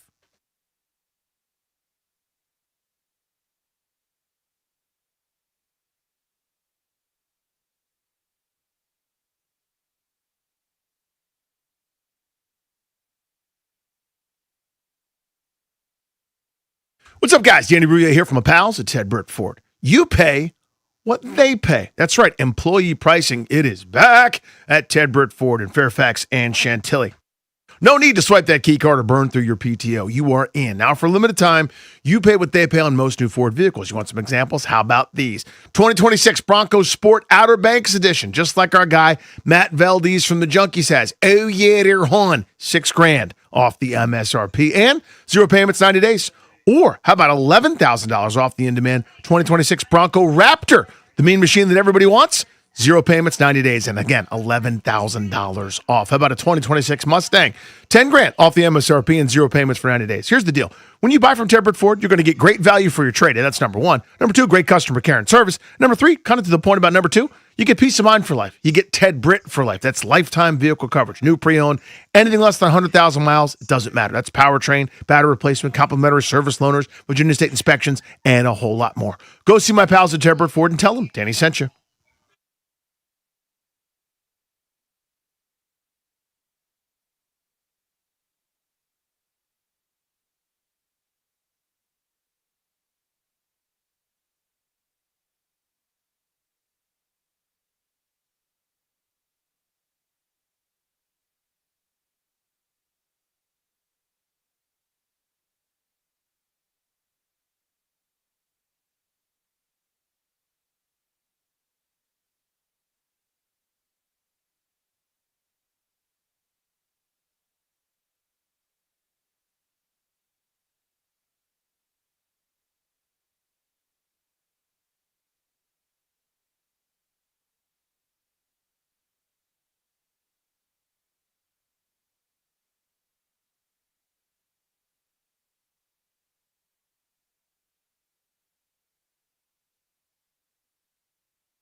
Earlier today, Wizards' #1 overall pick, A.J. DeBonso, was introduced, and he said it felt great to feel that call on draft night. As soon as my name got called, I was just like, yo, this is actually crazy. This is actually happening.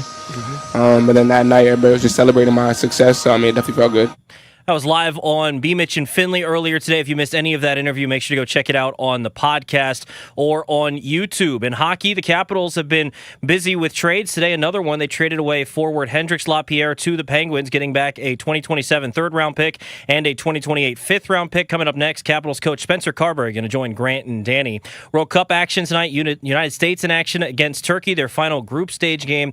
They've already clinched Group D, so we'll see if they play Christian Pulisic, who said he is available tonight. They may also sit any players sitting on yellow cards. They're on to the round of 32. They'll play July 1st at 8 o'clock. Opponent to be determined. And in baseball, the Nationals taking on the Phillies. Game 4 of the 4-game set, looking to split the series. Cade Cavalli goes for the Nats. Christopher Sanchez, the electric lefty, goes for the Phillies. From the Crop Metcalf 5-Star Sports Desk, I'm Toby Altizer on The Fan.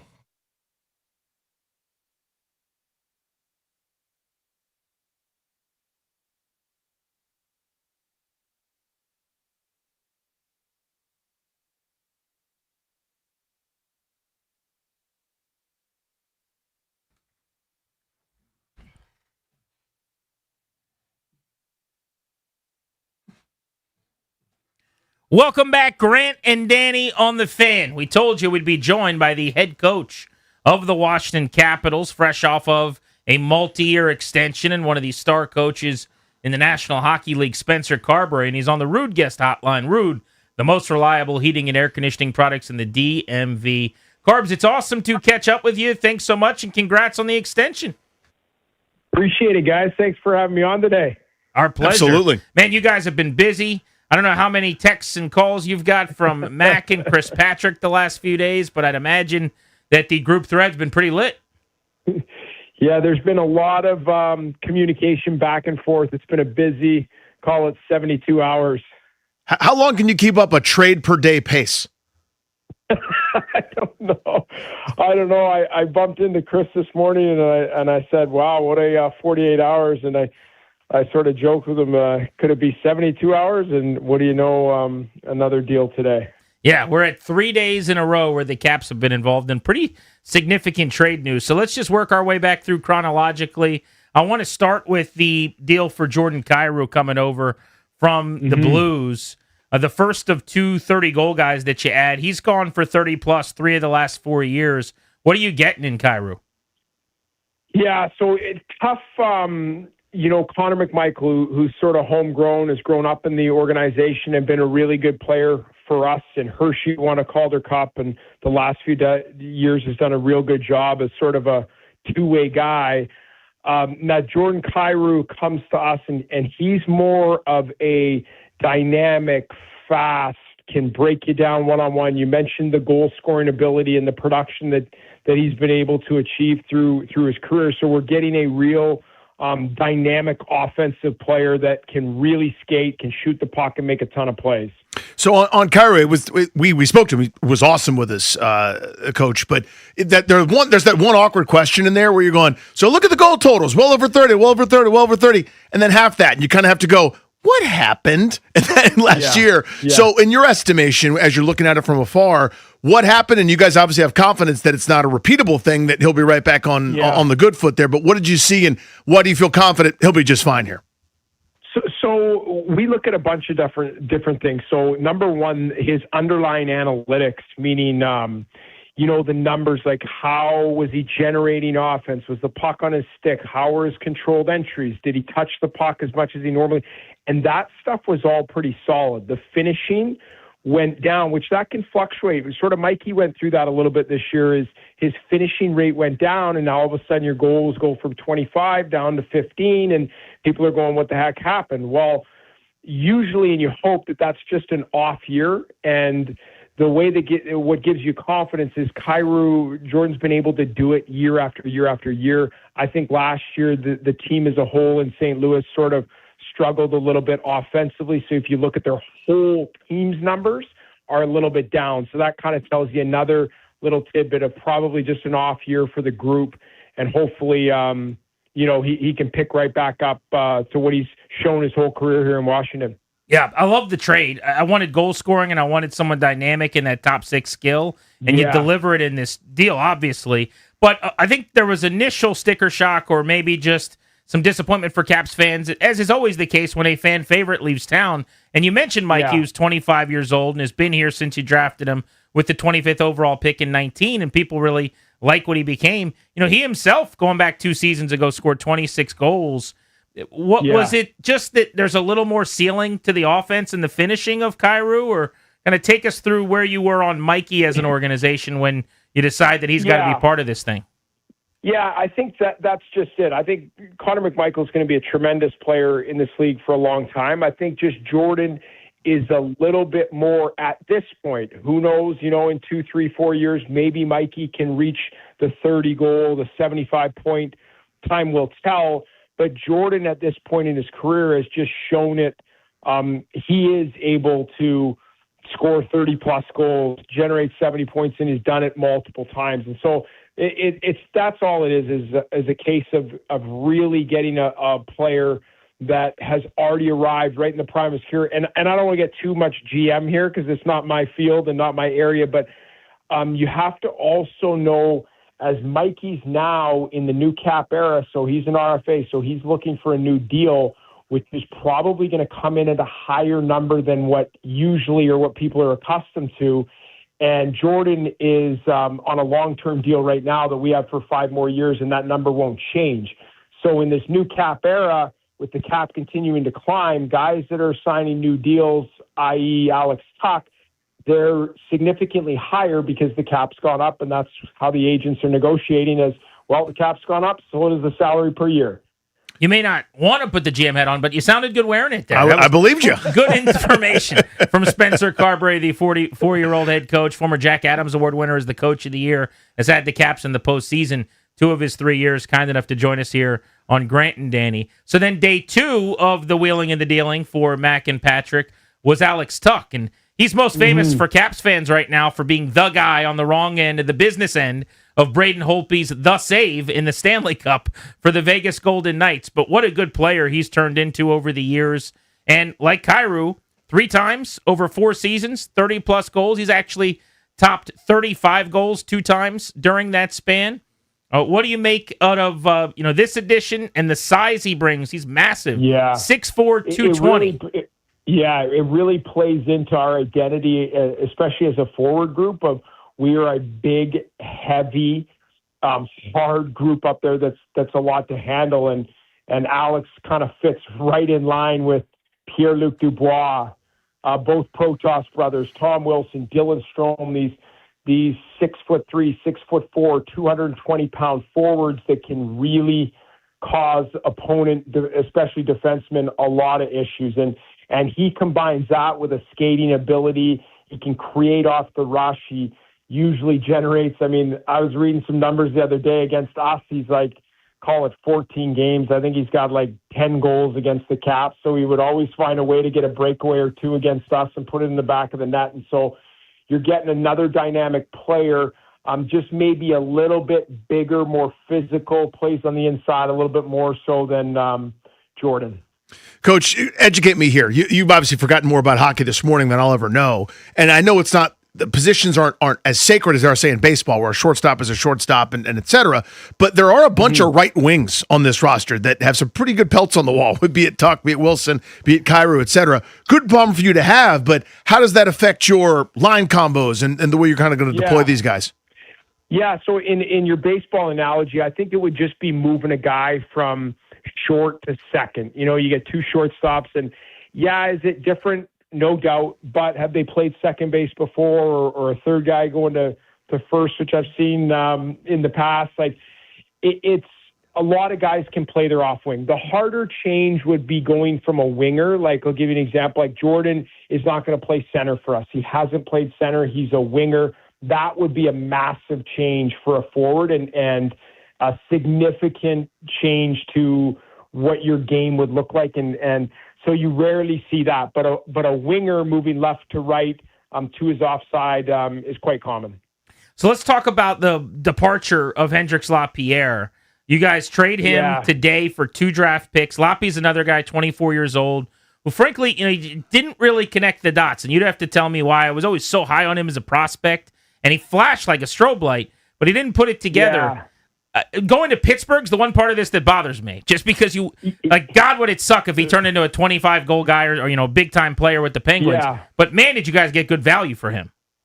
Yeah, and that is like anytime you trade inside the division or to a rival, it's not ideal. But the Lap did such an amazing job inside of our organization. Won a Calder Cup, multiple in Hershey. Just had a phenomenal career down there, and then coming to us, he worked his butt off every single day. And I think just for him, like the depth that we have at center, it now looks like there's some roadblocks in front of him where it's going to be challenging for him to get opportunity. So being waiver eligible, if you've got guys like Ilya Protas coming, obviously Dylan Strome, Dubois, the emergence of Justin Sordiff has put his opportunity in a little bit of a tougher spot. So that's where Chris and Mac, you try to recoup something and get some assets back for that. But wish him nothing but the best, and I hope just not against us, but he's just such a phenomenal young man. You talked about the center position. With Mikey leaving, I know he's played plenty of wing for you too. Lappy can do a little bit of both. Stromer, Dubois, Protas, Sordiff, you up the middle there, you look fine. But how about the org depth? Like, how do you feel overall about that spot after going wing heavy when you needed the goals? You got them. But what about center? So we feel really good about our center ice position because, I mean, if you look now, so whether we go, those four right there, Justin sort of played some second line center for us last year with Pro and Willie and was excellent. And you could argue he's probably sitting like, geez, he's going to get plenty of opportunity. We'll make sure that he's not just playing 8-9 minutes a night. But if you look at that right there, Justin sort of could easily be your third line center. Pro can easily move up. So we feel like we've got four guys that all are going to be able to do a lot of heavy lifting. They all have good skill sets in their own right, and so we can utilize all four of them. Coach, it wasn't like you guys were slouches last year. More points than a lot of teams in the Western Conference. So when you're sitting down, with the brass, the GMs, the team presidents, and all those kind of guys, and you're kind of doing your autopsy, making your assessment, what did you come away with saying, hey, here's what we need? And then kind of, I wonder how you've executed against that. I got a pretty good feeling, but how do you, based on those conversations? Feels like goals may have come Yeah, up. it feels like I wonder what happened in that convo, but would love to kind of get some insight there. Yeah, I think when we went back on the year, like it wasn't all doom and gloom. Like the injury to Pierre-Luc Dubois early in the season really tested us, and it put us in a difficult spot to, utilize Justin Sordiff, and he did an excellent job. It just over time, and as you get into December, January, we're still hanging on. It put us in a difficult spot, but I thought we still continued to fight. We were right there. And I would point to this as well. Like the Eastern Conference last year was just a gauntlet. For whatever reason, it was one of those years where it was looking like it was going to require 100 points to make the playoffs, which is unheard of. It ends up being, I think Philly had 96 or 97 or something like that. And we're 1 point behind them and just missed. But we won something like 40-something games. We trade John Carlson and Nick Dowd at the deadline, get some really good assets back for the future and continue to fight. And we're right there at the end. So I don't think we looked at it as we played terrible all year because there were a lot of positives that we took out of it. Yeah, at the end of the day, we failed and missed the playoffs. So we've got to improve, and I got to improve as our coaching staff and do a better job. And then also we're trying to make the roster better, which it looks like we have. Capitals having a big offseason. Obviously, the elephant in the room is still Alex Ovechkin. I mean, have you talked to Ovi? Do you guys know which way he's leaning? And should we assume that the last 48 hours is indicative of knowing which direction this is going to go? I don't think so. I spoke to him this morning. He's on vacation with his family and doing some working out there and spending time with his family. But at this point, no, there's been no decision, and he's sort of just sort of spending time with his family and trying to make the best decision. And when he tells us he's ready to sort of decide, we'll be right there for him. So there's no timeline. There's no way I'm leaning that he did, mention and say that today that he's following and seeing the moves and was really happy for the organization and about acquiring Jordan and Alex. I love hearing that. This is a tough question, and I'm going to be as respectful as I can, and you could say whatever you can on it, but one of the toughest things I have to imagine to do as a coach and as a team is to pay the proper respect to an all-time legend like Ovi, who is the reason I care about hockey like I do and so many people in this town do. But at the same time, you guys just added 2 30-goal guys on the wing. You've got a chance to win big this year, with or without him, frankly. Have you had any conversations with him about if he would be willing to, maybe play down the line a little bit to the third line, or maybe not getting a full 2 minutes on the power play, or as long as he's around, is that kind of what he's owed, do you think, as a priority over maybe the rest of the operation, just based on what he's meant to the sport, to the team? How do you view all that? Yeah, it's a totally fair question. I can tell you this, so like all those things you just mentioned, which I'll get to in a second, but above all, O wants to win.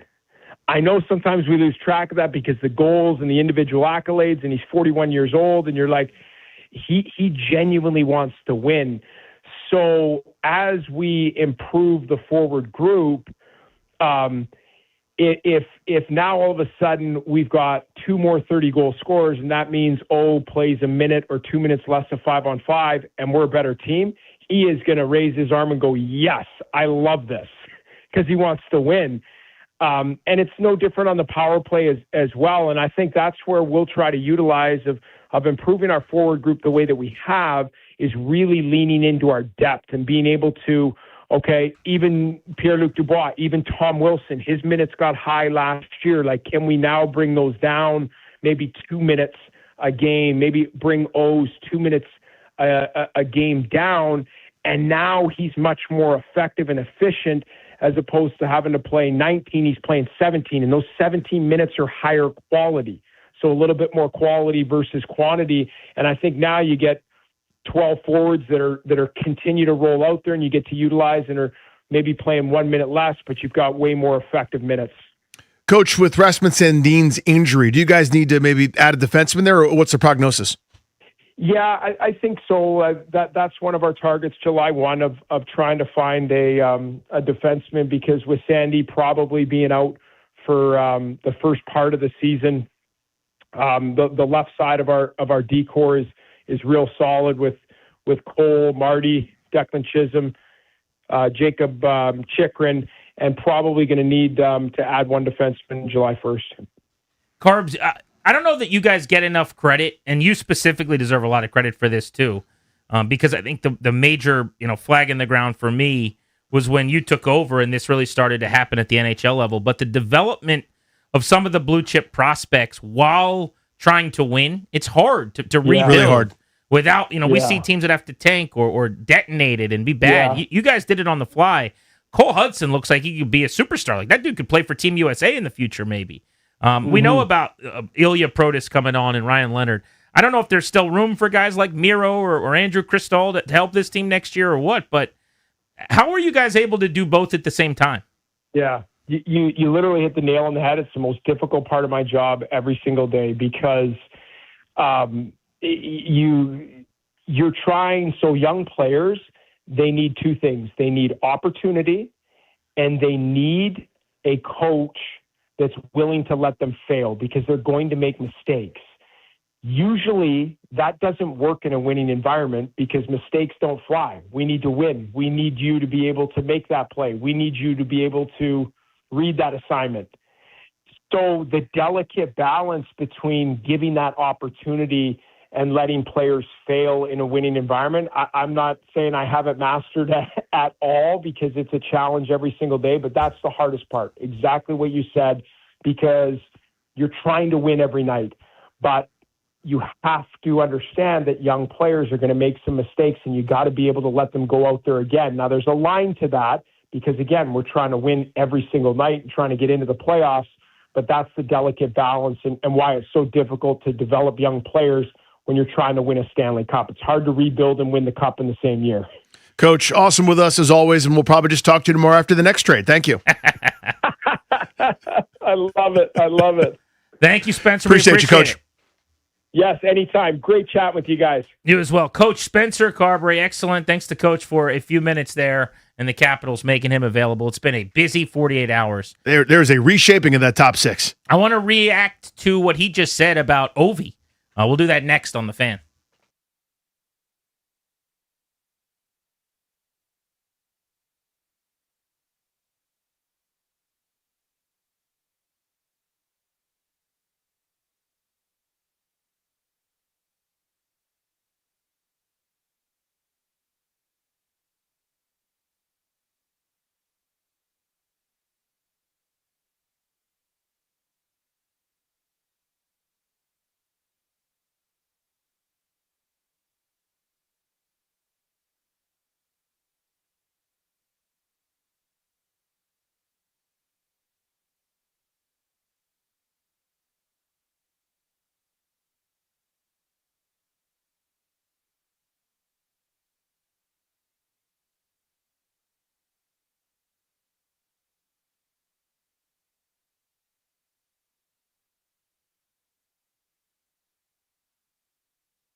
Thanks to Spencer Carberry for joining us. And I got to say, for his candor, he answered every question we had.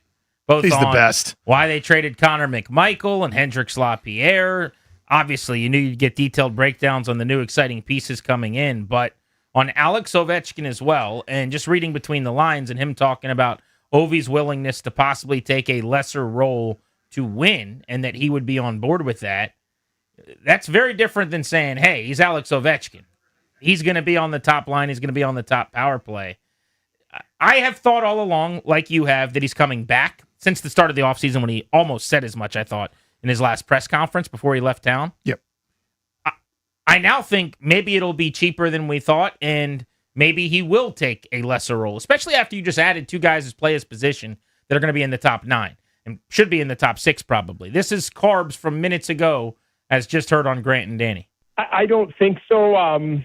I spoke to him this morning. He's on vacation with his family and doing some working out there and spending time with his family. But at this point, no, there's been no decision, and he's sort of just sort of spending time with his family and trying to make the best decision. And when he tells us he's ready to sort of decide, we'll be right there for him. So there's no timeline. There's no way I'm leaning that he did, mention and say that today that he's following and seeing the moves and was really happy for the organization and about acquiring Jordan and Alex. I love.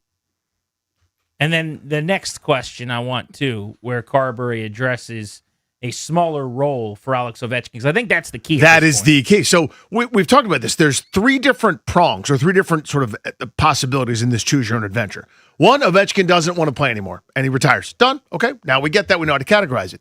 2, Ovechkin wants to be Ovechkin, which means all the deference, all the catering to him, every time they're up a goal, the empty net situation, everyone's trying to feed Ovechkin, and he's on the power play for 2 minutes, and it's the same old thing, and he costs $10 million a year with the new cap, and that one's a problem. That one's hard. The sweet spot is the Goldilocks right there where the porridge is just right is, yeah, he comes back at a slightly lesser role. That probably doesn't mean 30 goals. It probably means a contributor that's we're not featuring anymore, but can still certainly help you. Probably lesser money, lesser role, etc. That one's pretty damn appealing, and that was by the sound of it, maybe the Goldilocks option's on the table. Carberry minutes ago on the Fan. Above all, O wants to win.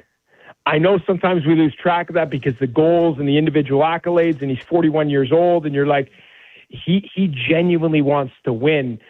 So as we improve the forward group, if now all of a sudden we've got 2 more 30-goal scorers, and that means O plays a minute or 2 minutes less of 5-on-5, and we're a better team, he is going to raise his arm and go, yes, I love this, because he wants to win.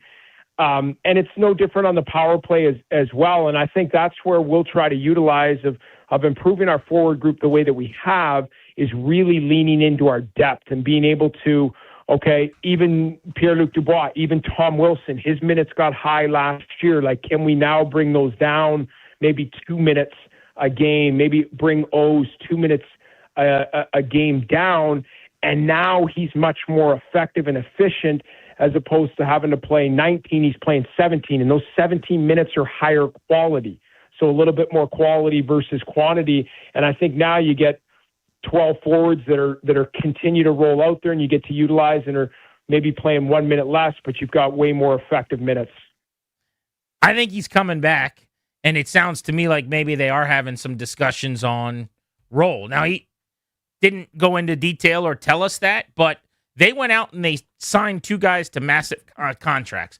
I don't think you're doing that if Alex Ovechkin isn't briefed, isn't in some way understanding of what they're doing, and they spoke today. It means there's been some type of line of communication. Yeah. He's on a family vacation, and he's talking to Carberry after they made these 2 moves. I noted that. My guess is you could probably get a hold of him 3 days ago if you wanted to, and I'll bet you they did. Yeah, there's some looping in or cluing in. And again, at a certain point, we talked about this, you can no longer wait, right? We're going to act as if. We have to conduct the business of hockey. It supersedes you. As great as you are, and as important as you are, as important as you have been, as meaningful as you are to this area, this organization, to the game itself, there will be a hockey season that doesn't include you at some point, whether it's this year, next year, 10 years from now, whatever.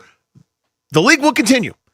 We got to act as if. And that's what they've done here over the last 48 hours. So I suspect even if he didn't like it, this is still happening. We need 30 goal scorers right now that aren't 45 years old. Speaking of goal scorers, the Americans scored enough in their first 2 games in the World Cup that regardless of tonight's result, they are on to the knockout round. But they are playing Turkey this evening. We'll get a preview of the game and a look ahead to their matchup that is already set for next round with Jamie Watson, Odyssey soccer analyst, next on Grant and Danny.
This update is driven by Oarsman Lincoln of Alexandria. In basketball earlier today, the number 1 overall pick, A.J. DeBonso, was introduced to the D.C. crowd down at the Wharf. B. Mitch and Finley were live from the Wharf, and A.J. DeBonso dropped by and said that they have some expectations going into this year. Definitely trying to make the playoffs first year.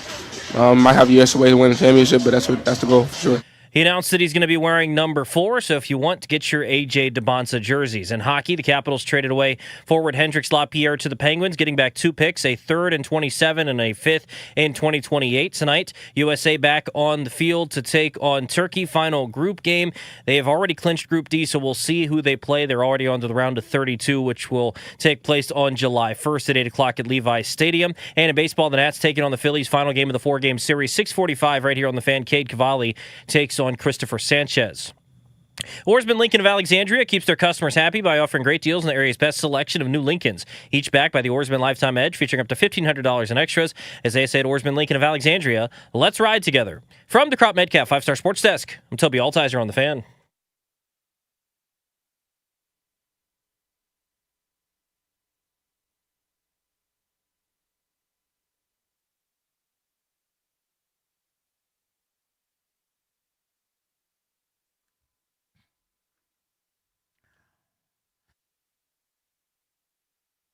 So much for late June, summer, nothing to talk about. Not a malaise this time. Caps are busy. Wizards introducing A.J. DeBonsa today. Commanders news with Brandon Ayuk posting videos. He's still a 49er, but he'll be a Commander, we all think, soon enough. Nationals blew another lead. Final out, final pitch last night against the Phillies. They got a bullpen to fix. They're over 500, having a really surprising, impressive season. There's a lot going on. And oh, by the way, the World Cup is in the United States of America. The United States plays tonight. They are taking on Turkey. We've got a watch party. We'll be at MGM National Harbor. You can come on out and watch with us. Show's brought to you by the law firm Condori and Murad. We love those guys. They are the best. The exclusive sponsor of our show, the law firm of Condori and Murad, can help you draft your last will and testament, set up a living trust, or put together a medical power of attorney. Schedule a free consultation with their attorneys today by visiting kmlawyers.com, and be sure to let them know that we sent you. That's kmlawyers.com. Let's talk about that game. We'll be watching at 10 p.m. tonight at Tap Sports Bar at MGM National Harbor. If you want to come watch it with us, it starts at 10. Joining us on the Rude Guest Hotline is Jamie Watson. Insider calls are presented by Fanatic Sportsbook. Download the Fanatic Sportsbook app today. Winning hits different. Jamie is one of those insiders made available via Odyssey. Jamie, so let's just start with Turkey and the United States. How many guys are going to not be playing either at all or for the duration of this game based on the fact that the U.S. has already punched their ticket to the knockout round? Well, it's a fantastic question. First off, thanks for having me, guys. Really looking forward to chatting with you guys about this. And I love D.C. It's one of my favorite cities, especially in the summertime. So I'm jealous you guys will be there watching the game tonight, but it sounds like you're going to have an awesome watch party. As far as if anybody that was feeling anything, if I was head coach Mauricio Pochettino, I would go through and I would talk to anybody that might potentially be feeling any sort of injury, any sort of stiffness or tightness. And I would say, great, awesome. Get some bubble wrap, get comfy. You're sitting on the bench. Then I would go to the guys that have a yellow card, like Anthony Robinson, Flo Balogun, Chris Richards. Those were the guys that picked up a yellow card in the last game. And in the first game, Tyler Adams. And I'd go to those guys and I would say, you know, I would make a decision, maybe not starting them, seeing if you need to come off the bench because you don't want them to pick up a second yellow and then potentially miss the round of 32 matchup. So I would be very cautious because the history of the U.S. men's national team in the 2026 World Cup will not be written based on the result tonight, whether they win 5-0 or they lose 5-0. Theoretically, it is a lame duck match because the U.S. are locked in as first in the group and Turkey are for sure eliminated. So they need to make sure, the U.S. men's national team, that they have their best players healthy and available for when it actually matters in the round of 32 at this point. And this is your reward for having 2 very good games in winning your group after 2 games. You get the opportunity to make this decision if you're Mauricio Pochettino. Yeah, this is a similar debate that happens in American football a lot, where teams are in first place. They've clinched. Do we rest starters? Do we not? There's different schools of thought there. Your point about the yellow cards, I don't think we're going to see Adams, Robinson, Balogun, or Richards tonight. They're just too important.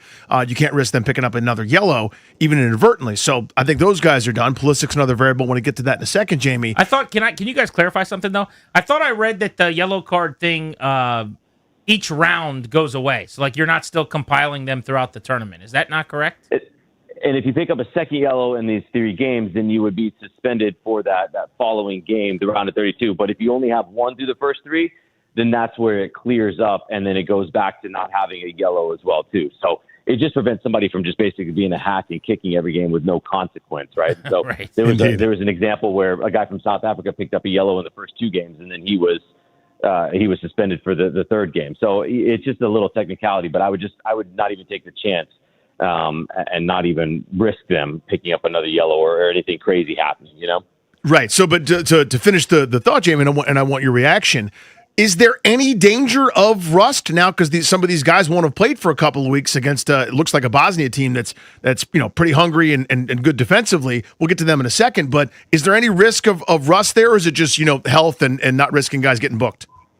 I mean, it's the right question, right? It's the the very important question that Mauricio Pochettino has to answer, because you can make an argument for keeping the guys going and keeping the continuity, and it's been roughly a week since their last match, and do you want to have until July 2nd potentially to have these guys not play? There could be a couple weeks, but they're also at the end of the season where all these guys are playing week in and week out. It's one of those that you don't want to run the risk of them picking up something needlessly, but then, you can make the argument it's 2 weeks off. Every season we see this in the NFL, right? With the last game of the season, week 18 and what happens, what ends up changing there? What does the team do? Or week 17, excuse me. So I look at it as like, I would rest the players knowing that they're at the end of a long season. You can get your fitness to maintain it in training without the stress and adversity that you get in a match and the potential just explosiveness where you pick up a little bit of a pull or a little bit of a knock against an opponent. I would just be cautious, and I think these players are fit enough that an extra couple of days of rest will probably do them more good than harm, is my thought point of view. But, hey, we get to be the talking heads, and then tomorrow, if it's the wrong decision, or in a week, we can say, I can't believe he made that decision, and we can go the other side of the fence. I know it's not overly important, but break down the Turkey matchup for tonight with me. Yeah, so look, I got a chance to do the Morocco versus Haiti game yesterday here in Atlanta, and it was an incredible matchup because Haiti, who was already eliminated, very similar to the situation that Turkey is in, they played without fear. What did they have to lose, right? They went for it, and it made for the most entertaining 45 minutes that I've seen at this World Cup between Morocco and Haiti. It was 2-2. Haiti is the 83rd team in the world. Morocco is the 7th, yet Haiti had 2 different leads on them in the first half because these guys were just going for it. And Turkey will have a lot of pride. They'll want to make sure that they don't leave this tournament empty-handed. This is a team that also beat the United States last summer, so about a year ago in the United States. So I expect this team to maybe give opportunities to some of the younger players for Turkey to give them some World Cup experience. But, imagine this. If you trained your entire life to be able to play in the World Cup, whether it's the World Cup final or a game that you're going to bow out of, gentlemen, how would you play, right, if you got a chance to play? You'd play with everything you've got. These are some world-class, talented players. Turkey, on paper, is the best team in this group apart from the United States. So it will be a stiff matchup with a lot of players that are playing for pride for their nation and also to show off on the world stage. So spirited with maybe a little bit of reckless abandon from Turkey is what I would expect. Jamie Watson with us here, breaking down the World Cup on G&D. Let's look ahead, which, by the way, to your point, is so much fun that after 2 games, we get to do that because the USA won the group. Very, very cool that that's happened, and the luxury to make that kind of decision, whether to rest starters or not, is in their hands. But let's look ahead to the next round matchup. I understand it's a 99% chance, I guess, that it's Bosnia. What can you tell us about them in that one? So you're telling me there's a chance, right? Yeah, no, that's what it feels like with all the simulations that have been running. It's been really cool. I'd encourage you. I'm not no affiliation to them whatsoever, but the BBC has put together this incredible, real-time, up-to-date website that everybody has sort of just referred to because it's been so great to see how it changes with each goal and which group, and tells you who could possibly be playing who and whatnot. So it's pretty exciting. But yeah, right now it looks like 99% chance that Bosnia and Herzegovina on July 2nd would be who the United States played. And look, they're a team that qualified in on the last day via a penalty shootout. They knocked out Italy to get here. So you're talking about a good team that they've been able to beat before just to get here. They are a physical team. They will make this game as ugly, stop-start, don't want free-flowing soccer, set pieces they feel like they'll have an advantage of. Bosnia will be a tough task in the sense that they just want to make this ugly and physical. In the United States, they're going to have to make sure that they don't get drawn into that. You keep your head about you. You let the ball do the work like they have in the first two games, keep it moving faster, and that's how you end up beating a team that on paper, they are probably going to have a physical dominance to them, and they are tough as nails, man. So you got to make sure you don't get into the game that they want to play. You keep it at the game that you want to play, which is letting the ball do the work. I haven't seen a look-ahead line, so forgive me, and I don't know if it'll change much between now and then, but, I mean, how big a favorite would the Americans be? I know Bosnia is somewhere like 60th in the world. Yeah, I mean, look, I haven't looked at the lines too, and this will be interesting. But I would say something like the U.S. might be, especially at home. I'd probably put them. They might be at minus 185, 200, kind of around that range is what I would anticipate. Favorites. Yeah, I mean they're pretty convincing favorites. But having said that, like you might land in the 165 to 150 range at kickoff. Yeah, I think that would be a nice one because I think there might be some sort of element to the draw if it goes to stoppage time, and that one, in soccer is a little bit interesting to have three different options to choose before kickoff. But regardless, the United States will be favorites. They are at home. This is a game that they should win, and if they don't win, guys, we're talking about this incredible high that we're on right now with the U.S. men's national team doing so well. If they lose this round of 32, unequivocally, this tournament becomes a failure that quickly. Regardless of how this matchup works out, the U.S. could win 5-0 today and go 3-for-3 in the group stage. But if you lose that round of 32, it doesn't matter. You failed. You did not meet your objective in the World Cup, and they've got to have higher ambitions but they've got to get the job done in order to live up to those expectations. I think that's right on. So, Jamie, a couple of folks I was chatting with kind of casually, a bunch of sports dads where we're just passing the time as our kids are on the field. We're saying, hey, it's fun the U.S. beat up a couple teams that aren't particularly good, and I was trying to push back and say, well, Paraguay beat Brazil in qualifying, and there's a couple other attributes here that aren't total pushovers. But then the other point that I made, again, I want your reaction, is there's a bunch of teams that have had pretty good on-paper matchups that haven't handled business the way the U.S. has. Right? And some of the powers have, but some haven't.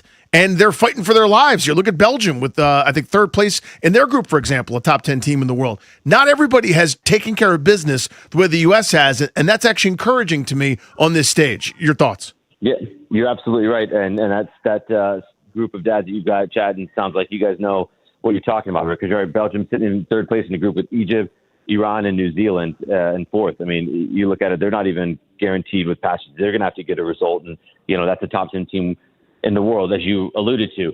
The biggest thing I will say, the biggest question I had coming into this tournament, apart from anything with the U.S., was this tournament's expanding from 32 teams to 48 teams. Is that too many? Is this going to water down the tournament or dilute the group stage? I think the answer can be seen clearly.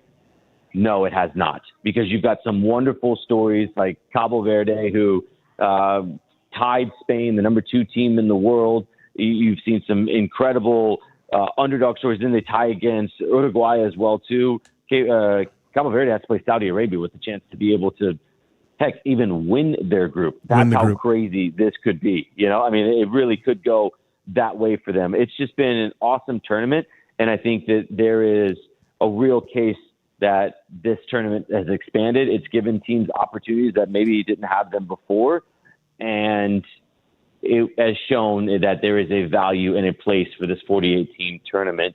So it's justified it, and it's been entertaining to watch because legitimately this game in 90 minutes, it's a one-off, especially starting at the round of 32. It's not a best-of series.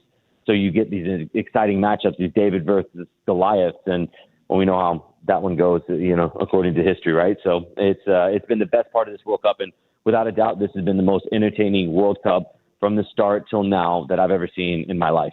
Grant and Danny on the Fan, joined by soccer insider Jamie Watson. Earn up to 10% fan cash on your bets, win or lose, with Fanatic Sportsbook.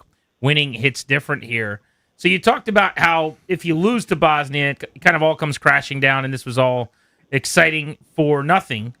What's the flip side of that, though? They win that round. I don't want to put the cart before the horse, but now you get to kind of a Sweet 16 or whatever that looks like. Does that automatically become a massive success no matter what happens after that? And then there's no way to know who they'd be playing, but what does that look like moving forward?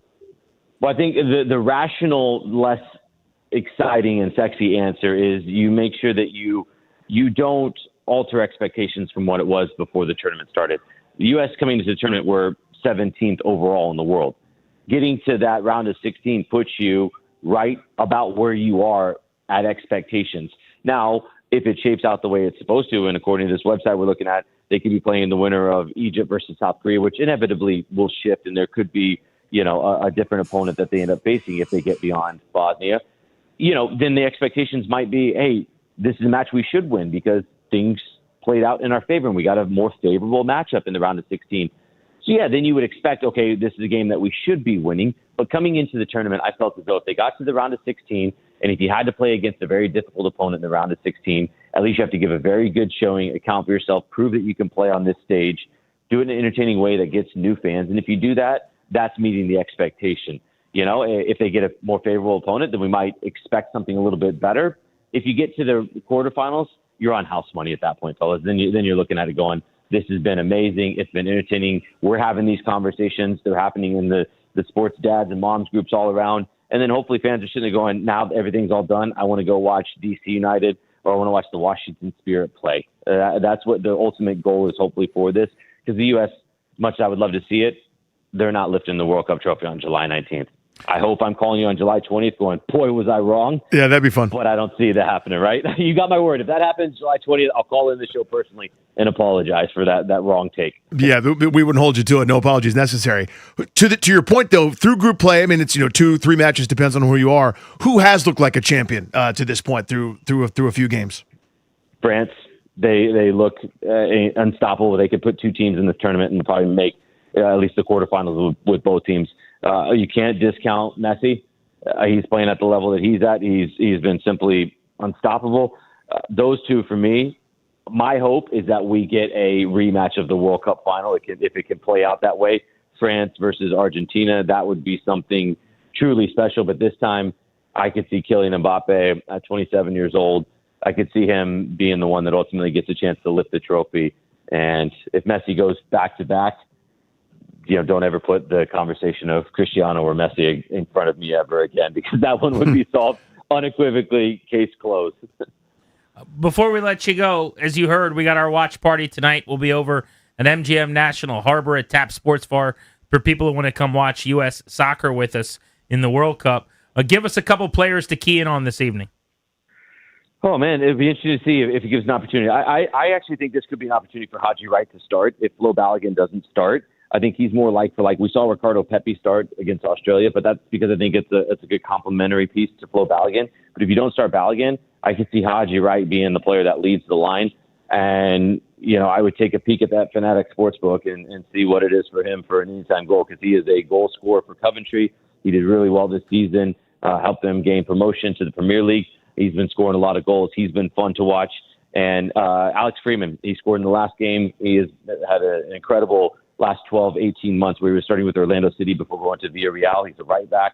He's an incredibly talented player, got the size, speed, IQ, everything you could want for a young player, and he's really come into his own. So I hope you guys have a great time at the party tonight. I wish I was there, but I hope you get a chance to, mix it up with some of the listeners, and hopefully we're all, on the phone again on July 20th saying, man, that was a bad take, and, those players scored back in match day 3 as well, too. Jamie, that'd be fun, man. Appreciate the time as always, buddy. Enjoy the game tonight. Enjoyed it a lot, guys. Have a great rest of your day. Enjoy the party tonight. Thank you. There is Jamie Watson, our soccer insider for Odyssey. Our insider calls presented by Fanatic Sportsbook. Winning hits different here. It's a shame. I understand why they're going to protect themselves moving forward, but you almost want to keep the momentum. Everybody's starting to buy in and getting a little soccer fever.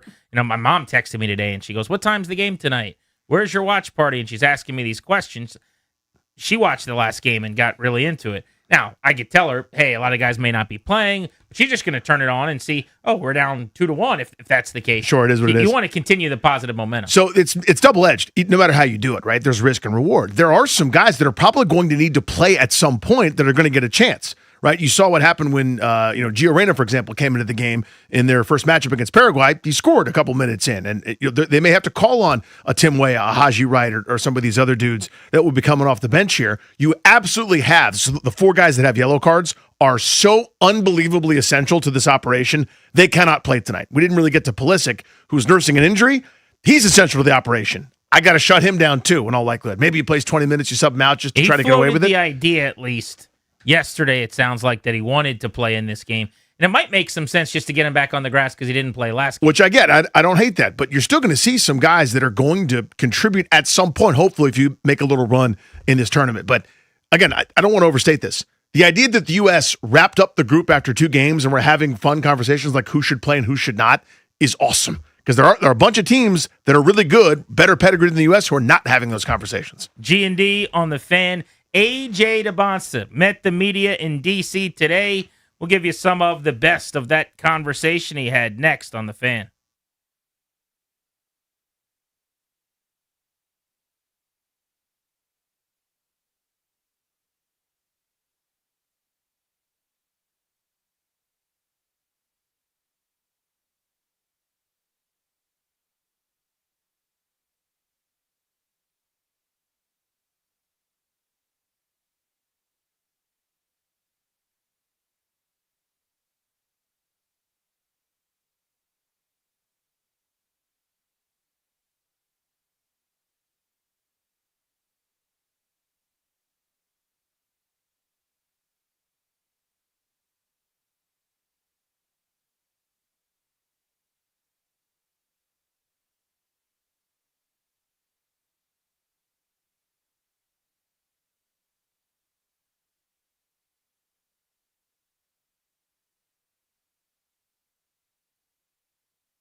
Earlier today, AJ DeBonsa was introduced to the DMV at the district debut. He joined B. Mitch and Finley earlier today to talk about his conversations with John Wall and using him as a resource as he comes to the Wizards. I've known him for like probably 2.5 years now, him meeting me in Indianapolis, but I mean, he's just been a good resource, especially now me comes to the Wizards, he's even a better resource because I can just kind of ask him questions, stuff like that.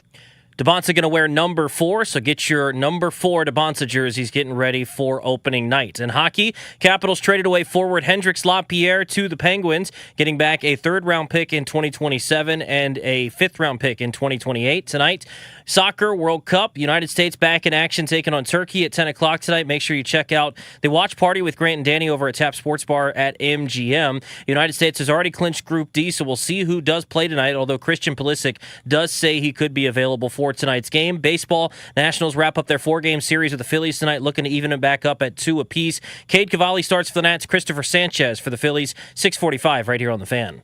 From the Crop Metcalf 5-Star Sports Desk, I'm Toby Altizer on The Fan.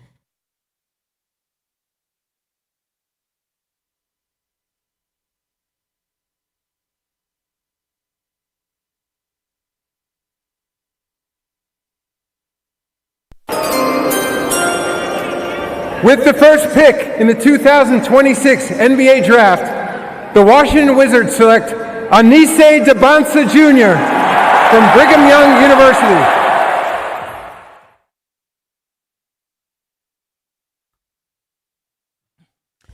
AJ DeBonsa, come on down. You're a Washington Wizard.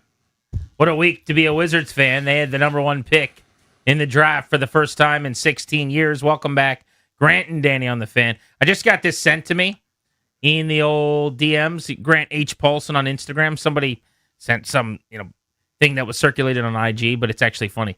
Which is more painful, a splinter under the toenail or a stubbed toe? Oh, huh. Okay. So, because I've actually had both within the last couple of years. There's pictures if you want those. No, I'm good. I know what they look like. Because you remember how big my big toe is? You know, I have big, awkward big toes. I didn't know that, but that seems reasonable. Yeah, we've talked. It's totally fine. It's out of your memory. It's not something that most people care about.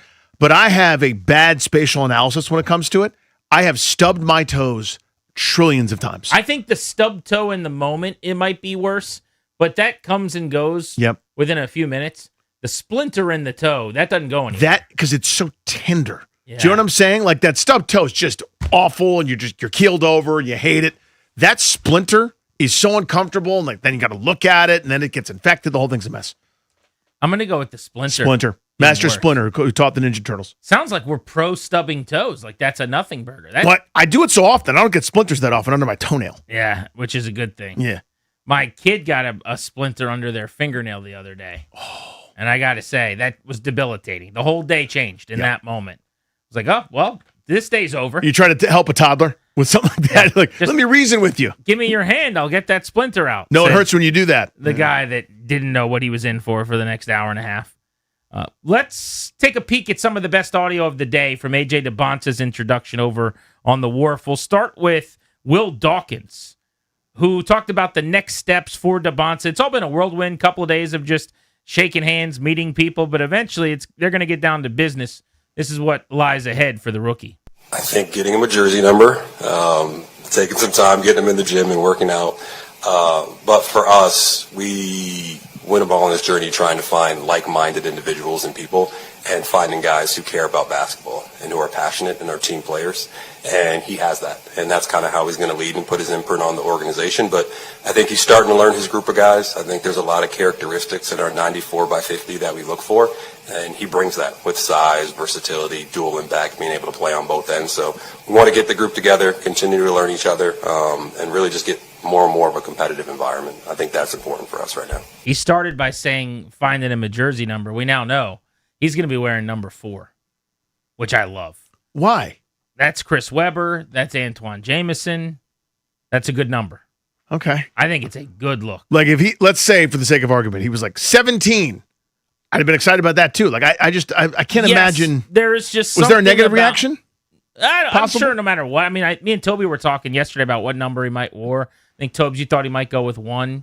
That seemed like it made a lot of sense. You're the number 1 pick. That's Rod Strickland from my childhood. That is Rod Strickland. But number 4, Wizards, you think Antoine Jamison more recently. Well, you wear a throwback red Bullets jersey at some point, and it's A.J. DeBonsa wearing C-Web because he had 2 and 4 here. You can't tell me that wouldn't be cool. It's pretty neat, I guess. Again, I'm more excited about the player, but you guys like your jersey numbers. It's important. Yes. Sandbagging conversations about uniforms and jersey numbers since 2014. Danny Rouillet. But to me, it's such a low stakes thing. Like if he was like number 7, you're like, oh no, like no one's gonna say anything bad, right? No, I don't think he could have picked it. I mean, if he picked 81, like people would have been like, "That's a lame number." What's he doing Why there would you do on that? 81? His reasoning on 4 was odd. He said he wore number 3 in college. Yep. He went number 1, so he just did 3 + 1 = 4. Could have done 31 also. I don't know. Could have done 13. I'm glad he went 4 over 31. Surely you are as well, it sounds. Yeah, I'm enthusiastic.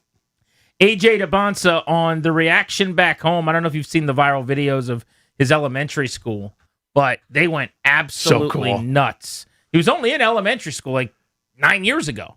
So here he was talking about some of those teachers and folks and their families that all watched at his elementary school. Yeah, I seen the video. It was just super crazy. Obviously, that's the first school that I went to. Obviously, if y'all seen that first grade little book I had, I said I wanted to be a basketball player. That's where that was written. But it was great. I mean, seeing their reactions, I just want to be a role model for them. I'm not everybody's going to make it to the NBA, but I want to be a role model. And the fact that they could see someone from Brockton do something big, it just gives them a lot of light and hope. So I just want to be that role model for them. That's outstanding. Yes, it is. Good to hear. He's got his head on his shoulders. It seems like he's just a good kid who's well raised. His parents have been heavily involved in his upbringing, his basketball career. His dad, who's chronicled in many stories, including in the Post by Jesse Doherty a couple of years ago, Ace DeBonsa, is more public, but both the mom and the father have been with him over the last couple of days at a lot of these events.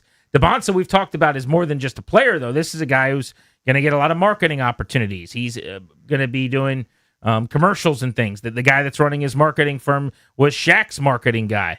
He talked about when he started to see his stardom filling seats and that he was kind of just bigger than your normal college excellent player. I kind of noticed in 8th grade, I reclassed and I did 8th grade twice, and I let me play varsity as an 8th grader, which is super rare. And for the first time in school history, they added the yellow tape for more seats in our gym, and I was like, okay, this is kind of crazy. You're not supposed to be selling tickets at a regular high school, and they're over here selling tickets for outside commission, and it was kind of crazy. Then, what I really realized it was last year when I played at TD Garden, just coming back home, playing in Boston, and I looked up, and all the suites were filled and everything, and I was like, this is kind of crazy, to be able to fill out, your home arena. That's hilarious. Isn't that crazy? So they basically put more seating in when he was an 8th grader because AJ was on the varsity team. Well, he was the Gatorade Player of the Year in Massachusetts as a freshman in high school.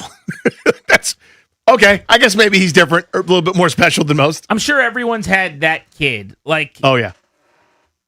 Locally here, just a few years ago at South Lakes, we actually had Christy Winters Scott on the show, talking about the draft from the Wharf the other night.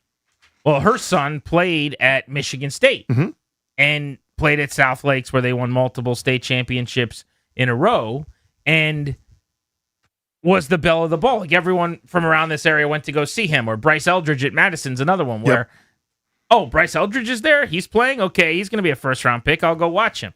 Everyone has a story like that. I'm sure people drove for hours to see A.J. DeBonsa when he was in high school. 100%. Hey, there's this 8th grader that's dominating, not just participating, but dominating varsity basketball here in Massachusetts. It's not in the middle of nowhere. It's not North Dakota either, respectfully. This is I don't know if it's the hub, but it ain't bad. I heard him tell B. Mitch and Finley today that, his knowledge of Len Bias is kind of random, and it's not indicative of he's some guy that studies the history of every single player or anything. But he basically bumped into this Len Bias comparison on TikTok that he really liked. And so he did a lot of digging on the late Len Bias. He talked about that in his press conference as well. Yeah, he got to his midi. And I take huge pride in getting to my midi. I think it's a great shot for me. Obviously, getting into the NBA, there's a lot of footers now. There's a lot of shot blockers now. So to be able to get to that midi and just raise up at 6'9", I think is very helpful for me. So I started watching this film probably a couple months ago. Just pulled up on TikTok, and I just seen him. I was like, I don't know who this is. They said he was going to be better than Michael Jordan. I don't know. But, I started watching this film, and I could see him get into his midi a lot. really, really cool to me that Very. he has taken an interest in Bias, and that'll play in the DMV, by the way. That's a legend. Yeah, 100%. I mean, we just passed the 40th anniversary, by the way, which is just wild to say of Bias's passing. And his scouting report, by the way, is 100% right on. I hadn't thought of that comp until he said it, until a couple other people said it, but it makes perfect sense. And it's why I said McGrady so many times, where he's so tall, he's so explosive going upwards that if he takes a powerful dribble where he's moving towards the basket, if you get there in time to slide your feet to cut him off, he's already risen up higher than you can get to, having retreated backwards to beat him to the spot. That mid-range is unstoppable. That's what Bias could do better than anybody. It's what McGrady could do as well, where if you win defensively, you've lost. I told you this yesterday. I know everybody compares him to Tracy McGrady. I do not get that comparison. It's not a negative against A.J. DeBonsa. Mm-hmm. You know, sometimes you can see things and sometimes you can't. Yeah. Like when I watch him, I do not see Tracy McGrady. Like when you look at that painting and it's like cross your eyes, you can see Exactly. a setting at the table. Yeah. This is not a ding in any way. I think he's going to be unbelievable. It's just stylistically, body, height, how he plays. I don't see McGrady. Everyone says it, so I'm the one that's wrong here. I'm missing it. Mm-hmm. But I can't really think of a really good comp. Like, that's what I think's kind of fun, is there is not a current NBA player to me that is a perfect comp for him. I don't know, like, he was a little too long probably, but like early career Kevin Garnett maybe, or something, or like a Kevin Durant if he was more like mid-range dominant. I don't know. I don't have a good comp, but I haven't seen the McGrady one that everyone else sees, but man, do I hope that's the case. Would that be fun? McGrady was my guy at one point. McGrady minus the back issues, you got yourself something unbelievable. How about cut 5 on him wearing a suit to combine interviews? We started the day talking about wanting a little professionalism and decorum from our DC sports athletes, and how will Brandon Ayuk fit in when he gets here? Here's a guy who is a teenager wearing suits to interviews he doesn't have to wear suits to. Yeah, it came from my parents. Definitely. I never worked a job. The closest was probably McDonald's for 2 hours. But after being a McDonald's All-American, I had to work at McDonald's for 2 hours. But, going to the combine, it was like a job. My dad was like, this is your first job interview. So we decided to dress up. I went to a suit and tie in every single interview. Media availability, I was in a suit and tie, so I just wanted to treat it like a real job. I love that. I also love that he worked at McDonald's for 2 hours. He said that's the closest I've gotten to having a job. I didn't know that was part and parcel with being a McDonald's All-American, that you actually had to work at McDonald's. I did not either. I didn't know that. Are you like wrapping the sandwich in the paper? You're actually like putting the cheese and then squirting the ketchup and mustard on it. Like, is it possible that at some point a McDonald's All-American has made a sandwich for me and I didn't know that they were back there while I was at the drive-thru?